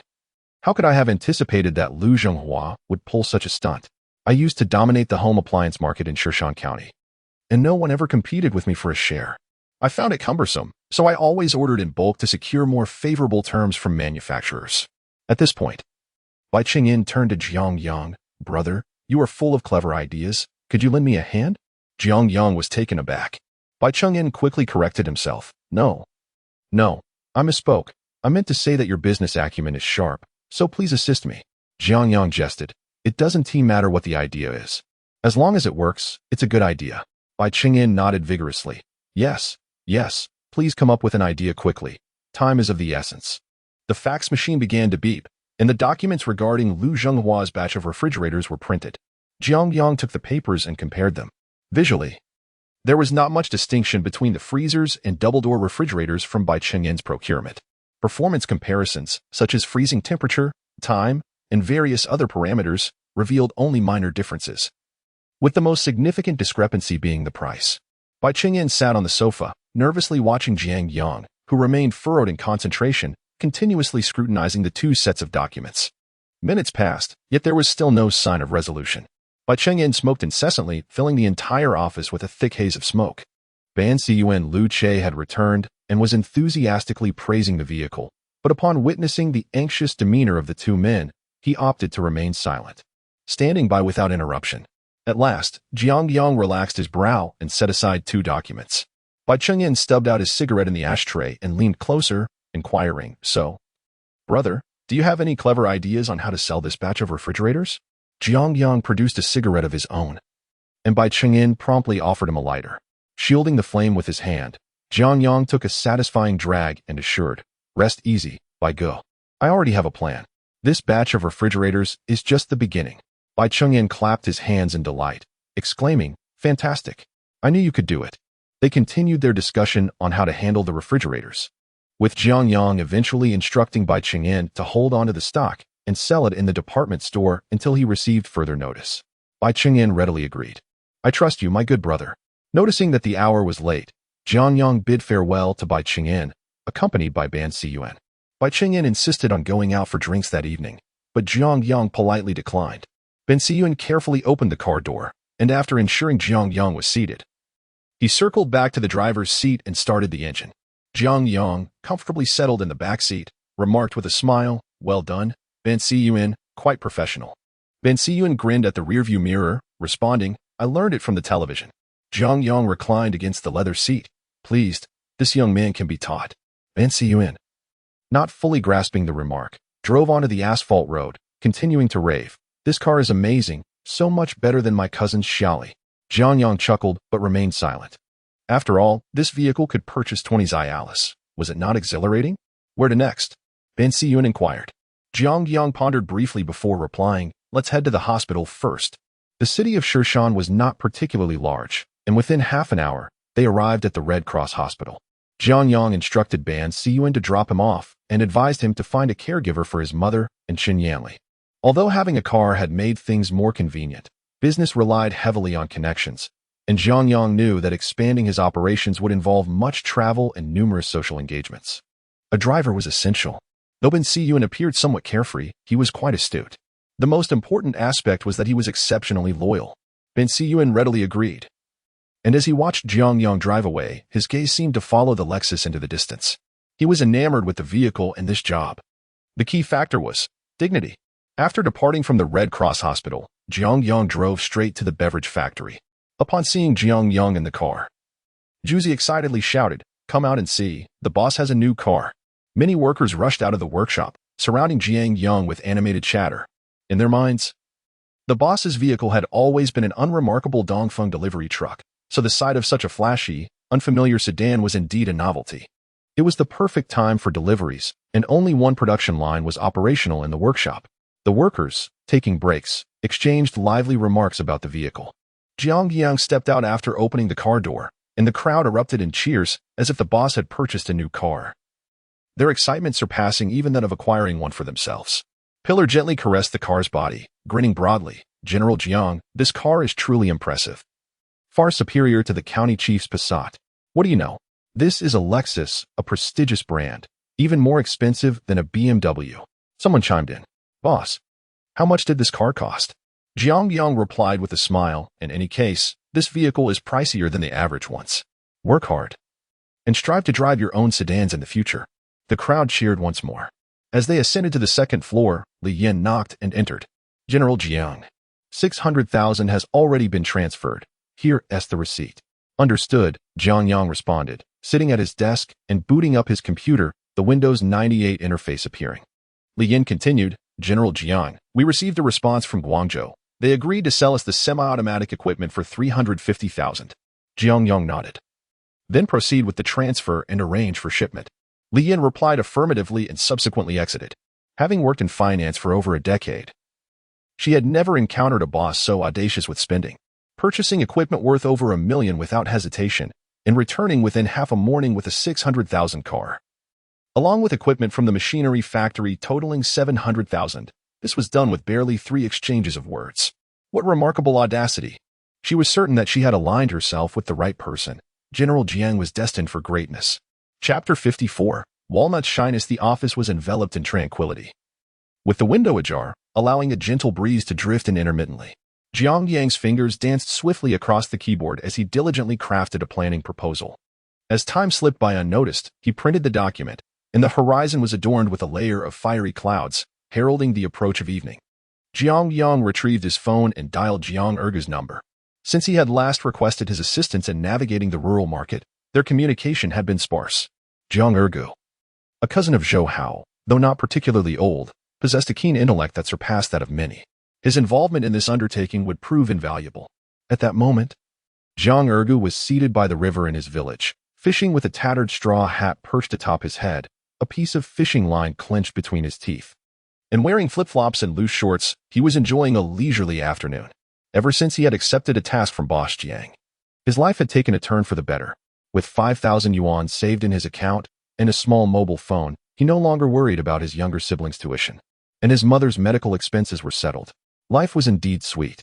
Yet, he pondered when the next task would present itself. When Jiang Yang had once assured him that if he executed this task splendidly, he would be appointed as the publicity minister, Jiang had nearly run himself ragged. His voice hoarse for over a month, expending every ounce of effort. However, since that incident, the beverage factory had not reached out to him again. Perhaps he had been forgotten, just a minor player in a larger game. As he wallowed in his thoughts, his small mobile phone suddenly rang. Startled, Jiang sat upright, momentarily forgetting about the fish he had hooked. Upon checking the caller ID, he exclaimed, "Big brother, you finally remembered me." Jiang Yang chuckled in response, "Ergu. How have you been lately?" Not bad, not bad. Big brother, did you call me for a new task?" "I promise to perform admirably this time." Jiang replied eagerly. Jiang Yang nodded. "There is indeed a task, but you need to come to the city. Is that feasible for you?" Excitement surged through Jiang and he jumped high in delight. "Of course. I've longed to visit the city. Big brother, when shall we go? What shall we do? Is it spreading rumors?" "That's my forte." Jiang Yang's expression darkened slightly. "Not spreading rumors, but creating momentum. Creating momentum." Meanwhile, Zhou Hao, having heard Jiang Yang's plans, went to the countryside to socialize with the agents over drinks. With no one to oversee the factory, Jiang Yang had no choice but to stay overnight. Night had fallen. Yet the workshop remained ablaze with light. He had the kitchen prepare a more substantial supper for the workers while he settled for a simple bowl of egg noodles, sufficient to satisfy his dinner needs. As autumn settled in, the chirping of crickets had ceased, rendering the entire northern outskirts eerily quiet. Wang Gang emerged from the workshop with a collection of colorful beverages and gently knocked on Jiang Yang's office door. Jiang Yang looked up and said, "Come in." Wang Gang placed the array of vividly colored glass bottles on the desk and remarked, "General Jiang, these are several new flavors we have developed. Please give them a try." Jiang Yang sampled each beverage in turn before declaring, "These are not suitable. They are far too sweet and would become cloying if consumed in excess." Wang Gang took a sip and remarked, "This is quite acceptable. Those carbonated beverages are even sweeter." Jiang Yang shook his head and said, "Always remember. In the fast-moving consumer goods sector, especially in food, one must be acutely aware of their positioning." He gestured towards the bottle on the table, stating, "Carbonated drinks are carbonated drinks, whereas our focus is on juice beverages. In the future, we shall strive towards pure fruit juice. It is a unique taste that the populace can become accustomed to that we truly need." Wang Gang nodded. "Understood. I shall have them rework the formula immediately." With that, he turned and exited. Seated at his computer, Jiang Yang, feeling somewhat bored, opened Red Alert and was just about to immerse himself in the game when Zhuzi rushed upstairs, exclaiming, "President Jiang, Hu Tao has arrived." Jiang Yang, puzzled, inquired, "Where is she?" Zhuzi whispered, "I was instructed to block her at the door." Jiang Yang frowned. "Why the secrecy? Hu Tao is not a stranger. Why not let her in?" Zhuzi, feeling aggrieved, replied, "Do you genuinely not know?" Jiang Yang was taken aback. "Know what?" Zhuzi closed the office door and said, "Hu Tao's father has been spreading rumors in the shanty town, claiming that you have taken Hu Tao and that she is living with you." Jiang Yang waved his hand dismissively. "If you know this is mere gossip, why dwell on it? Hurry and let her in." Zhuzi nodded. "All right." With that, he hurried down the stairs. Jiang Yang felt exasperated. It seemed Zhuzi had misunderstood, thinking he had done something inappropriate with the girl, which was entirely unfounded. What a ridiculous situation. This Hui was truly troublesome. He needed to find an opportunity to properly educate him, lest his reputation be tarnished through this folly. Before long, Hu Tao appeared at the door, holding a dark green bag, looking somewhat flustered. Jiang Yang closed his computer and said, "Come in and have a seat. What brings you here so late?" Hu Tao settled onto the sofa and softly replied, "Sister Jiang Qing was worried you might not be eating well at the factory, so she asked me to bring you some food." She then opened the bag to reveal an aluminum lunchbox, still warm to the touch. Jiang Yang opened it to find braised pork ribs and 2 large steamed buns. "Please, no more food deliveries. It's quite far from home. And it's unsafe to travel in the dark," he cautioned. Hu Tao quickly shook her head. "It's not too far. I needed to pick up some books and am staying here tonight, so it was on my way." Jiang Yang pondered for a moment and asked, "Aren't you afraid to return to the shantytown alone?" Hu Tao smiled gently. "Not at all. I'm quite accustomed to it." Although Jiang Yang had already eaten some noodles, the sight of the ribs prepared by his sister rekindled his appetite, and he eagerly picked up his chopsticks. Observing the computer curiously, Hu Tao asked, "Is this a computer?" Jiang Yang nodded. "Indeed, it is. May I take a look?" she inquired. Jiang Yang smiled, of course. He then made room for her. Hu Tao walked carefully to the computer and sat down. Having grown up in the shanty town, she had rarely seen a television, let alone a computer. All day long, she had listened to the boys in her class talk about going to internet cafes to play computer games, and her curiosity about the allure of such devices had long been piqued. Jiang Yang set down his lunchbox beside him and remarked, "A computer, also known as a calculator, can perform many tasks on behalf of humans." Hu Tao nodded, her delicate fingers cautiously moving the mouse. How enchanting. Observing Hu Tao's fascination with the computer, Jiang Yang decided to teach her how to operate it, starting with some basic applications and progressing to word and other computer functionalities. Hu Tao's aptitude was remarkable, and she learned with great speed. Particularly, the drawing board within the computer ignited her enthusiasm even further. The brush size was adjustable, and an array of rare colors could be freely utilized. With the mouse in hand, she diligently doodled, and Jiang Yang was soon astonished by her artistic talent. Creating art on a computer posed far greater challenges than with a brush, especially given the poor control of the drag mechanism with the mouse. In less than half an hour, Hu Tao had drawn a black cat sheriff, remarkably identical to the one on television. Bored, Jiang Yang settled onto the sofa and requested Hu Tao to draw one for him. Upon glancing at Jiang Yang, Hu Tao's face instantly flushed crimson, for reasons unknown.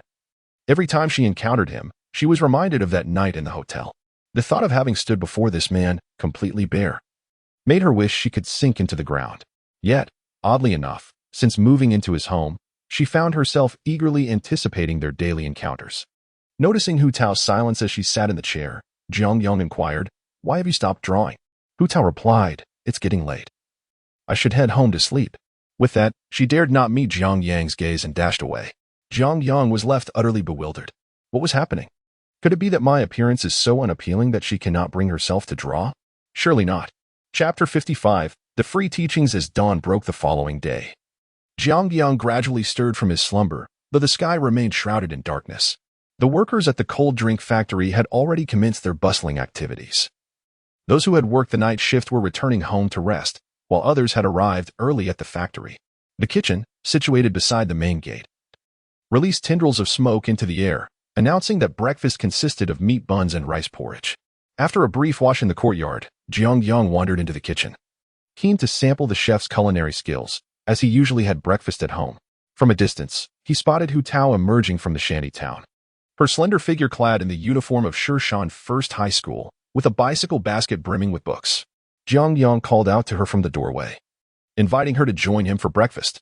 Hu Tao, feeling somewhat shy, accepted the offer and took 2 meat buns, placing them into a plastic bag which she stowed in her bicycle basket. "You should eat before heading to school," Jiang Yang suggested. Hu Tao shook her head, replying, "I don't have time." Just then, Hu Hui came rushing out from behind. "There you are, you little brat. I've finally found you."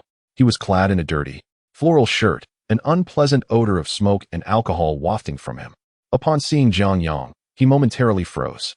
Jiang Yang, feeling irritation bubble within him, retorted, "So, your head wound is healed nicely?" Hu Hui, sensing Jiang Yang's lingering apprehension, took a few steps back, saying, "Stay out of my family affairs." Hu Tao, attempting to push her bicycle away, was abruptly seized by Hu Hui. "Where's the money? Don't think you can hide and escape unscathed." At that moment, Hu Hui's demeanor was that of a desperate man. His pockets were empty, preferring to squander his nights at the gambling den rather than seeking honest employment. Ever since he learned of Qin Yanli and her daughter's wealth, he had been fixated on them. In his mind, despite the divorce, Qin Yanli remained his possession. For Hu Tao, this so-called father was nothing short of a nightmare. As Hu Hui grasped her bicycle, she trembled in fear. Jiang Yang's anger surged, and he stepped forward, seizing Hu Hui's wrist and forcefully tugging it downward, causing Hu Hui to stumble precariously close to the foul ditch. "This is none of your business. You should head to school," Jiang Yang said, turning to Hu Tao. She bit her lip and, with her bicycle, fled the scene as if in escape. Watching her retreating figure, Hu Hui shouted furiously, "Jiang Yang, don't take it too far." Jiang Yang responded with a cold laugh, "I'm bullying you. What are you going to do about it?" In a fit of rage, Hu Hui decided to lash out, lunging at Jiang Yang with a flailing display of aggression. Jiang Yang cracked his neck, loosened his wrists, and thought it an opportune moment for some morning exercise. Hu Hui was indeed considerate. Stepping forward, Jiang Yang seized Hu Hui by the collar with his left hand and, with a swift motion of his right, delivered a powerful strike to Hu Hui's chest. The impact resonated, and Hu Hui emitted a muffled grunt, struggling to catch his breath. Yet, Jiang Yang did not relent. He executed a shoulder throw, sending Hu Hui crashing to the ground, his right knee pressing firmly against Hu Hui's neck. The workers at the ice cream factory gathered around upon hearing a commotion at the entrance, only to find their boss embroiled in a brawl. They quickly armed themselves and rushed over. However, upon witnessing the scene, they were left in shock. Boss Jiang, not only skilled in martial arts, was battling none other than Hu Hui, a notorious figure from the shantytown. Jiang Yang had Hu Hui by the throat with his right hand while his knee began to exert force. Hu Hui's face turned crimson as he struggled and exclaimed, "What I teach my wife and children is none of your business. You're just overindulged." Jiang Yang offered no response, delivering 3 solid punches to Hu Hui's forehead. Each blow echoed with a resounding thud, striking with brutal precision. Dazed and clutching his head, Hu Hui collapsed to the ground, groaning. Jiang Yang then stood up and addressed him sternly. "If you dare to speak ill of me behind my back again, it won't merely be a beating next time."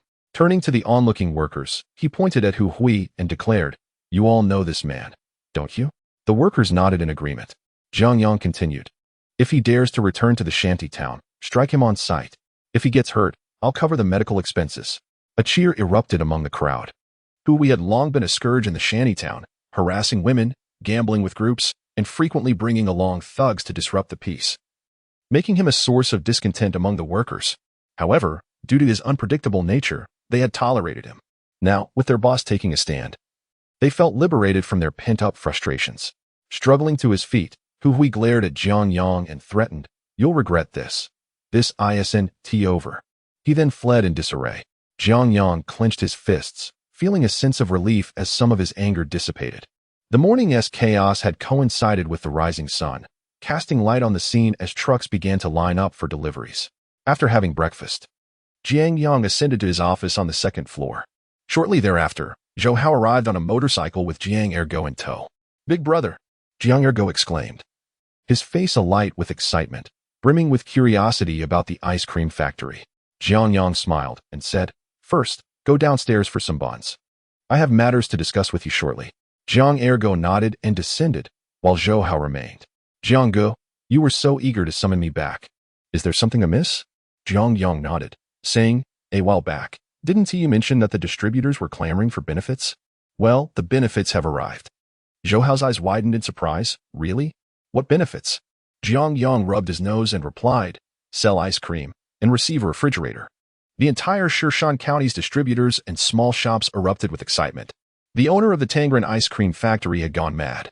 Any business with a valid operating license, be it a restaurant, hotel, or small shop, could receive a refrigerator for free, provided they sold Tangren's specialty drinks.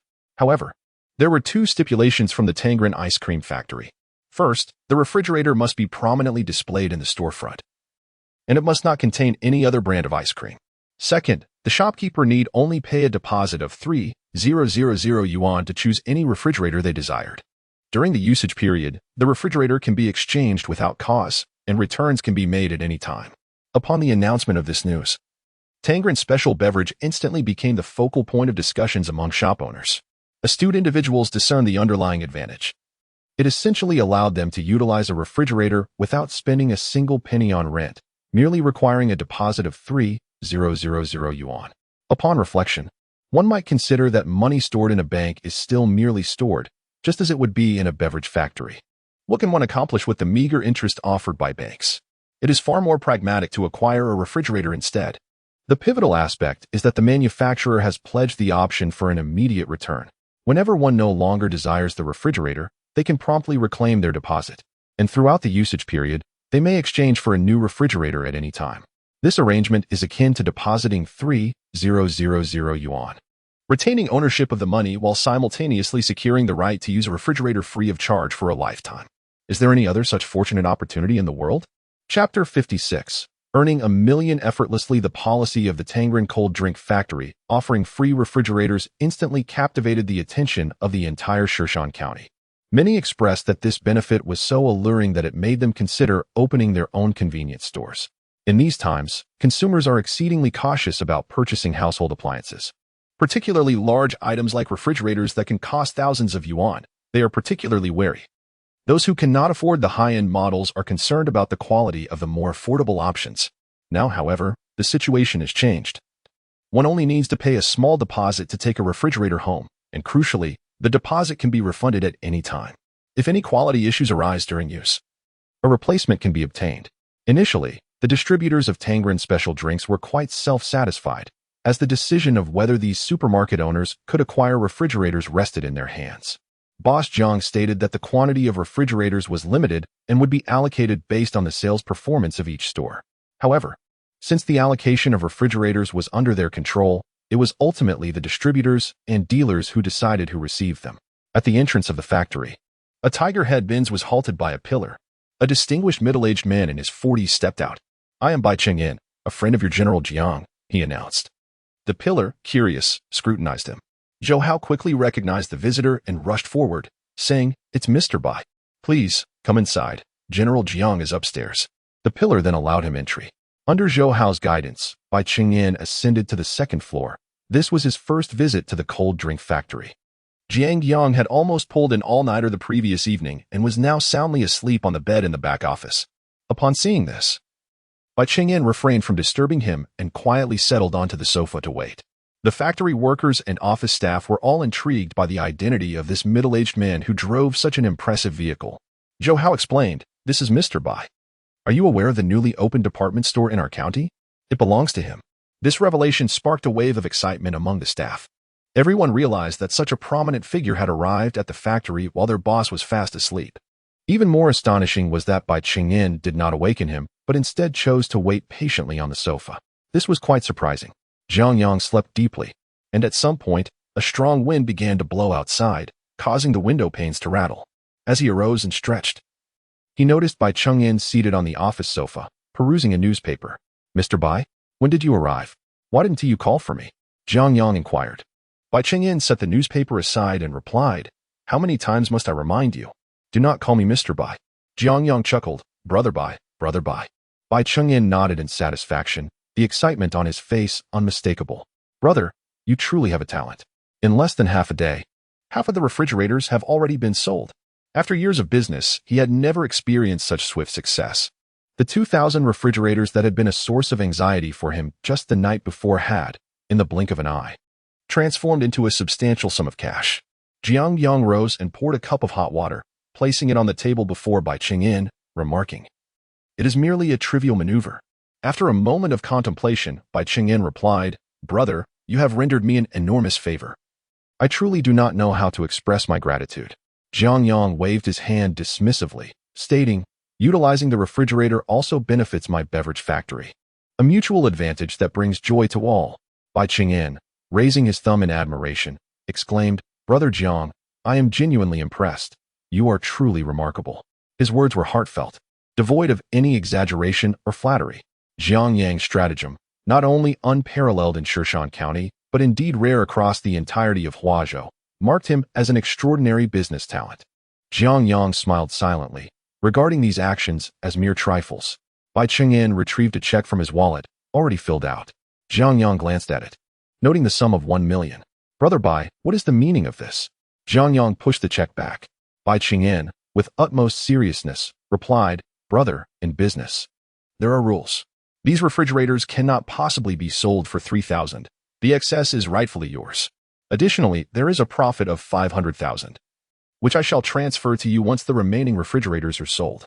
The most expensive double-door refrigerator originally priced just over 2,000, with a purchase cost of slightly above 1,000. Although Jiang Yang had managed to distribute the refrigerators by collecting deposits, Bai Qing was well aware that once customers used such household appliances, they were unlikely to return them. Even if they did, it was likely to exchange for a new one. He planned to negotiate with the manufacturer for better replacement policies, which bore little difference from selling a refrigerator at the inflated price of 3,000. In essence, the resolution of the crisis involving 2,000 refrigerators was entirely reliant on Jiang Yang's ingenuity and his beverage factory. Having navigated the world for many years, Bai Qing perceived these matters with clarity. Jiang Yang, however, displayed no hesitance, graciously accepting the money, saying, "Since Brother Bai feels this way, I shall accept the funds. As for the remaining 500,000, let it be." Bai Chengyan insisted, "That simply will not do.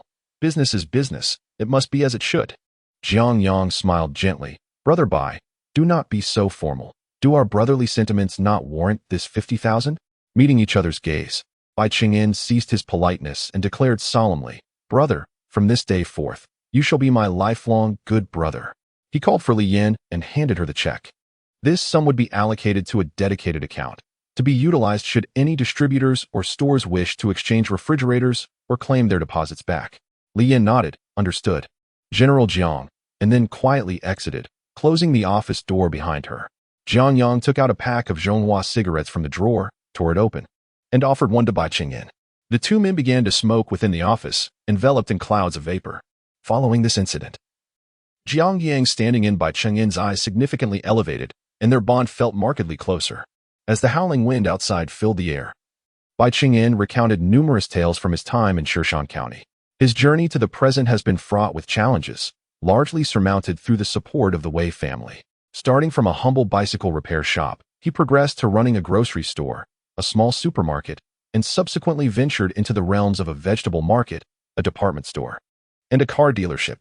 Today, he boasts a portfolio of no fewer than 20 shops in Shirshan County, several of which are valued in the millions. The household appliance business is the domain of the Wei family. He merely acts as their representative.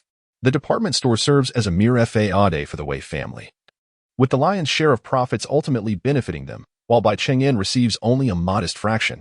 From his tone, it is evident that he harbors no resentment about this arrangement. Rather, he feels a profound gratitude for the Wei family's long-standing support. Without old Master Wei, there would be no Bai Chengyan, he repeated 4 times throughout the afternoon. Chapter 57. A leaf-like boat. Jiang Yang listened with rapt attention, occasionally pouring tea for Bai Chengyan.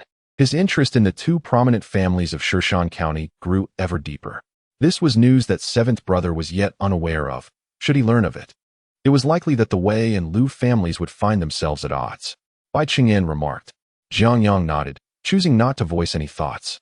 He was a blank slate regarding the affairs of Shirshan County, and even if he wished to contribute to the conversation, he would find it difficult to interject. However, from the insights gathered over the past 2 days, it was evident that both families aspired to venture into the realm of home appliances. By the way, what was that agreement you mentioned regarding the two families? Jiang Yang inquired, sipping his tea. Bai Chengyan replied. This tale traces back to the 1970s. Long ago, when the patriarch of the Lu family, Lu Zhenghua's father, was still alive, he and the elder of the Wei family clandestinely established a gentleman's agreement. The Lu family would handle the distribution of fast-moving consumer goods such as rice, oil, salt, soy sauce, vinegar, and tea, while the Wei family focused on shops and retail. For reasons unknown, this agreement led to an ever-widening economic disparity between the two families, prompting numerous conflicts. To maintain cordial relations, the elder of the Lu family proposed that henceforth, the Lu family would refrain from entering any business that the Wei family had ventured into first. This unwritten rule has persisted for nearly 20 years. Yet, it seems that Lu Zhenghua has broken this precedent. The business of home appliances was brought to light by seventh brother, who returned from Guangzhou, enlisting various agents from abroad. Now that Lu Zhenghua sees profit in this sector, he wishes to stake a claim. Jiang Yang responded, though it is termed an agreement, it is merely a verbal understanding. It is quite natural for Lu Zhenghua to disregard it. Bai Chengyan nodded, sighing, indeed, especially since the elder Lu is no longer alive. The entirety of the Lu family is now under Lu Zhenghua's dominion, and should he choose to renege on the agreement, there would be little recourse.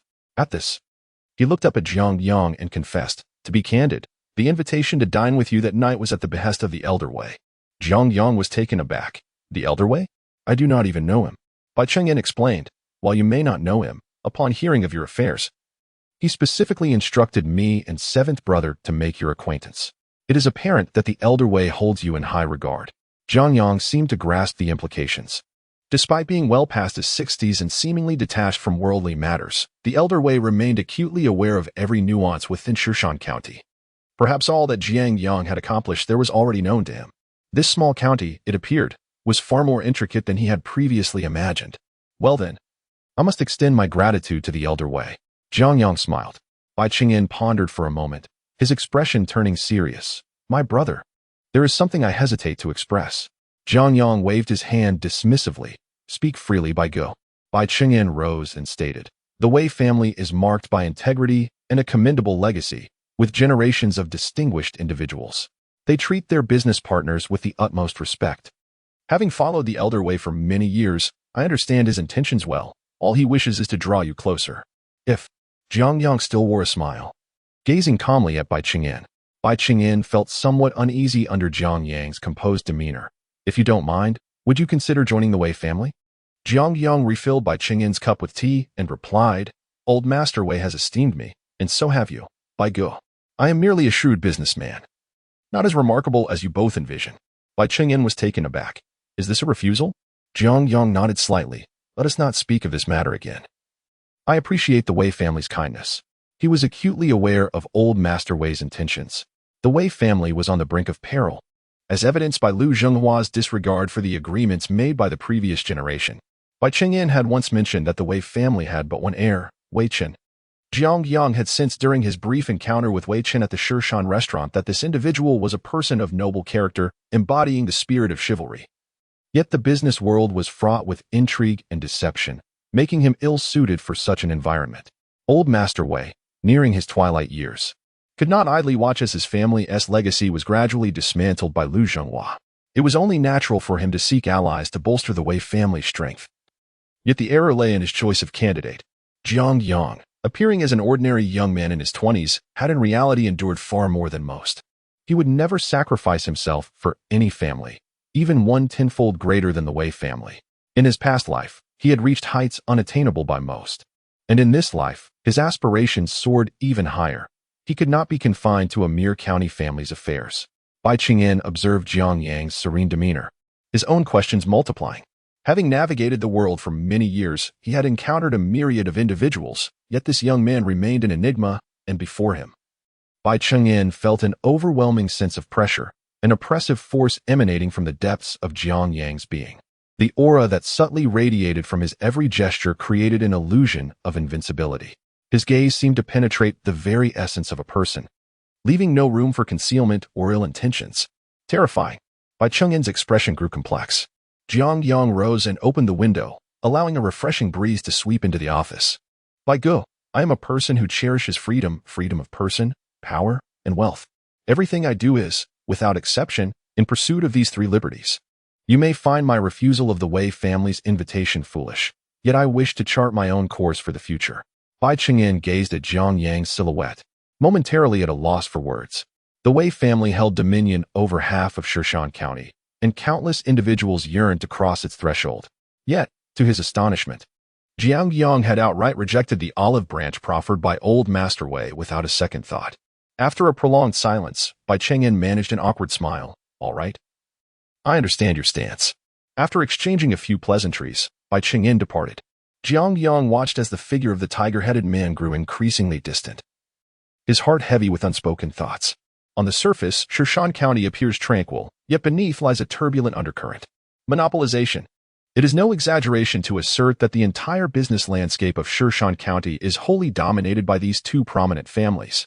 The oral agreement reveals that what the outside world perceives as a fiercely contested market is, in their eyes, merely a wager, casually determined in jest as to who would wield authority. By rejecting the Wei family this time, I have unequivocally declared my stance. In the realm of commerce, one is either an ally or an adversary. To survive in the narrow confines between the colossal Wei and Liu families, it seems imperative that I hasten my pace. At this moment, my cold beverage factory stands in stark contrast to those two family giants, akin to a small boat confronting a towering ocean liner. With this thought, a glint of determination flashed in Jiang Yang's eyes. Chapter 58. The family's plea for help. The recent maneuvers of the Tangren cold drink factory have utterly infuriated Huang Defa. At this moment, every supermarket in Shishan County has displayed refrigerators emblazoned with the Tangren special drink logo. Even more infuriating, these refrigerators exclusively house Tangren special drink. Not only is Huang Defa's Snowman cold drink relegated to the shelves, but even renowned brands like Coca-Cola and Sprite can only be found in the aisles. Craving a chilled beverage? Apologies, the only option is Tangren special drink, as the refrigerators were provided at no cost to them. Driving his Pajero SUV, Huang Defa watched in despair as his products were treated like refuse. His heart ached at the thought that if this continued, Snowman cold drink might be doomed. He could not afford to remain passive. After much contemplation, he could no longer restrain himself and drove towards an opulent villa community in the southern part of the city. Meanwhile, Jiang Yang sat in his office, listening to Li Yin report on the financial situation for the month. After deducting expenses for equipment, vehicles, employee salaries, utilities, and other miscellaneous costs, the company's funds had reached 7 million yuan. Jiang Yang felt elated and proposed to further enhance the welfare benefits for the factory employees. The workers erupted in cheers, chanting praises for their boss. Currently, the wages at the Tangren cold drink factory were among the highest in Shishan County, with some skilled positions and team leaders earning salaries comparable to those of ordinary civil servants. In the afternoon, at the Dijiang Huafu Villa community, Huang Defa parked his vehicle at the entrance, tidied his appearance, and stepped inside. Two young men clad in suits intercepted him. "I am here to see General Manager Liu." Huang Defa replied with a forced smile. A languid voice floated from within the courtyard. "Let him in." The two young men nodded in agreement. "You may proceed." Huang Defa offered a courteous smile and walked towards the courtyard. The speaker was a man around 50 years old, dressed in a black robe adorned with golden patterns, and wearing cloth shoes, leisurely playing with a string of prayer beads. His hair was glossy and neatly combed back, and he sat in a grand chair, eyes closed, basking in the sunlight while continuously rotating the beads. "Ah, Defa, please have a seat," the man said. His name was Liu Zhenghua. Huang Defa cautiously sat on a stone bench, swallowing hard as he spoke. "General Manager Liu, there is trouble, serious trouble." Liu Zhenghua smiled slightly. "I have already heard about the situation. There is no need for alarm." Huang Defa was taken aback, but Liu Zhenghua waved his hand, and a striking woman swiftly approached, presenting a cigar. With a flick of a lighter, the imported cigar ignited, releasing a rich plume of white smoke into the air. Liu Zhenghua inhaled deeply and gestured for the woman to serve Huang Defa some tea. "In business, one must cultivate patience," he advised. Huang Defa, beads of sweat forming on his forehead, implored, "General Manager Liu, how can I not be anxious?" Over the years, 30% of Snowman cold drinks profits have been dutifully handed over to Liu Zhenghua, with the hope of having a reliable ally in times of need. Since the establishment of Jiang Yang's Tangren cold drink factory, Huang Defa has not experienced a single good day. The business has been deteriorating day by day, and he has been driven to the brink by Jiang Yang. Now, as he seeks assistance from the Liu family, Liu Zhenghua's demeanor leaves Huang Defa feeling utterly uncertain. Just as Huang Defa's anxiety mounts, a stunning woman dressed in a cheap how, adorned with heavy makeup, emerges, holding a mobile phone. "Sir, Director Li is on the line," she announces. Liu Zhenghua extends his hand to take the phone, speaking in a low voice. "Hello, old Li." After a brief exchange, a smile spreads across Liu Zhenghua's face. Yes, indeed, it's the grain from this very establishment." "Excellent, I appreciate your efforts. Come by for drinks another day." He hangs up and hands the phone back to the woman, whose fingers deliberately brush past Liu Zhenghua's ear. As she departs, he cannot resist a playful pat on her backside. Huang Defa, filled with excitement, exclaims, "Director Li, the head of the grain bureau?" Liu Zhenghua nods affirmatively. "Isn't Jiang Yang bartering cold drinks for grain in the countryside? If that grain can't be converted into cash, I doubt he can last much longer." Huang Defa raises his thumb in admiration, his face beaming. "President Liu, you're the one who truly understands Shishan County." A hint of cold amusement crosses Liu Zhenghua's face. The youth are unaware of the world's harsh realities. Without a lesson, they will never grasp the true nature of Shishan County's hierarchy. In the afternoon, Jiang Yang held a clandestine meeting with Zhou Hao and Jiang Ergu, the details of which remained a mystery to all. It was not until evening that Zhou Hao and Jiang Ergu departed on a motorcycle. Ben Siyun had arranged for a caregiver at the hospital, costing 300 yuan per month, to look after 2 patients. Jiang Yang handed Ben Siyun the license plate and key provided by Bai Chengyin, instructing him to handle the transfer at the vehicle management office in the afternoon. As the sun dipped below the horizon, a chill autumn breeze rustled outside. Suddenly, the phone rang. Pressing the answer button, Jiang Yang heard Jiang Qing's voice. "Are you busy right now?" "Sis, I'm not busy at the moment. Is there something wrong?" Jiang Qing's voice trembled, nearly breaking into tears. "Could you come to the school? We're facing some trouble." Jiang Yang's heart sank. "I'll be there immediately. Wait for me." At Shishan County No. 2 middle school, in a certain office, Jiang Qing stood in a corner, cradling Jiang Tian, as a man in oversized shoes and a black suit cursed incessantly. Faced with this fierce man, Jiang Qing could only helplessly apologize over and over. Jiang Tian looked up at her sister with teary eyes, saying, "Sis." "It was Zhao Chang who poked me with a pencil first." Jiang Qing nodded, her heart aching as she gently stroked her sister's small back. Outside the office, a crowd had gathered, consisting of both parents and students. The school was hosting a parent-teacher meeting, and as per tradition, Jiang Qing had arrived early. The meeting was proceeding as usual, with homeroom teachers discussing students' performance during their time at school. Zhao Chang, a classmate of Jiang Tian's, sat behind her. In the ordinary course of life, Zhao Chang frequently tormented Jiang Tian, pulling her hair, pulling out her chair, and engaging in a plethora of mischievous antics. Ever since she lost her parents, Jiang Tian, who had been burdened with the weight of her past, was reluctant to stir up trouble and chose to suffer in silence.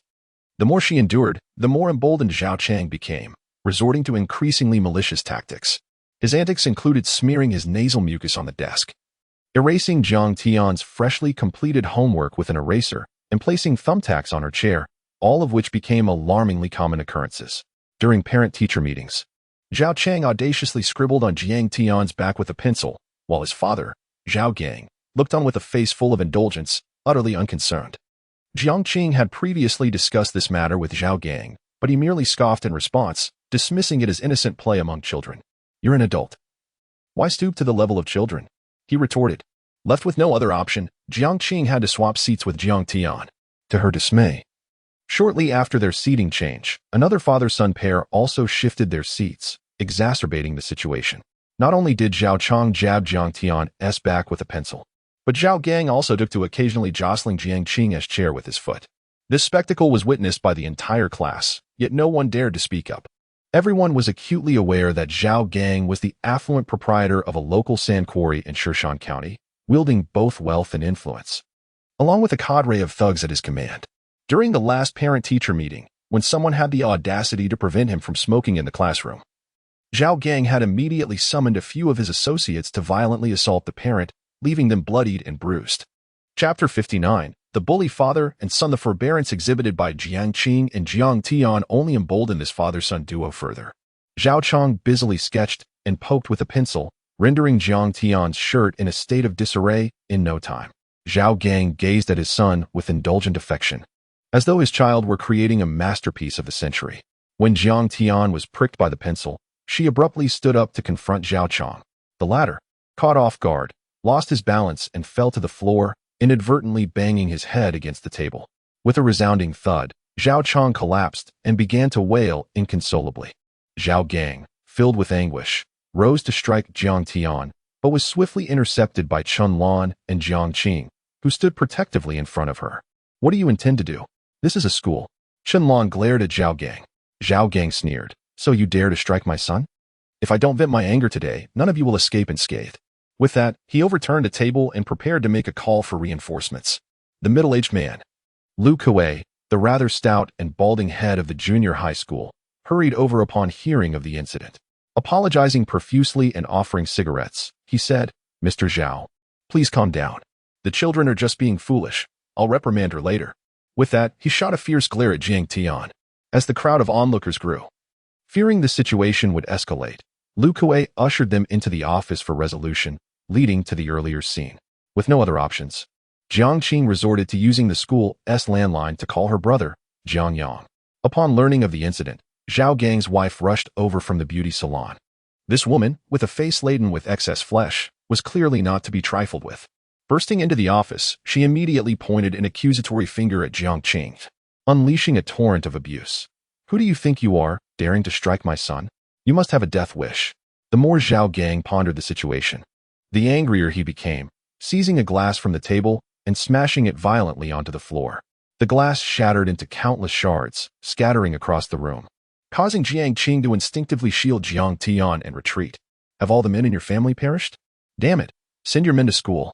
I want to see whose child dares to lay a hand on my son here in Shan County." Zhao Yang's demeanor was that of a fearsome beast. Jiang Qing suddenly regretted calling her brother. She had heard from other parents that Zhao Yang was no ordinary character, a wealthy magnate in Shan County. He was far beyond the reach of the common folk from the electrician community. Sensing the gravity of the situation, Chen Lan discreetly stepped into the hallway to call Jiang Yang, explaining the circumstances. "This is the situation. You must be mentally prepared. Jiang Yang is a notorious bully in our county, and I fear. Before Qianlan could finish, Jiang Yang, seated in a taxi, wore an increasingly frosty expression, as if encased in ice. I understand, he interjected. I will arrive immediately. After hanging up, he dialed Zhou Hao, summoning as many people as possible to gather at the entrance of Shirshan County No. 2 Middle School, urging promptness. What is going on, Brother Jiang? Zhou Hao inquired. Jiang Tian is being bullied. Upon hearing this, Zhou Hao erupted in fury. How dare he? He must be out of his mind.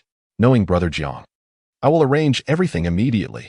In the distance, ominous clouds gathered, and a taxi halted at the entrance of the second high school. Inside the office, Jiang Yang and his wife unleashed a torrent of foul language, their vitriol as filthy as it was plentiful. Lu Kuei continuously offered apologies. Mr. Zhao, rest assured. I will dismiss them tomorrow. Please calm down. Qianlan looked at Lu Kuei in disbelief. Director Lu, Jiang Tian clearly did not lay a hand on anyone. Zhao Chang fell on his own. On what grounds can you dismiss Jiang Tian?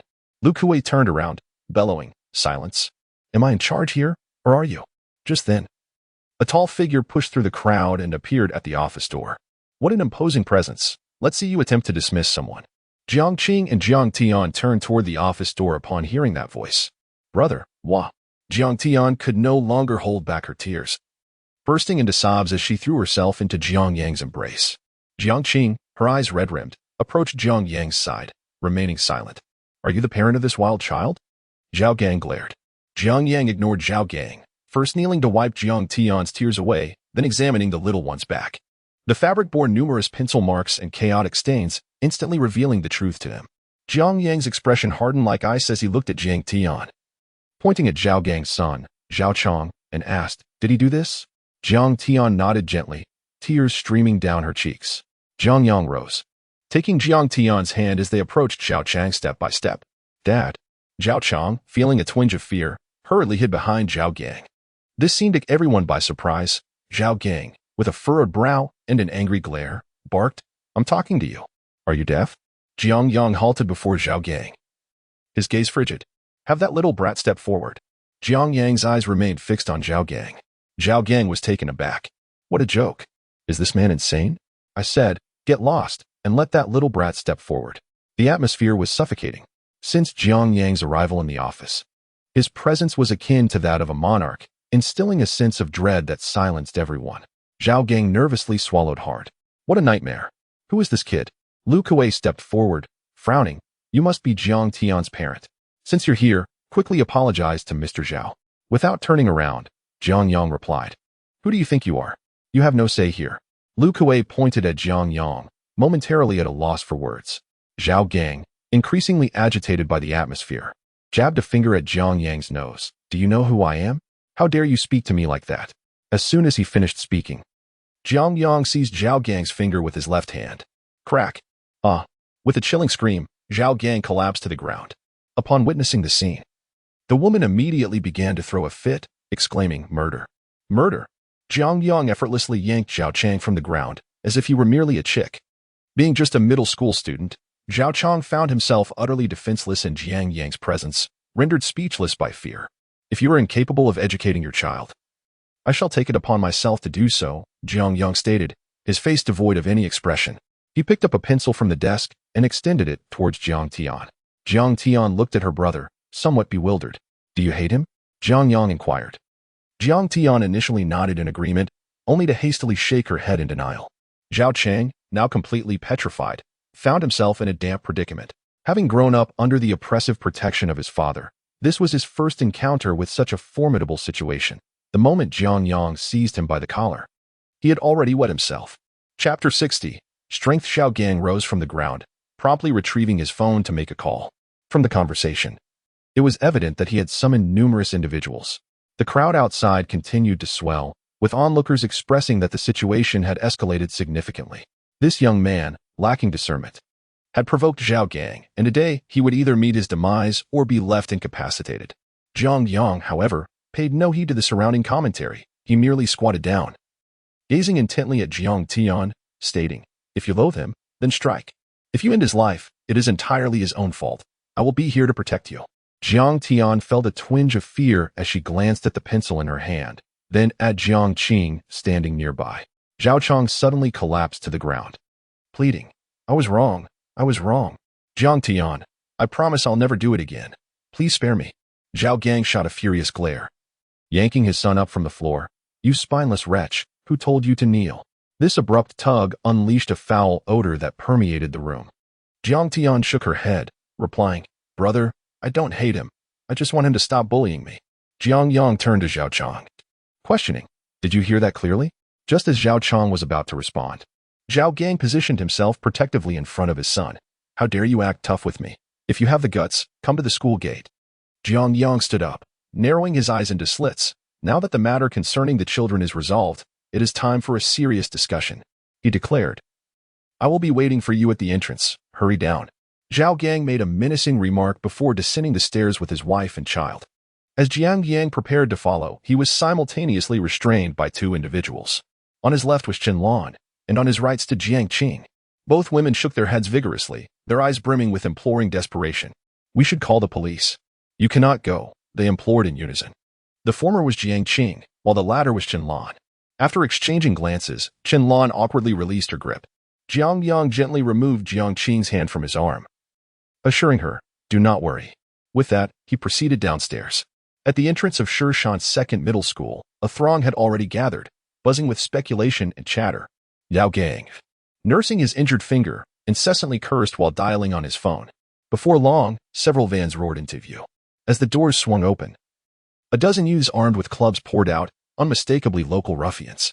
This group approached Zhao Gang, encircling him as they smoked and exchanged words, occasionally casting glances towards Jiang Yang, who remained solitary not far from the entrance.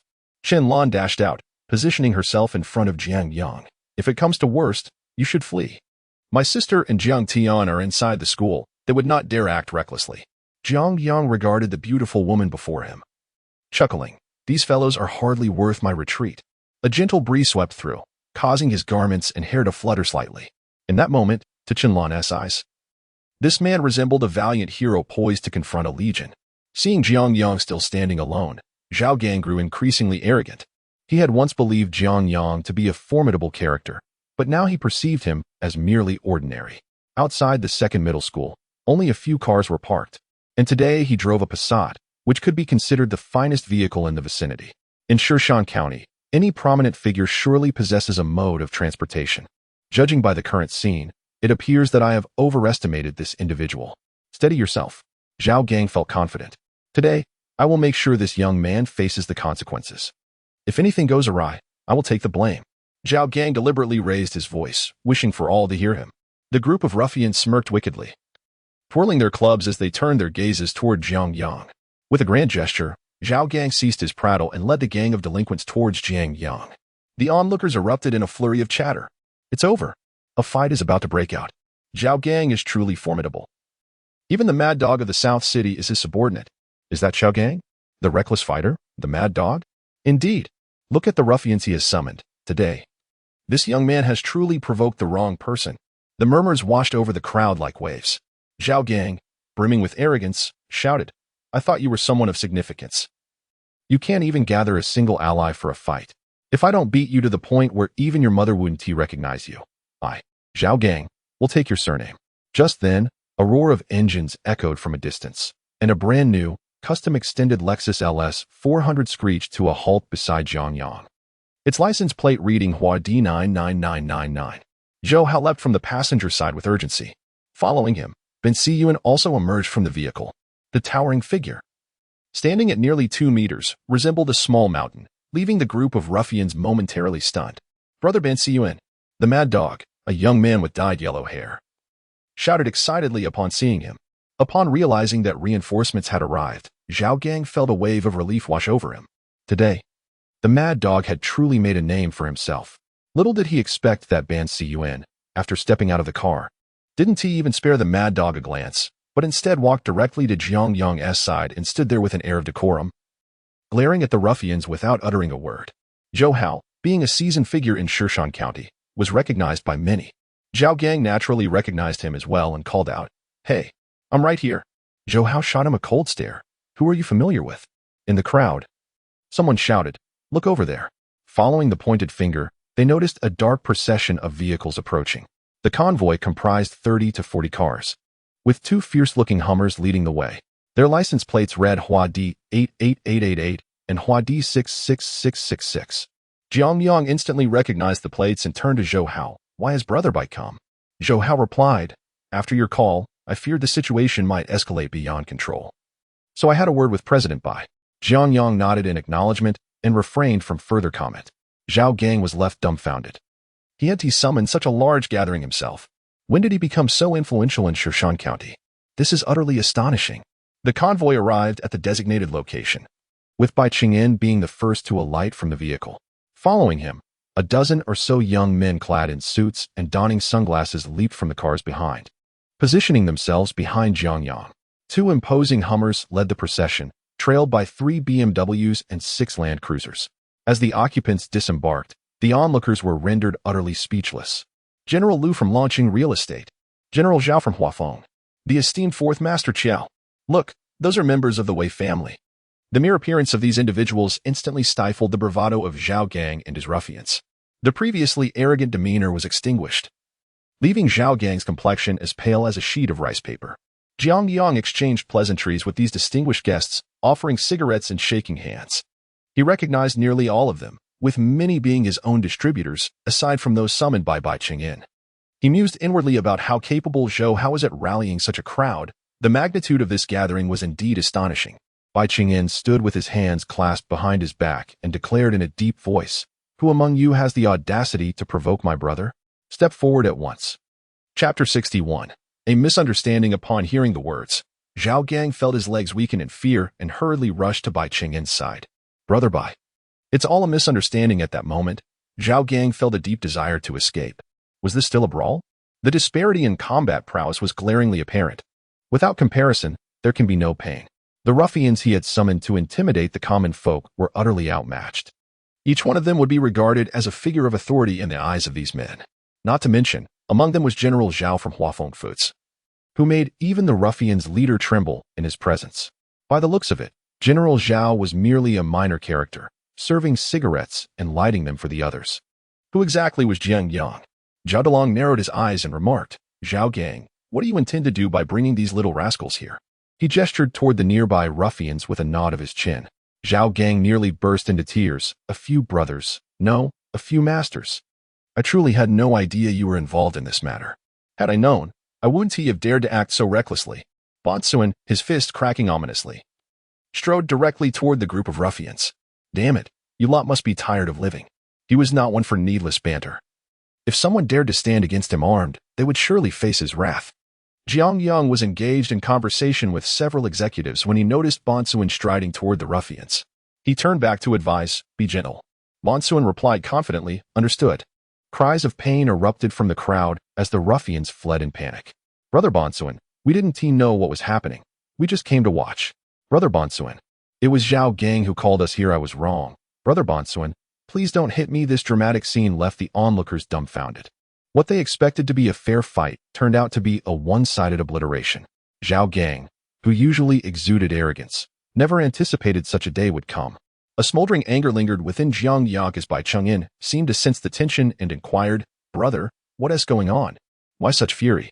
Jiang Yang shook his head, saying nothing, and waved towards Jiang Qing in the crowd. Understanding his cue, Jiang Qing approached with Jiang Tian. "This is Brother Bai," Jiang Yang introduced. "Hello, Brother Bai." Jiang Qing greeted politely. "My elder sister, Jiang Qing," Jiang Yang added. Bai Qingyan smiled and nodded. "Nice to meet you." Jiang Yang led his sister and Jiang Tian to the car, opened the door for them to sit inside, and then approached Zhao Gang. Zhao Gang was drenched in cold sweat, his legs trembling and barely able to support him. "Bring your son over here," Jiang Yang commanded. Zhao Gang was taken aback, his knees nearly buckling. "Big brother, I know I was wrong, and my son knows too. Please spare us. We won't dare to do this again." Jiang Yang remained expressionless. "I want to do anything to a child. Just let him come over. I want to speak with him." Bai Qingyan's eyes widened in irritation. "Just let him come. Stop with the nonsense. Are you afraid we'll harm a child?" Zhao Gang stood up trembling, reluctantly deciding to consult his wife. At that moment, his wife was in the car, cradling Zhao Chong, who had just wet his pants and had not yet had the chance to change, when his father dragged him out. Jiang Yang observed the 13 or 14-year-old boy with a cold gaze, remaining silent. Zhao Chong stood rigidly, quaking with fear, unable to meet Jiang Yang's eyes. Your father is not invincible, Jiang Yang suddenly spoke. Not everything will be taken care of for you. Zhao Chang instinctively tried to shrink back behind his father, but was yanked forward by Ban Siyuan. You little brat, are you the one bullying my sister? Jiang Yang raised a hand to halt Ban Siyuan, continuing. Consider today a lesson. You may continue to act as you please in this school, but when you bully others, I hope you remember this moment. Zhao Chong wept profusely, repeatedly apologizing. Jiang Yang waved his hand dismissively. That's enough. Thus, the farce came to an end, leaving the onlookers expressing regret for not witnessing a grand spectacle. Through this incident, Jiang Tian became somewhat of a celebrity at the school. With a brother like him, who would dare to trouble her again? Lu Kuei hid in the office, too afraid to step outside, slapping his own right cheek 4 times. He truly did not know what compelled him to utter such words of expulsion earlier. Fortunately, he did not follow through. Or he might have been the one to wet his pants. Jiang Yang instructed Zhou Hao and Ban Siyuan to contact the Shishan Hotel, intending to host a splendid banquet for the friends who had come to show their support today. It was a gesture of goodwill for those who managed to attend. Chen Lan stood alone, observing the man who had suddenly become the center of attention. Memories of that night flooded her mind. Recalling the song he sang, draw a girl to accompany me, then sketch a flowery quilt. Illustrate the stove and firewood. We will live and thrive together. I have not erased the stubborn rubber, only a pen that draws solitude. In a moment of daze, Jiang Yang approached her. Teacher Chen, are you free tonight? Chen Lan snapped back to reality and nodded. Then let us have dinner together tonight. Jiang Yang drove while Jiang Qing occupied the passenger seat, with Chen Lan and Jiang Tian in the back. Jiang Tian curiously explored her surroundings, fascinated by everything in the car. That evening, Jiang Yang nearly reserved the entire Shishan Hotel, from the lobby on the 1st floor to the private rooms on the 2nd and 3rd floors. Nearly all the attendees from the school were present. Boxes of Wuliangge were transported upstairs, and cartons of Zhonghua cigarettes were scattered across the tables. The waitstaff had never witnessed such lavish hospitality. It was not merely generous, it was as if money held no value at all. Zhou Hao and Ban Siyuan were busy, sweating as they attended to the guests. Jiang Yang led Jiang Qing, Jiang Tian, and Chen Lan to the VIP room on the 3rd floor, where only Bai Qingyan and Zhao Delong were present, the remaining seats reserved for Zhou Hao and Ban Siyuan.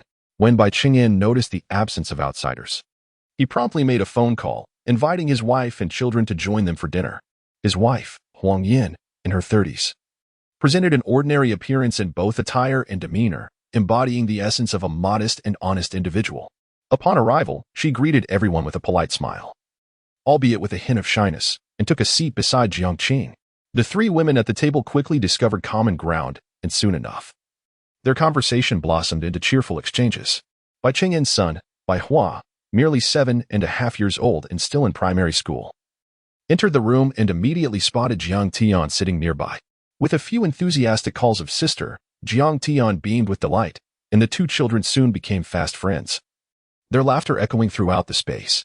With the addition of Huang Yin and her son, the atmosphere in the private room softened significantly, infusing the gathering of men with a sense of familial warmth. Jiang Yang's spirits began to lift. Chen Lan occasionally glanced at Jiang Yang, as she had initially assumed that he had summoned her for an intimate meal.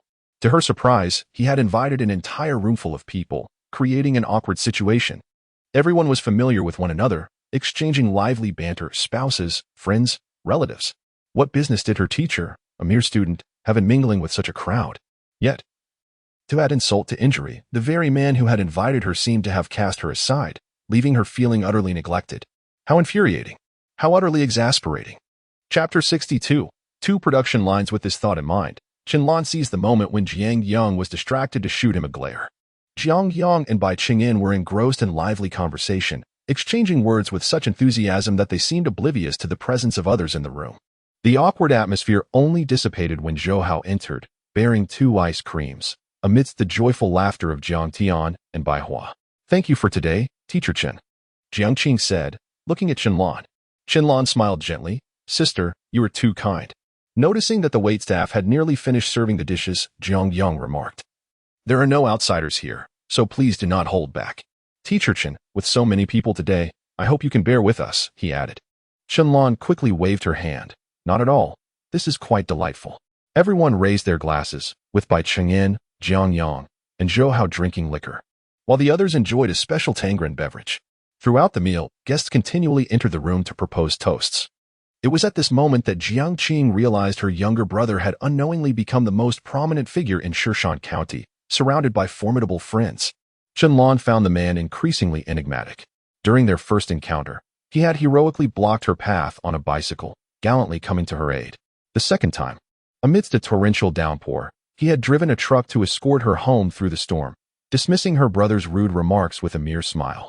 Although everything appeared ordinary, he exuded a charisma that commanded respect. Who was he? Why did everyone treat him with such deference? That night, when Huang Defa made things difficult for her, he had risked defending the local bully once more to help her. Was it merely a matter of injustice? So young, yet possessing such an extensive network. The lavish banquet clearly indicated his wealth. In Chunlan's memory, Jiang Tian's family had always been impoverished. What was the truth behind this transformation? The toast continued, many being notable figures from Shirshan County. Watching Jiang Yang, who was animatedly raising his glass, Chunlan shook her head. Never mind who he is. It's none of my concern. After bidding farewell to a group of guests, Jiang Yang returned to his seat alongside Bai Chengyan. That's how it is in Shirshan County. Even the slightest commotion becomes common knowledge throughout the city, Bai Chengyan remarked. Regardless, I must thank you for today, Jiang Yang acknowledged. Fully aware that although Zhao Gang might not be a significant figure, he would not have resolved the matter so easily without Bai Chengyan's backing. Bai Chengyan smiled. As I said, you are my brother. Who would dare to challenge you in Shirshan County, unless they wish to oppose me? Bai Chengyan? Jiang Yang lightly clinked his glass against Bai Chengyan's, and they both drank heartily. The liquor slid down smoothly, with a blend of spiciness, bitterness, and a lingering sweetness. Excellent wine, Bai Chengyan praised. The rich aroma of this liquor is overwhelming. I prefer a more delicate flavor, Jiang Yang replied, placing his glass back on the table. Bai Chengyan exclaimed in astonishment, Brother Jiang, have you delved into the study of white liquor? Jiang Yang, at a loss for words, vaguely replied. I possess a modicum of knowledge, I suppose. By 9 o'clock in the evening, Bai Chengyan's son began to fuss about returning home. The couple, left with no choice, exchanged polite farewells before departing the restaurant. Jiang Yang instructed Zhou how to attend to the other guests, while Ben Siyuan drove his newly purchased Lexus to take his family and Qianlan home. The tumult at the Shirshan restaurant continued until 2 in the morning. When the last of the patrons finally dispersed, the waitstaff gazed at the disheveled array of Wulianya boxes and Zhonghua cigarette packs scattered across the hall, their astonishment beyond words. In all my years, I have never encountered a host so extravagant. The following day, as dawn broke, Ban Siyuan drove slowly into the electrician community. Lu Guangji was squatting downstairs brushing his teeth. Upon seeing Jiang Yang enter the vehicle, he was greatly astonished. Soon, news of Jiang Yang's newfound wealth began to spread throughout the electrician community.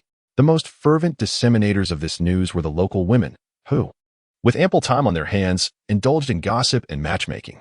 Having grown up in this very courtyard, Jiang Yang was a familiar figure to them. Especially after learning of his fortune, they began seeking potential matches, even directly approaching Jiang Qing for inquiries. Jiang Qing merely smiled in response. My brother has indeed reached the age for marriage. Should there be a suitable match, please do let the Annies know. Her words reassured the eager matrons. This golden son-in-law was still unclaimed. Any girl fortunate enough to marry him would surely enjoy a lifetime of happiness. Morning light poured onto the ground, casting a golden hue upon the asphalt road. Jiang Yang sneezed while seated in the car. Ban Siyuan chuckled, someone speaking ill of you. Jiang Yang disdainfully curled his lip. Someone thinks of me, that's more like it. Speeding along, they soon arrived at the factory. Zhuzi diligently swung open the gate, and Ban Siyuan drove the vehicle into the courtyard. The newly acquired semi-automatic production lines had arrived, and Zhou Hao was organizing the workers to commence installation. The addition of these 2 production lines would potentially double, if not more, their output. Upon entering the office, Wang Gang walked in with a collection of bottles and jars. President Jiang, these are the newly developed beverages. Please give them a try. Jiang Yang picked up a vibrant orange drink and took a sip, remarking, the sweetness is too faint, and the aftertaste is bitter. This will not suffice. He proceeded to sample the other beverages, shaking his head repeatedly. These products cannot withstand market scrutiny. They must be redeveloped. Wang Gang's expression revealed his dilemma, yet he remained silent. Jiang Yang, seated comfortably, suggested, if necessary, we can invite a team from Guangzhou. We are willing to invest in the development of quality products. Wang Gang nodded. Understood, President Jiang. I will contact them immediately. No sooner had Wang Gang departed than Li Yin entered the office. President Jiang, please sign for the workers' performance bonuses. Jiang Yang glanced briefly at the document before signing his name.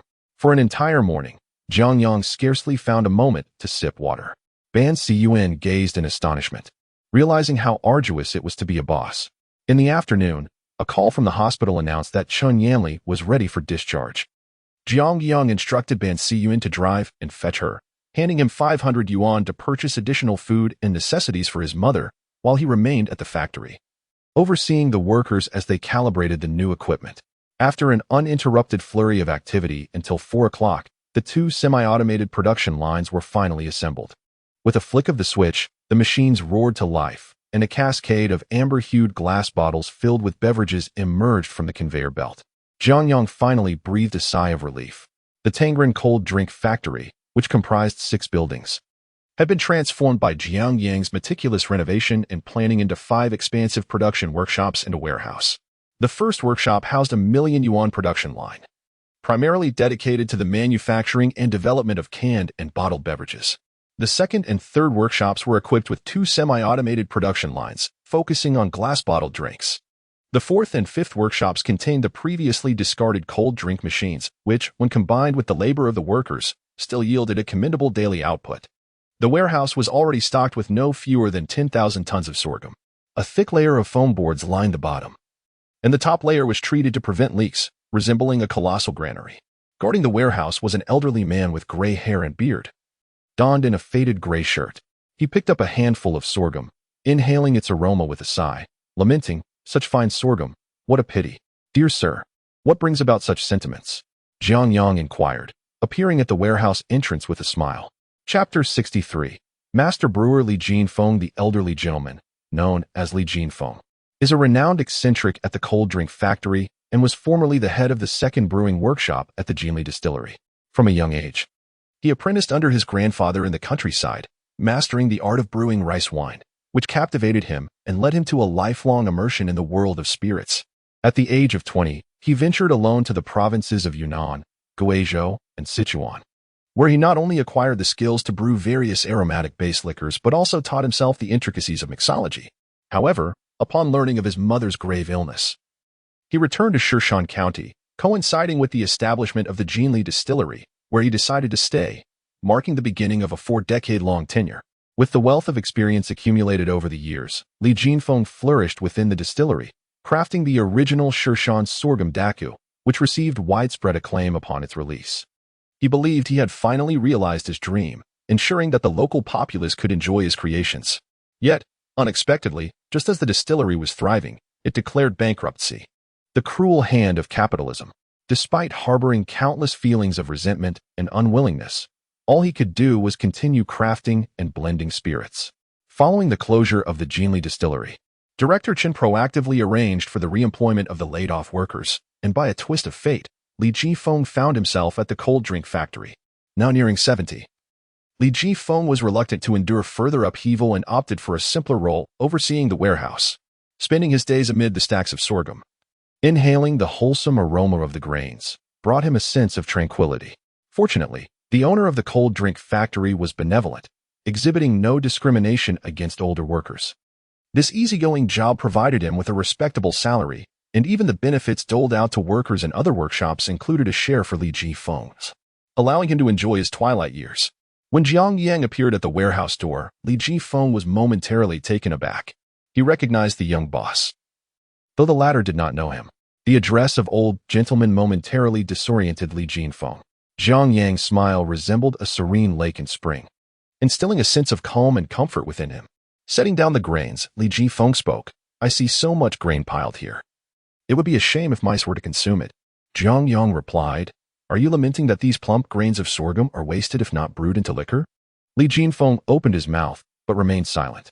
Jiang Yang had a habit of instinctively remembering the professional backgrounds of his employees. When Director Chun arranged for the laid-off workers to join the factory, he had provided Jiang Yang with a dossier to sign. After merely glancing at it, Jiang Yang retained a general understanding, particularly recalling Li Jinfeng's details with exceptional clarity. At just 36, Li Jinfeng had achieved the status of a national first-class brewmaster, yet found himself as a workshop director in a small distillery in Shan County, a true underutilization of his talents. Li Jinfeng gently fanned himself, stating, "What good is lamenting? As long as the boss is content, I could rot away in this warehouse, and who would dare utter a word against it?" Jiang Yang maintained a broad smile on his face, casting a significant glance at Li Jinfeng.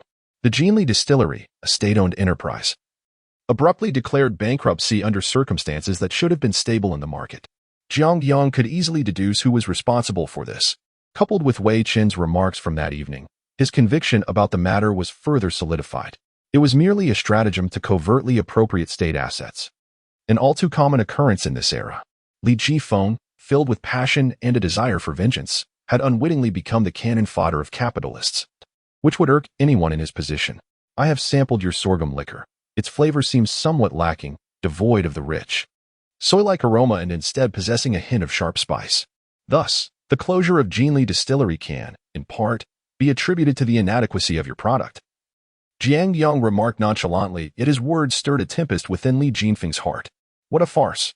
Even a street sweeper knew that the closure of Jinli Distillery was the result of covert manipulation. Why should this young man cast aspersions upon him? However, upon reflection, there was some merit to the young man's claims. At the time of producing this batch of liquor, the financial situation at the factory was not promising. To cut costs, Li Jinfeng had reduced the ratio of base liquor to flavored liquor, attempting to mask the thinness of the taste with spiciness. Yet, in hindsight, his approach had proven effective. He managed to save costs and enhance the flavor without violating industry standards, and the liquor still sold reasonably well, even if it did not achieve remarkable success. What does a novice in cold beverages know about liquor? Li Jinfeng retorted with irritation. Jiang Yang, unfazed, laughed heartily and replied, "To clarify, I am not in the cold beverage business. I am in commerce. The essence of business lies in an intimate understanding of the market. Directionless. While your sorghum liquor sells decently, that does not absolve your product of flaws. Had your sorghum liquor truly captured the market, Jinli Distillery would not have reached this juncture. Would it?" In an instant, Li Jinfeng found himself at a loss for words. Jiang Yang continued, strolling with his hands clasped behind his back. "A master brewer is akin to an artisan. A genuinely fine liquor should withstand scrutiny, akin to a work of art. The common folk may lack knowledge of liquor, yet we must empower them to discern quality. After all these years in the liquor industry, are you really going to let a less-than satisfactory creation define your legacy?" Li Jinfeng stood there, his thoughts in turmoil. Indeed, after dedicating his life to brewing liquor, could he allow such an unsatisfactory product to conclude his journey? It was unacceptable, deeply unacceptable. Jiang Yang halted, gesturing towards the towering grains in the granary. "Since you have time on your hands, do not let such fine sorghum go to waste. If you are lacking anything, consult accountantly." With that, Jiang Yang departed without a backward glance. Li Jinfeng collapsed onto a nearby stool, the fan in his hand forgotten. What just transpired? Had I just been schooled by a young man? A few young employees loitering at the granary entrance whispered among themselves, "The boss is impressive. He just schooled that old codger." Li Jinfeng turned and said, "Go on. Go about your business." The pillar, appearing unexpectedly, jested, "Old Li, I believe General Jiang is correct. Since you find yourself with idle time, why not craft some fine wine for us to savor?" Li Jinfeng scoffed lightly, retorting, "Such eloquence. I am curious to see whether he truly comprehends the art of wine." At that moment, Li Jinfeng's thoughts were already at odds with Jiang Yang. Casting a glance at the mountains of grain, he fell into deep contemplation. As dusk descended, the sun sank low in the west. Ben Siyun escorted Qin Yanli back to the factory, where the workers lined the path to welcome them. The reception was modest, yet the workers were brimming with joy. Tears welled in Qin Yanli's eyes, her heart overwhelmed with gratitude. After so many years, she felt, for the first time, a sense of care and warmth. Jiang Yang stood on the second floor of the office building, smiling as he observed the unfolding scene. Qin Yanli looked up, the sunlight casting a golden hue upon him. This man appeared as a deity, gazing benevolently upon the multitude. Chapter 64, The Signal at 7 in the evening. Zhou Hao and Jiang Ergu hurried back to the factory. "President Jiang, the grain station refuses to accept our grain, claiming that this year's quota has been met." This news struck the ice cream factory like a bolt from the blue. Just as Jiang Yang had increased production capacity, the financial lifeline was abruptly severed.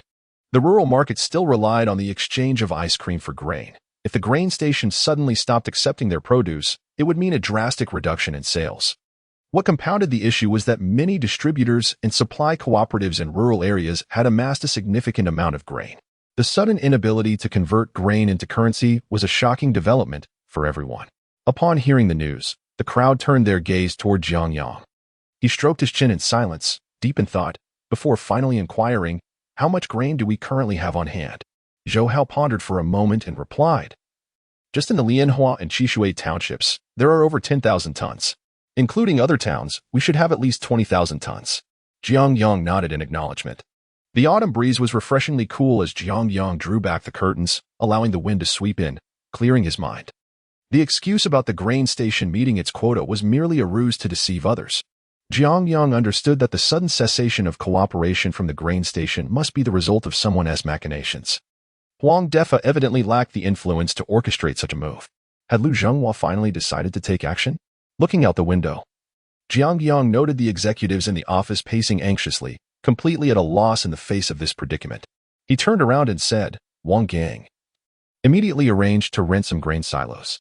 Ensure that the protective measures are in line with those we implemented in Workshop 6. Moisture and water resistance must be prioritized. The silos must be spacious, and we need to act swiftly." "Understood, President Jiang. I will take care of it right away." Wang Gang grabbed his briefcase and departed.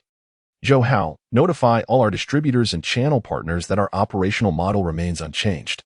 We must not allow ourselves to be thrown into disarray simply because the grain station refuses to accept our grain. If they want to take it, we will keep it ourselves," Jiang Yang stated calmly.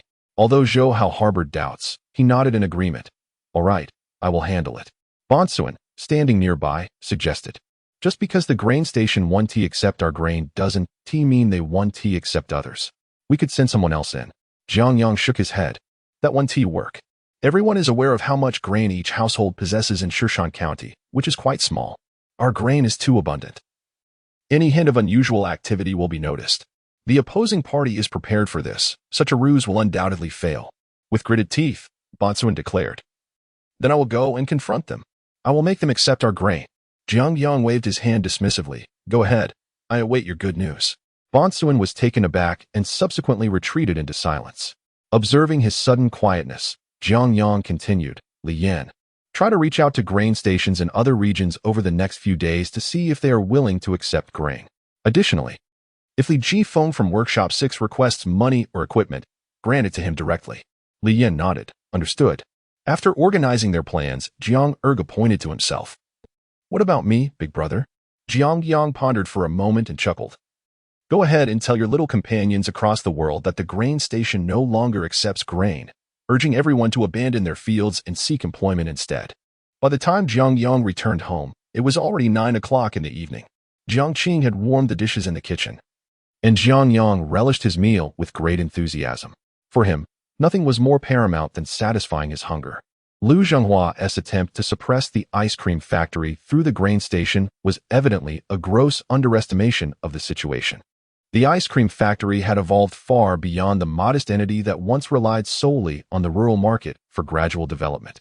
Not to mention the substantial cash sales within the urban area of Shishan County, the external orders alone were sufficient to sustain the factory's normal operations. Even if the collected grain could not be promptly converted into cash, it mattered little. They could simply store it for the time being. As long as the cash flow remained uninterrupted, Tangren Ice Cream Factory would not face a fatal crisis. This tactic, though it sounded ruthless, was rather lackluster in execution. A piece of braised pork was savored, rich yet not greasy, truly satisfying. Jiang Qing brought over a bowl of tomato and egg soup. And upon witnessing Jiang Yang's voracious appetite, she smiled and said, "Eat slowly. No one is competing with you." Jiang Yang accepted the bowl, took a sip, and contentedly patted his belly. He glanced towards the bedroom on his left, noticing that only Jiang Tian was inside, engrossed in her book. "Where's Hu Tao? Isn't she back from school yet?" Jiang Qing replied. "She mentioned her mother was discharged from the hospital today and has gone home." "Oh," Jiang Yang nodded. Suddenly, Jiang Qing recalled something, turned, and hurried into the bedroom, soon emerging with a drawing in hand. "While cleaning today, I found this beneath Hu Tao's pillow." Jiang Yang took a look and saw a portrait drawn in pencil and crayon. The image depicted a young man, joyfully smiling in the sunlight, with a faint stubble, somewhat resembling himself. Jiang Qing, intrigued, remarked, Isn't this a portrait of you? Jiang Yang laughed heartily. It bears no resemblance at all. Jiang Qing blinked and suddenly said, "Today, Aunt Fat and Aunt Lu came over, saying they wanted to introduce you to someone." I agreed. Jiang Yang's eyes widened in shock. What for? Are we living in a feudal society, arranging marriages? Jiang Qing, exasperated, replied, "How old are you now? You still haven't found a wife?"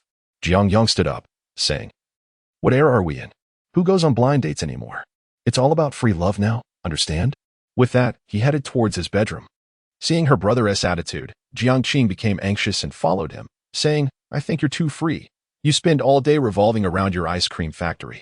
If Mom and Dad were still here, they would have broken your legs. I'll tell you, Jiang Yang. Aunt Fat has arranged for you to meet the girl tomorrow morning, and you cannot delay. I have matters at the factory tomorrow morning. You can go by yourself."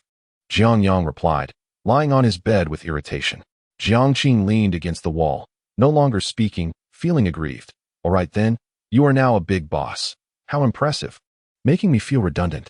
Jiang Yang, what play is this? Isn't it ironic that I am the victim?" Yet, observing Jiang Qing's expression, tears cascading down her cheeks, one might think she has committed some unforgivable sin. Jiang Yang, feeling helpless, remarked, "Fine, I will go." Instantly, Jiang Qing's face brightened, her tears seemingly evaporating. Tomorrow at 10 in the morning, at the east suburb Shirshan Park. Gazing at the mischievous smile adorning his sister's face, Jiang Yang felt an unsettling sense of being tricked. As night fell, a gentle rain began to patter against the window. Lying in bed, Jiang Yang stared blankly at the ceiling. Unbeknownst to him, he had spent nearly 2 months in this world. From a mere 50 yuan to the current cold drink factory. Everything felt like a dream, yet it remained strikingly vivid. In contemplating his past life and this one, if given the chance to choose anew, Jiang Yang would embrace a fresh start from this very moment. As the night deepened, he drifted into a drowsy slumber. In his dream, he found himself transported back to his childhood, standing amidst a bamboo grove, gathering rainstones, one after another. Chapter 65, Blind Date on the following morning. Sunlight streamed through the window, illuminating the room. Jiang Yang, still in a state of drowsiness, felt a pair of small hands pinching his nose, accompanied by the laughter of a woman nearby. Upon opening his eyes, he discovered it was the mischievous Jiang Tian, who was playfully pinching his nose, while Jiang Qing stood beside her, giggling heartily. "Lazy pig, rise and shine," Jiang Tian exclaimed, leaning over the edge of the bed. Jiang Yang removed her tiny hands from his nose and glanced at the clock. It was 8:30. It was Saturday, a day he had hoped to sleep in. But the antics of these two sisters had disrupted his plans. Jiang Qing held a pristine black suit in her hands, the shoes polished to a brilliant shine. "Quickly change. We need to head out," she urged with a smile. Jiang Yang, bewildered, inquired, "Where are we going?" He recalled that he had been briefed on his work responsibilities over the past few days and found nothing particularly pressing. With her hands on her hips, Jiang Qing retorted, "Don't play coy with me. You're going on a blind date." A proud grin spread across her face as she added, "This girl is the most beautiful in Shirshan County, and you've met her before." As she spoke, she began to assist Jiang Yang in changing his clothes. Alarmed, he pulled the covers over himself. "A beauty? I've met her? Who is she?" he stammered. Jiang Qing forcibly yanked the covers away, draping a shirt over Jiang Yang's head. "You'll find out when you arrive. She'll be waiting for you at the pavilion by the Swan Lake in the park." Wearing a purple dress and holding a copy of How the Steel Was Tempered, Don't Get It Wrong. As he dressed, Jiang Yang sighed. "A blind date is just a blind date. Why does it feel like I'm meeting an underground contact?" Jiang Qing replied sternly, "What do you know? This is trendy and also a way to protect both parties." Jiang Yang mused, "True, if she turns out to be a dinosaur-level beauty. I do want to make a swift exit." Amid their playful banter, Jiang Yang was soon transformed. The tailored suit accentuated his stature, and the shoes echoed on the floor with each step. Jiang Qing remarked, "Indeed, the right attire makes all the difference. A good suit enhances one's figure. And your entire demeanor has changed." In the living room, Jiang Qing had prepared breakfast: 3 glasses of milk, 3 poached eggs, and 3 slices of toast. Since Jiang Yang had established an ice cream factory, their family's living conditions had significantly improved, making milk a morning staple. After hastily consuming breakfast, he decided to tuck the portrait from the table into his bag. Grabbing the car keys, he headed downstairs, just in time to encounter old man Zhang returning from grocery shopping. "You're looking quite dapper today, like a groom," Zhang teased, holding a basket of vegetables. Jiang Yang chuckled, "You're not looking too shabby yourself." Just don't forget to dance with Aunt Chin from across the building tonight. Old man Jiang's face reddened as he prepared to respond, but Jiang Yang had already mounted his motorcycle and sped away. The crisp autumn breeze invigorated him as he inhaled the fresh air. The sun shone brightly, and the withered leaves glimmered like gold. On ordinary days, when there were no pressing matters, he relished riding his motorcycle, enjoying the freedom and convenience it provided. Thus, a peculiar man appeared on the streets of Shan County. Clad in an impeccably tailored suit of considerable expense, his polished black shoes gleamed under the sun as he sped down the road on a motorcycle. What a thrill! What a spectacle! To use with brightly dyed hair, just returning from an all-night stint at an internet CAF, marveled at the sight of the speeding motorcycle. The journey from the electrician's residential complex to the eastern suburbs was less than 10 kilometers, and soon he arrived at the entrance of Shan Park. Jiang Yang removed his helmet and glanced at his reflection in the rearview mirror. Not bad, his hairstyle remained intact. Satisfied, he adjusted his jacket and strode confidently toward the park. A head may be severed, but a hairstyle must remain unruffled. Blood may flow, but shoes must remain polished. It was mid-morning, the perfect time for the elderly to take their leisurely strolls. The park was filled with old men walking their birds and middle-aged women practicing Tai Chi. Occasionally, the sounds of a eru being played and a flute being blown could be heard. Though the eru sounded like a child's wail, and the flute was played with a cacophony that could move mountains and stir spirits, Jiang Yang felt a twinge of uncertainty. A beautiful woman indeed. What kind of eccentric beauty would choose such a park as a rendezvous for a blind date? With curiosity piqued, he finally arrived at the edge of Swan Lake. In the distance, he spotted a girl in a flowing purple dress. She stood with her back turned, engrossed in a thick novel by the lakeside. Her long, jet-black hair danced in the breeze, cascading down to her waist. From this angle, the silhouette she presented was graceful, her figure nearly perfect. The girl was so absorbed in her reading that she failed to notice Jiang Yang approaching from behind. Although he could not discern her features, he could clearly see the text on the page, where she had just reached the conclusion. When he looks back on his past, he will not regret the time lost in frivolity, nor will he feel remorse for a life of mediocrity. In fact, Paul Korchagin had also said something else. This is your revised edition. You cannot see it. The girl turned in surprise, realizing a man was standing behind her, gazing at the book she held. Is it you? It's you. They both exclaimed almost in unison. Jiang Yang chuckled in disbelief. Teacher Chen-Lan, what a surprise to see you. The elegant and striking woman before him was none other than Chen-Lan, Jiang Tian's English teacher. They had crossed paths a few times, so it was no wonder the elder sister claimed to have seen her before. Chen-Lan appeared somewhat bewildered as she adjusted her tousled hair and tentatively asked, You aren't here for a blind date, are you? Jiang Yang tugged at his collar, puffed out his chest, and replied, I am indeed here for a blind date. Chen-Lan awkwardly covered her forehead, momentarily at a loss for words. This blind date had been arranged by her mother, who had assured her that this would be the last attempt at matchmaking. If this one did not succeed, she would no longer be pressured in the future. To that end, she had deliberately chosen a bustling location, armed with a worn book, hoping to make a quick exit if necessary. The park was crowded, making it difficult for any potential suitor to pursue her if they proved to be troublesome.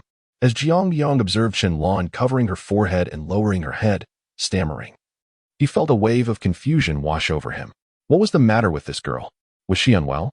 Are you all right? He inquired, bending down to her level. Chen-Lan felt her cheeks flush with warmth. I'm fine, really. It's just a bit hard to believe. Mortified, she thought to herself. This morning, she hadn't even bothered to wash her hair, let alone apply any makeup before stepping out. After all, he was the older brother of one of her students, and encountering him in such an unexpected manner felt rather peculiar. Why is it hard to believe? It's quite normal, Jiang Yang remarked, perplexed, quickly regaining her composure. Chen-Lan delicately adjusted her wind-tousled hair with her slender fingers. I simply cannot fathom how someone like you would resort to such an antiquated method as blind dates. Chapter 66. Who is truly immature? As Chen-Lan spoke, she observed the man before her, whose serious demeanor contrasted sharply with the vivid recollection of him singing that night. Despite his youth, he had already achieved considerable success. The owner of Shan department store regarded him as a brother, and with a mere phone call, he could summon dozens of affluent and influential figures to rally behind him.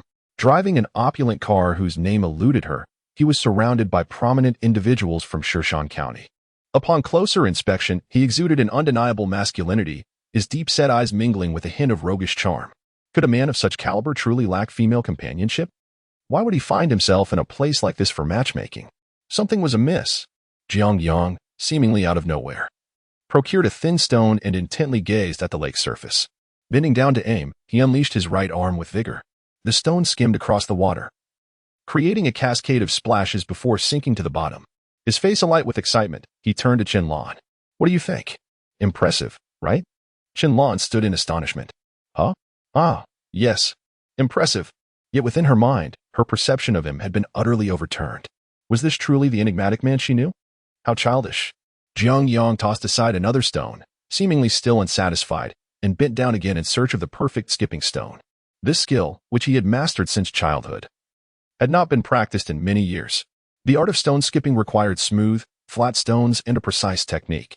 Arriving at the lakeside rekindled his childhood spirit, prompting him to showcase his talent before Qianlan. While Jiang Yang diligently searched, a cascade of lustrous black hair appeared before him. Qianlan extended her delicate fingers, retrieving a stone from the ground and presenting it to him. This one is quite good. Jiang Yang, taken aback, exclaimed, You know about this too? With a smile, Qianlan replied, I grew up by the river, so of course I do. Deciding to shed his suit jacket and roll up his sleeves, Jiang Yang declared, Let us have a competition. I'll go first. He positioned himself, legs braced, eyes fixed on the lake's surface. Taking a deep breath, he flung his right hand forward. The stone danced upon the water, rising and falling rhythmically as he counted. 1, 2, 3, 17, 18, 23.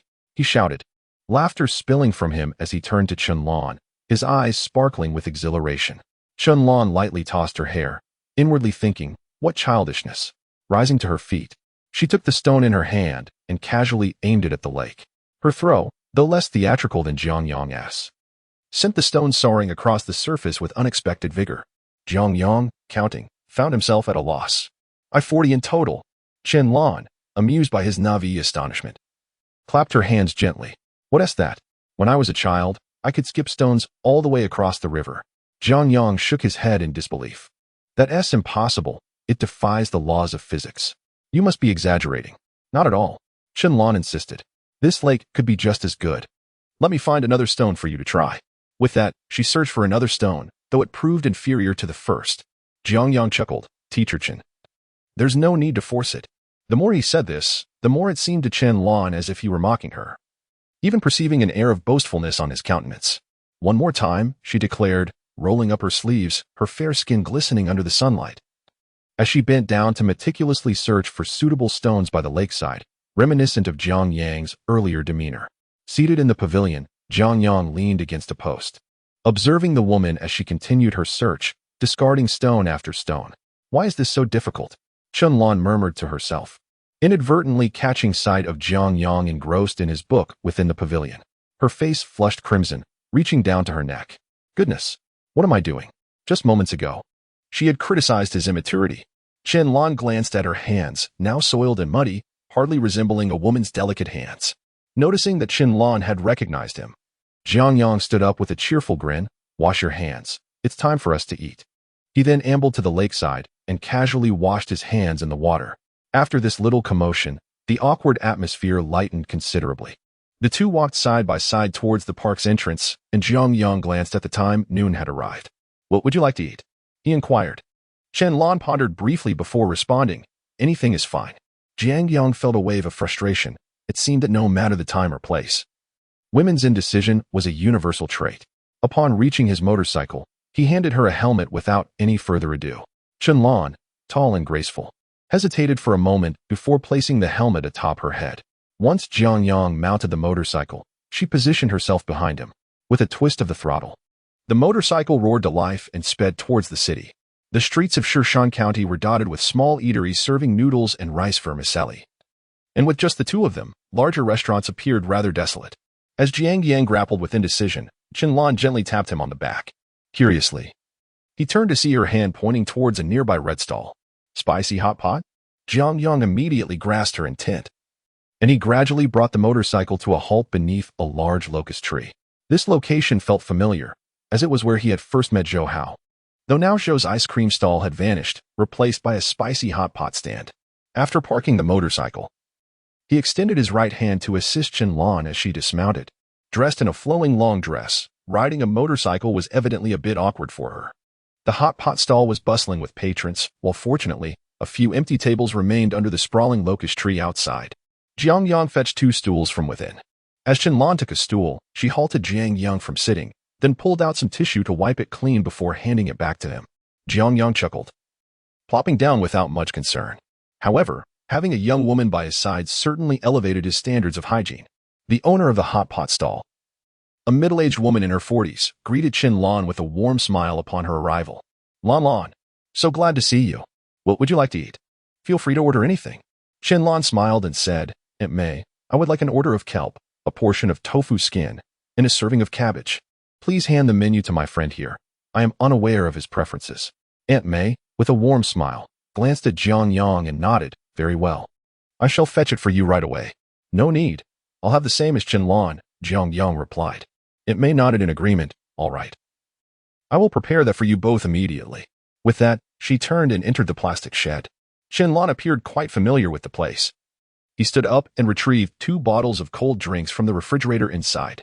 He opened one and offered it to Jiang Yang, saying, try this. It's a newly released beverage from Jiang County, absolutely delightful. Jiang Yang took the bottle and exclaimed, goodness, Tangren specialty drink. Indeed. I also have a particular fondness for this. The taste is exceptional. Jiang Yang savored a generous sip from the glass bottle. Chapter 67. Qing's request. The spicy hot pot was prepared in a copper pot, with various ingredients immersed until cooked, then brushed with an array of sauces, some fiery, some sweet, and others with distinct flavors. Aunt May skillfully maneuvered within, occasionally glancing at the 2 young individuals engaged in conversation outside, whispering to the man beside her. Who is this man? I do not recognize him. He is likely Lanlin's boyfriend. I am aware of that child. She wouldn't bring outsiders to me. Aunt May softly remarked. While awaiting the spicy hot pot, Jiang Yang learned through conversation with Qianlan that this stall was owned by her aunt, her mother's sister. Qianlan had cherished her aunt's spicy hot pot since childhood. Due to city regulations, Aunt May frequently changed locations for her stall, yet she always informed Qianlan first. Today, as fortune would have it, they passed by here, and she brought Jiang Yang to indulge. Do you enjoy this? Jiang Yang inquired, shaking the empty bottle in his hand, adorned with the logo and lettering of Tangren special drink. Qianlan nodded, indeed. I find it far superior to Shui Ren's cold beverages. Jiang Yang felt a sense of pride, after dedicating so long to beverage crafting. It was the first time he received such commendation from a consumer at such close quarters. However, what exactly do you do? Qianlan asked, her curiosity piqued. This question had perplexed her for quite some time. The myriad of secrets surrounding Jiang Yang was beyond her comprehension, his ventures from the small truck to the later Stone Mountain restaurant, and the likes of Baiqing Inn. I dabble in small businesses, Jiang Yang replied with a broad smile, just as Aunt May emerged balancing 2 plates. The spicy hot pot has arrived, she announced, placing the steaming dishes upon the table. Leaning down, Aunt May spoke softly to Qianlan, then glanced at Jiang Yang.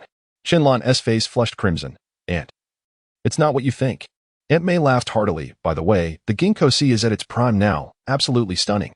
You 2 should visit after your meal. Aha. With that, she chuckled and departed.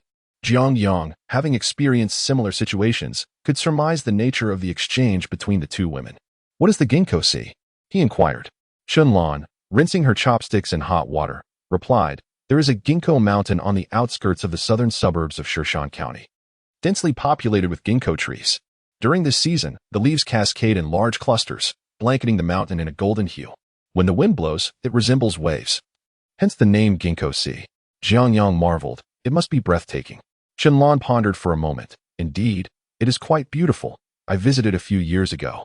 Then, with a hint of confusion, she asked, are you even from Jiang County? How could you not know of the ginkgo sea? I wish to see it. Let us go together this afternoon, Jiang Yang suggested.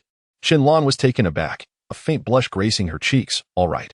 She then handed him the prepared chopsticks, saying, give it a try. Jiang Yang accepted the chopsticks and picked a piece of kelp, savoring it slowly.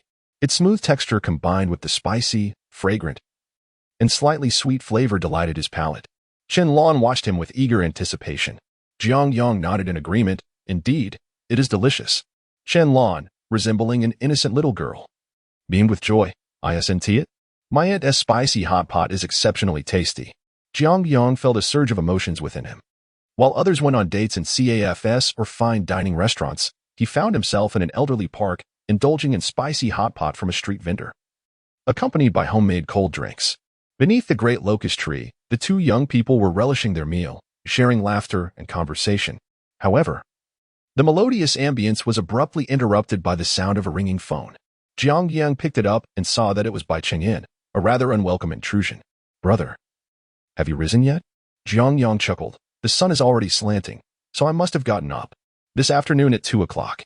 Accompany me to the old mansion in the southern suburbs. Old Master Wei wishes to meet you." Jiang Yang glanced at the time. It was already 12:30. "All right. It's settled then. I'll drive to your factory to pick you up at 1:30. "Sounds good." After hanging up, Qianlan had nearly finished her meal. "I'm truly sorry, but I have something to attend to shortly. Could we perhaps visit the ginkgo sea another day?" Jiang Yang felt a twinge of regret. A subtle flicker of disappointment crossed Qianlan's eyes, but she quickly smiled. "It's all right." Jiang Yang nodded and stood up to settle the bill. Aunt May, shooing him away, insisted, "Young man, as a friend of Lan Lan, how can you pay? Take it back."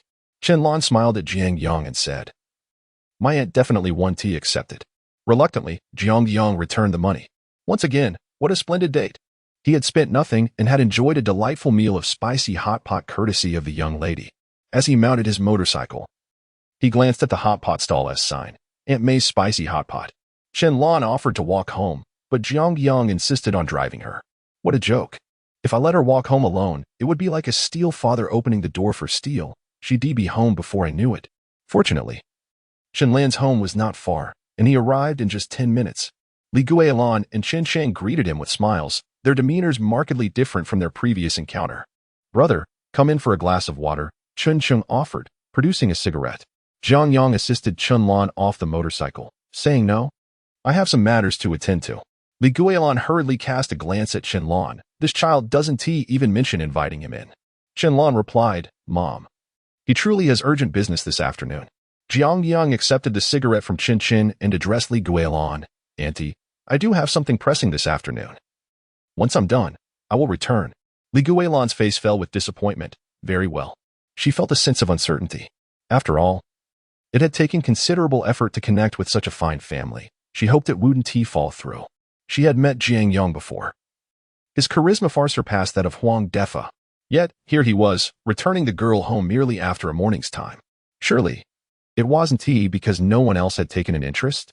Chen Shang produced a lighter and diligently ignited a flame for Jiang Yang, then turned to Li Guilan and Qianlan, saying, "Mother, Lan Lan, you both return to the house first. I need to have a word with my brother." Just as Qianlan was about to speak, she was pulled away by Li Guilan, glancing back 3 times as they walked toward the inner room. Once the mother and daughter had distanced themselves, Chen Qing wore an eager expression and said, "Brother, no, President Jiang." Jiang Yang took a puff of his cigarette and waved his hand, saying, "You can just call me Jiang Yang." Chen Sheng chuckled. "The other day at the restaurant, I overheard them mention your connection with the Tangren beverage factory. Do you know General Manager Zhou Hao?" Jiang Yang looked at Chen Qing with keen interest and replied, "Oh, General Manager Zhou? I know him." Upon hearing this, Chen Qing became animated, exclaiming, "That's wonderful.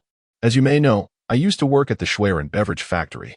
But now, due to a conflict with Huang Defa over matters concerning you and my sister, I was let go. If you are acquainted with General Manager Zhou, could you perhaps speak to him on my behalf about a job there?" Jiang Yang now understood the situation. It seemed that some individuals, having not yet solidified their standing, were already attempting to leverage their connections for favors. Chapter 68.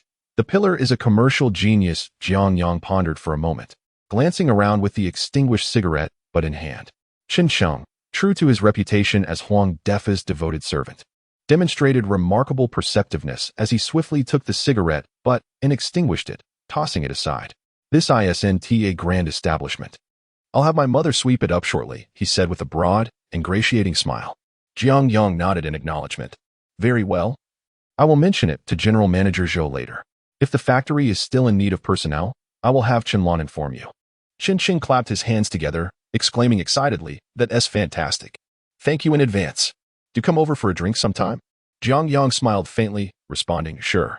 He then donned his helmet and sped off on his motorcycle. Chen Sheng, watching the swirling dust, remarked, "What a sight. A man in a suit riding a motorcycle. Truly impressive." Upon arriving at the cold drink factory at precisely 1:30, Jiang Yang noticed Bai Chengyin's distinctive tiger head bins parked at the entrance. This time, the pillar was not obstructed. Bai Chengying emerged from the vehicle with a pack of Zhonghua cigarettes, tossing it to the pillar, who beamed with joy. Stashing it in the security office's drawer, reluctant to smoke it just yet, and engaged Bai Chengying in casual conversation. Mr. Bai, the Shirshan department store must be at least 6 stories tall, right? That building must have cost a fortune. I estimate it's not less than 300,000. Mr. Bai, is that a Benz you're driving? It's a prestigious brand. Even a Santana can't compete with it. Mr. Bai, Shirshan County is becoming increasingly prosperous. I suggest your mall starts selling computers. Soon, everyone will rely on them. The pillar, with a serious expression, bombarded Bai Chengying with question after question. Bai Chengying, enjoying the exchange, engaged enthusiastically with the pillar. One sat in the car while the other leaned over the window, animatedly discussing matters. Jiang Yang approached from behind and gave the pillar a playful kick. Who taught you such lack of decorum? A guest arrives. And you're climbing through the window to chat? Why not invite Mr. Bai inside? With a chuckle, the pillar replied, covering his backside, Mr. Bai said he wouldn't go in and wanted to wait for you in the car. Bai Chengying laughed at the pillar's antics. I was having a splendid conversation with him. Why would I want to scold him? Jiang Yang chuckled. This little rascal is becoming increasingly unruly. The pillar scratched the back of his head and muttered, I was merely discussing business with Mr. Bai. Jiang Yang, bemused, pretended to remove his shoe to give him a light reprimand. The pillar squealed in panic, scrambling back to the security booth. Bai Chengying, thoroughly entertained, laughed heartily. In all my experience, you were the first boss to engage with an employee like this, Jiang Yang. Only then did Jiang Yang slip his shoes back on, remarking, a young tree grows crooked without proper training. Abandoning his motorcycle, he climbed into Bai Chengying's tiger head Benz. Today, Bai Chengying had not summoned a driver, but was personally at the wheel. He deftly turned the steering wheel, the sleek black car abruptly veering southward toward the suburbs. While the urban area of Shirshan County is modest, the 4 suburban districts are well connected, with several asphalt roads intersecting each other. Due to limited development, many areas remain desolate. Yet from the perspective of municipal planning, the southern and eastern suburbs have already been designated within the city limits. Traveling from the northern suburbs to the southern suburbs does not necessitate entering the urban area. Rather, one can proceed along the surrounding national highway heading north. After passing several glass factories, a straight asphalt road emerges, leading one to their destination in approximately 20 kilometers. Throughout the journey, Bai Chengying engaged in numerous intimate conversations with Jiang Yang, predominantly concerning the Wei and Lu families. It was then that Jiang Yang discerned that Bai Chengying's assertion of serving the Wei family merely implied conducting business under their patronage, rather than the master-servant relationship he had previously envisioned. The world of commerce is vast, and the Wei family cannot encompass all its avenues. Thus, they delegate certain ventures to subordinates. The Wei family assumes the role of safeguarding the market, coordinating any issues that may arise, while Bai Chengying oversees operations. Profits are shared, with a portion allocated to the Wei family, akin to a protection fee. Over the years, Bai Chengying has amassed a substantial fortune. When Jiang Yang inquired about the reason for the elder Wei's desire to meet him, Bai Chengying shook his head in uncertainty. I suspect it pertains to that batch of refrigerators, he mused. Jiang Yang nodded in agreement. The 2,000 refrigerators Bai Chengying had procured were done so under the Wei family's protection, and given their interest in delving deeper into the home appliance industry, it was only natural they would pay heed to this shipment. The vehicle soon entered the southern suburbs, which presented a markedly improved landscape compared to the north. Gone were the pockmarked roads. The asphalt was smooth and the ground immaculate. Bai Chengying navigated the tiger head vehicle forward, and before long, a manner reminiscent of a nursery came into view. Ginkgo, locust, sycamore, and golden silk crabapple trees lined the road, accompanied by a subtle floral fragrance. As they traversed through this verdant array, a villa akin to a grand estate appeared before them. The floor was adorned with jade-like marble, and at its center stood a French-style fountain. Surrounding the fountain was a quaint, antiquated gatehouse, its pinnacle adorned with a plaque bearing the name Wei. Bai Chengying parked the vehicle in the space adjacent to the fountain, and Jiang Yang opened the door, stepping out. The gentle mist of water mingled with the autumn breeze was invigorating, as 2 middle-aged women promptly approached to extend their greetings. You must be the guests of the elder Wei. Please, come inside. Jiang Yang and Bai Chengying proceeded toward the grand hall. The Wei residence was expansive, covering an area of approximately 3,000 to 4,000 square meters. and including the surrounding nursery and gardens, it encompassed no less than 20 to 30 acres. The grand staircase in the hall was notably lofty, comprising 13 steps, each varying in width and inclination. In Jiang Yang's recollection, such stair designs held significance, often intertwined with certain feudal superstitions. The fountain at the entrance measured 3 zhang in width, featuring a Qilin statue facing south, clutching a dragon pearl. Judging by these architectural details, it was evident that the elder Wei possessed a discerning eye for feng shui and had a modicum of knowledge regarding the intricacies of divination. Jiang Yang took mental note of these particulars. The living room was spacious, with a camel hair carpet laid upon the floor, boasting a thickness of 3 centimeters. Stepping onto it felt soft, the substantial cushioning beneath one's feet imparting a sense of grounding and comfort. The screen made of small leaf red sandalwood, the oil lamp resting on a golden silk nanmu base, the octagonal exquisite table crafted from camphor wood, and the scholar's chair fashioned from African nanmu, all these pieces of furniture imbue the living room with an unmistakable essence of Chinese culture. The aura emanating from the traditional Chinese decor is far more potent than the ostentatious designs often seen in Western countries. Jiang Yang gazed at the furnishings within the room, feeling a profound sense of nostalgia. Each piece of furniture, even after 2 decades, could be likened to a Cullinan. Seated in the scholar's chair was an elderly man dressed casually. He wore a gray linen shirt, coarse cloth shoes with a black and white pattern, and sported a casually groomed beard. Despite the wrinkles that marked his face, his gaze was sharp and penetrating, as if he could see into one's soul. The old man seemed to have just returned from outside, his shirt dampened by sweat, and he was enjoying a canister of tea from Shanxi. Upon noticing Bai Cheng'en and Jiang Yang entering the hall, a smile spread across his face. "Cheng'en, come in and take a seat," he called out before turning his attention to Jiang Yang. "This young man must be Jiang Yang. Come over for some tea." Chapter 69. The first encounter with Wei Hong. Jiang Yang smiled and nodded, following Bai Cheng'en a few steps forward to take a seat at the octagonal, exquisite table. Bai Cheng'en lowered his head and softly said, "This is Wei Hong, the esteemed elder." Though Wei Hong was nearing 80, his spirit and gait exhibited no signs of frailty. With a couple of strides, he descended from his grand chair, holding a kettle in hand as he began to brew tea. Observing this, a servant moved to assist him, only to be gently waved off by Wei Hong. "No need, I shall prepare it myself." Jiang Yang, displaying great courtesy, sat beside him. Watching as Wei Hong prepared the tea, he skillfully retrieved 8 ingredients: red dates, goji berries, mulberries, longan, and others, placing them into a clay pot. Beneath the pot, a small furnace was stoked with charcoal, which he ignited with a fire torch. "You young folks are accustomed to fine teas. I wonder if my medicinal brew will suit your palate," Wei Hong remarked with a warm smile, fanning the flames gently with a hand fan. Bai Cheng'en chuckled. "The tea brewed by Uncle Wei is truly exceptional.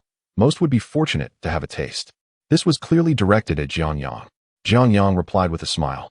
"These 8 ingredients thoroughly nourish the heart, liver, spleen, lungs, and kidneys, and they significantly aid in the circulation and metabolism of vital energy." It appears that the esteemed elder possesses considerable knowledge of health preservation. Upon hearing this, a look of satisfaction crossed Wei Hong's face as he said, "The reason I have lived to 80 and can still work the land is precisely due to these 8 treasures." The tea kettle began to bubble, the red dates and longan within swirling with vigor. Wei Hong, using iron tongs, swiftly poured the brew into the cups before Bai Cheng'en and Jiang Yang. "Give it a taste," he encouraged with a jovial tone. Jiang Yang lifted the cup to his nose, inhaling the rich aroma of grains mingled with a subtle herbal fragrance. After dispersing the steam, he lowered his head to take a delicate sip. The flavor was rich and sweet, with a hint of bitterness lingering in the aftertaste. "Excellent tea," Jiang Yang remarked as he set down the cup.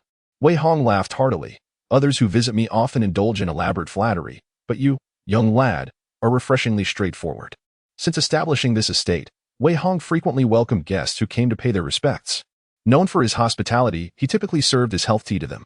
Most guests would indulge in compliments, delivering grandiloquent speeches before showering him with praise, words that had become tiresome to Wei Hong over time. However, this young man named Jiang Yang was delightfully unique. After a simple acknowledgement, he fell into silence. Bai Cheng'en was taken aback. "That's it?" Jiang Yang smiled. "It truly is excellent tea. What more would you have me say?" Bai Cheng'en felt a twinge of frustration. Jiang Yang remained almost mute, simply savoring the tea in his cup. Once his cup was empty, Wei Hong refilled it with precisely 7/10 of the brew. Jiang Yang supported the cup with his left hand while tapping the table lightly with his right finger, a gesture of respect. After a moment of silence, Wei Hong could no longer contain himself. "Young man, aren't you curious why I summoned you here?" Jiang Yang finally set down his teacup. "The old gentleman summoned me, and there must be a reason. He will naturally speak when the time is right." Wei Hong's eyes narrowed slightly. This young man was intriguing. Appearing to be in his early 20s, the wisdom radiating from his demeanor was not feigned. He felt more like an old friend, with a closeness in age that was remarkable. How curious. Wei Hong scrutinized Jiang Yang, surveying him from head to toe. Jiang Yang, however, remained remarkably composed, finishing his tea and even pouring himself another cup, savoring each sip with pleased murmurs. "Excellent stuff." Suddenly, Wei Hong burst into hearty laughter. "Indeed, a rare talent seldom seen in a century. I, an old man, have gained new insight today." His expression soon returned to seriousness as he inquired, "Is the Tangren ice cream factory your venture?" Jiang Yang's face remained as tranquil as ever, though his mind raced. Wei Hong, despite his seemingly carefree nature, had navigated the complexities of Shan County with great acuity, indicating he was both meticulous and ruthless. Every question required careful consideration. A misstep could turn him into a thorn in Jiang Yang's side. Jiang Yang was not intimidated by this so-called family. Rather, he understood that in business, having more friends was far more advantageous than acquiring foes. "It was my endeavor," Jiang Yang nodded. Wei Hong pressed on, "Are you a local? I've never heard of you before." Jiang Yang placed his hands on his knees, sitting upright. "I am a native of Shan. Prior to my business, I was ill and seldom ventured out. It is understandable that someone of your stature would not know of me." Wei Hong added charcoal to the fire and casually asked, "How much did it cost to establish this ice cream factory?" Jiang Yang smiled faintly. "You may find it amusing, but I started with just $50 from my elder sister." At this revelation, Wei Hong's pupils constricted sharply in the flickering firelight. Bai Qing'an beside him looked incredulously at Jiang Yang. $50? Wei Hong, although worldly, kept his astonishment contained. He poker-facedly remarked, "In less than 2 months, you have rendered Huang Defa's ice cream business defenseless. Such cases have occurred only twice in the history of Shan County." As the flames danced, Wei Hong's thoughts swirled. The last instance of such a bold venture had been his own. "It was merely luck," Jiang Yang stated, perhaps reminded of his own past. Wei Hong sighed. To achieve such success in such a brief period is indeed remarkable. Shifting his tone, Wei Hong's gaze sharpened. "The reason I sought you out is that I have a business proposition to discuss." Jiang Yang immediately perked up with interest. Wei Hong dismissed the servants, finally revealing his intentions. Jiang Yang sat attentively, like a diligent student, absorbing every word. Ever since he had managed the sale of 2,000 refrigerators through a deposit arrangement, Wei Hong had grown to admire Jiang Yang's capabilities even more. However, based on Jiang Yang's response, it seemed buying him off to work for himself would be impossible. Business is negotiated, and if one cannot buy, then partnership must ensue. Upon conducting thorough investigations and confirming that Jiang Yang was not affiliated with his long-standing rival, the Liu family, Wei Hong conceived a brilliant idea. He envisioned a partnership with Jiang Yang to venture into the household appliance market of Shan County, a veritable goldmine. Wei Hong was convinced of Jiang Yang's formidable sales prowess, believing him to be a true business prodigy, and he sought to find a way to claim him as his own, ultimately aspiring for him to become part of the Wei family. Refrigerators, air conditioners, televisions, washing machines, and computers, these are the 5 main products. I will manage the channels, and you will handle sales, with profits split 70-30. How does that sound? Wei Hong proposed, gazing intently at Jiang Yang. A smile graced Jiang Yang's face as he replied, "The proliferation of household appliances is destined to become a significant trend. In my view, this is a matter that can be resolved through negotiation between the Wei and Liu families, so I shall refrain from intervening." With that, he delicately sipped from his teacup.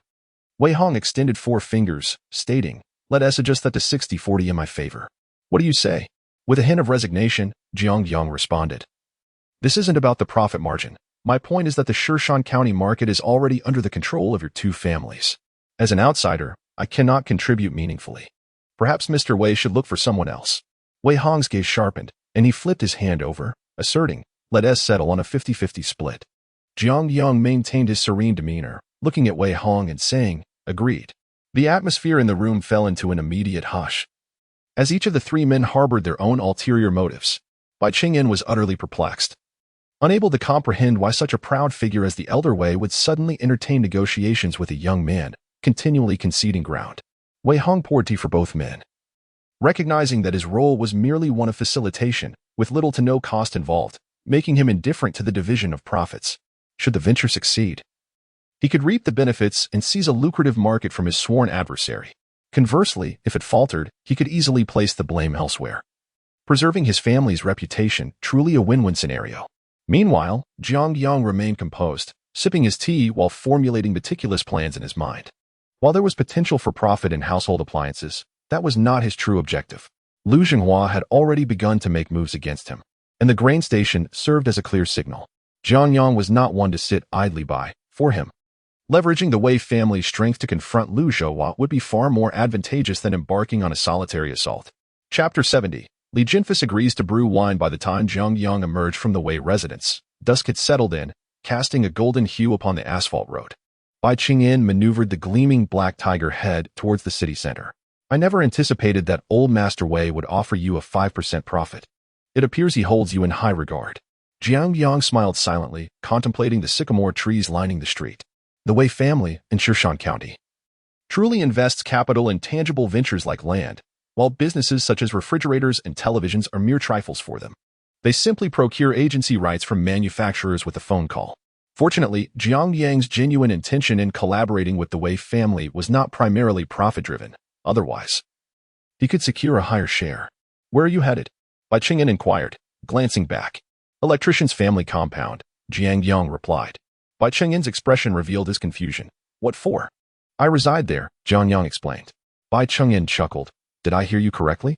You, Jiang, earning tens of thousands daily, still choose to dwell in such a dilapidated place? The electrician's family compound was notorious in Shishan County for its squalor. Not only was the environment poor, but many buildings were illegally constructed as well. Bai Qingyan could hardly fathom Jiang Yang's choice of residence. Jiang Yang smiled slightly. It's sheltered from the wind and rain. It suits me just fine. During the drive, Bai Qingyan discussed various matters pertaining to the home appliance business, but Jiang Yang's responses were sparse and indifferent. The moment the tiger head entered the electrician's family compound, it instantly became the center of attention. In these times, few ordinary folks recognized the Lingji LS400, yet everyone was familiar with the emblem of the Mercedes-Benz. Someone remarked that the driver was Bai Qingyan, which set the impoverished community abuzz. When Jiang Yang alighted from the car, the gazes of men, women, and children were laden with complexity, envy, jealousy, and admiration from the youth. Jiang Yang remained unaffected, merely exchanging a brief greeting with Bai Qingyan before ascending the stairs. As he entered the corridor, a plump woman approached him. Xiao Jiang, you're back. Jiang Yang looked up, racking his brain to recall that this was Aunt Lu from the neighboring building, who often played matchmaker. It was likely she had a hand in Xin Lan's matchmaking endeavors. Aunt Lu, is there something you need? Jiang Yang paused. Aunt Lu beamed with delight. What about that young man? Xin from County No. 2 High School. Have you taken a liking to him? As they reached his doorstep, Jiang Yang retrieved his keys and opened the door, inviting Aunt Lu to come in. She readily entered, plopping down onto the sofa. Her chubby hands brushed the leather upholstery. This sofa is genuine leather. It feels so comfortable. Seeing a guest, Jiang Qing approached with a cup of hot water. She then took out 50 yuan, placing it into a red envelope before handing it to Aunt Lu. Aunt Lu, regardless of whether my brother's engagement is successful, I must express my gratitude to you. How could I possibly accept this? Aunt Lu's eyes sparkled with mirth, nearly unable to open from her laughter. Her body, however, was quite earnest, as she accepted the red envelope and tentatively inquired, I hear Xiao Jiang now drives a sedan. And he's even got a chauffeur? Jiang Yang replied, he's merely a colleague. Aunt Lu remarked, Xiao Jiang is truly modest. Just look at your family's new large television and sofa. It's evident that you've made quite a fortune. You must be a big boss now. Jiang Qing responded. My brother is indeed quite diligent. The pride on her face spoke volumes. Seeing the two women engrossed in their conversation, Jiang Yang felt he could not interject. So he turned on the television to watch My Fair Princess. After receiving the red envelope, Aunt Lu was in an exuberant state, her interest in Jiang Yang intensifying, particularly concerning matchmaking. She confidently proclaimed, with someone as exceptional as Xiao Jiang, we can certainly find suitable girls from the neighborhood and beyond. Don't worry. If this Xiaoqin doesn't work out, the girl next door from the Lu family is also quite lovely, just 19 and strikingly handsome. Jiang Yang felt a headache coming on. What peculiar obsession do these women have with matchmaking? Jiang Qing, filled with surprise, exclaimed, "That sounds great, Aunt Lu. If you have suitable candidates, introduce a few more. Let them meet, and whether it works out can be decided later." Jiang Yang sighed in resignation. The phone rang. It was Li Yin calling. Typically, this accountant seldom reached out to him, suggesting there might be an issue at the factory. Jiang Yang picked up his phone and retreated to his bedroom to answer. "President Jiang." "Yes, go ahead," he replied. "Li Jinfu wishes to request 50,000 yuan from the finance department to build a wine cellar on the vacant land behind the cold drink factory. This is no small sum, so I thought I should inform you. Give it to him." "Understood." After hanging up, a smile crept onto Jiang Yang's face. This was the most delightful news he had heard all day. He had observed Li Jinfu for quite some time. Ever since Direction had transferred the laid-off workers from the Jinli distillery to the cold drink factory, Jiang Yang had been contemplating how to utilize these skilled workers. These individuals had spent over a decade in the distillery, some even longer, honing their craft in winemaking. It was a disservice to have them relegated to menial tasks at the cold drink factory. Particularly, Li Jinfu had been on Jiang Yang's mind for quite a while.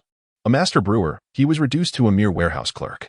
Fortunately, Jiang Yang had discerned his proud demeanor and employed a method of provocation. As anticipated, this tactic proved effective. If Li Jinfu could refocus on brewing, not only would the surplus grain at the factory find a purpose, but the business would also inch closer to Jiang Yang's vision. And to think he is not a big boss, yet he is already buying a phone. Just as he stepped outside, he heard Aunt Lu's incessant chatter. At that moment, Jiang Yang was in high spirits. "If Aunt Lu can find me a good brother-in-law, I'll buy you a phone as well." Jiang Qing's face instantly turned crimson, reaching all the way to her neck. "What nonsense are you talking about?" A glimmer of excitement sparkled in Aunt Lu's eyes. "Really?" Jiang Yang chuckled. "Of course. I am a man of my word." With his elder sister fervently intent on seeing him settled down, he realized that the most effective approach to deal with her was to return the favor in kind, thus allowing himself some respite. Aunt Lu promptly rose, clapping her hands. "I shall go and find a suitable match for Xiao Qing." With that, she dashed out the door. Jiang Qing hurriedly exclaimed, "Aunt Lu, aren't you looking for a wife for my brother? Why does this concern me?" From outside, Aunt Lu's voice resonated. "Leave your marital affairs to me, dear siblings." The sound of her hurried footsteps descending the stairs gradually faded away. Jiang Qing closed the door, exasperatedly muttering, "What nonsense are you spouting? When did I ever say I wanted to find a partner?" Jiang Yang lounged on the sofa, crossing his legs nonchalantly. "I never claimed I wanted to marry either, yet you are still being pressured into blind dates." His retort left Jiang Qing speechless, as she pointed at him, struggling to articulate a response. Chapter 71. The wine cellar pit. The following day, as dawn broke, Jiang Yang had already driven to the cold drink factory. The workers were bustling about, and the trucks outside formed a long queue. The neatly packaged beverages in cardboard boxes were continuously transported from the workshop to the yard of the cold drink factory using hand trucks, ready to be loaded onto the waiting trucks. "Good morning, Mr. Jiang," greeted a worker who was shouldering a load, not forgetting to acknowledge him. "Hello." Jiang Yang replied with a smile, making his way toward the backyard. When he initially acquired this canning factory, he had divided it into a front yard and a backyard. The front housed the office building and 6 workshops, while the back was a wild expanse overgrown with weeds, cluttered with various debris. Navigating past 2 workshops, he pushed open a blue iron door and stepped into the backyard. This was only Jiang Yang's second visit since the establishment of the cold drink factory, the first being during the initial inspection. "Dig the pit a bit deeper, and Lao Si, go fetch some red clay from the river." The voice of Li Jinfu could be heard from afar. At that moment, Li Jinfu appeared transformed, full of vigor and vitality. A stark contrast to the man Jiang Yang had seen during the warehouse inspection. Zhou Hao hurried over from behind, muttering something under his breath, seemingly irritated. Upon seeing Jiang Yang, he paused. "Brother Jiang, why are you here so early?" Jiang Yang nodded. "I woke up early and couldn't sleep, so I came to check on the factory." Zhou Hao replied indignantly, "Just in time. You really need to keep an eye on that old man Li. He's gone too far." Jiang Yang inquired, "What is the matter? Why are you so upset?" Zhou Hao leaned against the iron gate. "Old Li has taken all the workers from the second workshop to dig in the backyard, and now there aren't enough hands in the workshop. Can you believe it?" He looked at Jiang Yang, expecting him to unleash his wrath, or at least reprimand Li Jinfu. To his surprise, Jiang Yang remained unperturbed and calmly suggested, "If there aren't enough hands in the workshop, We can recruit some from outside. There are plenty of women in the shanty town at home with nothing to do. We can bring them in to help. Zhou Hao was taken aback. Brother Jiang, this. Jiang Yang waved his hand. Let Qin Yanli handle the recruitment and temporary training. It's settled. Now hurry along. Seeing Jiang Yang's resolute attitude, Zhou Hao had no choice but to nod and depart. Unbeknownst to them, Li Jinfu had approached from behind, exclaiming, "That little chubby fellow doesn't know a thing. He thinks anyone can just dig a wine cellar pit? It requires precision and technique." Jiang Yang replied, "In the future, the workers laid off from Jinli Winery will be under your management. I will establish a separate department for you to lead directly." Li Jinfu asked, "And who will supervise me?" "That little chubby fellow. You can come to me directly with any issues."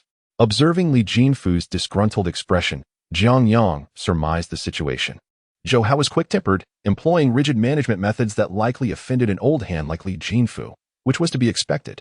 Their previous encounter during the warehouse inspection had already hinted at discord, and this latest incident had evidently escalated their conflict. Rather than allowing the two individuals to linger in uncertainty, it would be more prudent to manage them separately. Upon hearing this, Li Jinfeng's face brightened with joy, and he earnestly added, "President Jiang, I had heard from others that you were unlike other bosses, but I was skeptical. Now, I am convinced you truly are different." Jiang Yang chuckled, saying, "There is nothing extraordinary about it. We are all merely in pursuit of profit." Li Jinfeng produced a pack of Lao Putao cigarettes from his pocket and offered one to Jiang Yang. Jiang Yang accepted it, and, retrieving a lighter, he prepared to light it for Li Jinfeng. Li Jinfeng was taken aback and waved his hand, exclaiming, "You are the boss. How could I allow you to light my cigarette?" Jiang Yang replied, "You are my senior. What is there to fear in lighting your cigarette? Come now." The unfiltered cigarette ignited with a crackling sound. Li Jinfeng took a deep drag, gazing at Jiang Yang for a moment, before seizing his wrist and leading him deeper into the courtyard. As they walked, he spoke, "I have dug 10 pits for fermentation here, in that direction. I will set up a furnace, and the distilled liquor will be stored to the north." While speaking, he gestured with his hands. Following the direction of Li Jinfeng's finger, one could see 10 fermentation pits scattered across the modest 2 acres of land in the backyard, with workers diligently applying mud to the edges of each pit. Once the mud was applied, it would be roasted over fire, and once sufficiently dried, more mud would be added. This is the most primitive yet effective method for constructing a wine cellar. "When can we start distilling the liquor?" Jiang Yang inquired. Li Jinfeng pondered for a moment and replied, "Soon. Digging the cellar does not hinder the production of base liquor. I will call them to set up a large pot, and I estimate we can begin distilling within 3 days." Jiang Yang nodded, stating, "Very well. If more hands are needed, recruit them. If funds are insufficient, seek out accountantly. Should any difficulties arise, come directly to me." Li Jinfeng remarked, "For now, there are no significant challenges, but once the base liquor is ready, I will require a space to blend the liquor, as well as storage for some blending equipment and flavoring spirits." Jiang Yang contemplated and said, "I will have Zhou Hao and the others clear out the first floor of the office building for your use. You may decide how to decorate and arrange it." Li Jinfeng felt a surge of gratitude and said, "President Jiang, just 1 room would suffice." Jiang Yang shook his head. "Blending liquor is a complex process. 1 room alone is too inadequate. The office staff will be working on the 2nd floor daily, which will serve as good exercise." With that, he extinguished his cigarette but into the soil, declaring, "Distilling liquor is an art. Let us progress together, striving to ensure that the common folk can enjoy truly fine spirits." Li Jinfeng gazed at Jiang Yang and nodded earnestly. Seeing that there was nothing more to address in the backyard, Jiang Yang returned to the office building. The building has 3 floors. Originally, the first floor housed the offices of various workshop managers, the second floor was designated for management, while the 3rd floor remained vacant. Now, the entire structure had been shifted upward, clearing the 1st floor entirely. Zhou Hao had summoned a construction team from outside, taking advantage of the next few days to paint the entire interior and exterior of the office building, as well as refurbishing the employee cafeteria. The entire beverage factory had undergone a remarkable transformation. Noticing Ban Si-Yuan was idly restless, Jiang Yang instructed him to go to the market and procure a few pigs. During this period, the workers have been frequently working overtime, with an increased workload, thus the standards of the meals deserve particular mention. As noon approaches, the cafeteria is filled with the enticing aroma of meat. Several large pots of sumptuous dishes, such as braised pork ribs, red cooked meat, and stewed pork hocks with green beans, are ready, while fluffy white steamed buns exude steam. The workers wash up under the faucet, queuing with their bowls to receive their portions. Juzi, holding a porcelain bowl, stands on tiptoe to gaze at the large pots in the kitchen, occasionally swallowing in anticipation. Today's meal looks splendid. I could devour 8 buns. A young female worker glances at him. You never hold back on any day. Juzi chuckles. It's mainly because the food in our factory is simply irresistible. Chapter 72. The grain station refuses acceptance. The sudden cessation of cooperation from the grain station has significantly impacted the ice cream factory. The inability to promptly convert the grain acquired from the rural market into cash has not only escalated the storage costs for the factory, but also halved its cash income. Zhou has rendered a spacious warehouse 3 kilometers away from the ice cream factory, which has been waterproofed and refurbished into an enormous grain depot. With an annual rent of 8,000 yuan, this warehouse is quite expansive, capable of storing over 1,000 tons of grain. At Jiang Yang's command, all the grain exchanged from the rural market has been directed into this granary. In a luxurious villa located in the eastern suburbs, Lu Zhenghua sat in the courtyard, perusing a newspaper, while Huang Defa paced anxiously beside him. Ever since Lu Zhenghua utilized his connections to terminate the collaboration between the Tangren ice cream factory and the grain station, they had been waiting quietly for the outcome. To their astonishment, this maneuver not only failed to hinder Jiang Yang, but instead accelerated his grain exchange activities in the rural areas. Investigations revealed that a mysterious group was disseminating rumors in the countryside, claiming that the grain station had reached its quota and might not accept grain in the coming year. This prompted the populace to frantically barter their grain for goods, with Tangren Special Beverage being a notable beneficiary. In this age of limited information, the common folk are quick to believe hearsay. When someone asserted that the grain station would cease grain acceptance, the news spread rapidly, morphing into a widely accepted truth. The agricultural market even witnessed a decline in grain prices. This revelation soon caught the attention of relevant authorities, prompting a series of investigations. Mr. Liu, why are you not the slightest bit anxious? Huang Defa asked, beads of sweat on his forehead, his voice tinged with urgency. Lu Zhenghua glanced up at Huang Defa before returning his gaze to the newspaper. Does anxiety serve any purpose? He replied. Huang Defa sighed as he sat on a chair, lamenting, at this rate, the Shuiren ice cream factory won't even achieve 1/10 of its previous sales. It will inevitably face ruin. Lu Zhenghua let out a cold laugh. This is an era where the weak are devoured by the strong. If your factory cannot survive, it merely reflects your own inadequacy. Upon hearing this, Huang Defa felt a ringing in his ears. Mr. Liu, what do you mean by that? I have relinquished shares to you. You cannot simply turn a blind eye. Lu Zhenghua set down the newspaper and fixed his gaze on Huang Defa. Have I not taken action? Besides, you should be well aware of the connections I leveraged for those paltry shares you offered. Be content. Huang Defa was left speechless, astonished by the reality of his so-called benefactor's lack of genuine support. Lu Zhenghua's implication was unmistakable. Assistance comes at a price. And the shares Huang Defa previously relinquished were merely worth the effort to manipulate the grain station. Mr. Liu, you cannot act this way.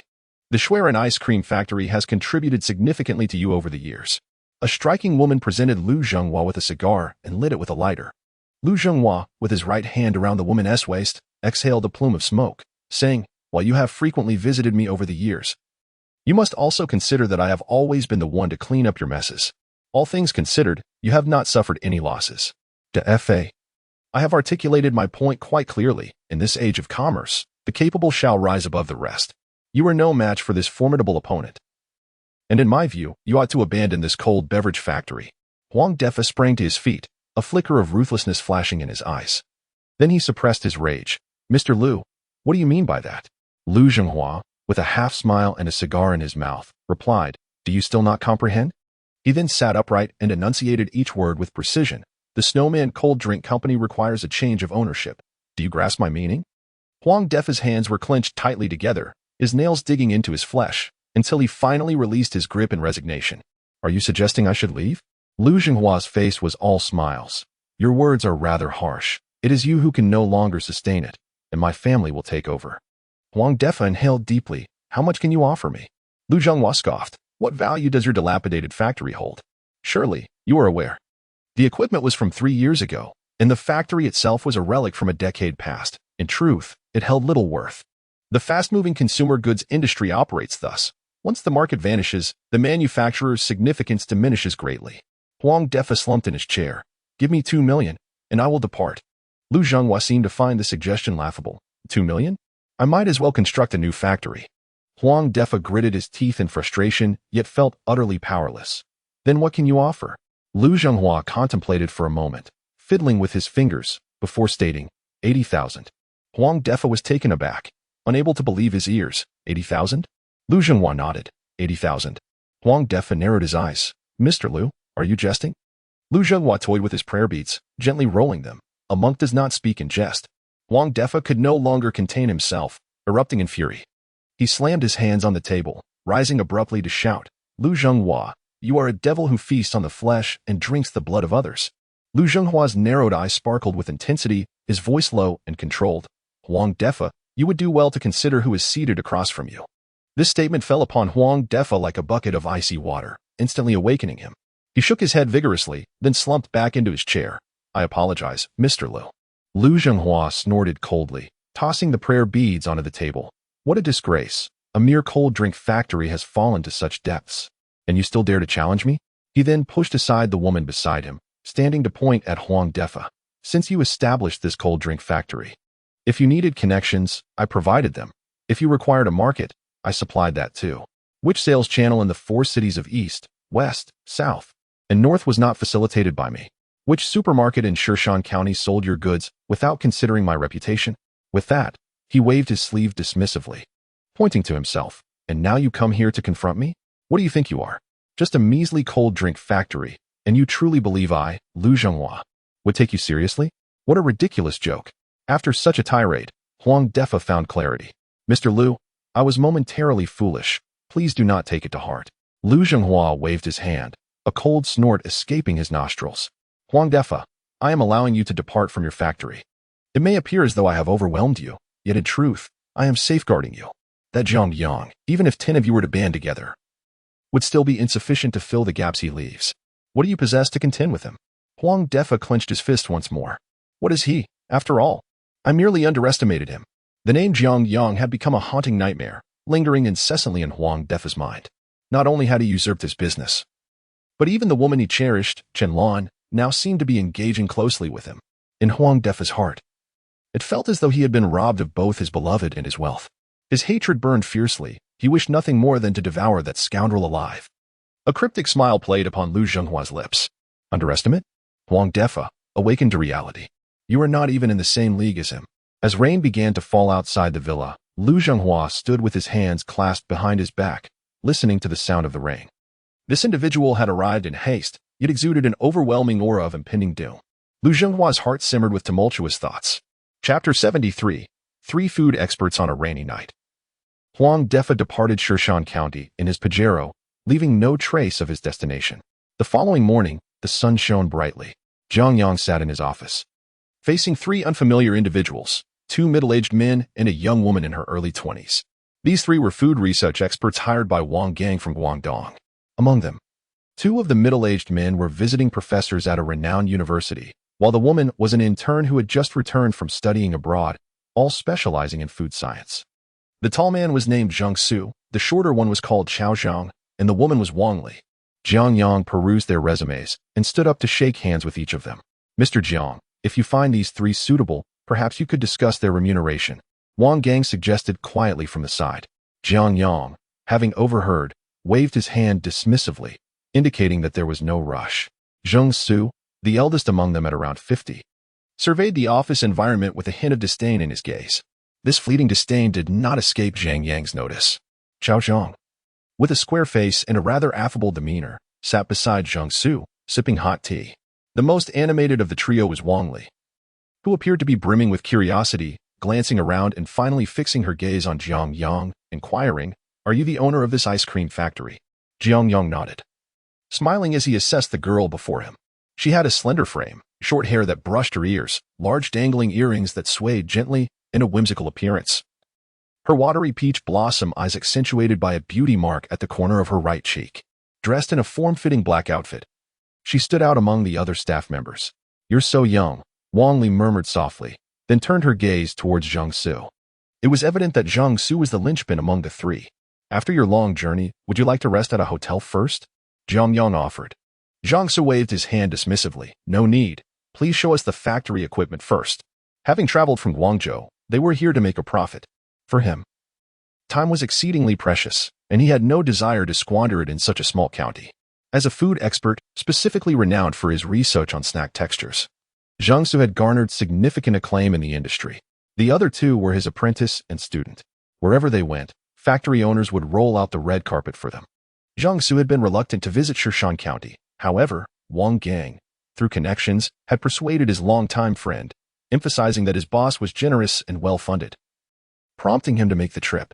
He remained skeptical that a small county could house any respectable food factories. Upon arriving, his disappointment only deepened. Not only was he greeted by a mere driver at the train station, but upon reaching the factory, his expectations were further dashed. The ice cream factory is situated in a remote suburb, its appearance and land area rather modest, evidently converted from other industrial buildings. Upon meeting Jiang Yang, a sardonic smile crept upon his lips. The age of the factory's owner was comparable to Wang Li's, which seemed utterly absurd. Indeed, one cannot trust the manufacturers in the county town. They are profoundly unreliable. Experts of this caliber, when in high spirits, can concoct top-tier formulas, generating profits like a flowing river. However, if they are in a foul mood, they might produce something subpar just to get by. In this era, few owners in the food industry possess genuine expertise. Yet, the quality of food products developed through experimentation and research is inherently linked to the equipment used. They must design different products according to the specific machinery.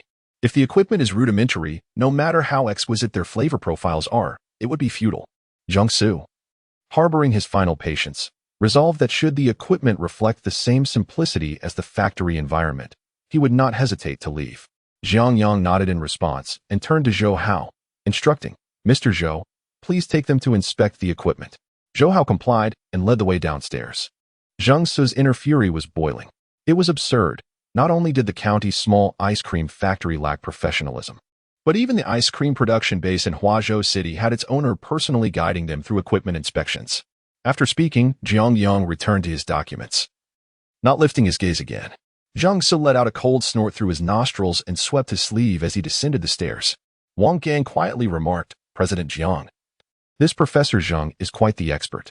Want you accompany him for a moment?" Jiang Yang, still engrossed in his papers, replied, "It's merely a matter of inspecting equipment. Zhou Hao will clarify everything." He fell silent thereafter. Compared to these three experts examining equipment, there was a more significant development demanding his attention. Just moments ago, he received a discreet call from Jia Quanyong and Lu Fang, informing him that the ownership of the Shuiren ice cream factory had changed hands, with the Lu family now at the helm, and Lu Han is the legal representative. Lu Zhenghua had transferred 800,000 yuan to Wang Defa, acquiring the remaining shares of the Shuiren ice cream factory in one fell swoop. Huang Defa had left Shan County overnight. The reason for his departure unknown, whether it was a desire to escape this place of sorrow or a reaction to Lu Zhenghua's coercion. 800,000. Jiang Yang's brow furrowed slightly.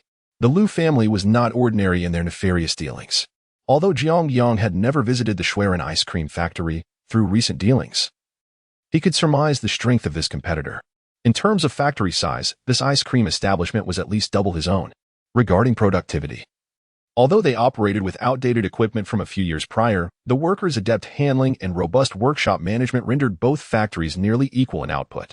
In this day and age, some individuals are truly ruthless, devouring others until nothing remains. One moment they are vibrant and full of life, and the next, they are bought off for a mere 800,000.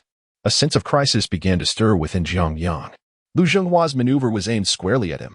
If he had previously been growing in obscurity, now Lu Zhenghua had taken notice, even regarding him as a rival. A faint smile graced Jiang Yang's lips. This was indeed thrilling news. Zhou Hao led the three individuals first to the primary workshop, as this set of equipment is fully automated. Chen Yanli decided to have the women interns begin their learning here. Upon noticing Zhou Hao's arrival, she hurriedly stepped forward to greet him, saying, "President Zhou." Zhou Hao nodded and replied, "I will take the experts to inspect the production line. You may continue with your work." Only then did Chen Yanli descend to further explain the equipment to the interns. Jiang Su furrowed his brow slightly and remarked, "Why are all your employees women? They seem to have no understanding of production at all." Zhou Hao clarified, "Indeed, Professor Zhang. These women are all former employees from the state-owned canned goods factory who have been laid off and reside in the nearby shantytown. In order to address their employment issues, General Manager Jiang decided to recruit them all, considering that the production of cold beverages is not a particularly complex process. Jiang Sun nodded and commented, "Your boss is quite young, yet possesses a commendable enthusiasm. Let us proceed to inspect the equipment." Chapter 74. Equipment Tour. The first workshop spans approximately 3,000 square meters, forming a rectangular space measuring 70 meters in length and 30 meters in width, allowing for ample room to navigate within. Jiang Su halted before the production line, a flicker of astonishment crossing his gaze. Is this the second-generation Fuxing? A fully automated production line imported directly from Germany. He was taken aback to witness such exquisite machinery in a factory located in the outskirts of a rather remote county. Zhou Hao spoke with a hint of pride. When the factory first earned its first million, General Jiang promptly ordered this set of equipment. Jiang Su crouched down, gently stroking the pristine tracks, remarking, "With such exceptional equipment, you ought to take better care of it. The tracks beneath are not even lubricated." Zhou Hao, puzzled, responded, "Does it really need lubrication?" Xiao Zheng interjected, "Of course. This track operates for over 10 hours a day, relying on gears for movement. Any rotation generates friction. And with friction comes wear. It certainly requires lubrication for maintenance."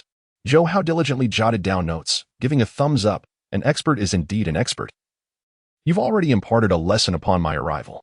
Zhou Hao's flattery was well received by both Jiang Su and Xiao Zheng, alleviating their earlier discontent, particularly upon witnessing the production line. Perhaps that fellow Wang Gang was not entirely mistaken. Xiao Zheng chimed in, "This is merely the beginning. Our Professor Zheng is the foremost expert in this industry, regardless of whether it is your second-generation Fuxing or even more extravagant equipment. Professor Zheng has encountered it all." Zhou Hao nodded vigorously. "Indeed, indeed." The group continued deeper into the workshop, with Zhou Hao guiding them through the entire production line from start to finish. Jiang Su's astonishment grew with each passing moment. Despite the unassuming exterior of the beverage factory, the interior revealed a flourishing operation. Take the first workshop, for instance. It boasts a fully automated production line worth millions. Moreover, it is equipped with bottle-blowing machines, polishing machines, and other top-tier equipment for beverage packaging. However, a glance at the factory workers told a different story. They were either elderly men or middle-aged women in their 30s and 40s. The few young men present were either security personnel or laborers tasked with loading and unloading goods. Jiang Su inquired, "Are there no younger employees in your factory?" Zhou Hao replied, "There are, but very few." General Jiang considers the physical conditions of the workers, scheduling the younger staff for night shifts, while the older employees and women work during the day. Jiang Su was taken aback. "Day shifts and night shifts? I see that your 6 production workshops have considerable capacity. Why the need for overtime at night?" Zhou Hao sighed. "Our operations run 24 hours a day, yet our production cannot keep pace. Have you noticed the line of trucks outside? They are all here to haul our goods." The 3 experts were left speechless. When they arrived that morning, they had assumed this was merely a designated parking lot for trucks. "Is your beverage truly that marketable?" Jiang Su inquired with curiosity. Zhou Hao responded with a mysterious smile. "It's not that our beverages sell exceptionally well. It's that General Jiang possesses a remarkable talent for sales. I recall the time when I haphazardly concocted a cold beverage that became immensely popular in rural areas, thanks to our esteemed General Jiang." Jiang Su exchanged a knowing glance with his apprentice, Xiao Zheng. At that moment, Jiang Su fully comprehended the extraordinary nature of this young entrepreneur. He possessed an undeniable charisma and capital that enabled his success.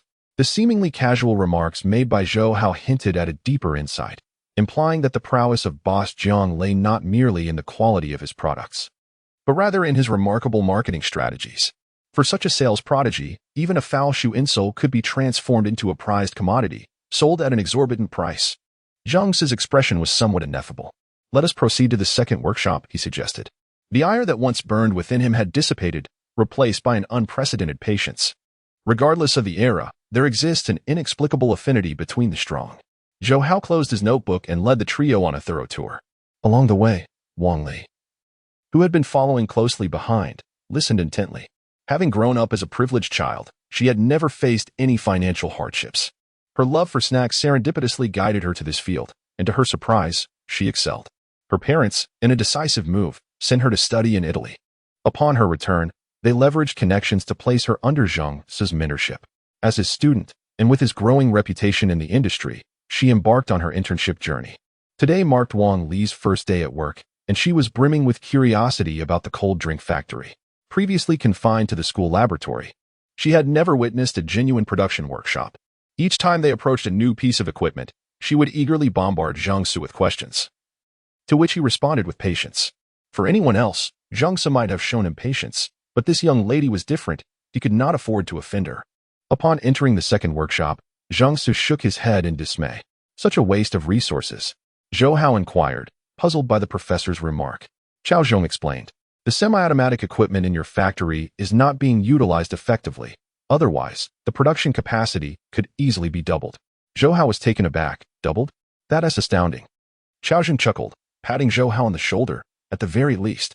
Jiang continued to shake his head as he wandered deeper into the workshop, occasionally pausing to inspect various instruments. The valve had not been maintained for an extended period, and any malfunction went unchecked. The automatic mixer was left unattended. What a waste of labor. As for the inspection line, with thousands of bottles produced every hour, could 3 women truly manage the quality control? This is a beverage. Even a minute impurity could spell disaster for your reputation. Jiang stood with arms crossed, frowning in disapproval. Zhou Hao hastily jotted down notes, then quickened his pace to catch up. Jiang Su observed this and silently commended him.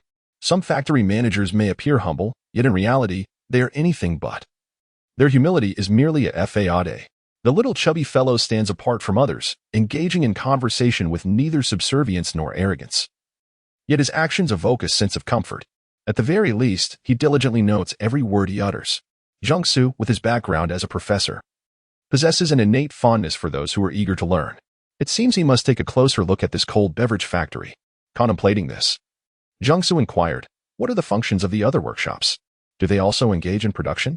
Zhou Hao responded, the third and fourth workshops utilize outdated equipment that was previously phased out. They consist of ice cream machines producing bottled cold beverages, primarily relying on manual labor. The fifth workshop has been vacated by General Manager Jiang, who intends to convert it into a laboratory. The sixth workshop currently serves as a granary, filled with grains. Jiang nodded and remarked, let us visit the third and fourth workshops. I am quite curious about the production methods you once employed. What kind of equipment yields products that enabled your boss to swiftly earn over $1 million? Chapter 75. The Buried Master of Jiang Qing. After listening, Zhou Hao awkwardly scratched the back of his head. Professor Zhang. The third and fourth workshops are merely cold drink machines. There is not much to see. Perhaps I could escort you to other areas instead? Initially, Jiang harbored only a slight desire to explore, but Zhou Hao's words solidified his resolve. Without further ado, Jiang took the lead, striding away from the second workshop, with Zhou Hao trailing behind, unable to halt his advance. As Jiang pushed open the door to the third workshop, he was utterly taken aback. This was not a production facility. It resembled a haphazard collection of small family workshops. 6 workers were clustered around a cold drink machine worth a few hundred yuan. They busily engaged in adding ingredients, stirring, and ensuring that one worker was dedicated to stabilizing the outlet hose, fearful that the pressure might misalign the bottle's opening. Is this truly your former production model? Jiang incredulously pointed at the cold drink machine. Zhou Hao was alarmed. Oh no, this could lead to disaster. He might leave a poor impression on the esteemed professor and expert. However, the embarrassing scene had already unfolded, rendering concealment futile. To be honest, before the cold drink factory was established, the goods sold by General Jiang were produced in this manner, with no turning back. Zhou Hao recounted the tale of how he and Jiang Yang built their enterprise from the ground up, from their initial meeting beneath the large locust tree, to Jiang Yang transporting 800 bottles of homemade cold drinks to the countryside for marketing, and eventually using the collected deposits to acquire and renovate a canning factory, culminating in scaling up production with larger cold drink machines. As Zhou Hao spoke with increasing fervor, his admiration for Jiang Yang was unmistakable, his words animated and exuberant. The 3 experts listened, wide-eyed, as if enthralled by a cinematic spectacle. This individual was not merely conducting business. He was akin to a modern-day Robin Hood. No, his methods were even more audacious than mere theft. According to Zhou Hao, Jiang Yang's journey was fraught with cunning schemes, interspersed with a fair share of deception, yet remarkably, he succeeded. Such audacity was astonishing. Jiang felt his heart racing. At over 50 years of age, having taught thousands of students and encountered countless business leaders, he considered himself well-versed in human nature. Yet, Jiang Yang was a rarity, akin to the Queen Mother visiting the peaches of Immortality Garden, truly one of a kind. Wang Li listened, her face alight with excitement. How delightful! Business can be conducted in such a way. Meanwhile, Qiao Zhong listened intently, stroking his chin in contemplation. After a moment, he nodded gravely. To achieve success with nothing but guile, impressive indeed. As Zhou Hao continued with enthusiasm, he elaborated, later, our competitors began to mimic us, engaging in cold drink exchanges for grain. We held lotteries, and they followed suit. General Jiang even rented a large billboard in our county's biggest department store for 200,000 yuan. Can you imagine? The three experts exchanged puzzled glances, shaking their heads in disbelief. 200,000 for a billboard? What a far-fetched notion. In this small county, let alone in Guangzhou, such a price would be inconceivable. Zhou Hao was quite pleased with the reactions of the three individuals, expressing his excitement. President Zhang's intentions transcend mere indulgence in wine. The news of the exorbitantly priced billboards swiftly became known throughout the city. Not a single citizen of the million-strong Shanshan County was unaware of this sign, and the entire populace was engrossed in discussions about it. At that moment, Zhou Hao suddenly intensified his tone, speaking with an air of mystery. President Jiang has unexpectedly replaced that billboard with an advertisement for our Tangren special beverages, showcasing our million-level production line. Now, everyone in the county is aware of our cold drink factory, and the equipment has become a topic of conversation. This has propelled our cold drinks to unprecedented popularity, effectively crippling our competitors. Zhang Su, upon hearing this, experienced a moment of clarity. What a brilliant tactic! Qiao Zhong exclaimed while 3 times, his eyes wide with astonishment. Wang Li's gaze was filled with admiration. How remarkable! With just 10,000 yuan, such a monumental advertisement was achieved, and the results are nearly flawless. What a pity it is that I couldn't witness this scene earlier. Zhou Hao took a bold step forward, exuding a sense of grand ambition. Indeed, President Jiang has numerous ventures. For instance, not long ago, President Bai faced a surplus of over 2,000 air conditioners. He sought assistance from President Jiang, and, before he could finish his sentence, Zhou Hao felt a tap on the back of his head. Turning around, he found Jiang Yang standing behind him. Observing him, "It would be a shame not to let you continue your storytelling," Jiang Yang remarked. Wang Li quickly interjected, "That's wonderful, please go on." "We love to hear it." Zhou Hao stuck out his tongue, stepping aside in silence.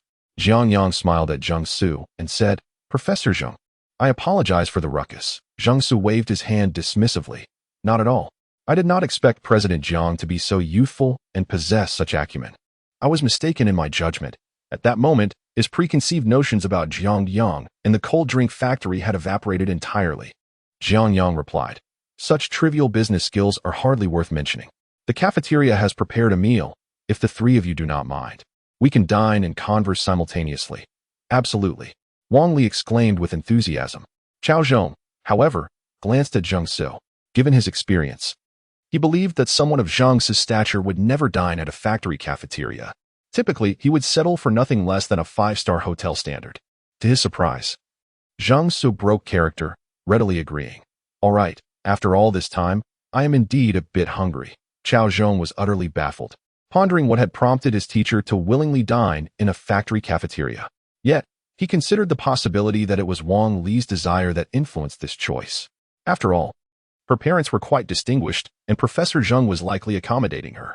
Jiang Yang and Zhang Su walked side by side ahead, while Zhou Hao, Wang Li, and Qiao Zhong trailed behind. The cafeteria of the cold drink factory was situated to the left of the entrance, having been converted from the original storage facility of the canned goods factory. The walls had been freshly painted, and the floors were adorned with marble, creating a refreshing atmosphere. At lunchtime, workers were served braised pork and sweet and sour cabbage, as everyone queued with their lunchboxes and thermoses for their meals. Upon the arrival of Jiang Yang, the crowd parted to create a clear path. Navigating through numerous tables, one arrives at a secluded chamber nestled at the far end of the cafeteria. The room is meticulously cleaned, adorned with a round table and 6 stools, while a ceiling fan whirls gracefully above. Upon the table, an array of dishes is presented, featuring both succulent meats and vibrant vegetables. The spread consists of 9 delicacies and a delightful soup, a clear testament to the care that has gone into its preparation. Jiang Yang first gestures for Zhang Su to take a seat, before excusing himself to the kitchen, where he returns with a steaming basin of fragrant beef bones. "Since we are here, allow you to savor the culinary delights of the north," he declares, placing the large iron basin at the center of the round table. The steam rises, carrying the enticing aroma of the meat. Wang Li gazes curiously at the bones in the basin and, pointing at them, inquires, "Are these for us to eat?" Jiang Yang chuckles. Indeed. With that, he produces several plastic gloves for everyone, then picks up a bone and offers it to Zhang Su, saying, Professor Zhang, do take a taste. Chapter 76. Professor Zhang's treasure in the cafeteria. The workers sat outside, joyfully chatting while holding their lunchboxes.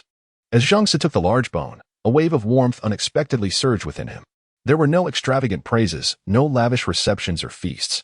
The young proprietor exuded sincerity, evident in the thoughtful details that reflected his careful preparations. Seeing Zhang Su grasp the bone, Jiang Yang also picked up one, unabashedly gnawing on it.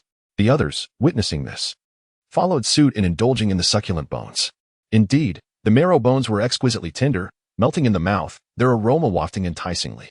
Outside the small room, a child from an unknown household peered eagerly through the doorway, watching the group relish their bones.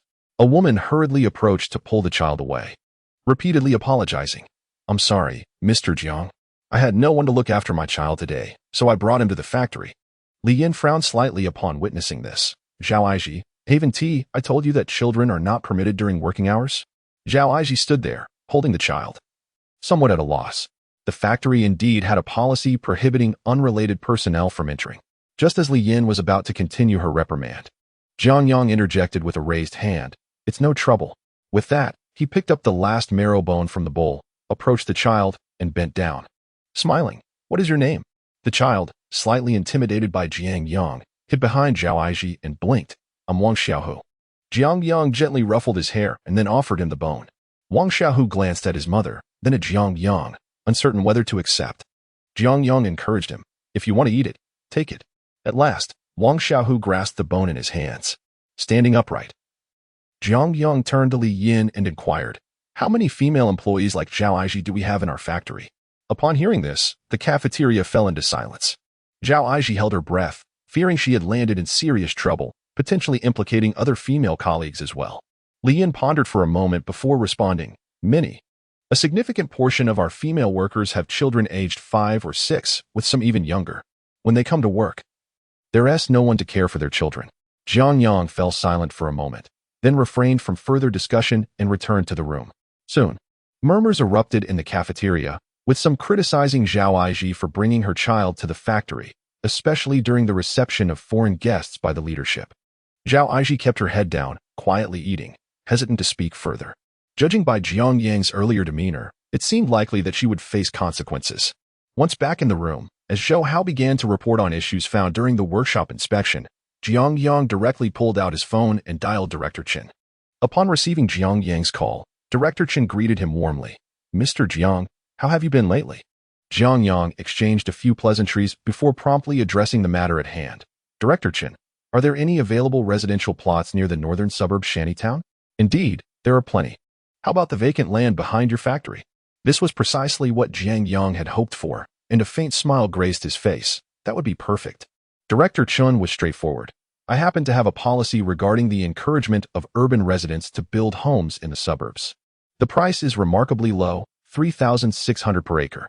However, it is limited to self-built houses with a maximum of 2 stories and cannot be used for commercial purposes.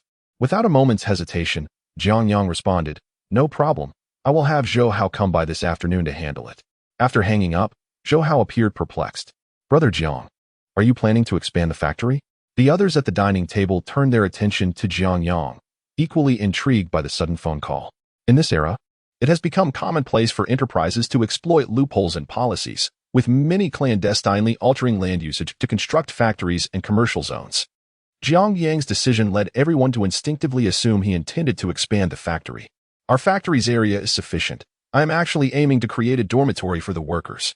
The conditions in the shantytown are far too rudimentary. Many of these female workers bring their children to work. With a significant number concerned about the safety of their children from potential abduction, Jiang Yang explained while biting into a steamed bun. Wang Li's eyes widened in astonishment. Abduction of children? This was the first time she had encountered such a notion.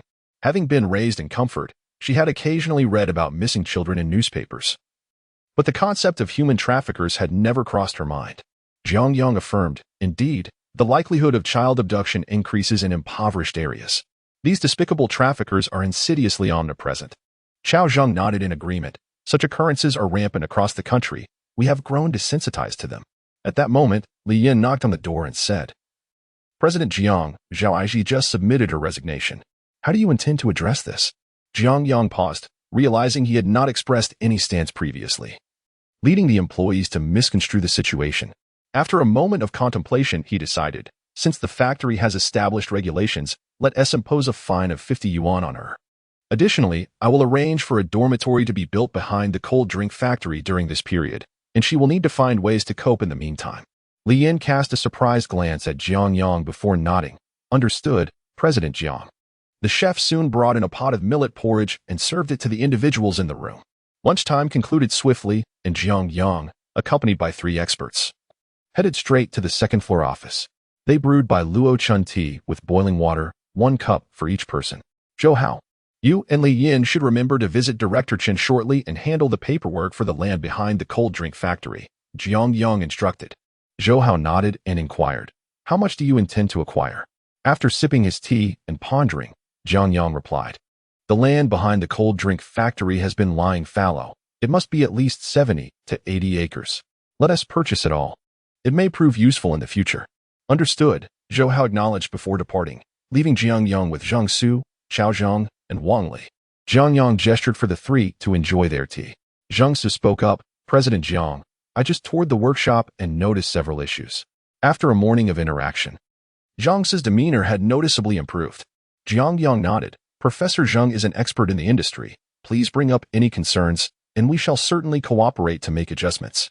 Zhang Su pondered for a moment, then retrieved a row of glass test tubes resembling syrupy confections from his bag, each adorned in a myriad of colors that shimmered beautifully under the sunlight.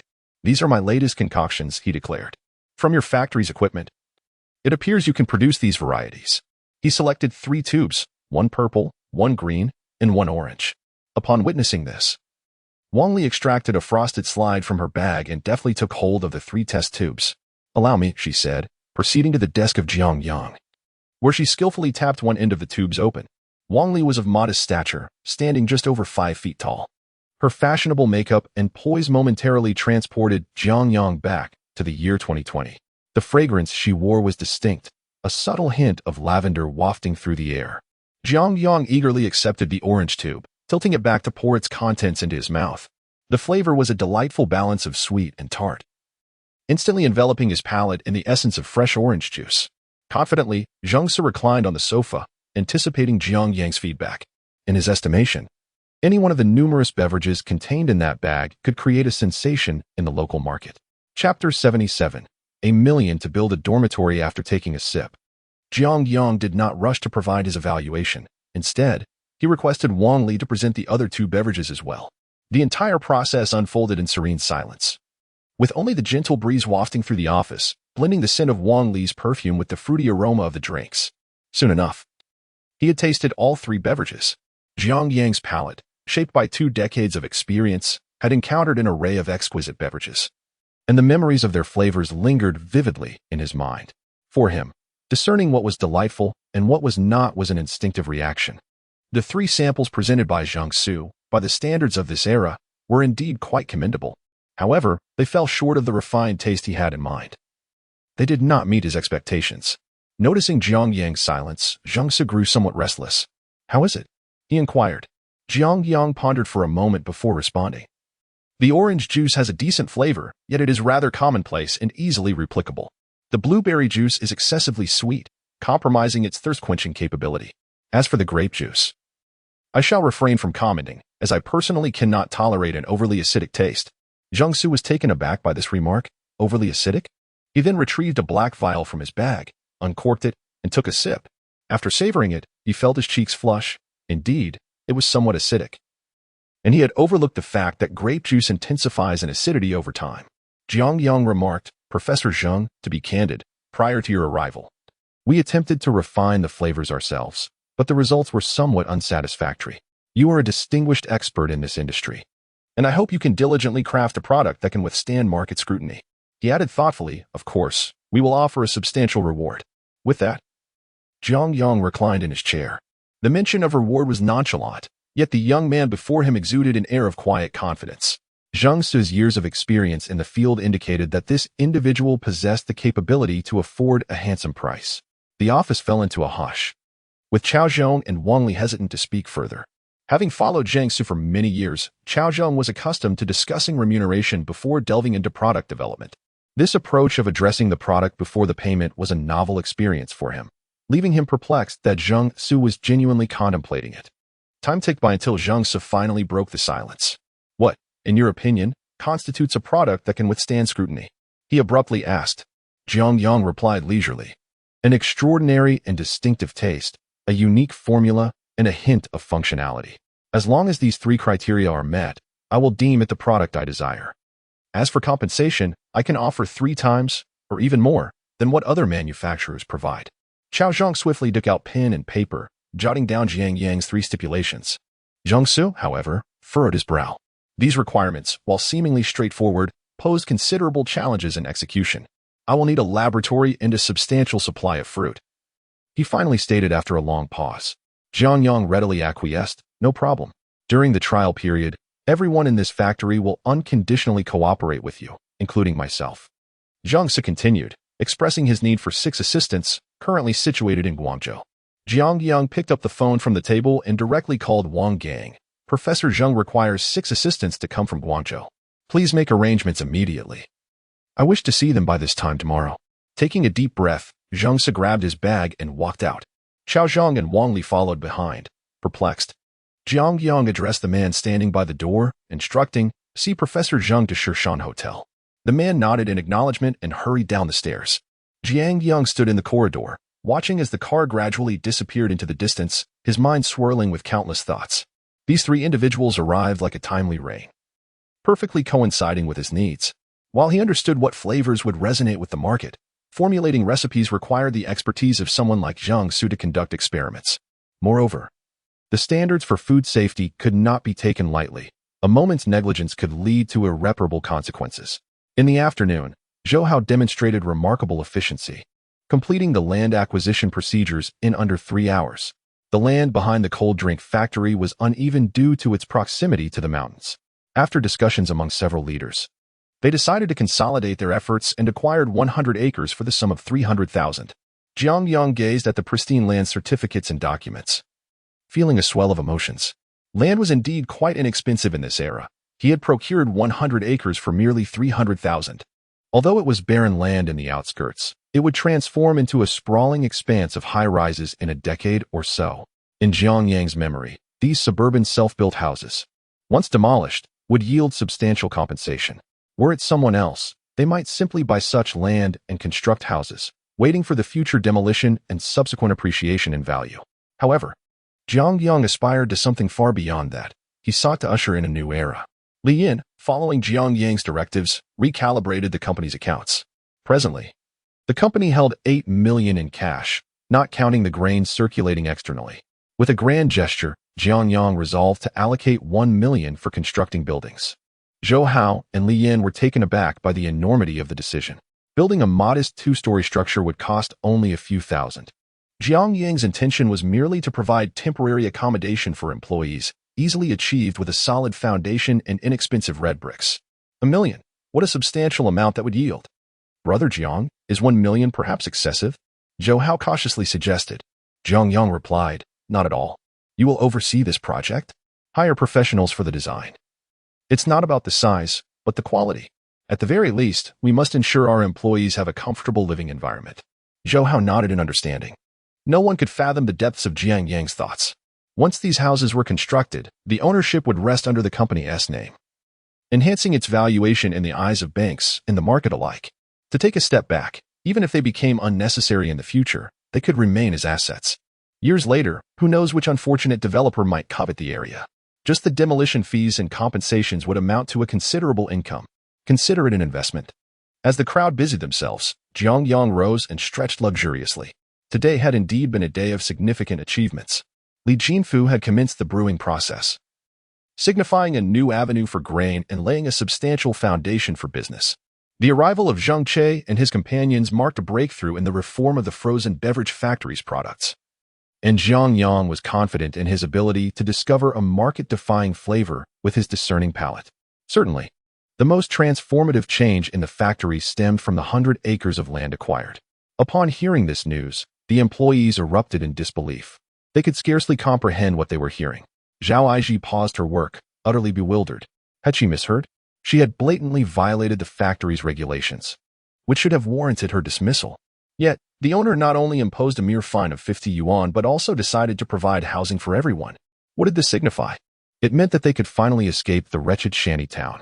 Chapter 78. The Awakening of Youth. As night descended, Jiang Yang returned home, his weary body dragging behind him.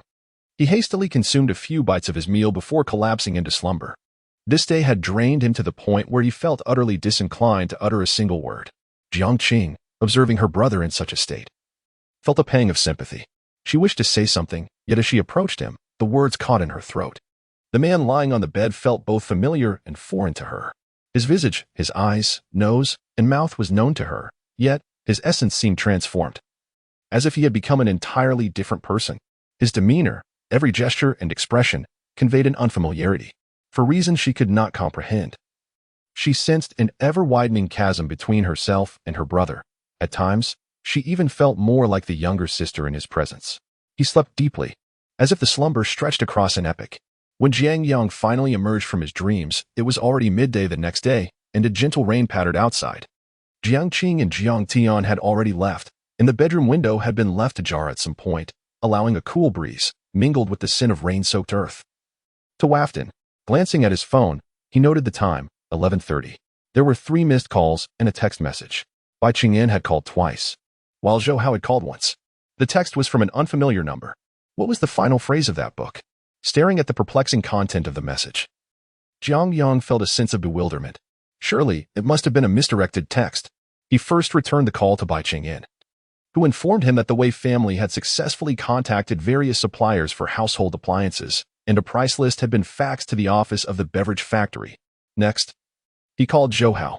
Zhou Hao primarily reported on the situation at the factory.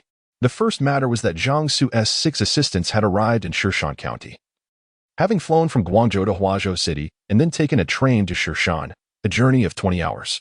The second matter involved the conversion of 2 rooms on the first floor of the office into a laboratory under Zhang Su's direction, who had already commenced his work. Zhou Hao spoke of Zhang Su with great admiration, remarking that a true expert is indeed a true expert. Not only was he intimately familiar with the factory's equipment, but the instruments they brought with them were those one would typically see on television, and his knowledge was profound. Jiang Yang smiled and encouraged him to learn diligently, aspiring to become an expert himself one day. The third matter discussed was the commencement of construction on the employees' dormitory, with a contractor from Beijing engaged for the task, utilizing efficient workers under a fixed-price system. Zhou Hao earnestly consulted Jiang Yang about this. His suggestion was to construct single-story buildings to maximize living space, as erecting multi-story buildings involved numerous foundational issues and would incur greater expenses. Jiang Yang, however, promptly rejected this notion, asserting that money was not a concern. Provided it was permissible by municipal regulations, he preferred the employees' dormitory to be built as a 2-story structure. To him, single-story buildings seemed excessively modest. Having resolved to enhance the welfare of the employees, he believed it better to take a decisive step. A multi-story building would not only facilitate management but also foster a sense of community among the residents, regardless of the necessity for heightened safety and comfort, especially during winter when heating becomes paramount. Zhou Hao concluded the call after finalizing the plans. Jiang Yang, donning his coat, approached the window, gazing out at the hazy drizzle, suddenly seized by the urge to smoke. Upon searching his pockets, he realized he had no cigarettes on him. Although he rarely craved nicotine, sometimes forgetting about it for days, when the desire struck, it was remarkably intense. Contemplating this, he decided to dress and head downstairs. A brand-new Lexus LS 400 sat quietly below, its paint glistening beautifully after the rain. He opened the car door, settled into the seat, and retrieved a half-open pack of Zhonghua cigarettes from the glove compartment, lighting one with ease. Lowering the window, the glass descended slowly. Jiang Yang leaned back in the driver's seat, savoring this moment of tranquility. Tendrils of smoke spiraled upward, dissipating into the air, while raindrops tapped gently against the roof of the car. Lu Guangji, holding an umbrella, strolled by and approached with a broad smile, exclaiming, "Oh, isn't this brother Jiang Yang? Not out and about today?" Jiang Yang nodded in acknowledgement, harboring little fondness for the man, often feeling an urge to deliver a kick to him upon sight. Sensing Jiang Yang's cold demeanor, Lu Guangji wisely retreated. In the past, they could at least exchange banter. But now, the disparity in their status was glaring, evident from the luxury vehicle Jiang Yang possessed. Beep. The SMS notification chimed again, from that same unfamiliar number. What could the message from Paul Korchagin entail? The moment Paul Korchagin's name crossed his mind, a flicker of guilt surged within Jiang Yang. He had been preoccupied with matters at the cold drink factory these past few days, neglecting the captivating woman he shooed T-half during their encounter at Swan Lake. He had confidently informed Chen Lan that the book was a revised edition and even disclosed a pivotal line from its conclusion. However, his years of experience in courting women hinted that this girl was not merely seeking information from him. With that thought in mind, his fingers flew across the phone's screen. At the moment of his death, he could proclaim, "I have devoted my entire life and energy to the most magnificent cause in the world, struggling for the liberation of all humanity." Hitting send. An envelope icon floated across the monochrome screen. How splendid this era is. There are no gaudy animations, no mocking smiley faces, nor any distasteful memes. To think of someone doesn't mean you can just video call them anytime, anywhere. As the rain intensified, Jiang Yang extinguished his cigarette and promptly closed the window. Another text arrived, and indeed, it was Chen Lan. "Last time you mentioned visiting the Ginkgo Sea, are you still going?" A smile crept onto Jiang Yang's face. "Where are you?" After sending the message, he reclined the seat and listened to the rain from within the car. A full 20 minutes passed before his phone chimed again. "In class." This time, Jiang Yang chose not to respond, but instead returned the seat to an upright position, started the engine, and drove away from the community to Shirshan's second middle school. Chen Lan sat beside the lectern in the classroom, observing her students diligently filling out their English exams. Today, she donned a pale yellow floral long dress. Her skin as fair and delicate as porcelain, with eyes that shimmered like the bright moon. Her slender fingers grasped a pink mobile phone, occasionally glancing down at it. This person is truly infuriating. She pondered where he might be, having informed him yet receiving no response. The gentle drizzle outside drew Chen Lan's thoughts far away, predominantly revolving around that man. It seemed that at any moment, memories of him would resurface, his singing, the way he tossed pebbles into the lake, and even the manner in which he savored spicy hot pot. Everything about him lingered in her mind like an unshakable nightmare. To make matters worse, her family members were incessantly inquiring about him. Her mother, her brother, and even her aunt. What on earth is happening? Chapter 79. Human Trafficking Syndicate. Jiang Yang drove along the asphalt road, enveloped in the gentle autumn rain, with Jiang Xing's Love like tides playing softly in the background. Several police cars rushed past, their sirens silent, indicating an urgent mission. Glancing in the rearview mirror, Jiang Yang noted their swift pace. Before long, he arrived at the entrance of County No. 2 Middle School. Checking the time, he saw it was 2:30 in the afternoon. He took out his phone and sent a text to Chen Lan. "I'm at the school gate, waiting for you to finish work." Chen Lan's pager vibrated slightly, and upon reading Jiang Yang's message, a flicker of uncontainable joy appeared in her eyes. It was still only 2:30. She wouldn't finish until 5:30. Jiang Yang's reply came swiftly. "No worries. I have nothing to do this afternoon. I'll wait for you." A smile graced Chen Lan's face as she occasionally glanced through the window toward the school gate, where a sleek black limousine stood quietly in the rain. Leaning back in his seat, Jiang Yang watched the rhythmic sweep of the windshield wipers clearing the blurred view ahead, his mind occupied with plans for the next steps of the cold drink factory. Suddenly, a dilapidated van about 3 kilometers away caught his attention. The vehicle, entirely gray, was parked beside a small arch bridge by the moat. This bridge, known as Liming Bridge, connected the urban area to a pathway north of the railway, primarily facilitating pedestrian traffic. Due to its steep incline, vehicles rarely crossed, and even bicycles were often pushed over it. The van made several futile attempts to move forward, emitting a thick cloud of exhaust before realizing it could not ascend. At that moment, the side door swung open, and a man clad in a black coat emerged. He opened the rear door and pulled out several individuals. From a distance, Jiang Yang could only discern their figures, identifying them as children. Sitting up straight, the leisurely demeanor he had moments ago vanished. An instinctual alarm signaled that something was amiss with the van. Pressing the accelerator, he quietly parked his vehicle a short distance from the van. As he drew nearer, the true condition of the vehicle became apparent. It was an old Model 91 Jinbei van, its paint chipped and weathered, with the undercarriage marred by numerous scrapes, indicative of frequent travel on rural, uneven roads. Upon closer inspection, he noticed a blue plastic bag hanging from the license plate, seemingly caught inadvertently. He could only make out the characters Hua D74, as the remainder was obscured by the plastic. This vehicle was suspicious.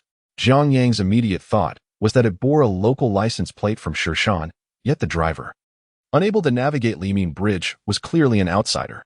In the rain, one could easily circumvent the area from the city, thus, choosing this route raised his suspicions.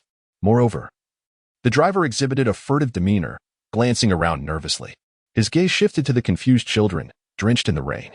The eldest appeared no more than 6 or 7 years old, while the youngest was cradled in a woman's arms, soundly asleep. A man clad in tattered jeans and a black leather jacket, riddled with numerous holes and significant wear, cast a wary glance towards a Lexus parked nearby. He whispered to the woman beside him, "When did that car stop there?"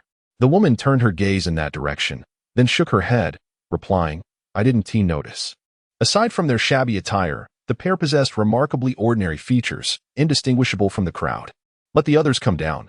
We want to need the car. Let us walk over," the man murmured. The woman complied, leaning halfway into the van as if calling out to someone. Shortly thereafter, 2 burly men emerged from the vehicle. They were robust, wearing caps and floral shirts, and bore drowsy expressions. "What's up? Why not go around?" One of them yawned. The man in the black jacket replied curtly, "Enough with the chatter. Let us move." A few children appeared disoriented as they were ushered towards the bridge. The oldest among them seemed to sense something amiss, halting and stating, "This isn't the direction to my house." Jiang Yang sat in the car, squinting towards the bridge. A vague sense of familiarity washed over him as he caught sight of one child. Baihua. It was Bai Qing's son, Baihua. "How did he end up here?" The man in black bent down, addressing Baihua. "Your father sent me to fetch you. He waiting just ahead." Baihua, somewhat skeptical, glanced at the other children and then at the 4 unfamiliar adults.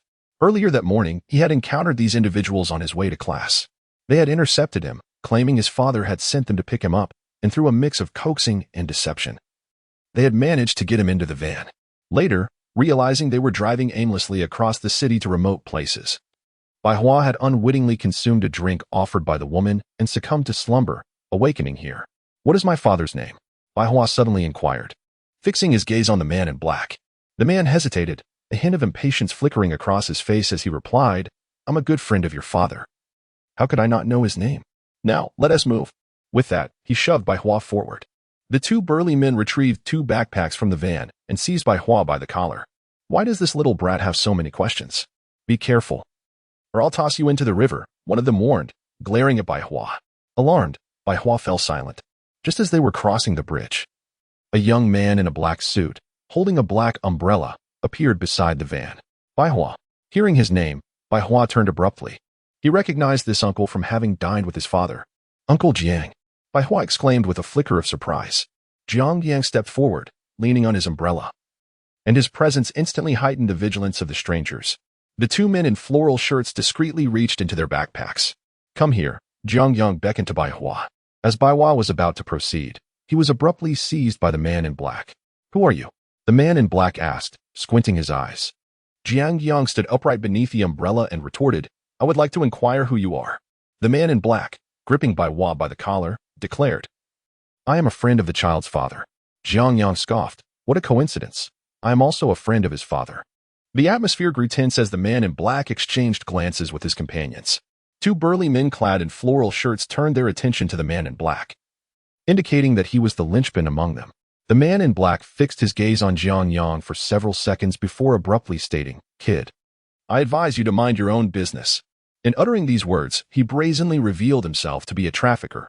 Jiang Yang instantly comprehended the implications, confirming his earlier suspicions, as he began to swiftly devise a strategy to confront the situation. Chapter 80. The Battle of Wits Against the Thugs. 1. The man in black had calloused hands and a physique similar to his own, but the robust muscles on his arms suggested he was a formidable opponent. The other 2, clad in flamboyant floral shirts, were also quite imposing. One of them had an arm fully immersed in a backpack, clearly concealing a weapon.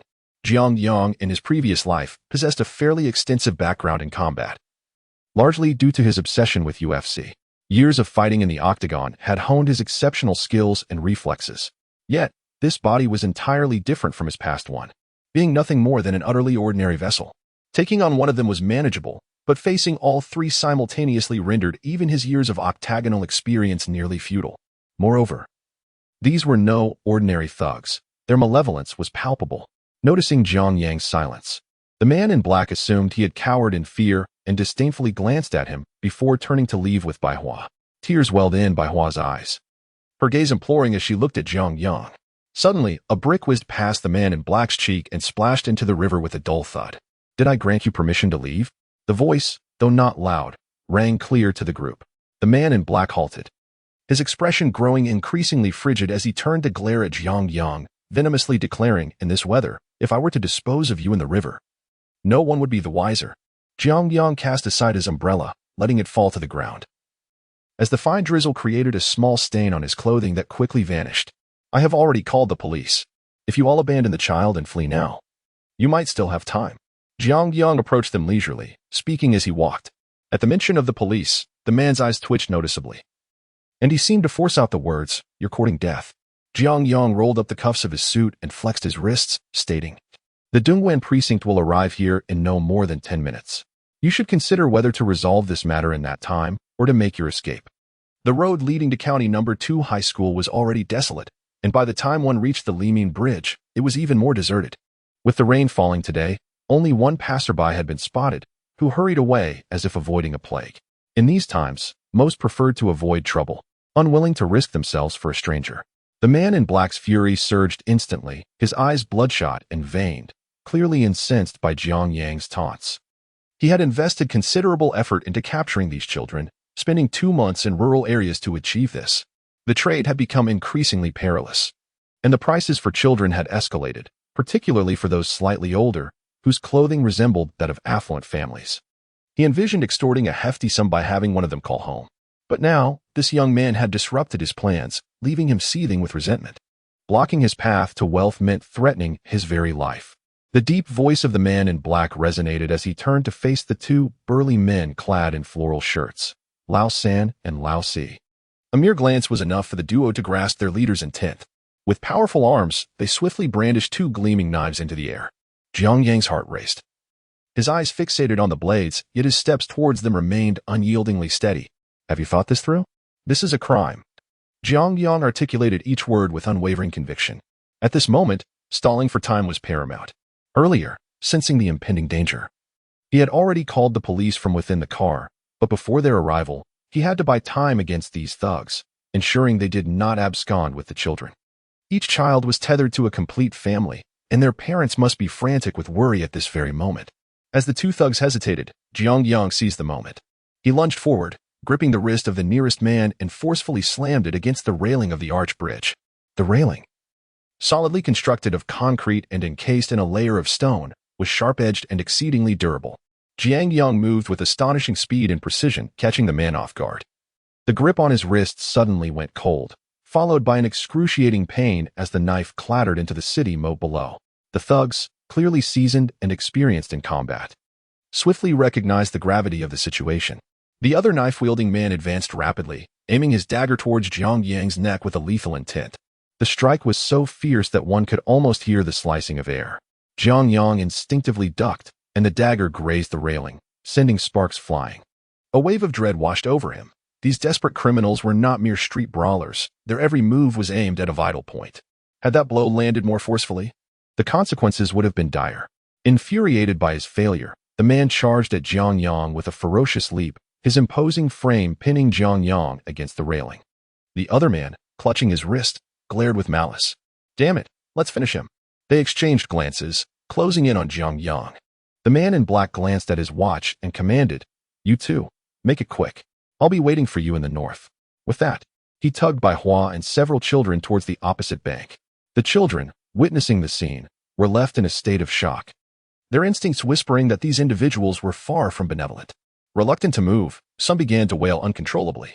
This time, the man in black and the woman displayed a palpable impatience towards the children, shedding any pretense of civility. "Cry again, and I'll toss you into the river to feed the fish." The sudden, thunderous roar startled the children, their fear palpable. The fierce demeanor of the woman starkly contrasted with that of the amiable uncle they had encountered earlier. Cradling one child in her arms and dragging another by the wrist, as if it were a mere chicken, she harshly pulled them towards the riverbank. Occasionally delivering kicks to those lagging behind, her mouth spewing curses. "Little brats, I'll sell you to the big city. It's better than suffering in the countryside. You know, I'm doing a good deed, understand?" Upon witnessing the situation, Jiang Yang felt a sense of foreboding. The black-clad villain was astutely clever, evidently intending to utilize the two hapless individuals as a diversion while he absconded with the child. However, the two imposing figures encircling him were clearly not benign, making escape exceedingly difficult. Just then, the man in black emitted a piercing scream, for Bai Hua had sunk her teeth fiercely into his wrist. The bite was more gratifying than gnawing on a rib, her pristine teeth sinking deep into the flesh of the black-clad assailant. In agony, he instinctively released his grip on Bai Hua. Seizing the moment, she broke free and fled towards the direction of County No. 2 Middle School, not daring to glance back. Chapter 81. The Battle of Wits Against the Thugs 2. Bai Hua's escape took everyone by surprise. Just as the man in black gritted his teeth in frustration, the little one had already dashed away into the rain. Jiang Yang secretly sighed in relief. After all, he was the son of Bai Qing. Any harm that befell him would deal a heavy blow to the family. The man in black was seething with rage, attributing all his misfortunes to Jiang Yang. Make sure to eliminate him, chop him into pieces, and feed him to the fish. Upon hearing this, two burly men lunged at Jiang Yang, one brandishing a dagger while the other attempted to seize him from behind. Jiang Yang's gaze turned icy. He would not allow them to succeed. In such a confined space, being caught from behind would spell his doom. He retreated a step, crouching like a shrimp, and suddenly surged forward with his right shoulder, colliding fiercely with the unarmed assailant. The impact sent the man stumbling back over 3 meters. The thug, grasping Jiang Yang's back with both hands, attempted to lift him. However, to his astonishment, Jiang Yang remained as immovable as a rock. Onlookers were secretly astonished. They had not anticipated that this impeccably dressed gentleman possessed such formidable stability. The other thug, wielding the dagger, did not remain idle either. He reversed his grip and thrust the blade viciously towards Jiang Yang's back. Seizing the moment, Jiang Yang pivoted forcefully, gripping the collar of the assailant and pulling him down sharply. A sound of tearing fabric followed by a dull thud echoed simultaneously. The first sound was the dagger slicing through the fabric of Jiang Yang's suit. The second was the thug's skull colliding with the stone railing. Blood gushed from the head of the unarmed assailant, and with a muffled groan, he collapsed to the ground, motionless. Jiang Yang felt a sudden chill on his back, followed by a sharp, searing pain. Had he not been quick enough to evade the vertical thrust moments earlier, that dagger would have surely pierced his back. Nonetheless, the blade was now stained with blood, and though the wound was not deep, it measured at least 3 inches long. Jiang Yang could distinctly feel a warm flow trickling down his back. The rain poured down in torrents, cascading over Jiang Yang's hair and streaming down his face and neck. A flicker of surprise crossed the eyes of the man in black as he removed his jacket and approached Jiang Yang with a firm grip on his wrist. His steps were steady, his calloused hands large and thick, and as he clenched his fists, they emitted a crackling sound. Through gritted teeth, he muttered, "You're truly seeking death." Without hesitation, he drew a short knife from his waist and charged straight at Jiang Yang. The man in black's combat prowess was evidently far superior to that of the two burly thugs. Jiang Yang dared not slacken his pace, skillfully dodging with agility. His objective had been achieved, to keep the assailants occupied and stall for time until the police arrived. After several exchanges, the man in black began to realize the gravity of the situation. Although Jiang Yang is currently injured, his steps remain remarkably agile. If he cannot be subdued in a short span of time, the arrival of the police would spell disaster. "Retreat," the man in black bellowed, tugging on the rope that bound the children, as if leading cattle across the arch bridge. "Brother, what about the fourth one?" One of the assailants, clutching a dagger, asked anxiously. The man in black cursed vehemently. "What the hell are you worried about now? We can't concern ourselves with that. Just hurry up and retreat." With that, he forcefully pulled the rope and moved forward. The children cried in the rain, helplessly bound by the sturdy rope, unable to move. "Uncle, save me. Uncle, please help us." Sob sob. Jiang Yang's face turned pale. The blood on his back, previously washed away by the rain, was now once again stained red. The severe depletion of his strength, coupled with the persistent bleeding, left him feeling weak and dizzy, as if the world were spinning around him. Yet, upon seeing the pitiful faces of the children and their pleading gazes directed at him, Jiang Yang gritted his teeth, shook his head to clear his thoughts, and stepped forward once more from the other end of the bridge. "I told you, you will not escape today." The man in black glanced at Jiang Yang and then shouted to the women, "Ignore him, retreat." The group continued forward without looking back, disregarding Jiang Yang entirely. Just as they approached the end of the arch bridge, hurried footsteps echoed behind them. The man in black turned to find a shadow lunging towards him, and before he could react, he felt a tightening around his neck, plunging him into the river. Jiang Yang had locked his left arm tightly around the man's neck and, with a surge of strength, pulled him down into the water. "Run," were Jiang Yang's final words before plunging into the river. With a loud splash, both figures disappeared beneath the surface of the moat. The bridge fell into a profound silence. With the man in black submerged, their central figure was instantly lost. The woman, cradling a sleeping child, appeared bewildered, while the bound children began to struggle against the ropes. In a panic, the woman shouted, "Third, hold on to them. Don't let them escape." The third child quickly nodded and grasped the rope, wrapping it tightly around his wrist. At that moment, the water began to stir. The man in black's upper body suddenly broke the surface, gasping for air. Jiang Yang emerged from the depths shortly thereafter. Their faces were smeared with dark mud, leaving only their eyes and mouths visible. It then became clear that the moat was barely more than a meter deep. Even two adult men standing within it were submerged only to their waists. The man in black stumbled towards the bank, only to be seized by Jiang Yang. "Why are you clinging to me like a leech? What on earth do you want?" The man in black was on the verge of tears, feeling utterly despondent. Who was this reckless youth, willing to risk his life for such a trivial matter? Jiang Yang gasped for breath. "Let the children go. You can still leave now." The man in black sighed. "Brother, these kids are not even yours. Why go to such lengths? Just let me go, and I'll give you 50,000. Deal?" Jiang Yang's right hand gripped the man in black tightly, his voice feeble as he uttered, "Do I appear to you as someone in need of money?" The man in black scrutinized Jiang Yang, noting that his body and face were smeared with mud and water plants. Thus, it seemed that today he was determined to intervene in this matter, no matter the circumstances. The expression on the man's face grew cold once more. Jiang Yang's strength had somewhat returned, and he took a deep breath, declaring, "As long as I draw breath, you will not take these children away." He harbored a profound loathing for human traffickers. Previously, he had learned of the horrors surrounding child trafficking, where the fates of the children were often unbearably grim. Those fortunate enough might end up in relatively normal families, while the unfortunate could find themselves sold into rural areas as child brides or even to organizations that specialized in harvesting human organs. If they could not be sold, these soulless individuals would mutilate the abducted children, forcing them to beg on the streets of the city. Contemplating this, Jiang Yang felt a surge of righteous fury ignite within him. Chapter 82. Acknowledging a foster son. In this era, surveillance technology remains considerably primitive, giving rise to numerous criminals who dare to take risks. The gang of men clad in black before us exemplifies this phenomenon. Comprising a small team, they traverse the rural landscape in a van, observing their surroundings. Given the backwardness of the countryside, adults toil in the fields during the day, leaving many children unsupervised to frolic freely in the countryside. These criminals seize the opportunity, luring children away with nothing more than a piece of candy. One of the black-clad men fumbled over his body, revealing a spiked handcuff that materialized in the air, consisting of 5 interconnected rings, each adorned with sharp spikes.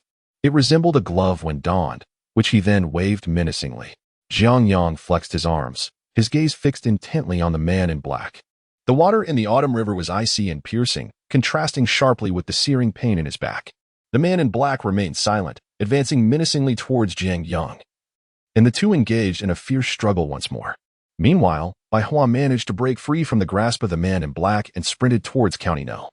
2 middle school, shouting for help as she ran. The first person she encountered was the elderly guardian at the security office, and soon the entire school was aware of the unfolding situation. The traffickers were positioned at the Liming Bridge over the moat, having already captured several children. This news detonated like a bomb, prompting nearly all the teachers at the school to mobilize towards the bridge with great urgency. The traffickers, despised by both humanity and the divine, deserved no mercy. Led by 3 male physical education teachers, the other educators armed themselves with brooms and various makeshift weapons, their faces resolute with righteousness as they jogged towards Liming Bridge. Fortunately, the school was in close proximity to the bridge, and they arrived at the scene within mere minutes.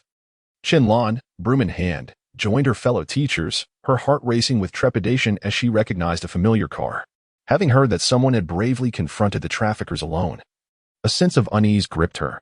Upon sighting the Lexus, her anxiety intensified, praying fervently that nothing disastrous would occur. At Liming Bridge, a woman spotted the arriving teachers and urgently shouted towards the riverbank, "Stop fighting. Help has arrived." However, the man in black was already blinded by rage. Oblivious to her pleas, the two men struggled in the water, their lower bodies submerged and largely immobilized, relying solely on their upper bodies to strike blows at one another. Jiang Yang, with his extensive UFC fighting experience, exhibited exceptional skill in close combat. Despite the assailant wielding handcuffs, he managed to hold his ground remarkably well. The teachers and police arrived almost simultaneously. The woman and another assailant attempted to flee, but were swiftly subdued by the earlier arriving physical education teachers. 3 police vehicles screeched to a halt at the bridge, and Song Yang emerged, calling out towards the river, "Stop. Police." Several officers leapt down, pulling both Jiang Yang and the man in black onto the riverbank. The atmosphere was tense. Both combatants were covered in mud, rendering their features unrecognizable. Without hesitation, Song Yang placed handcuffs on each of them, ensuring they could cause no further harm. Jiang Yang winced as the sudden jolt aggravated his back injury, prompting an involuntary exclamation of pain. "Could you please be gentler? This is excruciating." Song Yang paused, recognizing the familiar tone. Chen Lan and Bai Hua pushed through the crowd to join him. Bai Hua addressed Song Yang, stating, "Uncle Jiang is a good man. He saved us." Chen Lan rushed forward, concern etched on her face, and asked, "Are you all right?" Song Yang removed the handcuffs and, after scrutinizing Jiang Yang's darkened visage, finally remarked, "Jiang Yang?" Jiang Yang tossed the handcuffs back, adding, "If you had arrived any later, I would have met my end here." The men in black, along with several traffickers, were apprehended and taken away. The kidnapped children were escorted to the police station, leaving only Song Yang and his 2 colleagues behind to secure the scene. Jiang Yang sat upon a stone, rinsing the mud from his face with river water, while Chen Lan stood nearby, offering him a handkerchief. Her eyes were filled with concern, evidently still shaken by the earlier events. Song Yang stood by the arch bridge and remarked, "I didn't expect you to be quite so resilient." Jiang Yang rose from the stone and shot a glance at Song Yang, stating, "Since our first encounter, you've handcuffed me 3 times. Could you please be more cautious in the future and ensure you have the right person before acting?" Song Yang's face flushed with embarrassment as he rubbed the back of his head. "I apologize. It was all a misunderstanding." Jiang Yang pointed to his own nose and retorted, "A misunderstanding? Do I really look that untrustworthy?" After a prolonged stare, Song Yang nodded solemnly. Jiang Yang nearly spat blood in frustration. A sharp pain coursed through his back, causing him to wince and draw a sharp breath. Chen Lan, noticing the alarming gash on Jiang Yang's back, exclaimed, "You're injured." She hurried to his side, supporting his arm. Jiang Yang accepted her assistance without hesitation. The softness of her form and the fragrance she emitted felt more potent than any anesthetic. Song Yang also noticed the scar on Jiang Yang's back and quickly urged, "We need to get you to a hospital." However, Jiang Yang waved his hand dismissively. "It's nothing serious. I'll go to the Red Cross hospital to bandage it up later. You tend to your matters." He then turned to Chen Lan and questioned, "Why are you skipping class to be here?" Before she could respond, Jiang Yang turned back to Song Yang and asked, "Do you have a cigarette?" Taken aback, Song Yang quickly retrieved a pack of Hongta Mountain cigarettes from his pocket, offering one. Jiang Yang placed it in his mouth, and Song Yang produced a lighter to ignite it. "Thanks." Jiang Yang inhaled deeply before pulling Chen Lan along as they headed toward a Lexus without looking back. Song Yang drove the police car to follow them, rolling down the window to say, "I'll take you to the hospital. Get in." After a moment's contemplation, Jiang Yang opened the door and climbed inside. "I'll accompany you," Chen Lan added as she joined them in the vehicle. Unbeknownst to them, the rain had ceased, and a radiant rainbow arched across the sky, directly above Liming Bridge. The crowd of onlookers had increased, animatedly discussing the unfolding events. The doctor attended to Jiang Yang, performing disinfection and bandaging. The wound appeared substantial, yet fortunately it was merely a superficial cut, with only a deeper incision of 3 centimeters. Jiang Yang lay bare-chested on the hospital bed, white gauze wound around his back and several layers from his shoulder. Chen Lan sat nearby, peeling an apple, her gaze filled with concern. "Does it still hurt?" she inquired. Jiang Yang nodded in affirmation. "Yes, it does." Chen Lan cast a sidelong glance at him, saying, "We'll see if you still meddle in others' affairs in the future." Jiang Yang offered a faint smile, choosing not to elaborate further. This incident soon spread throughout Shishan County, with the most affected being the parents who had lost their children. They clamored to meet the hero, but Jiang Yang tactfully declined their request with various excuses. Bai Qing'an and Huang Yan arrived at the ward with Bai Hua. Upon witnessing Jiang Yang's condition, Huang Yin grasped her child and was about to kneel. Jiang Yang quickly sat up, stopping her with a hand. "Sister-in-law, what are you doing?" Huang Yin, wiping her tears, replied, "Brother Jiang Yang, thanks to you. If anything had happened to Hua, I wouldn't know how to go on." Bai Qingyin's eyes also glistened with unshed tears. "Brother, no more words are needed. From now on, the Bai family is your family, and Bai Hua is also your son. Hua, call him Godfather." Without hesitation, Bai Hua knelt beside Jiang Yang's bed and bowed 3 times with fervor. Chapter 83. Urban Heroes. This moment was unexpected for Jiang Yang. However, Bai Hua, being quite astute, earned Jiang Yang's genuine affection. The child's head struck the ground with a resounding thud, his forehead firmly pressed against the concrete floor. Huang Yin stood nearby, wiping away tears, while Bai Qingyin remained silent, his head lowered. The responsibility for Bai Hua's abduction weighed heavily on them as parents. They were often preoccupied with business, providing the best economic foundation, yet their care for Bai Hua was limited to material support. He traveled to school by taxi and returned home the same way. Had the Dongguan police station not called today, they would have remained oblivious to their child's abduction. The thought filled them with dread. Qianlan stood beside Jiang Yang, feeling utterly out of place amidst the scene. Leaning against the headboard, Jiang Yang gently patted Qianlan's back and then gestured toward the wallet resting nearby. Understanding his unspoken request, Qianlan rose and retrieved the wallet. Just as Jiang Yang reached for it, a sharp pain shot through his back. While he had felt little during the initial injury, the pain intensified after the bandaging. It felt as though fire coursed through his entire back. He decided to give the child a red envelope containing 1,000 yuan as a form of compensation. Jiang Yang reclined against the headboard and softly instructed Qianlan. Qianlan nodded obediently, counting out 100 yuan notes from the wallet. She bent down to hand them to Bai Hua. "Thank you, godmother," Bai Hua said, bowing his head once more as he accepted the money and stood up. Qianlan's face flushed with embarrassment, feeling awkward in front of the little one. Bai Qingyin, a seasoned veteran in reading people's emotions, observed Qianlan's reaction and the half-eaten apple on the table, quickly surmising the situation. "You must be teacher Qianlan, right? We met last time," Bai Qingyin said with a warm smile. Qianlan politely nodded in acknowledgement. Huang Yin, standing beside them, whispered to Qianlan, "Sister, when did you and my brother become close? Let me tell you, Jiang is a good man. You should cherish him." This remark deepened Qianlan's blush, making her wish for a place to hide.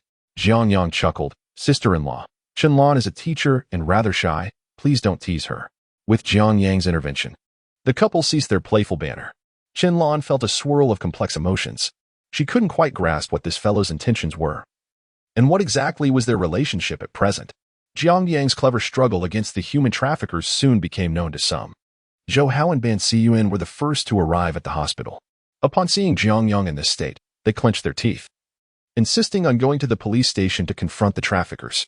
Jiang Yang stopped them and, after a moment of contemplation, urged Zhou Hao to expedite the construction of the staff dormitory. This incident highlighted the rampant chaos in Shan County.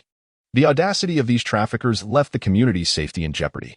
At 5 in the afternoon, several modestly dressed individuals, led by Song Yang, burst into the hospital room, brandishing a banner in gratitude upon seeing Jiang Yang. They were the parents of the rescued children. Some even knelt on the floor, wailing uncontrollably, drawing the curiosity of others in nearby rooms. This scene left Jiang Yang both amused and exasperated. Unbeknownst to others, one might think that their time is drawing to a close. Visitors come in waves, only to depart in the same manner, leaving Qianlan as the sole sentinel in the hospital room. As the clock struck 7 in the evening, the rain, which had just ceased, resumed with a vengeance, transforming into a torrential downpour. It was then that the ward fell into a profound silence. Jiang Yang, unbeknownst to himself, succumbed to slumber, while Qianlan perched at the head of the bed, her chin resting on her right hand, gazing at him as he slept. Under the warm, amber light, Qianlan's skin appeared translucent and radiant. Her fingers stealthily reached toward the tip of Jiang Yang's nose, only to retract hastily at the moment of contact. When Jiang Yang awoke, it was already the dawn of the following day, and the sensations of dizziness and fatigue had vanished completely. As he attempted to rise, he realized that his left leg had gone numb. Looking down, he found Qianlan peacefully slumbering on his leg, her long hair cascading over the edge of the bed. Perhaps his movement had disturbed her, for she blinked sleepily and opened her eyes. "You're awake?" she asked, rubbing her eyes as she sat up. Jiang Yang nodded and inquired, "Did you not return home last night?" Qianlan replied, "I was concerned that no one would care for you, so I stayed." It's just a minor injury. There's no need to be overly dramatic. As they spoke, Jiang Yang had already risen and begun donning his outerwear. He was acutely aware of his own body. Aside from a slight discomfort in his back, he was well on the mend. Well then, I shall head to school, Qianlan stated. Jiang Yang, having changed into the new clothes sent by Zhou Hao, adjusted his collar and sleeves, saying, I'll accompany you. His tone was casual yet compelling, leaving no room for refusal. Fortunately, Jiang Yang had arranged for the car to be brought back the previous afternoon. After descending from the hospital, they drove straight to Shirshan County No. 2 High School, stopping along the way for a steaming bowl of wontons. Qianlan hesitated several times to speak, but each time the words lingered on the tip of her tongue, she refrained. Jiang Yang appeared oblivious to her internal struggle until he dropped her off at the school gate and remarked, I'll come to pick you up this afternoon. We shall go see the ginkgo sea. Unable to contain herself any longer, Qianlan turned to Jiang Yang and asked, Does this count as a date? Jiang Yang beamed with a radiant smile. What do you think? The Lexus roared to life, swiftly vanishing from the entrance of the campus. Taking a deep breath, Qianlan stepped into the school grounds. In the northern suburbs, at the Tangren cold drink factory, Jiang Yang had just entered the premises when Pillar approached him with a conspiratorial air. Mr. Jiang, the police are looking for you. Should we hide? Jiang Yang playfully tapped him on the back of the head. I haven't committed any crimes. Why would I fear the police? Ascending to the second-floor office, he found Song Yang seated on the sofa along with two middle-aged men in uniform. The trio rose promptly, and Jiang Yang waved his hand. Please, take a seat. No need for formality.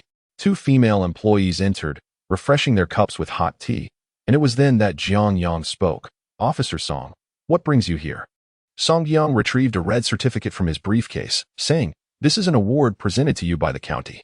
Jiang Yang accepted it and, upon inspection, saw the words, Urban Hero. There was a perfect spot on the bookshelf, and Jiang Yang casually hung the certificate there, smiling slightly. It looks rather nice. Song Yang remarked. I never anticipated that you would expand your business to such an extent, daring to risk your life to rescue those children. Jiang Yang retrieved a pack of cigarettes from the drawer, distributing them among the group, and inquired with curiosity, Is there a conflict between these two matters? Accepting a cigarette, Song Yang lit it and shrugged, Certainly. The lives of the affluent are deemed more valuable. They seldom risk themselves for the sake of the impoverished. Jiang Yang pondered for a moment and replied earnestly, Not all wealthy individuals are malevolent, nor are all poor souls virtuous. This world is never devoid of justice, rather, it lacks the discerning eyes to recognize it. He then looked at Song Yang and added, For instance, you have handcuffed me 3 times. Song Yang sheepishly rubbed his nose, acknowledging that he had indeed acted recklessly on those prior occasions. Yet, upon reflection, he recognized the truth in Jiang Yang's words. How many good people have been misjudged? And how many have donned the guise of kindness to perpetrate heinous acts? The gang in black had been wreaking havoc in Shirshan County for over a year. Yet today they were apprehended with external assistance, a realization that warranted contemplation. Song Yang once again pulled several hundred yuan notes from his briefcase, rising to place them on the table. This is a bonus of 1,000 yuan. If there are no issues, please sign here. Gazing at the 1,000 yuan on the table, Jiang Yang felt a twinge of emotion.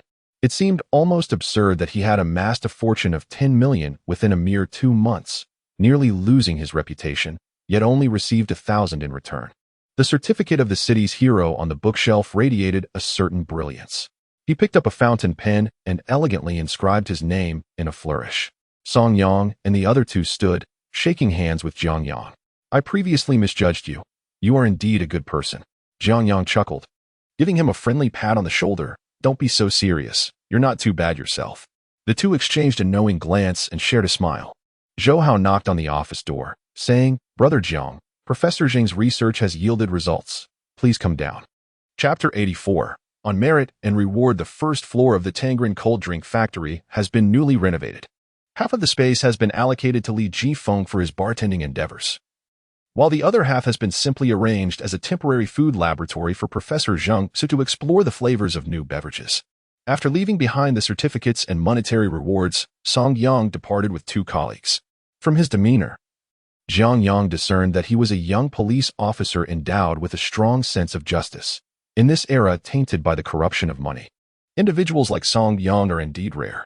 Once the police car had driven away, Jiang Yang, accompanied by Zhou Hao and Wang Gang, entered the laboratory on the first floor. Professor Zheng, clad in a pristine white lab coat, sat before a table cluttered with various bottles and jars, shaking a glass apparatus in the sunlight streaming through the window. Several assistants were engaged in their tasks, while Wang Li peered through a microscope at a glass slide, adjacent to what resembled a periodic table of elements. Jiang Yang approached to take a look, only to find it filled with specialized food terminology that was difficult to comprehend. Noticing Jiang Yang's arrival, Jiang stood up, holding the glass vessel before him. "General Jiang, do try this," he urged, his face slightly flushed with excitement, as if he were striving to conceal an inner joy. Jiang Yang reached out to take it, first inhaling the aroma at his nose. A delicate scent of orange wafted forth, rich yet not greasy. Upon tasting it, the unique effervescence of the juice instantly filled his mouth, and he felt the bubbles dancing and bursting on his tongue, the refreshing sweetness invigorating his spirit. This was precisely the sensation he had been seeking. Jiang Yang's eyes brightened as he shook the glass vessel and took another sip. The sweetness was just right, the fruitiness perfectly balanced, and even the effervescence felt exquisite. Jiangsu, beaming with a smile, gently inquired, "What do you think?" Jiang Yang nodded, replying, "Professor Jiang, this is exactly what I wanted." The small laboratory erupted in cheers as Chao Zhong, Wang Li, and the other 6 assistants set aside their tasks, their faces alight with joy. They had labored through the night to concoct this beverage, and given Professor Zhang's stringent work standards. Even he acknowledged that the client was quite discerning, making this experiment a challenge for everyone involved. It was easy to imagine the immense pressure they had all faced. Jiangsu let out a quiet sigh of relief, stating, "This sparkling drink has utilized nearly every ounce of my research throughout my life. If this doesn't work, I truly would be at a loss." Jiang Yang smiled and said, "Thank you for your hard work, Professor. Let us go upstairs for some tea." In the office, Jiang Yang sat at his desk and dialed Li Yan's office, requesting her presence. Jiangsu, Chao Zhang, and Wang Li occupied the sofa opposite him. In front of them was a freshly brewed by Luo Chun tea. Wang Gang stood beside Jiang Yang, filling his teacup with water from the teapot, harboring a degree of apprehension. After all, Professor Zhang had been brought in through the connections of his uncle, and despite being here for 3 days, his boss had yet to discuss compensation. Now that the product had been developed and Jiang Yang was satisfied, it was certainly time to address the financial matters. However, Professor Zhang is undoubtedly a luminary in this field. Assisting others in developing a new product typically costs no less than several 100,000 yuan. At the time, General Jiang offered him a sum exceeding 3 times that amount, a considerable fortune, indeed. One can only hope that the boss does not retract his offer, otherwise, he may find it challenging to meet expectations from his uncle. Jiang Yang's teacup is a white porcelain vessel adorned with red flowers, a remnant from when his elder sister visited last and brought dumplings. Professor Zheng glanced at the teacup on Jiang Yang's desk and remarked with a smile, "This teacup has certainly seen better days." Jiang Yang picked up the cup and replied, "I prefer drinking plain boiled water. This cup cools it quickly, and it's satisfying to drink from." Jiangsu exchanged glances with the other 2 men, sensing an awkward atmosphere. They were all here to earn a living, and it was presumed that the CEO had summoned them to discuss financial matters. Yet, Jiang Yang merely engaged in light conversation about mundane family matters, without broaching the subject of their previous commissions or this occasion's remuneration. The 3 experts observed the rusted teacup on Jiang Yang's desk, thinking to themselves that the boss must be rather frugal, unwilling to even replace a cup. Their confidence regarding their commissions began to wane. Just as the mood grew more perplexing, Li Yan softly knocked on the door. "General Jiang, you called for me?" Jiang Yang set down his teacup and said, "Please bring me 3 checks, 1 for 1 million, and 2 for 500,000 each." Li Yan nodded. "I'll take care of that right away." After Li Yan exited, Jiang Yang retrieved his phone from his pocket and dialed Bai Qingyan. After a couple of rings, Bai Qingyan's resonant voice came through. "Brother, what can I do for you?" Jiang Yang covered the phone and turned to Professor Zhang. "Professor Zhang, you have a driver's license, correct?"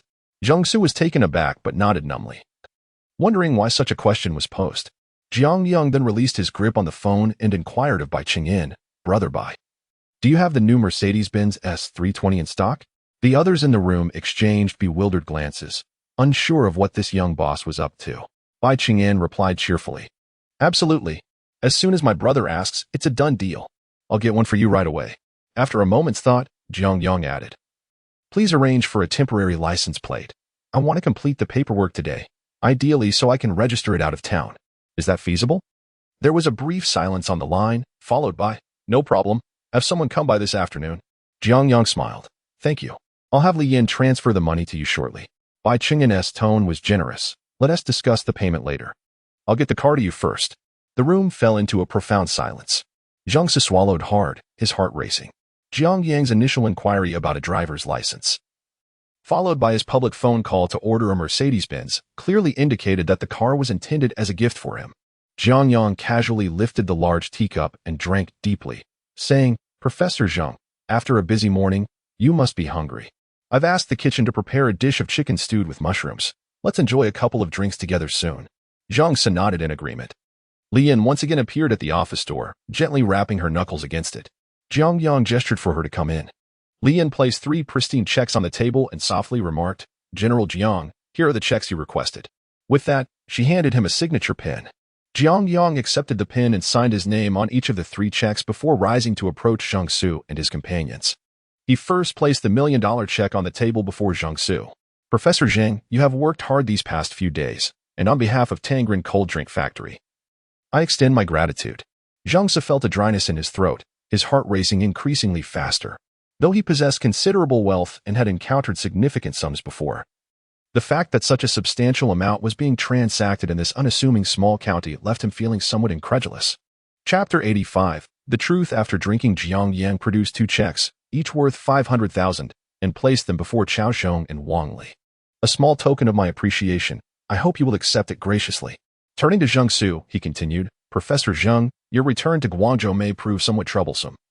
You will need to arrange for a vehicle. As for who drives and who takes the plane, you may confer amongst yourselves. Upon hearing this, Jiang Su felt a sudden buzz in his head. Indeed, that Mercedes was intended for him. Meanwhile, Chao Zhong and Wang Gang were left utterly astounded. They had witnessed extravagance before, but this was on an entirely different level. Not only was a reward of 2 million being generously dispensed, but a luxury vehicle valued at over 1 million was also being gifted. It was simply beyond anything they had ever seen or heard. Jiang Su, still struggling to believe the situation, tentatively inquired, the car you ordered over the phone, is it truly a gift for me? Jiang Yang smiled slightly. Indeed. Since you've made the journey to Shirshan, it is only fitting that you take back some local specialties for convenience. Just then, a shout from downstairs interrupted. President Jiang, the chicken stew with mushrooms is ready. You can come down for dinner. Jiang Yang looked at the dazed group and suggested, let us dine first. In the humble canteen of the cold drink factory, in a small room that could barely accommodate a few, they gathered around a round table.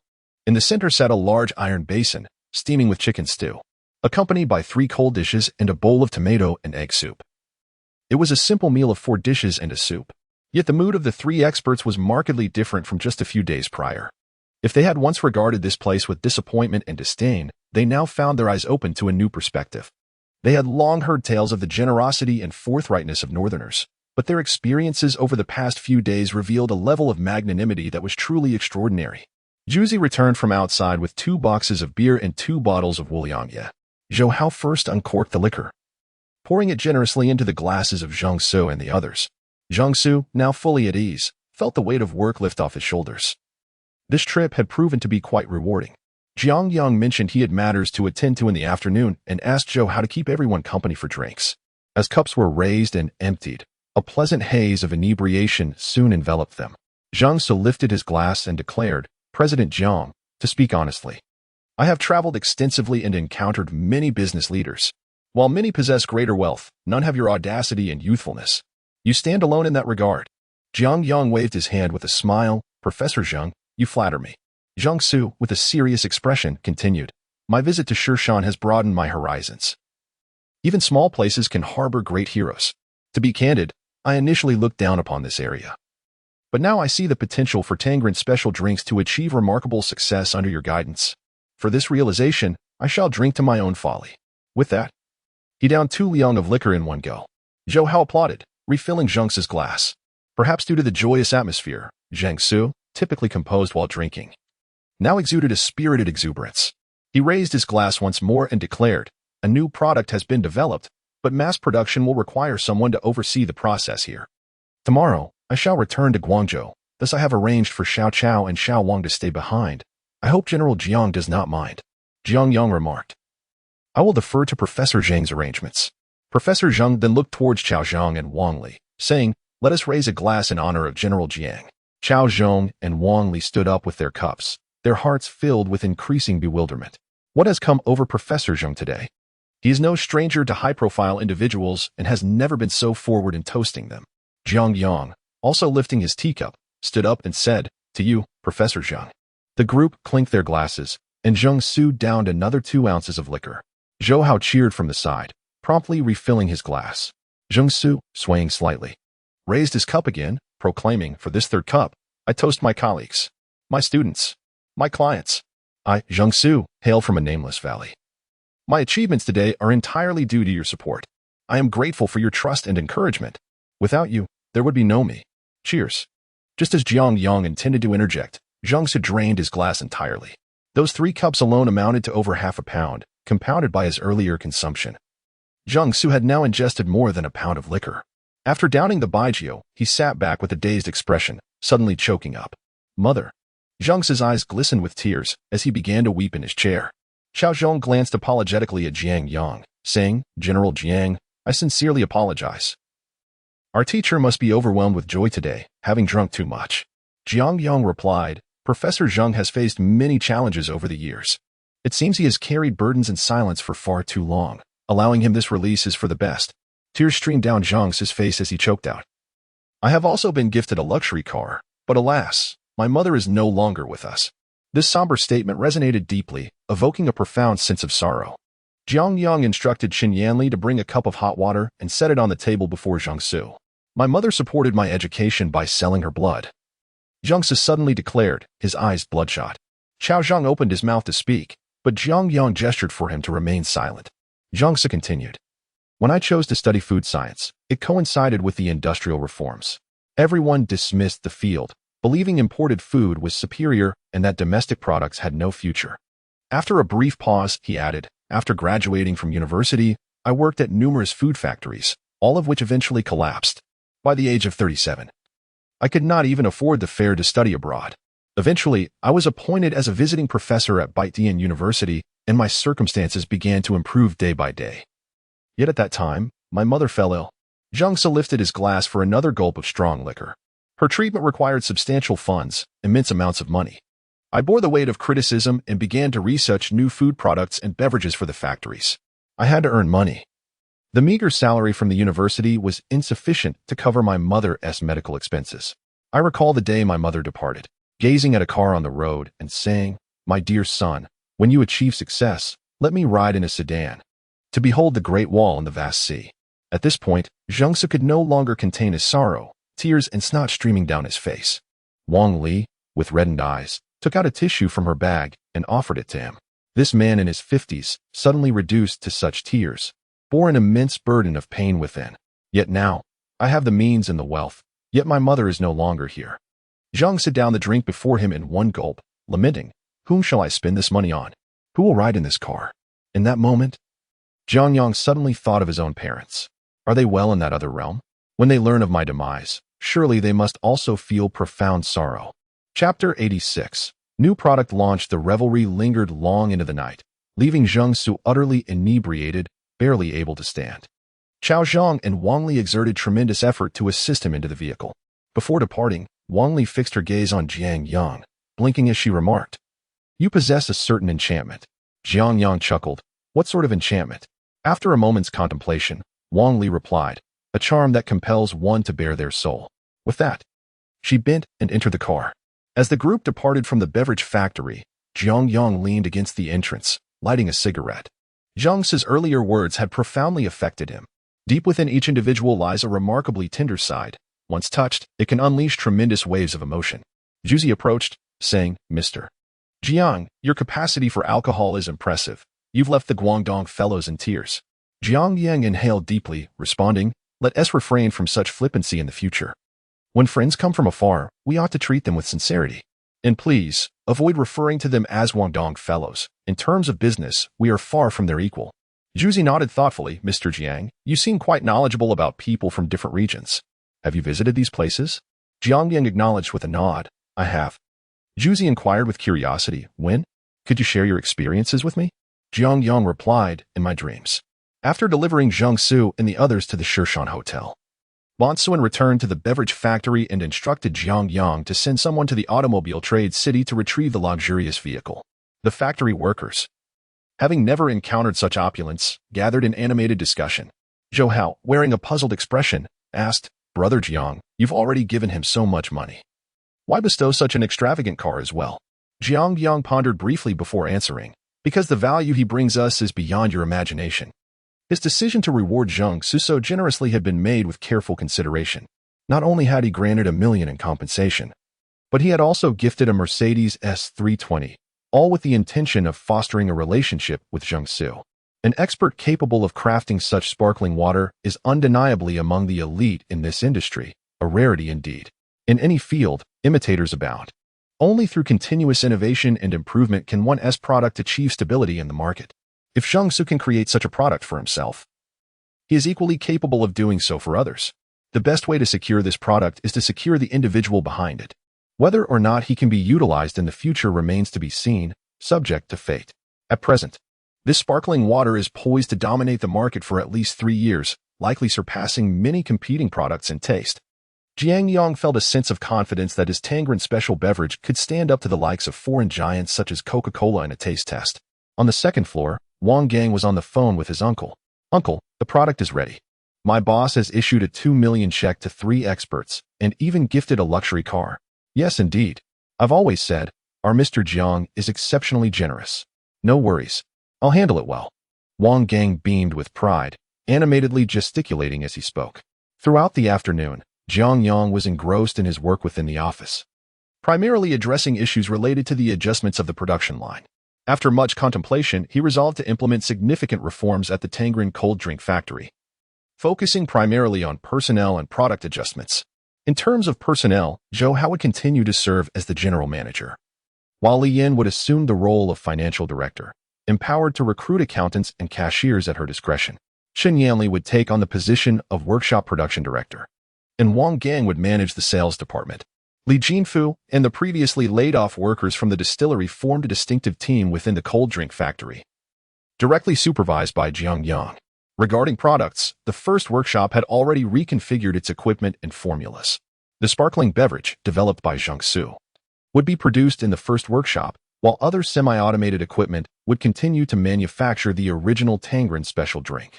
With a decisive command, the new sparkling beverage entered a phase of comprehensive planning, featuring innovative designs, packaging, and flavors. Jiang Yang named this new beverage Little Tangren, accompanied by the words sparkling drink. Zhou Hao would handle the changes and registration with the industrial and commercial system, while Wang Gang would oversee the planning and development of the new packaging. Chen Yanli, having previously engaged in learning for a few days, began to guide the workers in training for the new production processes. Once all arrangements were in place, evening had approached. Li Yin entered the office and remarked, "General Jiang, Director Chen called this afternoon inquiring whether our factory could sponsor some funding for County No. 2 Middle School to procure new textbooks and equipment."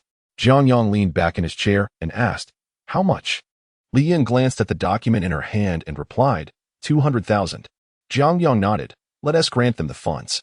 Li Yin closed the folder and inquired, "General Jiang, why do you so readily acquiesce to Director Chen? Although he facilitated our acquisition of the cold drink factory site, we invested substantial resources ourselves, didn't we?" Jiang Yang smiled slightly. "The employment of laid-off workers and donations to schools. Would we neglect these responsibilities without Director Chen? For a company to grow strong and prosperous, it is intrinsically linked to the social responsibilities we undertake." Li Yin pondered this for a moment, then nodded earnestly before departing. She felt an increasing admiration for her boss. His words were incisive, embodying profound truths worthy of contemplation. Glancing at the time, Jiang Yang suddenly smacked his forehead, nearly forgetting his promise to pick up Chenlan from work. With half an hour remaining until the school day ended, he pushed aside the documents on his desk, stretched lazily, and stood up. A cool breeze wafted through the open window. He donned his coat and, grinning at his reflection in the adjacent mirror, felt quite pleased with himself. Descending to the parking lot, Zhuzi eagerly swung open the door. Jiang Yang tossed a pack of Zhonghua cigarettes to him. Zhuzi beamed widely, exclaiming, "General Jiang, you're magnificent." Jiang Yang, feeling quite content, tousled his hair and asked, "Am I handsome, brother?" Zhuzi responded earnestly, "Absolutely handsome." Satisfied, Jiang Yang pressed the car window down and accelerated, the Lexus roaring away and stirring up a cloud of dust. Zhuzi gazed at the retreating silhouette of the vehicle, pondering when he might exude such charm himself. Upon Jiang Yang's arrival at the entrance of the second high school, the bell rang, signaling the end of classes. Students burst forth like exuberant birds released from their cages, chattering and rushing towards the outside world. Numerous small carts lined the entrance, offering a delightful array of snacks, fried dough, meat skewers, and cold noodles, each emitting enticing aromas. With coins clutched in hand, the students stood on tiptoe, eagerly anticipating their treats. However, as the crowd began to disperse, Jiang Yang still could not spot Qianlan. A tinge of confusion washed over him as he reached for his phone to call her, only to be met with silence. At that moment, Jiang Qing and Jiang Tian emerged from within, visibly taken aback upon seeing Jiang Yang. "Brother, are you here to pick me up again?" Jiang Tian exclaimed joyfully, rushing towards him. Jiang Qing followed closely, playfully pinching her nose, saying, "Stop showing off." Jiang Yang gently ruffled Jiang Tian's hair and asked, "Have you seen Teacher Chen?" Jiang Tian replied, "She's in the office. I saw Director Lu looking for her after class." Jiang Yang acknowledged, "Indeed. I noticed your recent decline in grades and came to inquire about your academic situation." Jiang Tian's heart sank at his words, and she shyly hid behind Jiang Qing. With an expression of understanding, Jiang Qing remarked, "You should really find out what's going on. I'll take Tian home now." As he watched his sister leave with their older sister, Jiang Yang locked the car and headed straight for the teaching building. By this time, most students had already departed, and the office door on the second floor stood ajar. From a distance, he could hear a man's reprimanding voice echoing, "Can you even do this? If not, just get the hell out." Director Lu Kue, bald and irate, sat in his chair, vehemently berating Qianlan, who stood beside him. Chapter 87. Qianlan faces hardship. Qianlan stood silently to the side, while Zhao Kue erupted in fury, slamming the table with a loud bang. Behind Zhao Kue stood several middle-aged men, impeccably dressed, exuding an air of authority. Among them was Director Chen Dongsheng, recently promoted to head the Eastern City Reform Office. Clad in a Zhongshan suit, his hair meticulously styled, and his shoes gleaming with polish. For reasons unknown, the academic performance of the entire junior high level in Shushan County had plummeted, deteriorating year after year. Following an inspection, the leaders from the Education Bureau expressed their dissatisfaction, leading Zhao Kue to receive a severe reprimand. As the director of education, he naturally attributed all the blame to the teachers. Yesterday afternoon, Qianlan had left her post without permission to attend to Jiang Yang, providing Zhao Kue with an outlet for his pent-up anger, which he directed squarely at her. Having only recently graduated, Qianlan had been teaching at the second high school for just over 2 years. She was unaccustomed to such confrontations and found herself subjected to Zhao Kue's vitriolic tirade in front of the leaders. "Director Zhao, I called Sister One yesterday to request leave." Qianlan attempted to explain, but was abruptly cut off by Zhao Kue, his right hand on his hip, belly protruding prominently, and the few strands of hair he had quivering slightly. He thundered, "At this juncture, you're still making excuses. Are you not willing to acknowledge your own mistakes as a public educator?" Qianlan, growing increasingly agitated, retorted, "Director Zhao, please do not twist my words. Am I not entitled to request leave after ensuring my responsibilities are managed? Do educators not possess any freedom?" Zhao Kue, fuming, glared at her. "Qianlan, do you even realize who you're speaking to? Do you have no regard for the leaders present?" This scene was quite awkward. No one had anticipated that the usually docile Qianlan would dare to stand up for herself. The leaders' eyes shifted toward Chen Dongsheng, their expressions laced with sycophancy. The primary reason for this inspection was indeed Director Chen Dongsheng. His child attended the second high school, and due to consistently disappointing grades, he had brought it up during a dinner conversation with friends from the Education Bureau.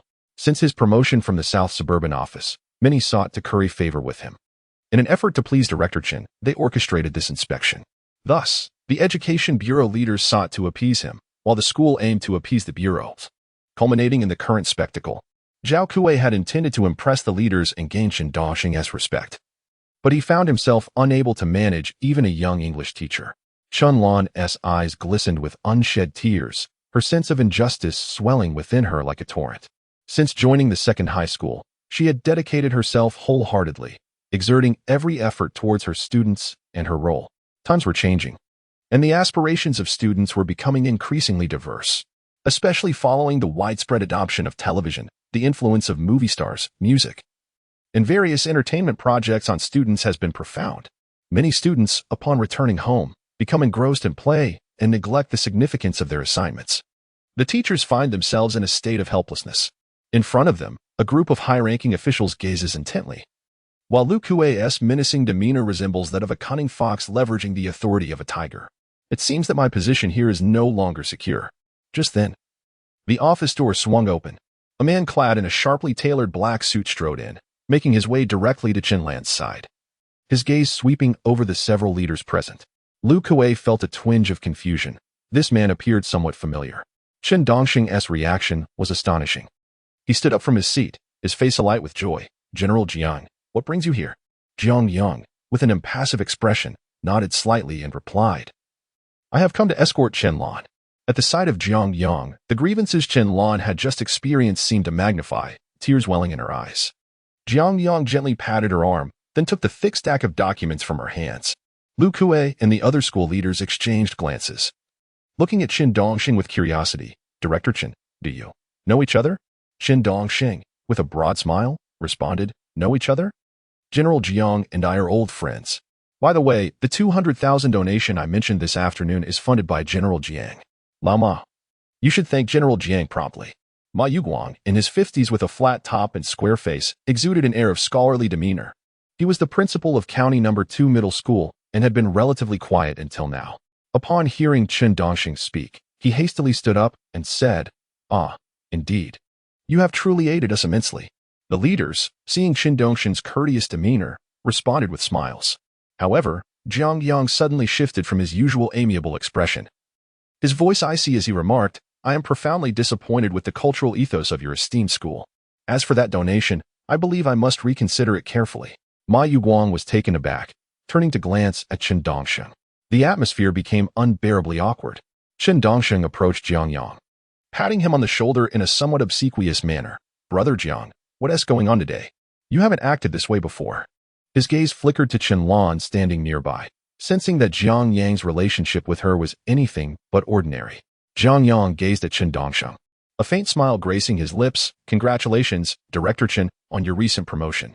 Chen Dongxing replied, "It's merely a change of office. One cannot call it a promotion." Jiang Yang countered, "Is it not a promotion when a group of grown men reprimands a female teacher? It appears that my acquaintance with Director Chen is a fortunate elevation on my part." Chen Dongxing's face flushed crimson, his heart racing. These few casual remarks, seemingly lighthearted, were laced with sharp irony. It seemed his suspicions were correct. This was Chen Lan's moment of vindication. Was Jiang Yang jesting with me? Cold sweat beaded on Chen Dongxing's forehead as he forced a laugh, attempting to mask the palpable tension in the air. His ascension has been remarkably smooth, largely owing to Jiang Yang's unwavering support. Since their acquaintance, Jiang Yang has been ever accommodating regarding various pivotal tasks within the office, never hesitating or dragging his feet. Each task has been executed with unparalleled finesse, enabling him to swiftly rise through the ranks in the organization. In a small place like Shirshan County, being well-informed is indispensable. He has discreetly inquired about Jiang Yang's affairs on numerous occasions. The cold drink factory is flourishing, and he shares a brotherly bond with Bai Cheng'en. Recently, it is said that he has been drawing closer to the Wei family, seemingly entering into a form of partnership, and he is destined to become a formidable figure in Shirshan County. Not only would the director of the district reform office refrain from offending him, but even his superiors would tread carefully. Chen Dongxing is well aware of this dynamic. At this moment, Lu Kuei recalls the scene of this man dealing with Zhao Gang and his son, which flickers through his mind like a series of slides. However, how could Chen Lan, a mere English teacher, be so intimately connected with such a prominent figure?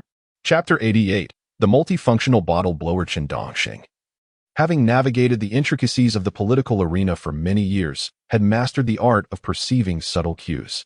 Although Jiang Yang was not a prominent figure in Shirshan County, his potential suggested that he could very well become a second Bai Cheng'en. It was evident from his expression that he was quite displeased with the events that had just transpired in the office. With a slight turn of his eyes, he addressed Principal Ma Yuguang. "Principal, as the primary leader of the school, it is imperative that you do not shift the responsibility for education onto the teachers." Ma Yuguang was momentarily taken aback. With his hands clasped behind his back, Chen Dongxing spoke with conviction. "These teachers are akin to diligent gardeners, imparting their knowledge to the budding flowers. They are deserving of respect. I believe the decline in students' academic performance is significantly related to the management style of the school and the leadership in key positions. The declaration left the senior leaders in a state of shock. What was happening? Just as Ma Yuguang was about to respond, Chen Dongsheng raised a hand to interrupt him. He took a few steps around the office, pointing at Lu Kuei. I find that Director Lu is somewhat negligent in his duties. Lu Kuei stood there, bewildered, unable to articulate a response as he pointed to himself. Chen Dongsheng, with a furrowed brow, continued earnestly. It is a grave mistake in any professional realm to shift one's responsibilities onto subordinates. Principal Ma, I must admit, I am quite disappointed with this inspection. Chen Lan was equally perplexed by this sudden turn of events, still trying to comprehend the situation. From the moment Jiang Yang entered, the demeanor of the senior leaders had shifted drastically. Not only did they cease their criticism of her, but they also began to assail the notorious Director Lu. She glanced at Jiang Yang beside her, her curiosity about him deepening. What was his true role? Why did it seem that respect followed him wherever he went? Ma Yuguang, quick to react, looked at Lu Kuei with indignation. Old Lu, Director Chen has a point. You should reflect on your actions. Starting tomorrow, take a week to contemplate at home and submit a written self-critique to me. The performance was vividly orchestrated, while Jiang Yang remained a silent observer of their theatrics. The leaders were aware that this drama was directed by Director Chen, with Jiang Yang as the sole audience member. Once the act concluded, they turned to Jiang Yang, eager to gauge his reaction. The intent was to alleviate his frustration through this charade, a mere ploy. They had expected gratitude from their audience, but instead, Jiang Yang spoke words that left them astounded. Director Chen's words were most eloquent, and Principal Ma's handling of the matter was commendable. He then turned to Lu Kuei, clearing his throat. Director Lu, you are not merely the educational director of County Number 2. You bear the future of the people of Shirshan County on your shoulders. This error is monumental, and thus, your self-critique must be both thorough and profound. The room was filled with exchanged glances. Feeling somewhat relieved, Jiang Yang took Chen Lan's hand and said, "Shall we be on our way?" The others nodded in a daze. The pair then strode out of the office with an air of confidence. As soon as Chen Lan stepped out, she stifled a laugh beside him. "What are you laughing at?" Jiang Yang inquired with curiosity. Chen Lan replied, "Your manner of speaking just now resembled that of an old man." After such a commotion, night gradually fell. Their plan to visit the ginkgo sea in the southern suburbs was once again thwarted. When asked about dinner plans, Chen Lan suggested spicy hot pot once more. Aunt May's hot pot had relocated to near Trade Street, and it took Jiang Yang nearly 20 minutes of driving to reach there. The blue plastic canopy was still bustling with patrons, and small tables and stools were set up outside. Jiang Yang sat on a roadside bench, observing the passers-by, while Aunt May cheerfully brought out 2 open bottles of Tangerine sparkling beverage. They chatted and laughed for quite some time, and it was not until after 8 in the evening that Jiang Yang saw Chen Lan home. This time, he only caught a glimpse of the taillights of his car as he departed. The following morning, in the office of the cold drink factory, Jiang Yang had just settled at his desk when Zhou Hao entered, holding an envelope. "Brother Jiang, someone from Director Chen's side sent this over, instructing me to hand it to you personally." Jiang Yang nodded and accepted it. Upon opening the envelope, he nearly burst into laughter. It contained a self-criticism report, sprawling over 3,000 to 4,000 words, signed by Lu Kuei. Director Lu had been penalized with a month's salary deduction. Jiang Yang had little interest in reading its contents. He closed the envelope and dialed the office of Li Yin. "Hello, it's me. The 200,000 from County Number 2 High School can be transferred now." The design for Tangerine sparkling beverage had been finalized, featuring a subtle color palette and a logo of a meditative little monk at the bottom. The bottle was slender and appeared quite elegant. Jiang Yang set the retail price at 1.5 yuan per bottle. The primary cost of this beverage was the bottle itself, as the soda was relatively inexpensive to produce. The bottles were ordered from Huazhou City at a cost of 0.25 yuan each. Jiang Yang held the lightweight plastic bottle and mused. This tiny plastic bottle surprisingly cost more than a glass one. Zhou Hao concurred. "Indeed, Brother Jiang. This bottle is rather costly. Shouldn't we consider using glass bottles instead?" Jiang Yang shook his head, asserting, "The product must undergo reform." He then placed the bottle on the table and, after observing it, asked, "Zhou Hao, can our factory produce these plastic bottles?" No sooner had he spoken than a woman's voice came from the doorway. "Of course we can." Following the sound, Jiang Yang looked towards the entrance to see Wang Li. Today, she donned tight black denim shorts that left her fair thighs exposed to the air. Her excessively short T-shirt accentuated her curves, creating a striking visual as she walked. In this era, her attire would garner nearly 100% attention. Zhou Hao's eyes widened to disbelief. Wang Li, aren't you cold? Wang Li did not comprehend the exaggerated gazes directed at her. This style was commonplace in Guangzhou, yet here it seemed to elicit shock. Brother Jiang, to produce such bottles, we would need a specialized blow-molding machine, Wang Li remarked, looking at Jiang Yang. A blow-molding machine? I recall that our workshop had one. Jiang Yang pondered for a moment before speaking. When we initially invested over $1 million to acquire that production line, it included a blow-molding machine. Wang Li waved her hand dismissively, saying, that machine is far too small and lacks the capacity for mold replacement. Its production output is pathetically low. After Wang Li's detailed explanation, Jiang Yang finally grasped the process of producing plastic bottles. It turns out that the plastic bottles commonly used for beverages and mineral water are formed from preforms that are subjected to high temperatures and inflated. Inside the blow molding machine, heat and gas work in tandem. When the preform is heated, it naturally softens and is then enveloped by the mold.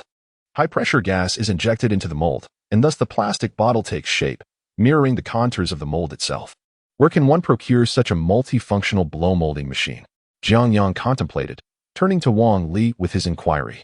Chapter 89. Farewell to Jiangsu. As the sales of the Tangren cold drink factory continued to rise, the demand for such bottles soared with the launch of new products. Opting to purchase from external sources not only inflated production costs but also posed a risk of halting the factory's production should any supply issues arise.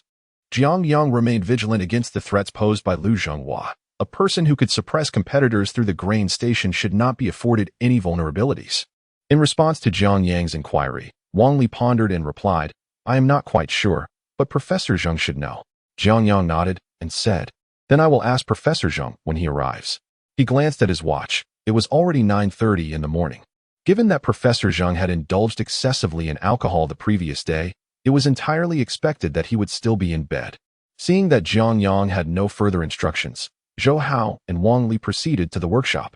Jiang Yang perused the recent orders and financial reports of the cold drink factory. His phone buzzed intermittently with text messages from Chen Lan. Since escorting her home yesterday, the two had been engaged in a lively exchange via text. In reality, this girl spoke little, exuding an air of grace and poise, resembling a refined lady. Yet, through the internet, she appeared to blossom into a more vivacious version of herself. Their conversations spanned from the 4 great classic novels to the intricacies of life, covering nearly every conceivable topic. From their text exchanges, Jiang Yang learned that after Director Chen reprimanded Ma Yuguang the previous day, Lu Kuei's attitude towards her underwent a dramatic transformation. The typically arrogant Lu Kuei no longer dared to speak harshly to Chen Lan, even adopting a somewhat obsequious demeanor, which left her feeling somewhat disconcerted. Jiang Yang smiled as he read the messages. Such an outcome was anticipated in the academic environment. Half an hour later, Zhang Su and Qiao Zhong arrived at the office. Jiang Yang greeted them with a smile. Have you awakened? Zhang Su, looking somewhat remorseful, replied, I sincerely apologize, General Jiang. I drank too much yesterday. It was quite embarrassing. This morning, upon waking, Qiao Zhong had recounted the events of the previous day in detail to Zhang Su, who was left speechless, realizing the importance of moderation in his alcohol consumption. Jiang Yang rose to brew tea for the two, and after a brief exchange of pleasantries, he directly inquired, Professor Zheng, I would like to introduce a bottle-blowing machine to the factory. Upon hearing this, Zhang Su produced a business card from his briefcase and said, I have already thought of this. Here's a manufacturer from Fujian with the surname Deng. This morning, I communicated the specifications and requirements for the bottle-blowing machine to him. He then handed over the card. Jiang Yang accepted the card and glanced at it gratefully. Thank you so much. Zhang Su stood up, saying, General Jiang, I have many matters to attend to in Guangzhou, so I cannot linger. Jiang Yang refrained from any unnecessary pleasantries or attempts to retain him, merely suggesting they share a simple lunch at the factory before he departed. Experts of such caliber typically had their schedules brimming with commitments. And given that the new product had already been developed, Zhang Su's presence would not be of significant consequence. Zhang Su waved his hands hastily. No. I can grab a bite on the way. Seeing Zhang Su leave in a hurry, Jiang Yang casually opened a drawer, revealing the keys and documents for a Mercedes-Benz S320. Perhaps the excessive drinking from the previous night had left an impression on him. In the courtyard of the Tangren cold drink factory, 2 brand-new vehicles were parked quietly, one a Lexus LS400, the other a Mercedes-Benz S320. A man with a buzz cut carefully wiped the paint of both cars with a clean handkerchief. Only when he noticed Jiang Yang and Jiang Su descending did he reluctantly step aside. Jiang Yang handed the keys and documents to Jiang Su, saying, "Professor Jiang, give it a try." Jiang Su gazed at the luxury vehicle before him, feeling his throat grow parched. He had never even dared to dream of owning such a car. Upon pressing the key fob, the headlights of the imposing Mercedes flashed, accompanied by the electronic click of the locks disengaging. Jiang Su opened the door and settled into the car, the rich aroma of the leather seats enveloping the cockpit. Chen Yanli and Zhuzi were busy transferring items into the Mercedes, all local specialties from Shirshan County. There were 2 wild chickens, 2 wild rabbits, and 2 large jars filled with golden cicadas. In addition to these live creatures, there were 2 boxes of tea, 4 boxes of liquor, and 10 packs of Zhonghua cigarettes. The tea consisted of Shirshan Mao Feng and by Luo Chun, while the liquor was the renowned Shirshan Sorghum Daku, a blend crafted by Li Jinfeng. Now a rarity on the market. Jiang Su observed the bustling Chen Yanli and Zhuzi and hurriedly exclaimed, "That's enough. Too much." He then turned to Jiang Yang, saying, "Mr. Jiang, you are being too generous." He had heard Jiang Yang mention bringing back some local specialties, but he never imagined it would be in this grand manner. With an entire vehicle filled with gifts, a sight he had never encountered before. Zhuzi, while squeezing a box of wild vegetables into the last available space in the trunk, remarked, "Professor Zhang, these wild vegetables were specifically requested by Mr. Jiang. They're not available in Guangzhou." Jiang Su looked at the kind faces of the cold drink factory employees, feeling a complex warmth fill his heart. After years of traveling and working, he had never felt such an overwhelming sense of warmth as he did at this moment. Jiang Yang extended his right hand, saying, "Safe travels, Professor Zhang." Jiang Su gazed at Jiang Yang for a long moment before extending his own right hand in a firm handshake, replying, "Thank you." Chen Yanli approached with a large thermos, placing it in the passenger seat, and said, "Professor Zhang, this contains brewed tea. It will refresh you during the drive." Jiang Su hurriedly expressed his gratitude. "Do come by often," Jiang Yang smiled. Bending down, Jiang Su entered the driver's seat, stating, "All right, I shall take my leave now." The car slowly started, and Zhuzi opened the large gate. Jiang Su drove the new Mercedes out of the factory. In the rearview mirror, he saw Jiang Yang in a suit standing in the sunlight, flanked by dozens of employees gently waving in his direction. In that moment, a flicker of yearning ignited within Jiang Su's heart. Jiang Su returned to Guangzhou, while Chao Zhong and Wang Li remained behind. Jiang Yang handed Jiang Su's business card to Li Yin, instructing her to order a bottle-blowing machine in the name of the cold drink factory. While he focused on developing the new product's ingredient list, the innovative bubble beverage necessitates a considerable quantity of fruit, with apples being the predominant ingredient. Zhou Hao proposed utilizing the fruits from Lianhua Township, not only due to their abundant supply, but also because of the proximity to the cold drink factory. Jiang Yang nodded in agreement and suggested establishing long-term cooperative contracts with the villagers. This ingredient list greatly pleased Jiang Yang, as it contained several items from Jiang Su's exclusive formula, which would be exceedingly difficult for others to replicate with identical taste. With the finalization of the product's appearance and production process, the shouting sparkling beverage was officially launched. The initial battleground remained Shirshan County, flourishing in both urban and rural areas. The introduction of this carbonated drink instantly disrupted the existing landscape of Shirshan County.